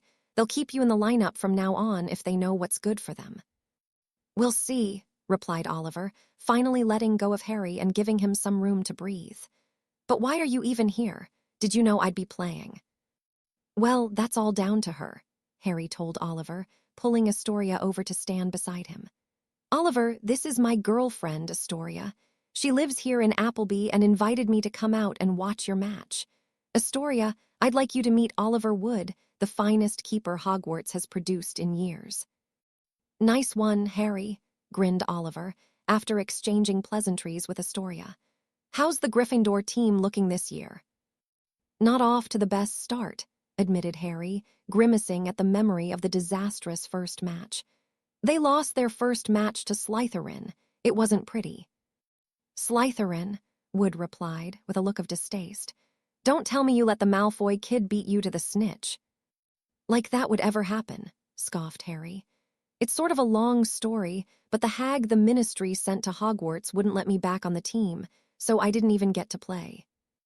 "That doesn't sound good," muttered Oliver, frowning at the news. "You'll have to tell me more about that later. Any chance you'll be allowed back for the other 2 matches?" "I suppose it's possible," he responded, glancing sideways at Astoria, who seemed to understand what he was thinking. Out of all the possible ramifications of Umbridge's death, Harry being allowed to rejoin the Gryffindor Quidditch team was not one they had considered. "Let's hope so. I'd hate to see Slytherin take the cup back after all our hard work," said Oliver, slapping Harry hard on the shoulder. "Speaking of which, have you thought about joining the leagues after Hogwarts? A lot of teams would kill to have a seeker like you." "I don't know about that," Harry replied humbly. "I'm decent enough for Hogwarts, but I doubt I'm good enough to play professionally." Oliver looked back at him as if he'd been speaking gobbledygook. "You're joking, right?" he said, glancing over at Astoria as if to confirm he had heard correctly. "Some of the best players in the league are products of Hogwarts, and you're arguably the best seeker the school's seen in decades." "He's right, you know," Astoria chimed in. "If the Arrows had you as their seeker, they might have actually stood a chance today." "See, she knows what she's talking about," Oliver said excitedly. "I haven't seen you play since the day we won the cup, but you were only a 3rd year then, and I would still take you over half the seekers in this league," he continued, Oliver's eyes showing signs of the familiar manic glint that would appear whenever he spoke passionately about Quidditch. "Just you wait. By the time you're in your 7th year, you'll be getting owls from every team in the British Isles." "All right. Well, if that day comes, I promise I'll at least think about it," replied Harry, unable to stop from reminding himself how uncertain his future actually was. "See that you do," Oliver insisted. "I've got to run, but I want to know what's going on at Hogwarts, so make sure you write to me. If you are allowed to play, just let me know the date of the next match and I'll try to make it up." "I'll do that, thanks, Oliver." "It was good seeing you, Harry. Pass along my regards to the rest of the team," he said, before jogging off to catch up with his teammates. As he recounted the tale for his friends, Harry couldn't help but think about Oliver's suggestion again. Come to think of it, he had never seriously considered what sort of career he might like to have after Hogwarts. Being an Auror seemed like a logical choice, considering his role in the fight against Voldemort. But if the war happened to be over by then, and if he happened to survive it, then maybe, just maybe, a career in professional Quidditch might be worth considering. If nothing else, it would almost certainly be less stressful than fighting dark wizards for a living. "Wood's right, you know," remarked Fred, once Harry had finished speaking. "Don't let yourself think all professional seekers are like Crumb. You're already more than good enough to play in the British and Irish League." "We even had a few teams reach out to us," said George, gesturing to himself and his twin. "We thought about it for half a second, but we know our fortune lies elsewhere," added Fred, obviously referring to Weasley's wizard wheezes. "It's tomorrow, right?" Harry asked quietly, so that only the twins could hear him. "Are you going to go over to the shop and start getting it ready?" "First thing in the morning," nodded George. "Or later, depending on how much fun we have tonight, if you catch my drift." Fred corrected him while patting the pocket of his robe, where Harry assumed he was concealing a bottle of fire whiskey or something similar. "What are you all talking about?" Ron interrupted, clearly suspicious of their little sidebar. "You're not planning a prank on me, are you? 'Cause if you are—" "You'll do what, little brother?" Fred said mischievously, sliding his wand out of his pocket. "No one's going to prank you," Harry said placatingly. "At least not while Mum's here," George muttered under his breath. "We were just talking about Quidditch, and what Oliver said about turning pro." "Oh, that's all right then," replied Ron, handing Harry another butterbeer. "If you do, I hope you wind up playing for the Cannons. They haven't had a decent seeker since 1931. "Ouch," he replied sympathetically. While he would never tell Ron this, Harry had a hard time picturing himself wearing the blazing orange uniforms of the Chudley Cannons. If he did somehow wind up playing professionally, there was little chance he would want to play for his best mate's favorite club, perennial bottom dwellers that they were. In fact, he was about to tactfully change the subject when he felt a strange pulse of magic from somewhere down the hall. Harry quickly stood up and looked across the room at Sirius, who was looking back at him, having clearly noticed the disturbance as well. "Harry, I think you have a visitor," he said knowingly. It took a second or two for Harry to understand, but as soon as he did, he tore out of the drawing room and practically sprinted towards the entrance hall. As soon as he rounded the corner, he stopped in his tracks at the sight of his girlfriend, who looked every bit like a princess out of a fairy tale and was gazing around in interest at her surroundings. "Astoria." "Harry," she replied with a relieved smile. Crossing the room in only a few strides, Harry pulled Astoria into his arms as she reached up to hug him around the neck. "Are you all right?" he asked concernedly. "What's happened? Is Daphne okay?" "I'm fine," she breathed, slightly relaxing her hold on him. "Daphne's fine, too. Nothing's happened. I just couldn't bring myself to stay there tonight." Harry pulled back so he could look at her. "Is that really all right?" he asked uncertainly. "Your parents—" "Daphne's going to cover for me and say I had an episode, you know, because of my condition, and that I'm unable to get out of bed," she explained. "It should be fine, but even if it isn't, I don't particularly care. I refuse to stand quietly in a room full of people who want to hurt you." "Well, I'm glad you're here either way," said Harry, giving her one last squeeze before turning around to see that everyone else had followed him. "Oh, hello," Astoria greeted the others, giving them an awkward wave. "Hi, Astoria," Hermione replied helpfully, while most of the adults exchanged confused looks with one another.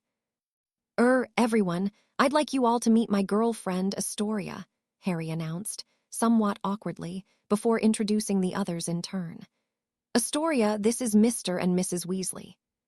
"It's lovely to meet you, dear," Mrs. Weasley replied kindly. "I'm sure you remember Professor Lupin from your first year." "It's nice to see you again, Miss Greengrass," said Remus. "That's Tonks, she's an Auror. And Professor Moody, of course, only it's the real one this time." "Watch her," replied Tonks. "She's a real looker, Harry," she added with a wink, while Mad-Eye simply grunted in response. "And this is my godfather," Harry said finally, as the man himself approached them. "Sirius Black." "Good evening, Mr. Black," Astoria said politely, as Sirius took her hand. "Thank you for allowing me into your home." "It's wonderful to finally meet you, and please call me Sirius," he replied warmly.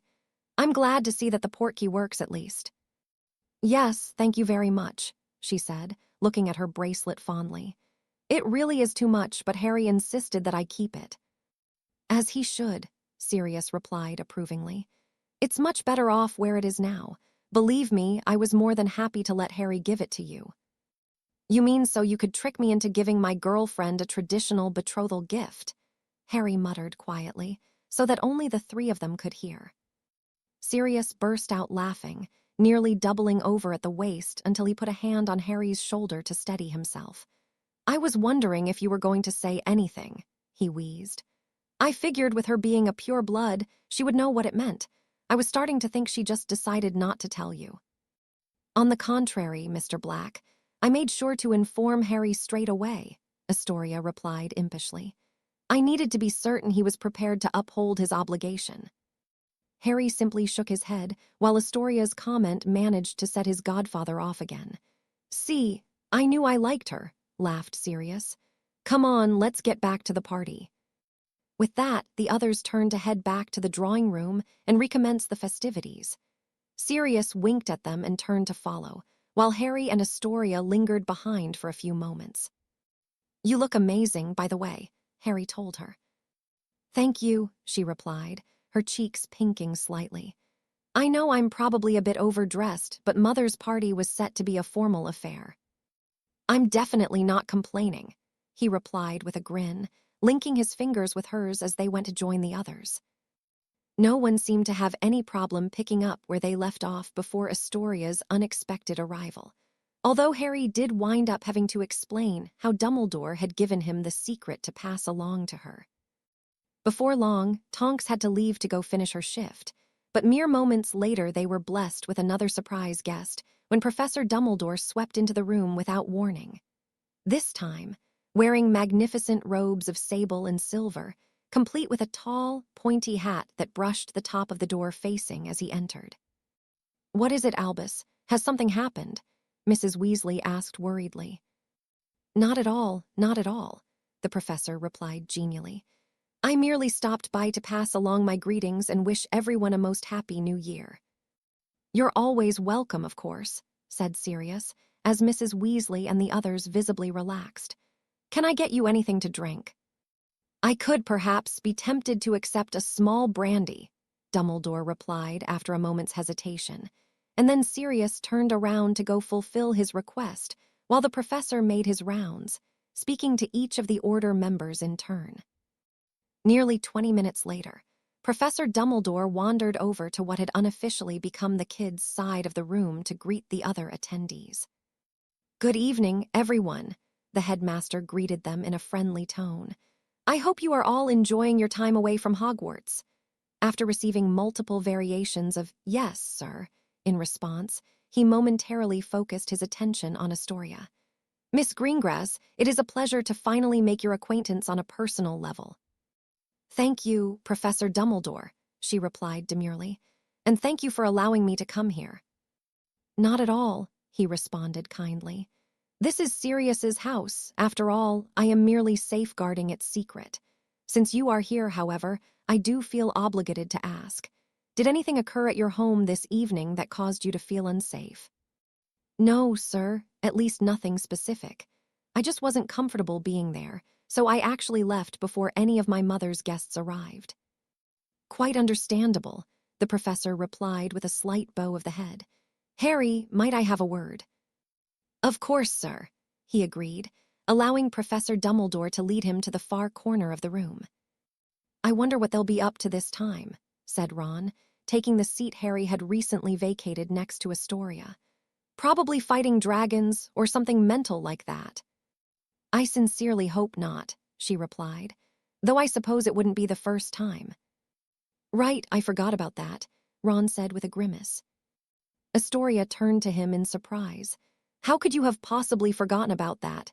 She asked him, genuinely curious. Ron appeared to think on it for a moment, then shrugged.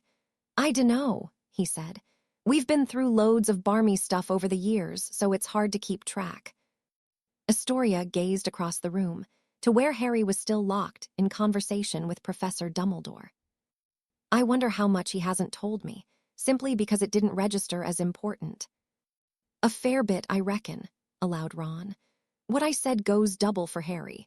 Whatever happens with us, it always seems to wind up being down to him at the end. Why, though? Why does it always have to be him? Astoria asked resignedly. Dunno, Ron shrugged again. Dad says some wizards are just like that. I mean, look at Dumbledore, he's pretty much involved in everything, he pointed out. Could you imagine what it'd be like if he wasn't, though? No, actually, and I'd rather not, to be honest, Astoria said pensively, somewhat taken aback by the suggestion. Professor Dumbledore was practically an institution unto himself, and it was difficult to imagine what their society would be like without his influence. That's it, though, innit? Said Ron, taking another swig of his butterbeer. Harry's like that, too. If he wasn't around, that troll might have got Hermione back in our first year.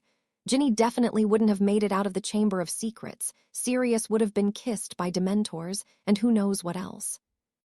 Except Harry's not Professor Dumbledore, said Astoria, her voice catching slightly. He's only 15, for Merlin's sake, so why does it always have to be him? Anyone else would have cracked by now.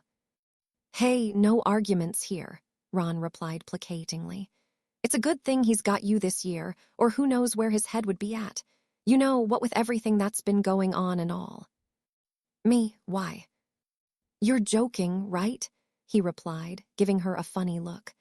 Look, if you want a proper answer, you'll have to talk to Hermione, but I know Harry, so you can trust me on this. Oh, okay, replied Astoria bemusedly, which led to a moment of contemplative silence for both her and Ron.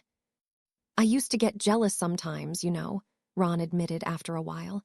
I'd see Harry being held up as the hero and wish it was me, forgetting all the bad stuff that comes with being Harry. He sighed and took another drink. I'm not super proud of it, but there it is. He loves you both. You know, you and Hermione, Astoria told him. I think as far as he's concerned, you're his real family.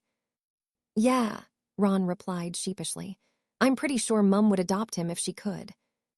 I've heard stories, she laughed, but then quickly grew serious when her eyes again fell upon Harry, who appeared to be wrapping up his conversation with Professor Dumbledore. I just worry about him all the time, she confessed. It feels like things are getting more and more dangerous, and I'm absolutely terrified of what might happen.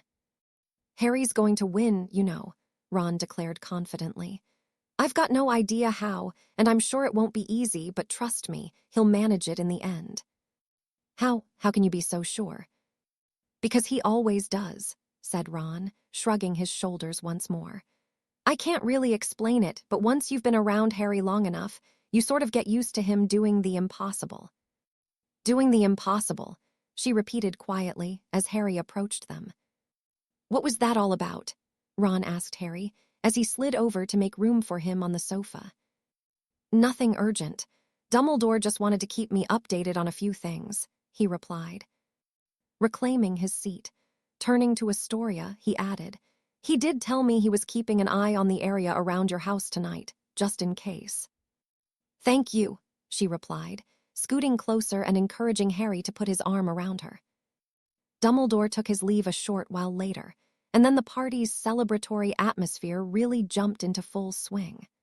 Part of that was likely due to most of the adults being on their third or fourth drink, but Fred surreptitiously passing out sips of fire whiskey to the other teens likely contributed, even with Hermione and Astoria abstaining. Tonks made a surprise reappearance shortly before midnight, just as everyone was beginning to gather around the large grandfather clock at the far end of the room. Fred, George, and Ginny wound up gathering near their parents, while Ron and Hermione were standing closer to the clock with Harry and Astoria. As he stood there with an arm around his girlfriend's waist, he couldn't help but notice how close his two best friends were standing to one another. In fact, it wasn't the first time that evening Harry had noted unusual closeness or lingering glances shared between the two of them, which made him wonder how much longer it would be before their three-way dynamic was irreversibly altered. "You've noticed it too, then," whispered Astoria, following his gaze. "Yeah. I think it's been building for a while." "You don't know the half of it," Harry chuckled quietly. "Does it worry you at all?" Harry sighed. "No, not really," he replied, though he didn't sound entirely convinced. "It shouldn't," said Astoria, kissing him softly on the cheek. "I promise you're just as important to them as they are to you." "I know." "Hey, I mean it," she said, reaching up to touch his cheek. "They are both completely dedicated to you, and I don't think anything could ever change that." "I know," Harry said again, this time sounding more confident. "It did look like you and Ron were having a nice conversation earlier," he added with a grin. "We did, actually, in fact." Astoria's thought was momentarily interrupted by Sirius. "All right, everyone, it's almost time for the countdown," he excitedly announced to the room. "I'm sorry, what were you saying?" "I wanted to tell you that I've changed my mind." 10-9-8. "About what?" Astoria took a deep breath and locked eyes with Harry. "I want you to try and cure me," she whispered. 5-4. Harry's heart leapt in his chest. "You're sure?" he breathed. "Yes," she replied, running her fingers through his hair. "After all, nothing's impossible," she added emotionally, before pulling him into a kiss. "One Happy New Year." Fireworks went off in the room, courtesy of Fred and George, but Harry barely even noticed. He wasn't entirely sure what changed her mind, but he definitely wasn't going to complain. All he knew was that the girl in his arms trusted him to save her, and there was no way he was going to let her down. "Oi, lovebirds." Harry and Astoria finally broke apart, both of them wearing silly grins, and turned to see Ron and Hermione looking at them with matching expressions. "Happy New Year, you two," said Harry, shaking Ron's hand and pulling Hermione into a quick hug. "Let's hope it's a good one. I think we could all really use it," declared Ron, giving voice to a sentiment they all shared. "You know what?" Harry replied thoughtfully, snaking his arm around Astoria's waist. "I don't know why, but I have a good feeling about it all of a sudden." The party quickly began to break up once midnight had passed, with Mr. and Mrs. Weasley heading home almost immediately. Tonks technically had 2 hours remaining on her shift, so she begrudgingly left only a few minutes later, grumbling all the while. Moody stuck around for one last drink before taking off, but only after a quick chat with Harry, reminding him to keep up his training and to practice constant vigilance.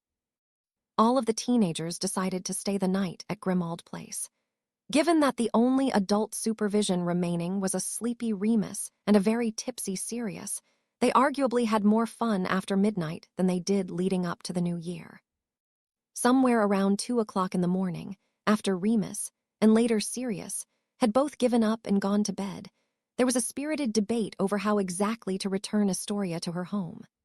The night bus wasn't a good option, considering she would have to walk through town and back to her house wearing dress robes, and nobody took George's suggestion that Harry fly her back on his firebolt seriously. The answer became obvious when Creature came into the room a short while later, muttering to himself as he worked on clearing away all the empty butterbeer bottles. "Creature," Harry called out, "do you happen to know Flopsy, the Greengrass house elf?" "Yes, Creature knows Flopsy from when he would carry messages for the old master," croaked the old elf. "Brilliant. And would you be able to bring Astoria back to her room, with Flopsy's help?" Creature could. "Just a moment," said Astoria, as Harry turned to her excitedly. "Creature, if I were to give you a note, would you be able to have Flopsy bring it to my sister, Daphne, and then bring her reply back here to me?" For a moment, Creature simply stared back at her. "It'd be a big help, Creature," said Harry. "Creature can carry the Miss's message," the elf replied with a bow. "Thank you, Creature. Just a moment," Astoria said kindly, and then used the quill and parchment Harry conjured for her to scratch out a quick note to Daphne. "What did you ask her?" asked Harry as Creature popped away. "Making sure it's safe to come home," she replied quietly. "Right, good idea." A more somber mood fell over the group as they sat back and waited for Daphne's response. Creature returned a short while later and handed a slip of parchment to Astoria. "Well, other than Daphne being annoyed at me for waking her up, it's safe," she said as she read the note. "Everyone went home shortly after midnight, and as far as she can tell, my parents have no idea I even left the house. Maybe you should just go now, in case anyone tries to check on you early," Hermione suggested. "I suppose you're right," replied Astoria, stifling a yawn. "Can somebody hand me my bag?" George reached over to grab Astoria's handbag off a nearby table, prompting everyone to stand up and start saying their goodbyes. Once they had finished, Creature popped away with Astoria, returning a few minutes later to confirm for Harry that she had arrived home safely. Everyone seemed to take that as their cue to call it a night, so Hermione and the 4 Weasley siblings followed Harry upstairs to crash out in the rooms each of them had used over the summer. Chapter 30. Back to School.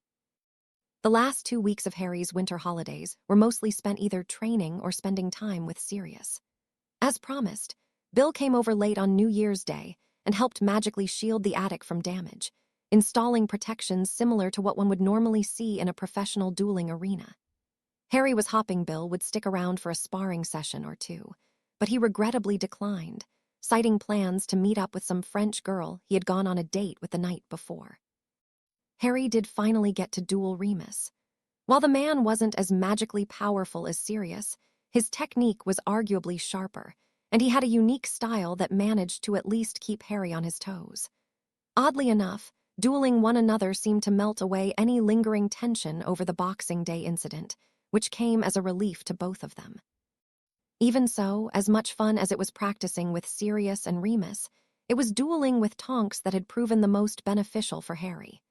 Being an active duty Auror, she had the razor-sharp focus and well-tuned fighting instincts that the 2 slightly older men simply lacked. It became clear early on that Harry would not be able to simply overpower or overwhelm her, and he was forced to take the more creative approach favored by Dumbledore and McGonagall. Of course, that was much more difficult to do within the confines of Sirius's attic, but by their 3rd practice duel, Harry was able to secure a victory over Tonks by conjuring a smoke screen and several bludgers to serve as a distraction, while he apparated to the space right behind her and ended the duel with a stunner. Sirius, still committed to being useful to Harry in any way he could, spent a fair amount of time trying to teach his godson occlumency. It was admittedly a struggle for Harry, but he promised Sirius he would work on it once he got back to school, with the little free time he had.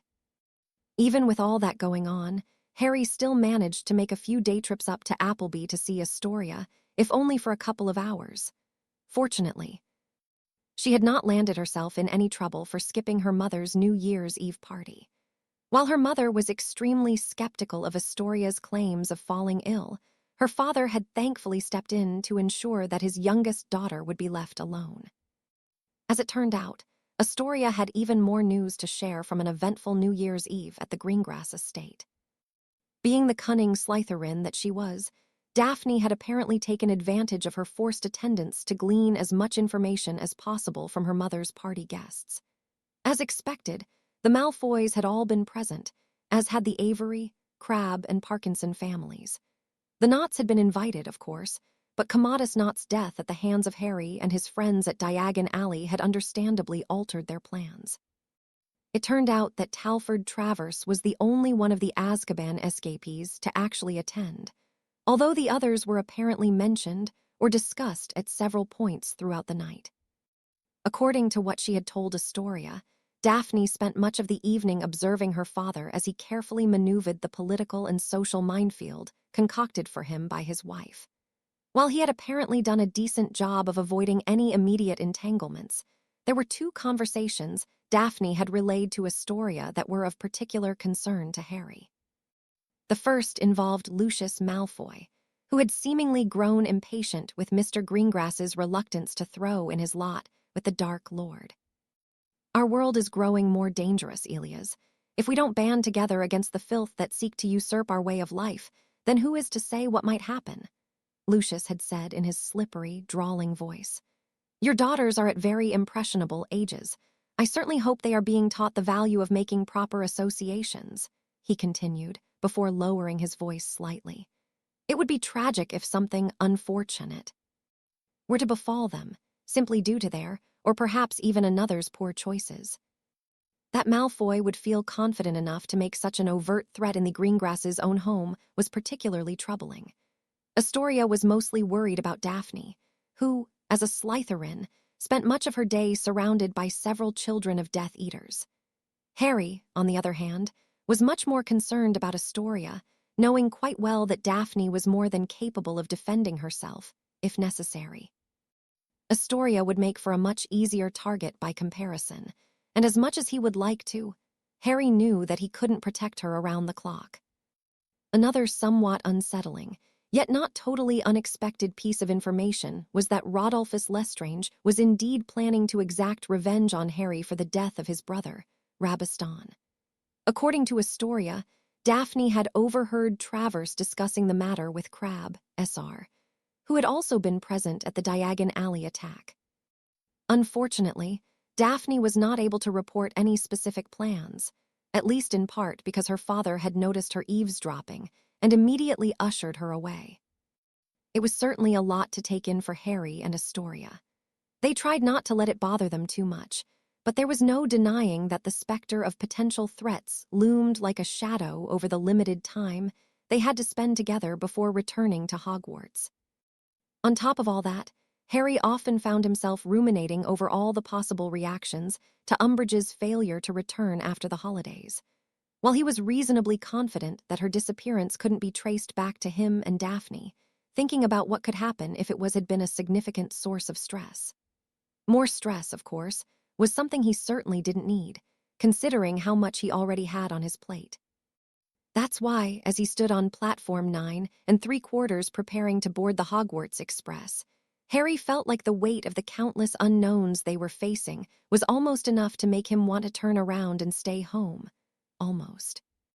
Operating under the assumption that the Weasleys would be arriving at the last minute, Harry took one final glance at the gleaming red engine and stepped onto the train. Unlike the traditional journey on the 1st of September, riding the Hogwarts Express to and from school for the holidays was completely optional, so with fewer passengers aboard, it did not take long at all to find an empty compartment. As he sat down, Harry felt the bulge in his pocket where he had stashed Sirius's parting gift, a two-way mirror that would allow him to speak face-to-face with his godfather. It was with a slight smirk that he pulled out the mirror and held it up, whispering, "Sirius Black." Half a moment later, the man in question's face appeared in the mirror, sporting his usual roguish grin. "Miss me already?" asked Sirius. "Nah, I just wanted to make sure these actually worked before I got back to Hogwarts. Wouldn't want to accidentally unleash a prank on an unsuspecting Gryffindor common room." "Perish the thought," his godfather replied jokingly. "Seriously though, what's up?" "Nothing, really. I'm just on the train waiting and I got bored," he explained. "I'm surprised at least Hermione isn't here by now." "I'm sure it won't be too much longer. Is Astoria taking the train, too?" "As far as I know," replied Harry. "At least that was the plan as of last night." "That's right. I forgot you had those diaries," muttered Sirius. "Maybe I'll see if I can track down another set of enchanted mirrors for you to use instead." "That'd be brilliant."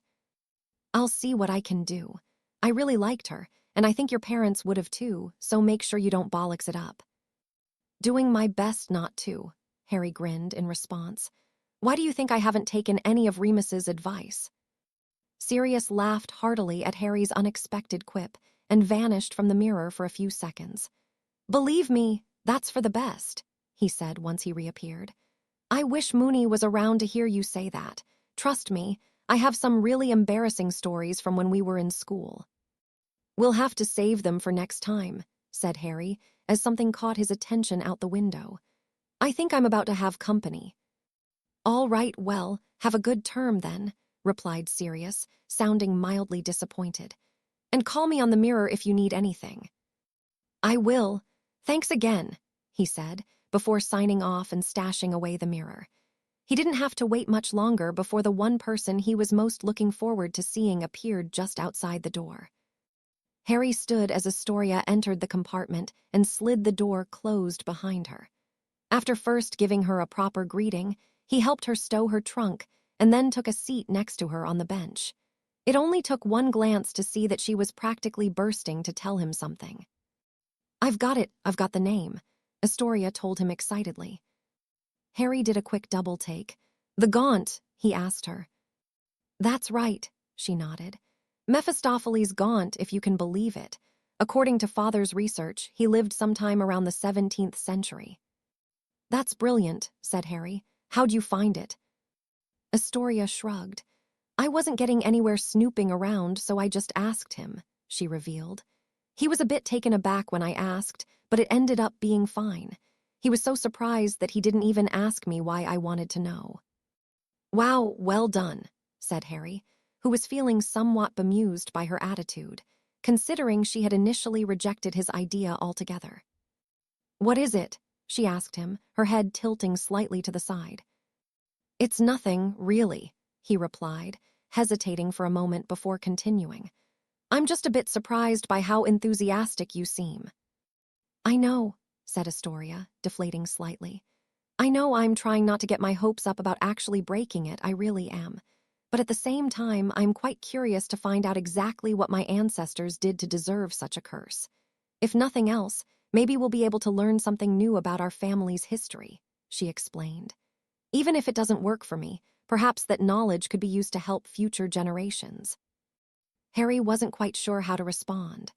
Once again, Astoria had managed to surprise him, but more importantly, he had finally seen signs of her returning to her usual optimistic self after a few difficult weeks. Okay, we'll try to call him as soon as we can, he said after a moment. We'll need to be careful, though. I don't think we should tell anyone else what we're doing. You and Dumbledore are the only ones who even know I have the stone. Really? Not even Ron and Hermione? Well, I did tell them about finding the Horcrux, said Harry, recalling their whispered conversation on New Year's Eve. I told them it was the Gaunt ring, but I didn't show it to them. I'm pretty sure Ron wanted to ask, but Hermione. I understand, she replied, settling in next to him and getting comfortable for the trip north. I'm sure they both figured it out anyway, but I won't mention the stone. To be honest, I don't think I'm ready to tell anyone else about my condition anyway.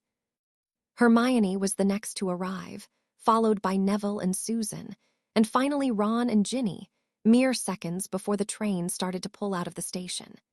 Neither of Astoria's Ravenclaw friends took the Hogwarts Express, but at some point during their journey, they did notice Luna wandering down the hallway and invited her to join them too. The trip back to Hogwarts was almost surprisingly uneventful, even though Ron and Hermione were acting somewhat oddly towards one another. It was hard to describe what was so off about them, but it was almost like they were being too polite towards one another, which Harry took to mean that there was some unresolved tension lingering there.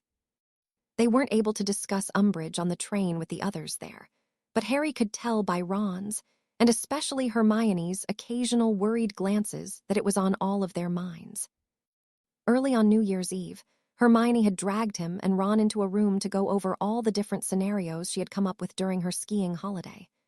As long as you've told me everything, she said pointedly to Harry, to which he had nodded in confirmation, then I can't see how you could possibly be implicated, and even if you are questioned for some reason, the Fadelius charm should protect you. Aside from that, she sighed, we'll just have to wait and see how people react to her disappearance. You should try to find out what you can during your next meeting with Professor Dumbledore. Even though there wasn't a huge welcoming feast like there was at the start of the school year, their first stop once they arrived back at the castle was still the Great Hall for dinner. Most of the teachers were already seated at the staff table, with Umbridge being the obvious exception. None of the students seemed to find this odd, but Harry knew it would only be a matter of time before the High Inquisitor's disappearance was the talk of the school. Once dinner had concluded, Harry and the rest of the Gryffindors began making their way up to their common room. Unfortunately, A large group of Slytherins had decided to leave at the exact same time, leading to a brief confrontation just outside the Great Hall. "You're dead, Potter." Harry turned back around to see Theo not glaring at him. The thin, dark-haired Slytherin hadn't drawn his wand, but he was clearly trying to come off as menacing, not that Harry was intimidated in the slightest. "I am," Harry responded, feigning confusion. "How come nobody told me? Ron, am I dead?" he asked, turning to the boy in question. With a shrug, Ron poked Harry in the shoulder as if to test his theory. "You seem pretty solid to me, mate," he replied casually. "Makes sense, really. I think I'd have noticed by now if you were a ghost."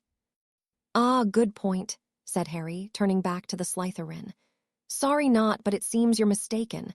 I appreciate your concern, though." "You think this is a joke," Nott retorted angrily. "You killed my father." Hushed conversations broke out amongst the small crowd of students that had, up to that point, been quietly observing the exchange. Details of the Boxing Day attacks had been reported in the Daily Prophet, of course, but it sounded as though not everyone had been keeping up with the news. Fortunately for Harry, he had already come to terms with what happened. Between his recollection of the event and Kingsley's report to the Order, Harry was almost positive that he had killed Commodus Nott, and likely at least one other Death Eater. It had taken him a few days to sort through his feelings over the matter, but he had ultimately determined that he was protecting innocent lives, so he shouldn't feel guilty for his actions. "Your father was a Death Eater and attacked a crowd of innocent people. He deserved what he got," Harry responded icily. "I'm going to kill you, Potter," growled Nott, though he still hadn't drawn his wand. Crabbe and Goyle moved up to stand beside Nott, though interestingly, Malfoy chose to linger behind, wearing a bored expression. In response, Neville waded through crowd to stand beside Harry and even the odds. Not wanting things to escalate to the point where others got involved, Harry held up a hand to each of his friends, signaling for them to back off. Taking a step forward, Harry said, in a calm voice, "You're welcome to try your luck anytime, Nott." Just so there would be no confusion, he allowed his magic to flow freely, causing a few gasps among the crowd. "I think we both know how that would end, though," he added dangerously. Suddenly looking less confident, Theo slowly started edging away from Harry. "You'll get yours, Potter. You'd better watch yourself," he threatened, before turning to leave. "Or what, you'll try to curse me in my back again," Harry called after him. "I guess being a coward runs in the family." Immediately drawing his wand, Theo turned back around with a wild look in his eyes. Harry's wand was already out and at the ready, but before anything could happen, they were interrupted by a livid Professor Flitwick. "What in Merlin's name is going on out here?" shouted the diminutive professor, breaking through the crowd. "Put those wands away immediately." "Yes, sir," said Harry, though he kept his wand in his hand until Nott lowered his. 25 points each from Slytherin and Gryffindor. "Now, I want everyone to return to their common rooms at once, no detours." With one final glare in Harry's direction, Nott and the other Slytherins turned and marched off towards the dungeons. Daphne, who had apparently been watching from the periphery, smirked at him when she knew none of her housemates were looking, and then turned to follow the others. "Always in the middle of things." "Yeah," Harry said, as Astoria approached him from behind. "You already knew that about me, though." "Don't worry, I know what I signed up for," she replied, giving him a quick peck on the cheek. "You should probably go. Professor Flitwick doesn't look happy, and I'm sure your housemates have loads of questions for you." "You're probably right. Did you bring your diary to school with you?" "Of course I did." "Great, I'll write to you if I get a chance," he told her, glancing over to see his friends waiting for him. "I have a feeling you're right about all the questions." Astoria's prediction proved to be accurate, as Harry spent much of his evening in the Gryffindor common room fielding questions about Nott's threats, the semi-vindicating results of the Ministry's investigation, and most of all, the Boxing Day attacks. The only saving grace was that there were 5 other Gryffindors involved in the latter, so he was able to spread some of the attention around. Harry was particularly pleased that Ron was getting so much well-deserved good publicity from his role in defending Diagon Alley. He did notice, however, that his other best friend didn't seem quite as enthusiastic about this development. As most everyone else listened to Ron describe, in detail, what it was like trading spells with Death Eaters, Hermione's eyes were narrowed suspiciously at some of the other girls in their house, who seemed a bit too interested in his tale for her liking. Eventually, they had to call it a night, and everyone went up to their dorms to get ready for bed. After a quick chat with Ron about his earlier observations, which seemed to please his red-headed friend, Harry changed into his pajamas and climbed into his four-poster. After a brief conversation with Astoria through the diary, he laid back on his pillow with the full intention of going to sleep, though his thoughts would keep him up for much of the night. Oh, Luzu. As Harry entered the Great Hall for breakfast the next morning, his eyes immediately fell on the staff table, where Dumbledore appeared to be having a whispered conversation with Professor McGonagall. No one had made a big deal about Umbridge's absence the night before, but with classes set to resume that day, something would have to be done to address the fact that one of their teachers was missing. Sitting down to eat, Harry exchanged pointed looks with Ron and Hermione as they awaited the inevitable announcement. They didn't have to wait for long, as only a short while later, Dumbledore stood and requested everyone's attention. "Good morning, everyone. Before we all rush off to our first classes of this new term, I have a brief announcement," he started, before taking a long pause. "I have been informed that Professor Umbridge has yet to return from her holiday abroad." Loud muttering sprang up around the hall, so much so that Professor Dumbledore had to raise his hands and call for quiet. "As I was saying, as Professor Umbridge has yet to return, all defense against the dark arts lessons are cancelled until further notice." Quite a few cheers rang out at Dumbledore's proclamation, and Harry noticed Professor McGonagall struggling to maintain a neutral expression. As the three of them had discussed ahead of time, Harry, Ron, and Hermione wasted no time in engaging in speculation with their classmates, as it wouldn't do to appear less than surprised by Umbridge's absence. "Rest assured, you will be kept informed of any developments," continued Dumbledore. "In the meantime, I sincerely hope you have all returned from the holidays refreshed and ready to learn. Please carry on with your day accordingly." As expected, Umbridge was practically the only topic of discussion for much of the day. During that morning's history of magic lesson, for example, there were so many whispered conversations that even Professor Binns had to pause his droning lecture on the Goblin Rebellion of 1752 until the room quieted down. Even Snape seemed somewhat distracted by the news, or at least that's what it seemed like to Harry, based on how little time Snape spent berating him and the rest of the Gryffindors during potions class. Considering Snape's track record for looking the other way when his Slytherins were involved, Harry had honestly expected not to try something during potions. Surprisingly, though, the worst he did was sneer at Harry, after which he had mostly ignored him. Malfoy was still acting uncharacteristically aloof, which was frankly more concerning than anything Nott had said or done up to that point. Harry's instincts were practically shouting that Malfoy was up to something, and that his sudden shift in behavior was nothing more than an attempt to seem innocent. Malfoy wasn't a good enough actor for it to be anything else.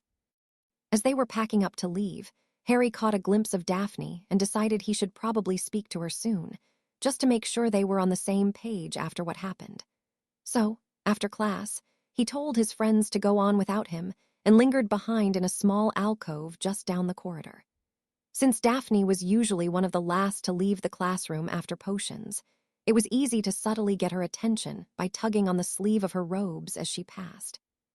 Daphne turned sharply towards Harry with narrowed eyes, and after a quick glance up and down the corridor, she ducked into the alcove with him. "What is it?" she hissed. "Hang on," he whispered back, then pointed his wand towards the ceiling and twirled it around in a quick circle. "What was that?" "Privacy spell," he replied, resuming his normal speaking voice. "Nobody will be able to hear us now." "Even so, you know we can't be seen together. We've talked about this." "Come on, everybody already knows I'm dadding your sister. If anyone asks, you can just say you were threatening me." "I haven't ruled it out yet," Daphne responded, although she appeared to relax slightly. "So how are you?" "Fine, is that all?"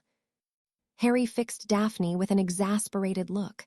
"Could you just," he sighed, grasping unsuccessfully for the appropriate words. "I only wanted to ask if you were all right, you know. Astoria's been worried about you." "I told you I'm fine," she said, looking off to the side in annoyance. "I only did what was necessary, and I don't regret doing it. If I had to, I'd kill her all over again." "I get that, but still," Harry sighed again. "Not wasn't lying, you know. I really did kill his father, probably someone else too," he explained. "The thing is, I don't regret it either. What's weird is that, if anything, I feel guilty about not feeling guilty, if that makes sense. I know our circumstances were different, but I figured they're close enough that you might want to talk about it." "Well, I don't. I'm honestly not that bothered," replied Daphne. "I do think it's a good sign that Dumbledore mentioned her going on holiday, though." "I agree, but they might start questioning that sooner or later," said Harry. "I doubt many people besides Fudge will miss her, but they'll have to do something when she doesn't turn up. It seems like we might be all right, but we probably shouldn't get too comfortable just yet." "That's fair, but I'm not sure what else we can really do. Besides, I believe we both have slightly more immediate threats to contend with." "I know," replied Harry. "Astoria told me what happened at the party, or at least the parts you told her about," he added pointedly. Daphne looked at him appraisingly. "All right, I may have left a few things out," she confessed. "Most of it wasn't important, but Draco did let his mouth run away with him a bit after a glass or two of champagne. He didn't say what specifically, but he's definitely involved in some sort of plot." "I knew he was being too quiet," muttered Harry. "Do you think he's working on his own, or is he doing his father's bidding?" "It's hard to say, but you need to be careful. I'm counting on you to protect my sister." "Believe me, I know. I've already asked her not to go anywhere alone if she can help it. That's probably good advice for you, too." "Don't worry, I can handle myself, as you're well aware," said Daphne. "Thanks for the sneakoscope, by the way." "No problem. You'll let me know if anything happens in Slytherin I should know about." "I think I can manage that," she agreed. "Are you going to continue your little defense club, even though Umbridge is gone?" "That's the plan," Harry confirmed. "Are you sure I can't convince you to join us?" "Not a chance. Goodbye, Harry," she said finally, and then turned around and walked off without a second look. With a shrug, Harry canceled his privacy spell and headed off in the opposite direction. While he hadn't expected Daphne to open up to him, exactly, he was hoping that Astoria had been exaggerating about how closed off she had become.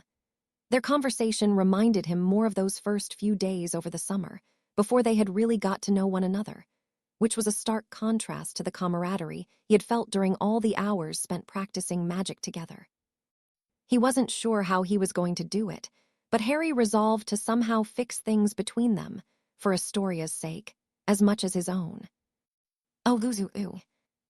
Throughout their first full day back, no fewer than a dozen people came up to Harry asking him about the next meeting of the Hogwarts Underground. That's how Harry found himself in the room of requirement on Monday evening, surrounded by friends and allies eager to pick up where they had left off before the holidays. The group was in high spirits as they celebrated both the Underground's first official victory in the successful defense of Diagon Alley, along with Dolor's Umbridge's failure to return to the castle. While Ron was busy fielding questions from the non-Gryffindors about the attack, Harry and Hermione stood off to the side discussing the group's agenda. "Are you sure you want to start with the Patronus charm?"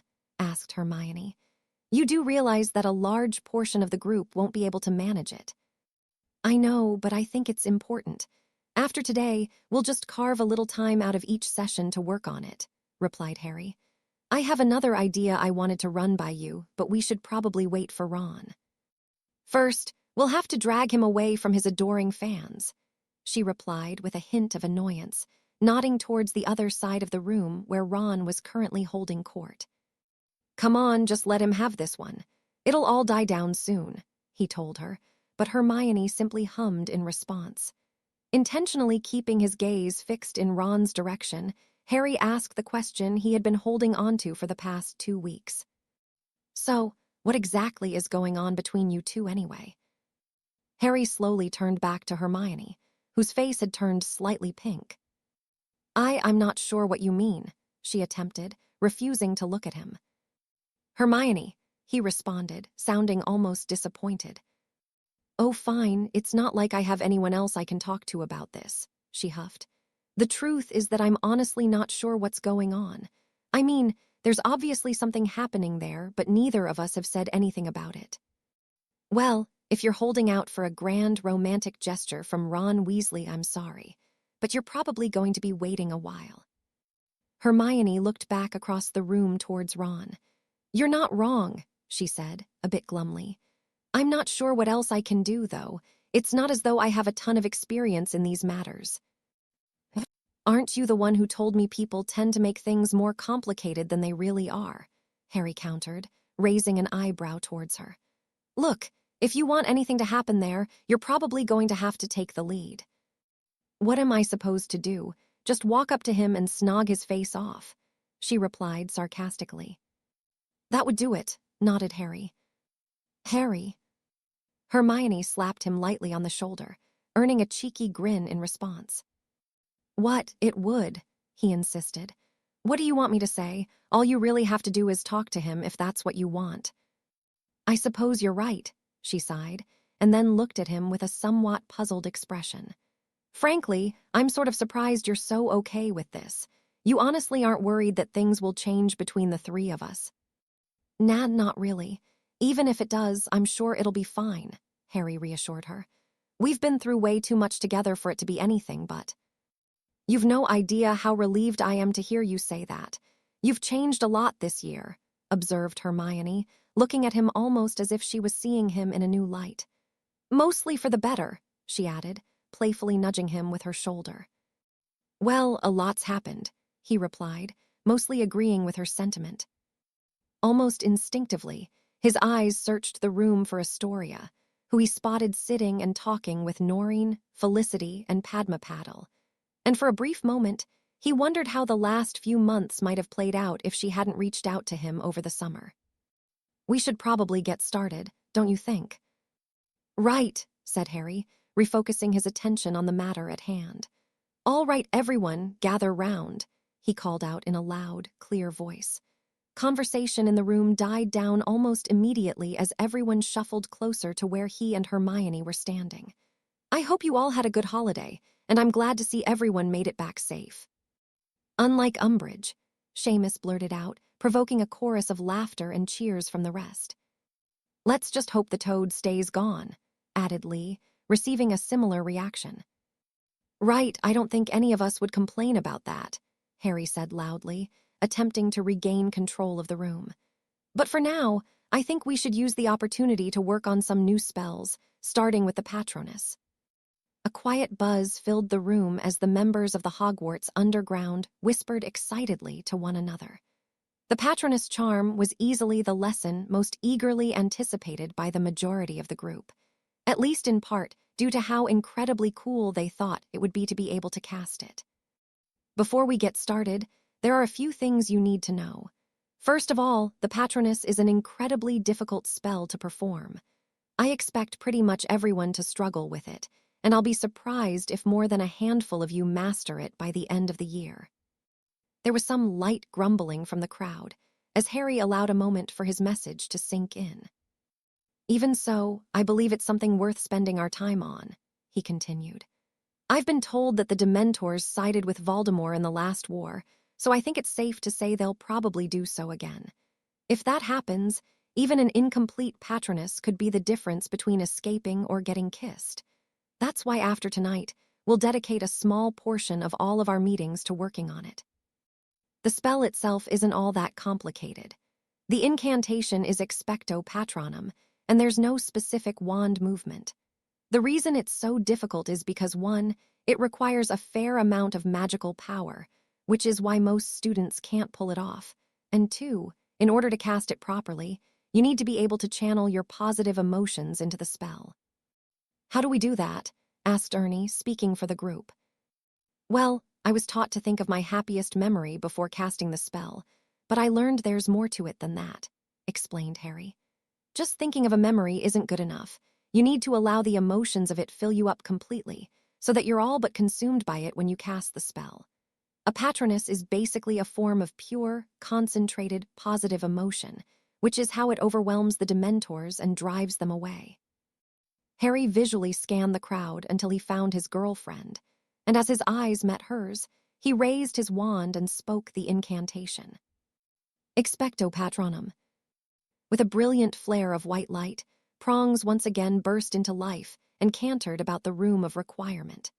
Even though his patroness never failed to impress, the other students seemed to be more focused than usual on the shimmering stag as it passed them by, perhaps wondering what form their own patroness might take. "One more piece of advice," said Harry, continuing his lesson. "It helps if the memory is something deeply personal. Like for me, as much as I love flying, the feeling I got the first time I rode a broom wasn't strong enough. I had to find something with real meaning behind it." Harry couldn't help but smile as he looked out on a sea of contemplative expressions, with every one of the students thinking hard about the best memory to use for conjuring their patroness. "All right, let's all spread out and give it a go," he said brightly. "Try not to get too frustrated if nothing happens straight away, and I'll walk around and try to give you some pointers." While everyone else was shuffling around and trying to find a spot, Harry made his way across the room to speak with Astoria. "Another fascinating lesson, Professor Potter," she said, smiling as he approached.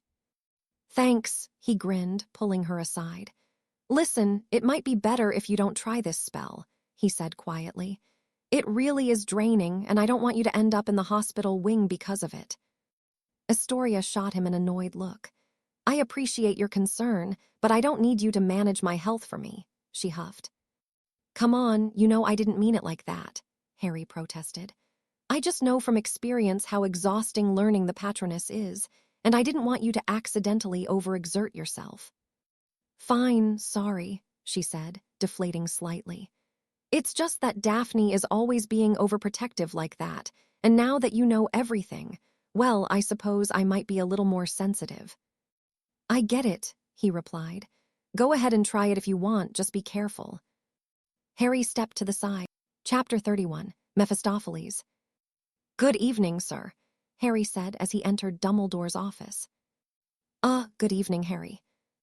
Professor Dumbledore looked up from his desk and gestured for Harry to take a seat. He had a quill in his hand and appeared to be in the middle of composing a letter of some sort. "I shall be with you in just a moment," said the headmaster. "I am just finishing up another response to our esteemed minister, once again explaining the finer points of his own educational decrees to him." Harry nodded his understanding. So, Fudge really was expecting Percy to teach defense then. We were all wondering about that yesterday. "He was, indeed," confirmed Dumbledore, returning his attentions to the parchment on his desk. "Fortunately, I succeeded in convincing Horace to temporarily come out of retirement before Cornelius had the opportunity to make his own appointment. On a somewhat related note, I was wondering if you might consider resuming your defense against the dark arts classes," he continued, setting down his quill and looking back up at Harry. "I am reasonably confident that Professor Snape's lessons will be far more enlightening than those you experienced under Professor Umbridge." I don't know, sir. I hadn't really thought about it," replied Harry, scrambling to come up with a valid excuse. "Though I'd rather not, to be honest. I mean, what if Umbridge comes back and uses that to make me stay in her class?" "A reasonable concern, but not one I expect will come to fruition," Dumbledore responded gravely, tilting his head slightly to peer at Harry over the tops of his half-moon spectacles. "What do you mean, sir?" For a moment, Dumbledore simply continued looking back at him without speaking, making Harry squirm slightly in his seat. He'd been somewhat expecting this, ever since he'd received the note asking him to join the headmaster in his office. Considering his history with Umbridge, it would have been foolish not to expect questions after the toad mysteriously vanished over the holidays. While the Fadelius should protect the actual secret, which was a good thing, considering Harry's meager progress with occlumency, the charm alone couldn't prevent others from growing suspicious, which was why the next few minutes were so important. For one, Harry knew that he needed to pretend to be curious about what might have happened to Umbridge. On the other hand, appearing too concerned for Umbridge's well-being would immediately set off red flags, which meant that Harry had to walk a fine line. What I mean, Harry, is that I do not anticipate Professor Umbridge returning anytime soon. Why's that, sir? Not that I'm complaining. I ask you not to share this beyond your usual trusted circle, but the whereabouts of Dolores Umbridge are now part of a missing persons investigation, said Dumbledore, continuing to peer at Harry. Harry blanched slightly, but somehow managed to keep a straight face. So, you mean nobody knows where she is? That is correct, confirmed the professor. She apparently sent a letter to Minister Fudge on the final day of classes before the end of term, informing him that she intended to go on a long holiday, supposedly owing to the added stress of her position here at Hogwarts. Did she say where? Not specifically, though Cornelius was under the impression that she had traveled to the continent. He was apparently less than pleased with her for leaving with so little notice, but the fact that she has still yet to return has become a source of concern, as one might expect. Harry nodded thoughtfully. It is for this reason that the minister has quietly ordered the Aurors to investigate her disappearance. I am told they recently searched her home, but found nothing out of the ordinary, revealed Dumbledore, and some of the tension in Harry's chest lifted. So, probably not the Death Eaters. I have no reason to suspect Death Eater involvement, in no small part because I cannot fathom any reason why Voldemort would want to target her in the first place. Right. I apologize, Harry, but I must ask. Professor Dumbledore continued heavily, once again fixing Harry with an intense gaze that made him feel like he was being examined. Do you have any knowledge of Professor Umbridge's whereabouts, or what may have happened to her? Harry furrowed his brows slightly, attempting to appear taken aback by the question. No, sir, should I? He lied, silently thanking Hermione for her brilliance. Dumbledore stared at him a moment longer before shaking his head. No matter, muttered the professor, seemingly more to himself than to Harry. No, Harry, I simply needed to be sure, he continued. I was merely concerned that Dolores' obsession with you might have finally come to a head and forced you into an unfortunate situation. I guess I can understand that, Harry replied awkwardly, feeling a bit unsettled by how close to the mark Dumbledore had actually been. Thank you for not taking offense, returned Dumbledore, his expression finally clearing. In any case, I am operating under the assumption that Professor Umbridge will not be returning to Hogwarts, he continued. Which reminds me, I have one other small topic to address with you before we move on to our main agenda for the evening. What's that, sir? Professor McGonagall has kindly pointed out to me that while Professor Umbridge only allowed the Gryffindor Quidditch team to reform under the condition that you were not a part of it, that portion of the agreement was never formally documented. Sir, said Harry, not daring to hope, even as Professor Dumbledore looked at him with a knowing smile. Assuming you are interested, you may now rejoin the Quidditch team, the headmaster informed him. After speaking with him, Professor McGonagall is confident that Percy Weasley is not aware of the prior restriction. That's brilliant, but what if someone tells him about it later? If that were to happen, Professor McGonagall believes that our new High Inquisitor will still be amenable to letting you continue with the team, even if it requires some convincing on her part. While Percy has certainly been following the Ministry line as of late, he lacks the vindictive qualities of Dolores Umbridge. All right, said Harry, now starting to get excited. I'll talk to Angelina as soon as I see her. Thank you, sir. Not at all, replied Dumbledore, who stood and crossed the room to the cabinet where he kept his pensive.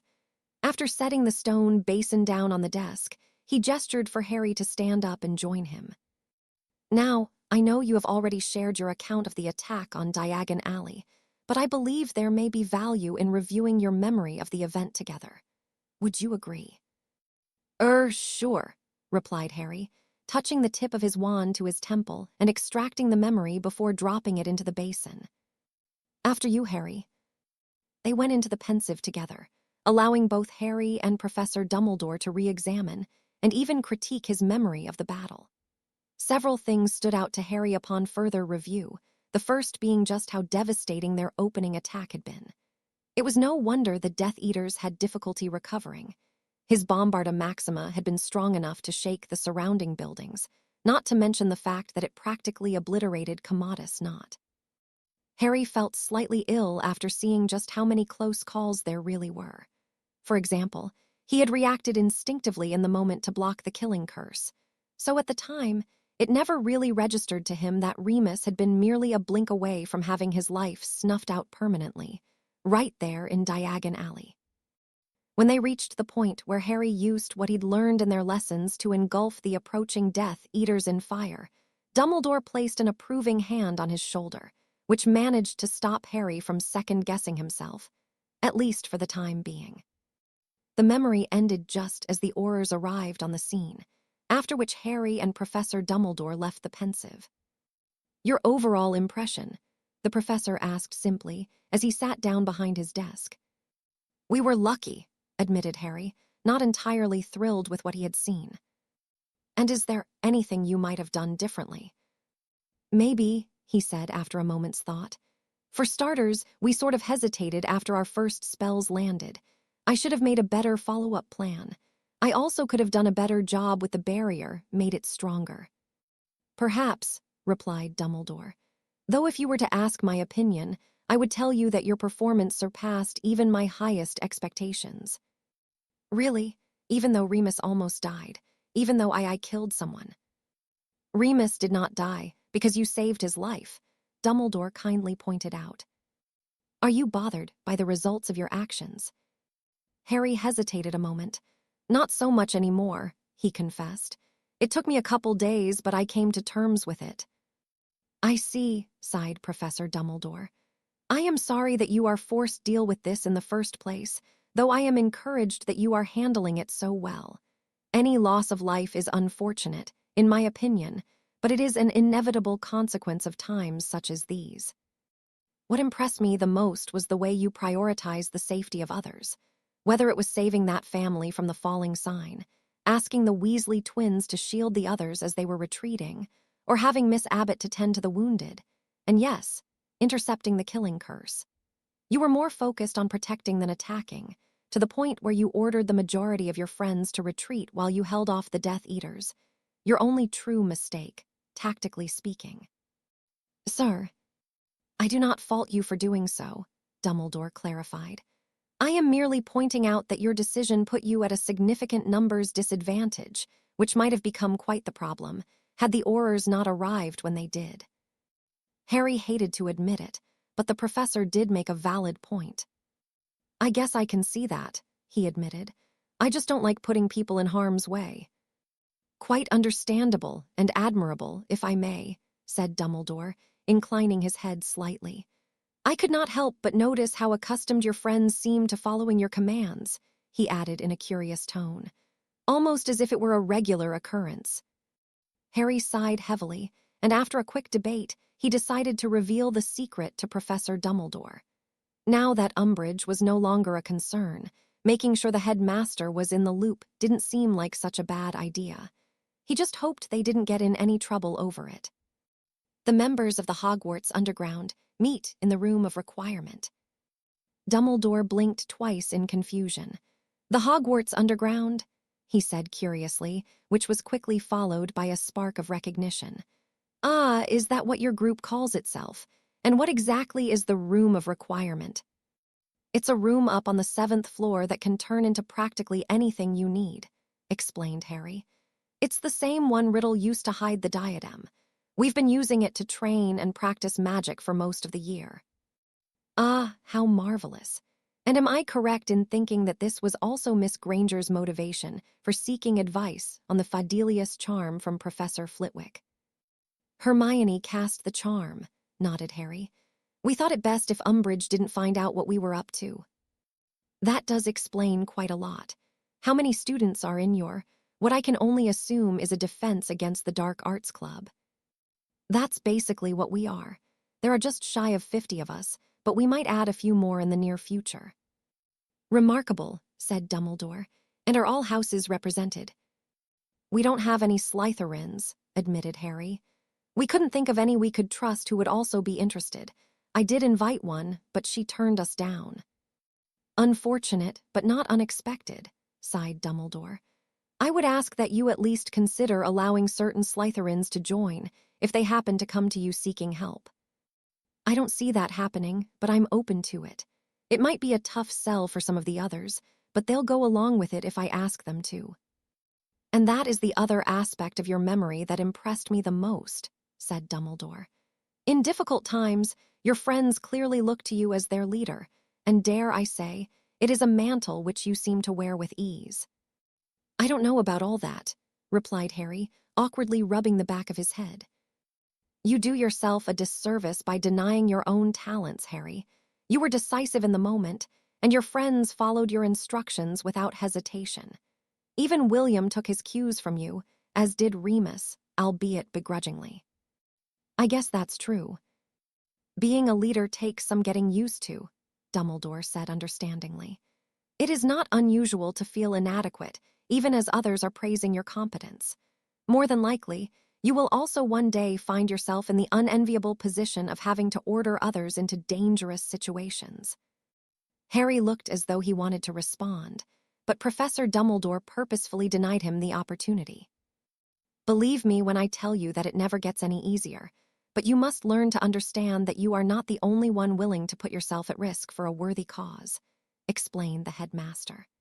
"As a leader, it will be your responsibility to ensure that those whom you command fully understand the risks they are undertaking, while also doing everything in your power to ensure their safety." What Professor Dumbledore said made sense to Harry, even though he knew that it would be difficult for him to accept those situations for what they were when the time came. That being said, working with the underground had at least helped him to understand that people had their own motivations to fight, and many would do so regardless of Harry's involvement. As much as he would prefer to somehow vanquish Voldemort before anyone else could get hurt, Harry acknowledged that it was an unrealistic goal. So, not knowing what else to say, he opted for a simple response. "I'll keep that in mind, sir." "I trust that you will," the professor replied confidently. "Now, I have a memory that I would like to share with you, but first, a question." Dumbledore folded his hands in front of him and leaned forward in his seat. "What are your early impressions of Professor Slughorn?" I mean, he's fine, I suppose," Harry replied awkwardly, as he thought back to the previous day's potions lesson. "I've only had one class with him so far, but he obviously knows what he's doing. He did talk to me quite a bit, though.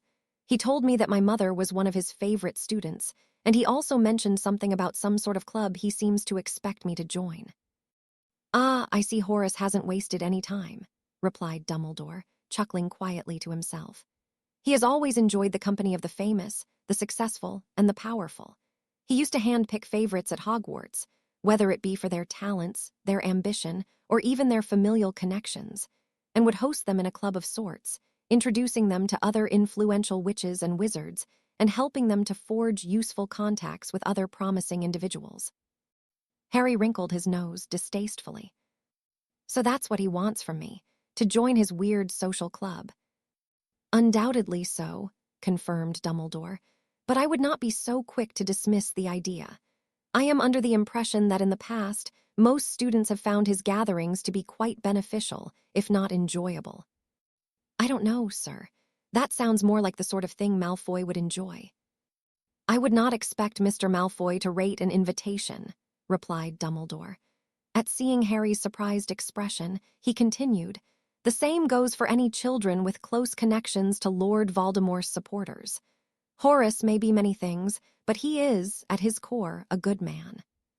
He enjoys his comforts and the finer things in life, and he relishes the notion that he has the ability to influence the great and powerful, but he would never associate himself with the Death Eaters, nor any other who would seek to disrupt our society through violence." It sounded to Harry as if Professor Slughorn was a unique individual indeed. From his limited experience in the magical world, a wizard with powerful connections, and a proclivity for peddling influence who didn't also at least tacitly support Voldemort's ideals, was rarer than a demiguise sighting. Slughorn had been pleasant enough to him during class, But did Harry really want to suffer through stuffy parties with a bunch of people hopping to make a name for themselves?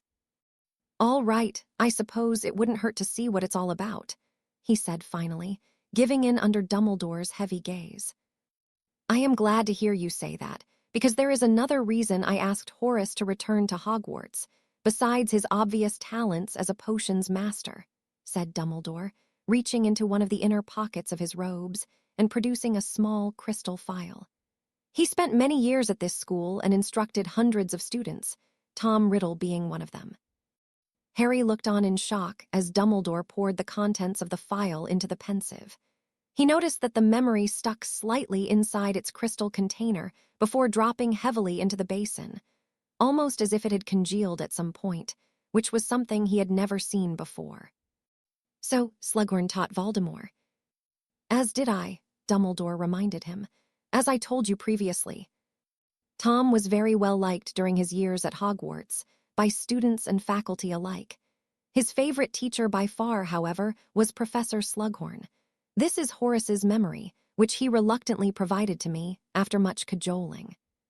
"A memory about him and Voldemort." "That is correct, after you, Harry." Once again, Harry plunged his face into the silvery surface of the pensieve, with Dumbledore following soon after. After only few minutes of observing an odd interaction between a teenaged Tom Riddle and a significantly younger Professor Slughorn, they exited the memory and moved to discuss what they had seen. "As I am sure you noticed," said Dumbledore, reclaiming his seat behind his desk, "that memory has been tampered with." "Oh, is that what all that fog was?" Harry asked as he also sat back down, slightly disappointed with himself for not making that connection on his own. Why would Slughorn have tampered with his own memory? "Because, I assume, he is ashamed of what he remembers. I think it likely that Horace gave Tom the information he was seeking on Horcruxes, not knowing, of course, what sort of monster the boy would go on to become. He is likely afraid to reveal the full memory to me, which prompted him to crudely modify it in order to cast himself in a better light." "All right, well, we already have proof that Voldemort made Horcruxes," said Harry. "So what is it you were hoping to learn from the memory?" "I hope to confirm my suspicions about the number of Horcruxes Tom intended to make," explained Dumbledore. "Knowing Tom's affinity for arithmancy, I had initially suspected 3, which is a fairly significant number in the realm of magical theory.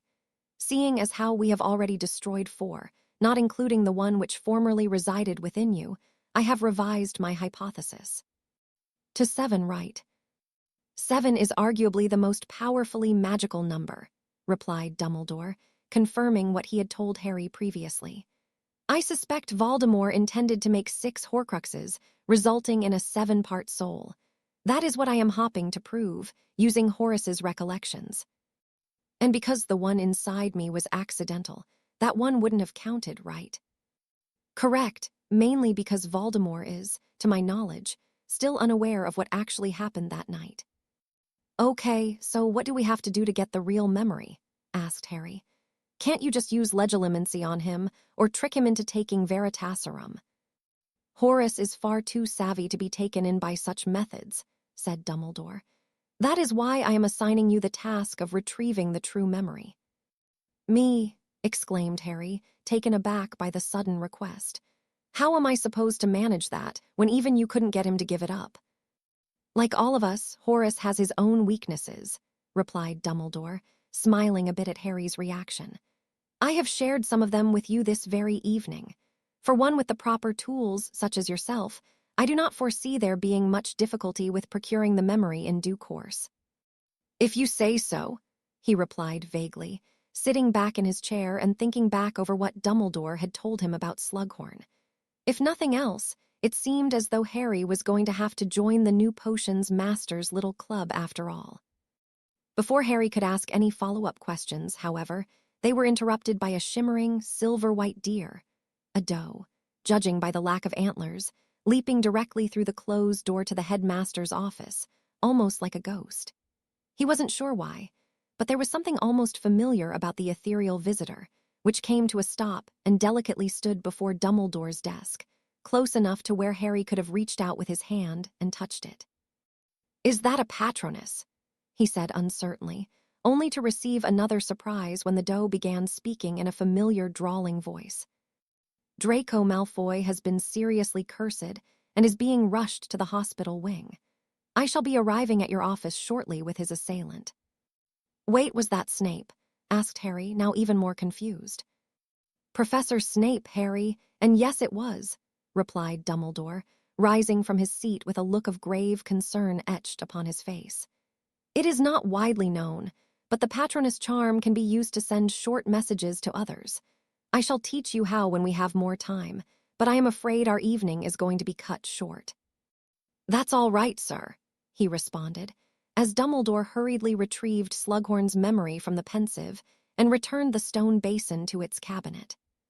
While he knew that he should probably leave, Harry decided to linger in Dumbledore's office for as long as he could, in hopes of learning exactly what happened to Malfoy. If nothing else, he was hoping to catch a glimpse of the one who cursed the little ferret, so that he might shake their hand. Professor Dumbledore finally turned back around and seemed surprised to see Harry still seated. I apologize, Harry, but I am going to have to ask you to leave, the professor said politely but firmly. Right, of course, he replied, though he took his time standing up. It turned out that Harry didn't have to stall for long, because he was only halfway to the door when it suddenly flew open and Snape swooped into the room, his long, black cloak billowing behind him. His entrance was so dramatic that Harry almost didn't notice the angry blonde girl following him through the door. Daphne. Harry made brief eye contact, but her expression gave nothing away. He had a hard time believing Daphne would have cursed Malfoy without provocation, so something must have happened. What are you doing here, Potter? Snape immediately barked at him.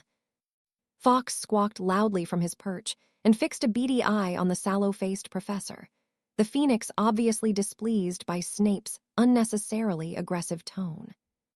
Harry had an appointment with me this evening and was just in the process of leaving, Dumbledore explained placidly, giving Harry a pointed look.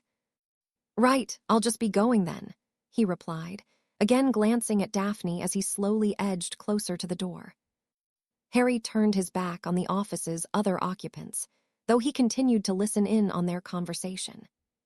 What is Mr. Malfoy's condition? He heard Dumbledore ask Snape as he went to open the door. Last I knew, he was still unconscious, replied Snape. Miss Greengrass refuses to say what spells she used, only that it was done in self-defense. I see, said Professor Dumbledore. Has Lucius been notified? Not as of yet, but that can only be delayed for so long. Taking a step outside Dumbledore's office, Harry pulled the door most of the way shut, leaving a small crack so that he could still listen to what was going on inside. For the moment, let us make for the hospital wing. If it is indeed a dark curse we are dealing with, then Poppy may need our assistance, came the muffled voice of Professor Dumbledore. Miss Greengrass, you are to remain here until I return, is that clear? Hearing movement from inside the office, Harry flew down the moving spiral staircase while reaching into his robes for his invisibility cloak. As soon as he passed the gargoyle, he threw on the cloak, then stood off to the side and waited. Only a few seconds later, the two professors descended the stairs one after the other and raced down the corridor, Snape moving quickly to keep up with the headmaster's long strides. Harry waited a full minute to make sure they were out of range, then whispered the password to the gargoyle before making his way back up the stairs. Still invisible, he quietly opened the door to see Daphne sitting in his usual chair with her head in her hands. Daphne, he said, pulling back the hood of his cloak. She jumped at the sound of his voice, then immediately sat up and turned around. Her eyes were slightly red, and she was looking at Harry as if she couldn't decide if he was really there, of course. Him appearing to her as nothing more than a disembodied head may have had something to do with it. Why did you come back? To see if you're all right, of course, said Harry. I'll be fine, she replied dismissively. I don't need you to worry about me. Look, I don't understand why you're still acting so cold, but I'm allowed to be concerned about my friends, he replied irritably. I know you wouldn't have cursed Malfoy for no reason, so I just wanted to see what happened and make sure you're okay. I think you at least owe me that much, after all we've been through. Fine, but not here, Daphne huffed, indicating the dozens of portraits lining the office walls. Right, muttered Harry. He crossed the room to stand closer to Daphne and then cast a privacy spell around them. There, he said, stowing his wand. Now the portraits won't be able to hear us. They'll definitely tell Dumbledore I spoke to you. But I'm not too worried about that. He looked at Daphne expectantly for a few moments before gesturing for her to get on with it. After first rolling her eyes at him, she let out a heavy sigh and launched into her explanation. You already know that both Draco and his father have made some thinly veiled threats against our family, she started. Well, Draco apparently decided to take things a bit further. How so? I knew something was up because that sneakoscope you got me started going off whenever he came near me, she told him, a hint of a smile threatening to break through. I've been walking around with my hand on my wand for most of the week, but today I made a mistake. What happened? There are a few unused dorms in our common room that have been converted into study rooms. Pansy asked me for help with her transfiguration homework at dinner, so I told her I'd meet her in one of the rooms after we ate, she explained. My mind was on other things, so I didn't think anything of it until I walked into the study room and found Malfoy there with his wand pointed at me. A look of disgust appeared on Daphne's face, but Harry wasn't entirely sure whether it was Malfoy she was disgusted with or herself, for so willingly walking into an obvious trap. So Parkinson set you up. Don't worry, she'll get hers again, Daphne said darkly. Harry sat down in one of the unoccupied seats and took out the Marauder's map, his invisibility cloak still resting on his shoulders. A quick glance at the map confirmed that Snape and Dumbledore had just reached the hospital wing, which hopefully meant they had plenty of time to finish their conversation. What happened next? At first, it was just the usual rubbish about picking the winning side, and how I needed to help convince my father to join the Dark Lord, said Daphne, with a look of distaste. But then he started getting more personal. How do you mean? Pressed Harry, not liking the sound of that one bit. I'll spare you the less than savory details, but essentially, Draco is under the impression that he will one day be entitled to having either myself or my sister, if not both of us. I'll kill him, growled Harry. Yes, that was my reaction as well, concurred Daphne, smirking in spite of herself. I laughed at him, of course, which led to him getting angry and threatening Astoria, she continued, as all traces of amusement disappeared from her face. Again, the short version is that in order to keep my sister out of it, I needed to submit to him then and there, while also promising to help with my father. That arrogant bastard, Harry spat, leaping to his feet and packing back and forth for a bit while trying to talk himself out of marching straight to the hospital wing and finishing what Daphne had started. After his third lap across the room, he dropped back into his seat to see Daphne waiting patiently for him to pull himself together. So you were obviously able to get out of there, even though he had his wand on you, he said, having calmed down slightly. I'm glad, of course, but how'd you manage that? Daphne sighed. I played along, she said quietly, and for a moment Harry just stared back at her, seemingly in disbelief. How so? He replied, almost afraid to ask. I know, she groaned. I'm sick just thinking about it. Anyhow, I made him think I might actually go along with it, and then when he got close enough to me, I kneed him in the groin. Nice. That gave me a chance to draw my wand. I disarmed and silenced him, then sealed the door and hit him with about half a dozen bludgeoning hexes, including a few between his legs. That's it, asked Harry, sounding confused. Snape made it sound like. I didn't say that was all, Daphne interrupted him. I intended to take my time with him, to make sure he'd never want to come after my family again, but whoever Draco had standing guard outside must have heard something and started trying to get through the door. So, what did you do to him? First, I hit him with the necrosis curse from that book of Egyptian spells we found in the room. There was a sharp intake of breath from Harry, as the book's description of the curse flashed to the front of his memory. That's fatal, Daphne. only after suffering through several agonizing days as his organs slowly decay, she reminded him, seemingly pleased with the prospect of Malfoy gradually wasting away.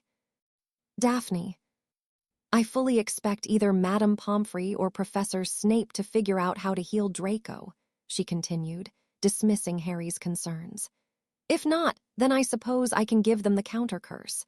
I honestly had no intention of killing him, which is why I cast another spell of a more permanent variety. Do I even want to know? Daphne leaned forward in her seat and cupped a hand to either side of her mouth, just in case any of the portraits were proficient in lip reading. Impotentia absolutum, she whispered. Harry blew out the breath he was holding. While the spell caused no physical harm, at least not in the conventional sense, it was one of the more vindictive curses from the Black family's private collection. Sirius's book described it as a way to subtly exact revenge on your male enemies by permanently destroying their ability to perform in the bedroom, let alone procreate. On top of that, there was no known counter-curse, which meant that Daphne had effectively ended the Malfoy line in Britain. Wow, said Harry, leaning back in his seat while Daphne silently observed him, trying to gauge his reaction. For a moment or two, he simply sat there shaking his head. But then, a chuckle slipped out, and then another, and then they were both struggling to contain their laughter. Couldn't have happened to a nicer guy, remarked Harry, having finally managed to compose himself. I'm glad I've never made you that mad at me, at least, he added jokingly. Please, I would never do that to my sister, Daphne replied with a wink. Harry's chuckles immediately morphed into a hacking cough, and his face turned bright red. What? No, he spluttered. I mean we've never. Relax, Harry. You're far too easy to tease, she laughed, before deciding to finish her story. Anyway, Professor Snape burst into the room, took my wand, and ordered a few of the older years to take Draco up to the hospital wing before dragging me up here. And that's what happened. Harry sighed and ran a hand through his messy black hair. In all seriousness, I'm sorry you had to go through all that. It's been sort of a rough month, hasn't it? He said, causing Daphne to snort. I don't blame you at all for what you did, but you really should just give them the counter-curse. It's no good getting revenge if you wind up in Azkaban for it. I suppose you're right, sighed Daphne. Just tell them you were scared, but now you feel guilty for using a curse like that. That might actually work. I'm a good liar. Of course you are, replied Harry, rolling his eyes as he canceled his privacy spell. After another quick glance at the map, he stood and adjusted his invisibility cloak so that he was fully covered, with the exception of his head. Fox. The phoenix cocked his head to the side and trilled softly, which Harry took to mean he was listening. Would you mind asking Professor Dumbledore to come back? Daphne has something important to tell him. For a solid 5 seconds, Fawkes simply stared back at Harry as if judging the pertinence of his request, only to vanish in a sudden burst of flame. Look, I've got to go, Harry said quickly. I'll let Astoria know what happened. Good luck. With that, he pulled up his hood and rushed out of the office, leaving a flabbergasted Daphne behind to await Professor Dumbledore's arrival. As he stealthily made his way back to the Gryffindor common room, Harry stewed over Malfoy's audacity in threatening both his girlfriend and her sister in that way. Daphne's retaliation was harsh, but well-deserved, if you asked him, but he also had a hard time believing Malfoy's arrogance would allow him to simply give up. One thing was for certain, though. After tonight, he was going to insist that Astoria not go anywhere by herself for the foreseeable future. Oh, Luzu. Daphne's punishment for casting a deadly curse on another student ended up being detention, 5 nights per week through the end of the school year, or until Snape decided she had done enough, whichever came first. After a lengthy conversation with Professor Snape, Lucius Malfoy had apparently decided not to make it a legal matter, probably because Draco would also be in trouble for his threats, Harry assumed. As for Malfoy, he was set to spend the entire weekend recovering in the hospital wing. The professors easily removed the necrosis curse once Daphne had given them the counterspell. But it would take some rest and a regimen of several potions before he would be declared fully healthy. Of course, None of them knew about Daphne's second curse, and it would likely be at least a few days before Malfoy even realized something was wrong. Once he returned to the common room that night, Harry used the diary to bring Astoria up to speed on everything that had happened. She was worried, of course, more for her sister than for herself, but she at least agreed to avoid leaving her common room without having at least one other person go with her. Saturday evening brought another meeting of the full Hogwarts Underground, which included another round of Patronus practice for everyone. Susan Bones became the first of their group, other than Harry, to cast a corporeal Patronus, a red squirrel, interestingly enough. Emboldened by Susan's success, several others went on to make significant progress that evening, most notably Luna, who managed to produce her own silvery hair just before they ended for the day. Harry was feeling encouraged by seeing 2 successful Patronuses cast on only their second day, causing him to up his prediction for how successful their lessons would ultimately turn out to be. While she usually struggled with the more magically demanding spells, he believed Astoria might have managed it as well, had she not opted out of participating that evening. Her reasoning, which Harry agreed with, was that she shouldn't tire herself out during the meeting, because after everyone left, they were finally going to use the resurrection stone to summon the wizard who cursed her ancestor. Having been pre-warned by Harry that he and Astoria needed the room to themselves for the remainder of evening, Ron and Hermione helped to make sure no one else lingered behind. Ron, being the last one out the door, turned and sent him an exaggerated wink as he left, clearly misinterpreting the motivation behind Harry's request for privacy. "Are you ready?" he heard Astoria say, as 2 slender arms wrapped around his waist from behind. Harry placed one of his hands on top of hers and tilted his head back slightly. "I guess we'll find out," he replied, slowly turning around and taking a step back so that he could see her properly. "How about you?" "I'm really not sure," Astoria confessed, gently nibbling at her lower lip. She reached out and took Harry's hand, staring down at it as she toyed with his fingers. "Would it be odd for me to say I'm not sure which scares me more, us trying this, only for it not to work, or—" She took a deep breath and looked up into his eyes. "Finding out the stone really does work like the story says." "No, I get it," Harry replied sympathetically. "The idea that something like the resurrection stone even exists is honestly, I don't think I even have the proper words for it. Plus, with everything that's riding on this, I don't know. I was just thinking that maybe I should have tried it out on my own earlier, just to see if it works in the first place." "No, I think you were right not to," she replied with a shake of her head. "The stone is dangerous, the story even says so. Your decision to use it sparingly, and only for unselfish purposes, is one of the smartest and bravest things I've ever heard."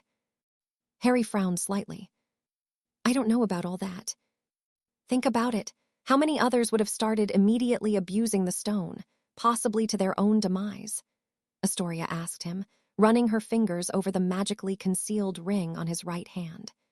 "You, on the other hand, actually keep the stone with you around the clock and have never once used it, even though you have more of a reason to than most. That takes real strength of character." "If you say so," replied Harry, sounding unconvinced. "I'm not sure this entirely qualifies as unselfish, though," he added, leaning down to peck her on the lips. "Your definition of selfishness may need some work, then," she countered, reaching up to cup his cheek. Keen on switching topics away from himself, Harry merely grunted a half-hearted agreement and led Astoria over to the seating area next to the fireplace. "Right, so remind me what we know about this bloke." "Mephistopheles Gaunt, an English wizard whose family is famously descended from Salazar Slytherin," recited Astoria. "Cursed one of my ancestors sometime in the early 17th century, based on my father's research identifying a Charlotte Greengrass as the first victim." "And that's it." "We're lucky to even have that," she reminded him. "It took my father ages to learn even that much about him. He lived nearly 400 years ago, after all." "Right, well, I've been thinking a lot about this, and I think I've come up with a halfway decent plan, hopefully," he told her, removing the gaunt ring from his finger and holding it in his open hand. "When in doubt, just follow my lead and go along with whatever I say." All right, she replied nervously. Well, here goes nothing. Wait, said Astoria, turning to face him. Will it even work for both of us at the same time? No idea, he shrugged. Why don't you grab onto me just in case? With a nod, Astoria scooted closer to him on the sofa and wrapped her arm around his. After taking a deep breath to steady himself, Harry turned the stone over in his hand 3 times as he concentrated on the name Mephistopheles Gaunt. Now who are you? Harry looked up to see what he would describe as a middle-aged wizard, standing directly in front of the fire and staring down at them with a look of irritation. He was wearing old-fashioned wizard's robes, clasped at the neck, and was sporting thick, bushy sideburns that extended all the way down to his jaw. As the wizard moved, it became apparent that he wasn't entirely solid, though he was clearly more than a ghost. The closest comparison Harry could come up with was the teenaged Tom Riddle that had come out of the diary in the Chamber of Secrets. My name is Harry, and this is Astoria, he replied. Are you Mephistopheles Gaunt? Well, of course I am, the wizard responded gruffly, now looking around to get a sense of his surroundings. Now, where are we? He demanded. And why am I here? Hogwarts, replied Harry, in the year 1996. Gaunt's rather substantial eyebrows rose sharply in response, even more so when his eyes fell upon the object in Harry's hand. Ah, you have the resurrection stone. You must be one of my descendants. Feeling it would be better not to challenge his assumption, Harry nodded in confirmation. That's right, he said. I've summoned you here to ask about the curse you cast on the Greengrass family. And why, pray tell, would you be interested in that? Surely those antiquated rogues aren't still hanging about.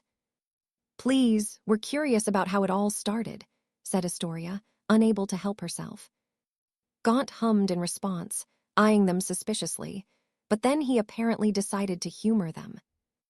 Very well, I assume you'd not summon me here without reason, he began, helping himself to the sofa across from them. Tiwa is Marius Greengrass who earned my wrath that day. I never did care much for the braggart, foppish lout that he was. And what exactly did he do to earn your wrath? Asked Harry. The whole lot of them were tawdry villains, if you ask me, every last one of them, he spat. Encroaching on our business, flaunting their idle finery and acting as though they were better than the rest of us. Harry and Astoria subtly exchanged amused glances with one another. Ha! Exclaimed Gaunt, slamming his fist down on the sofa. As if those louts could ever hope to compare with the Gaunts, who have endured century after century with the purest of blood, who are descended from 2 of the most important houses in all of wizarding history. You mean Slytherin and Peveril, Harry said knowingly. Who else? Replied Gaunt. And Tiwas are Peveril roots what garnered the attention of the thrice-damned Marius Greengrass. Thought he could slip into our home whilst we were away and pilfer the wand of our forebears, didn't he? Wait, the wand, interrupted Harry, as Astoria tightened her grip on his arm. Are you saying that this Marius Greengrass stole the Elder Wand from you? Aye, that he did. Thought we wouldn't find out, you see, said Gaunt, slowly stroking his chin. Couldn't keep his mouth shut, though, could he? Heard rumor of his bragging about the deed, I did, and then I got wind he was visiting the girls down the local house of profession, so far in his cups that none could rouse him. Harry turned to Astoria in confusion. He got too drunk at a brothel and passed out, she whispered in his ear. And so I took back the wand, and then my brothers and I stole him away and cursed his blood for all eternity, as punishment for his affront against the ancient houses of Gaunt and Peveril. Before making a worm's nest out of him, said Gaunt, cackling as he concluded his tale.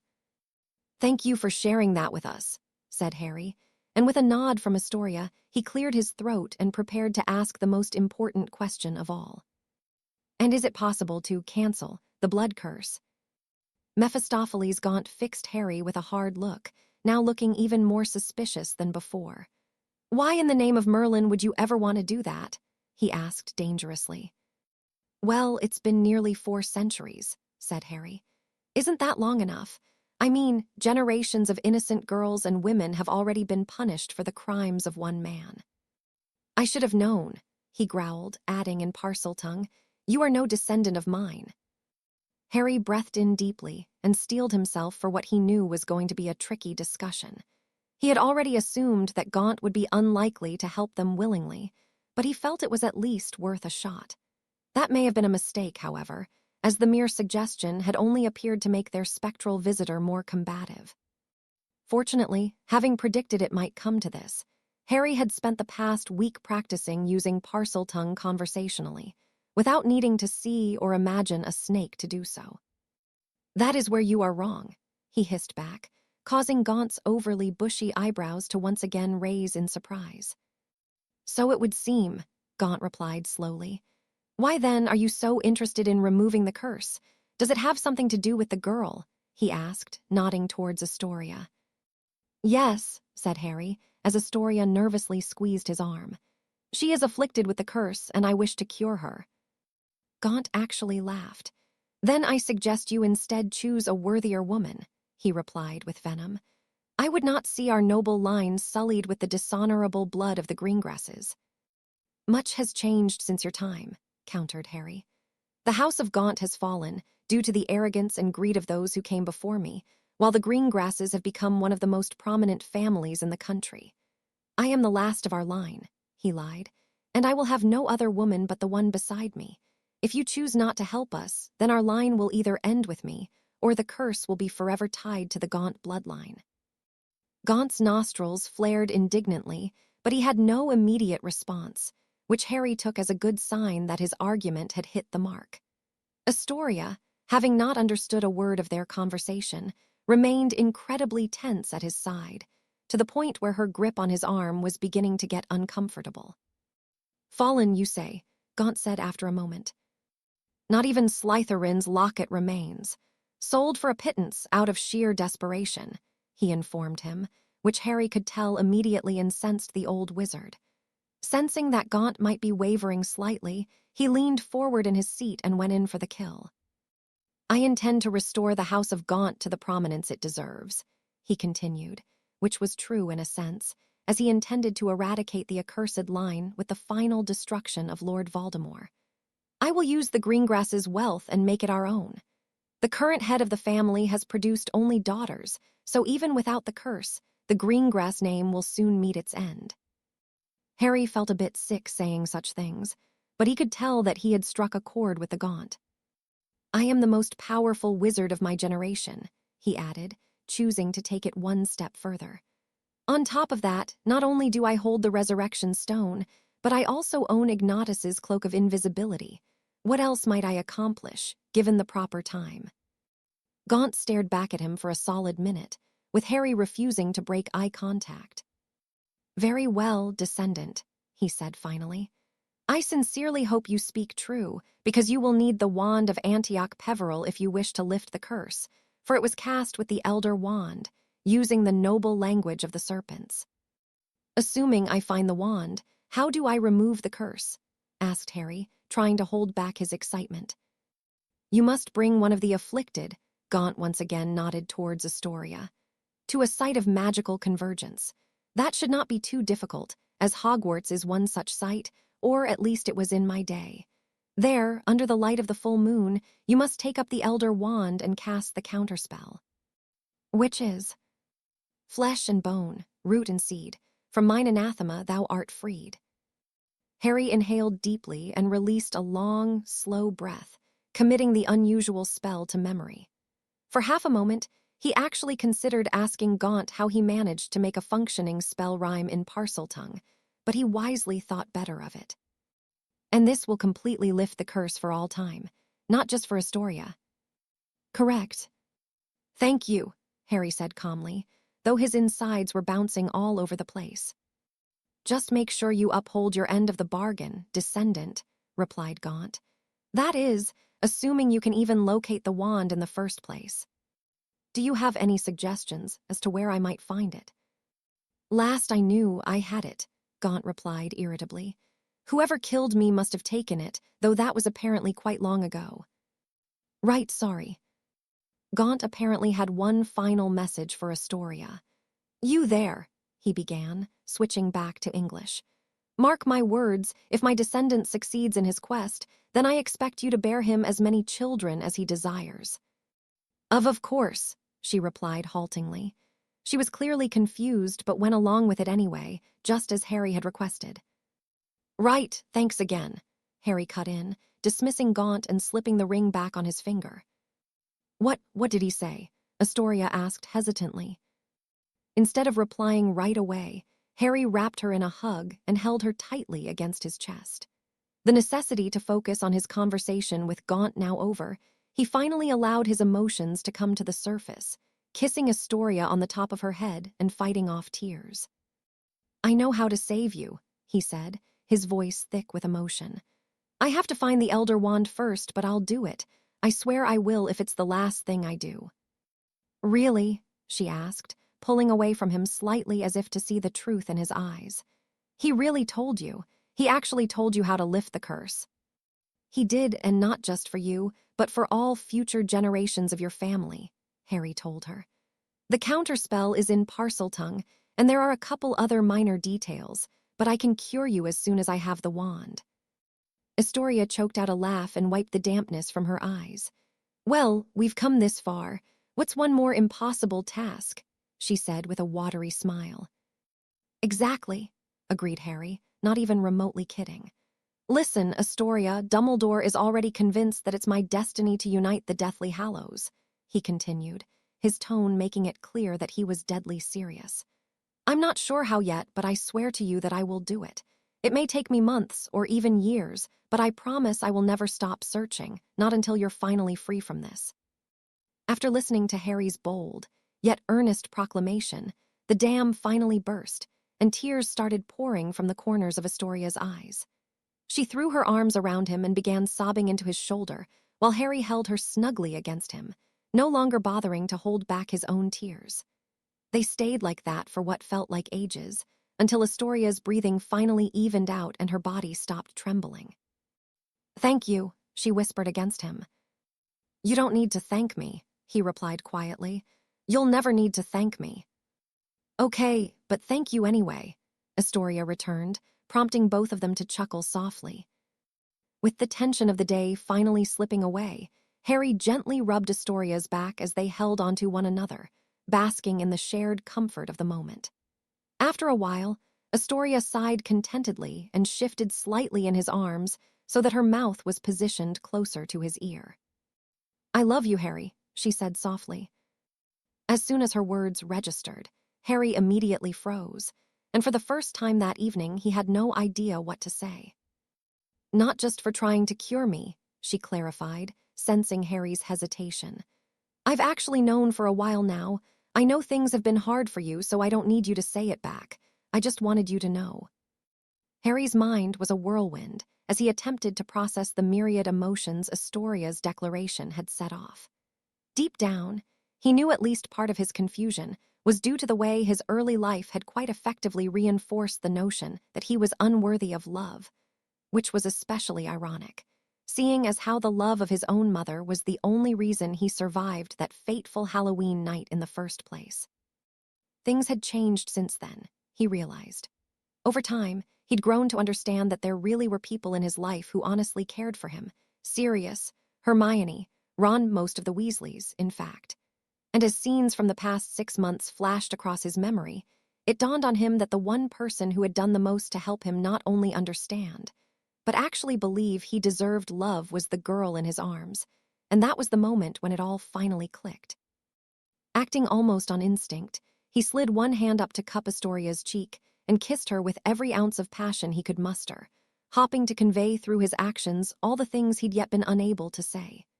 She responded in kind, and for a time, nothing else mattered. A short while later, as they sat there together with their foreheads gently touching, Harry whispered, for the first time in his life, the words that some would argue are more powerful than any spell. "I love you too."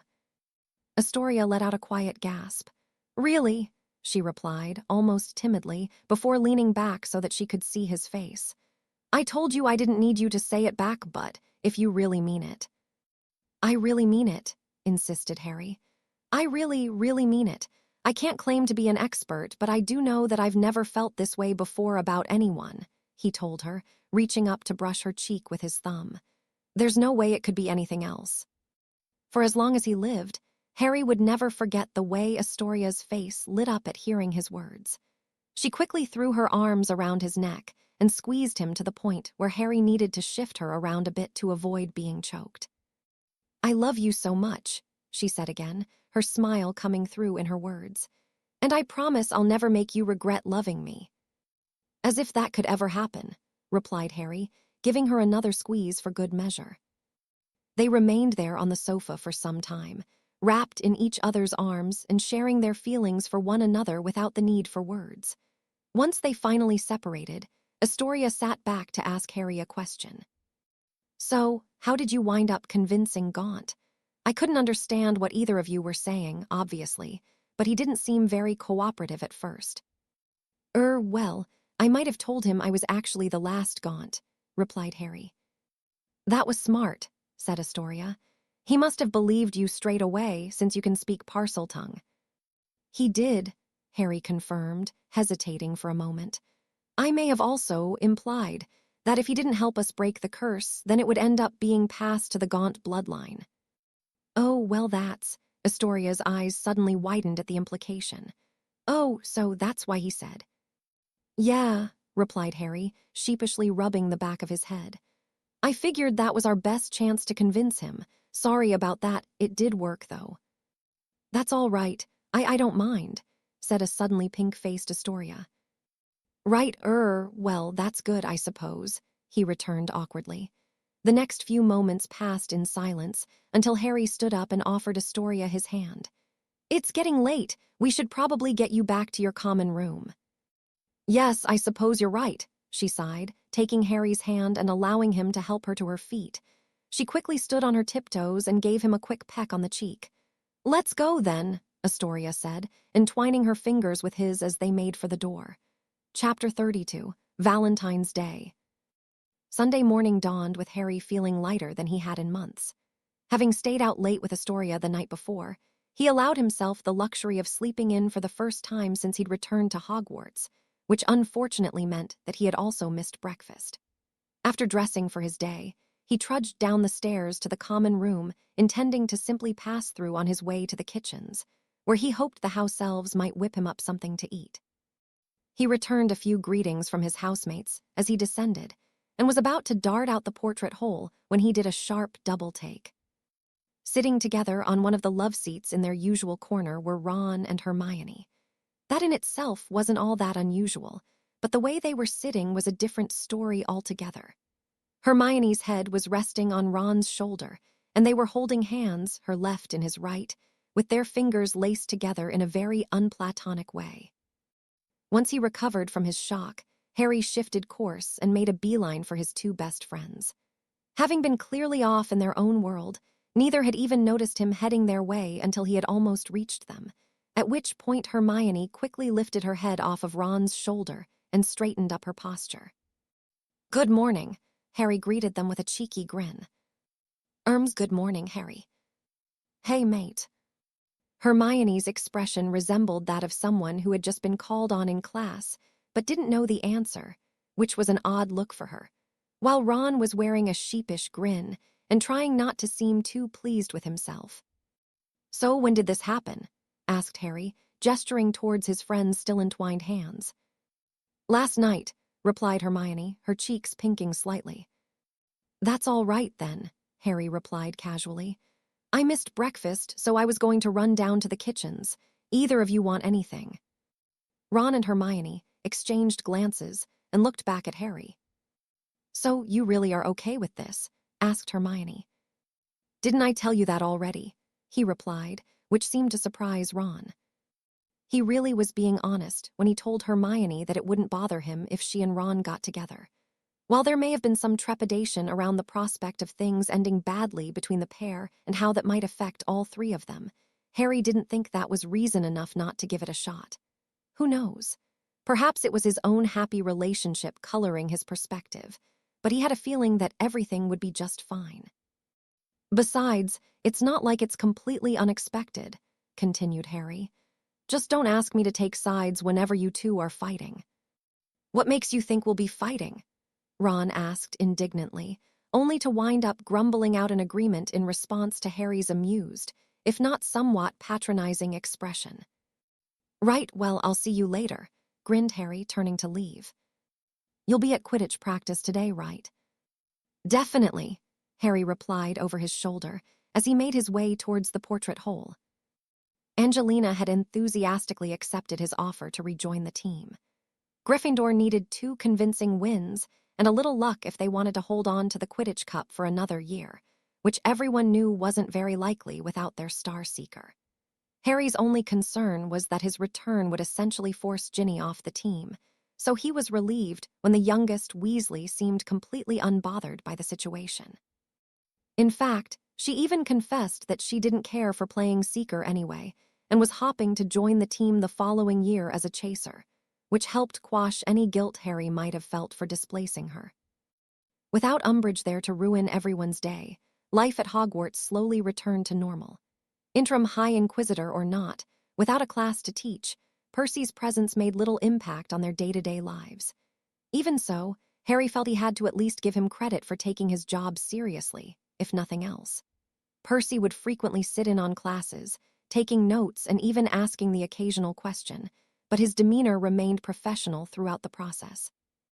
Ron and Ginny apparently couldn't be bothered, but over the course of the next few weeks, Fred and George would try several times to engage their older brother in conversation. Unfortunately, Percy had fully inherited the legendary Weasley stubbornness, and their attempts would bear little fruit. Curiously, Percy had apparently decided that his best course of action with regard to Harry was to ignore him completely, which, of course, was the exact opposite of Umbridge's strategy. Interestingly enough, on the few occasions when they were in the same room together, Harry could almost immediately feel Percy's eyes on him, though he would always look away the instant Harry turned in his direction.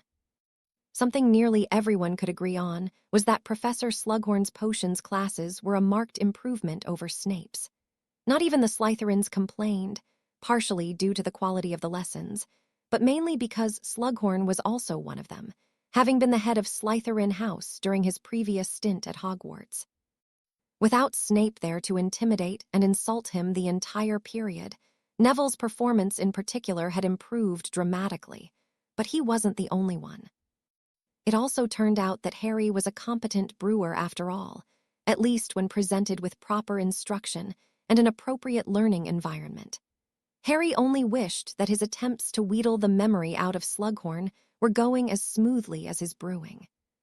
It just so happened that Lily Evans had been one of Professor Slughorn's all-time favorite students, which came as huge surprise to Harry.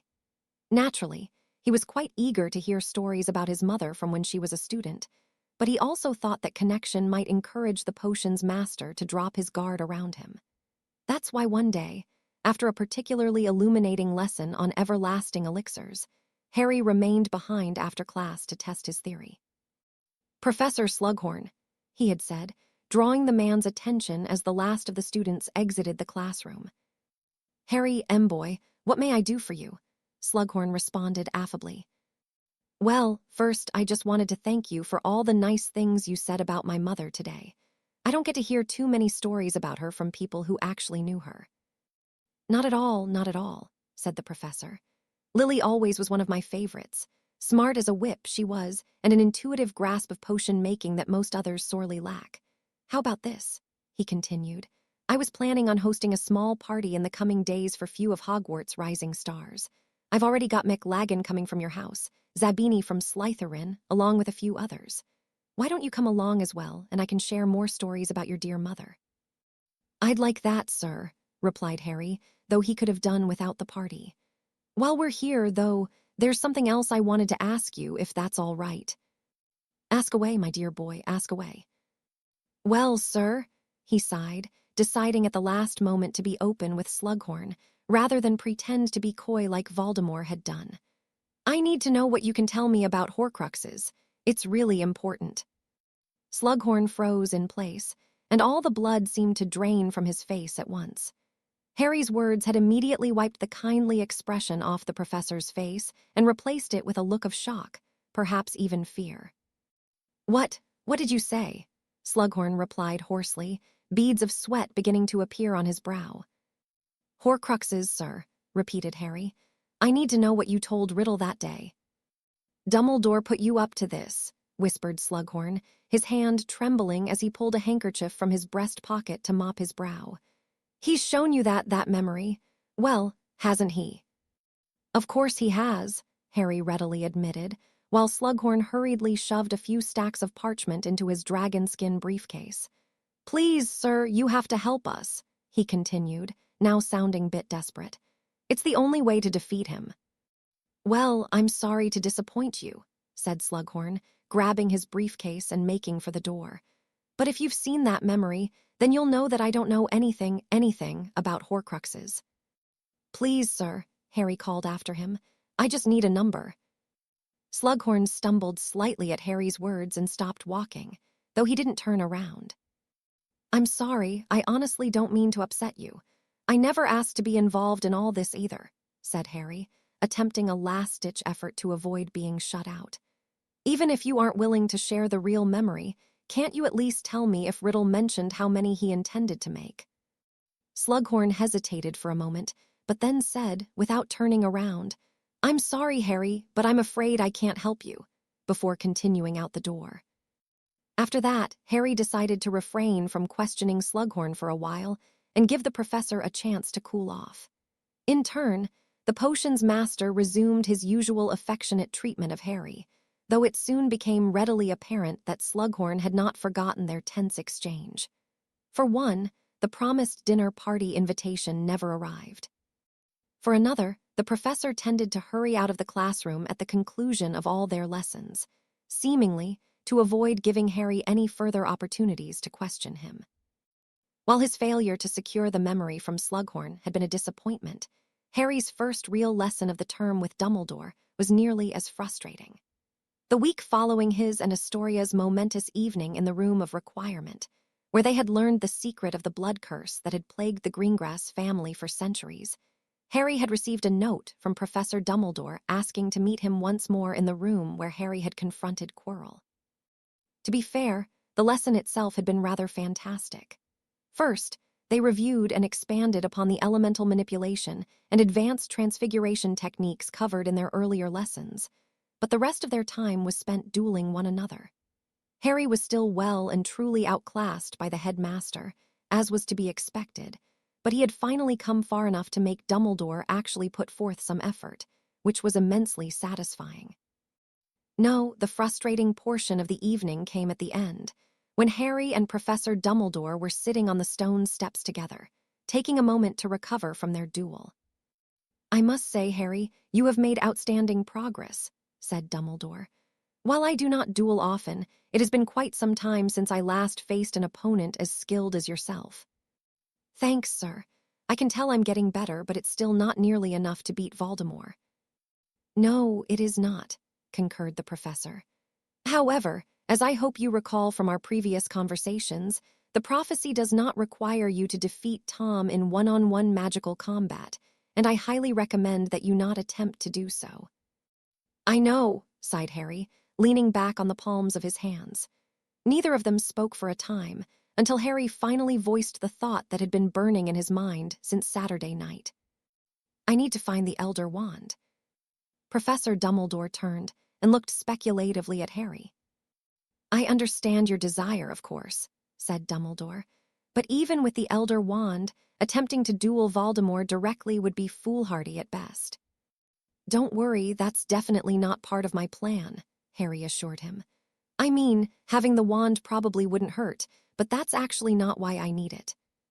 Oh, replied Dumbledore, clearly intrigued. Then may I ask for what purpose you require the Elder Wand? Looking up at the ceiling, Harry took a moment to think, before ultimately deciding to be honest and explain the situation to the headmaster. How much do you know about Astoria's condition? He asked, turning his head slightly to look over at Dumbledore. I am aware of the Greengrass family's unfortunate malediction, the professor responded. Both Madame Pomfrey and I were advised that their youngest was afflicted shortly before the start of her first year. Good, then at least you'll understand, replied Harry, sitting up straighter and turning fully towards the professor. "Because I've learned how to lift the curse, but I need the wand to do it." A rare look of surprise appeared on Professor Dumbledore's face at Harry's pronouncement. "You have? How?" Dumbledore asked insistently. "And why do you believe you need the wand?" "I used the resurrection stone to speak to the wizard who cast the curse," revealed Harry, peering closely at Dumbledore in order to properly gauge his reaction. "You used the stone," repeated Dumbledore, paling slightly. "I did," he nodded, causing the headmaster to subtly lean forward, giving Harry his undivided attention. "It was actually one of Voldemort's ancestors who cursed them, because of course it was," he continued, scoffing at the irony of it all. "The curse was cast in Parseltongue using the Elder Wand, which is apparently why I need the wand to reverse it." "Remarkable," said Dumbledore. "I myself have studied the history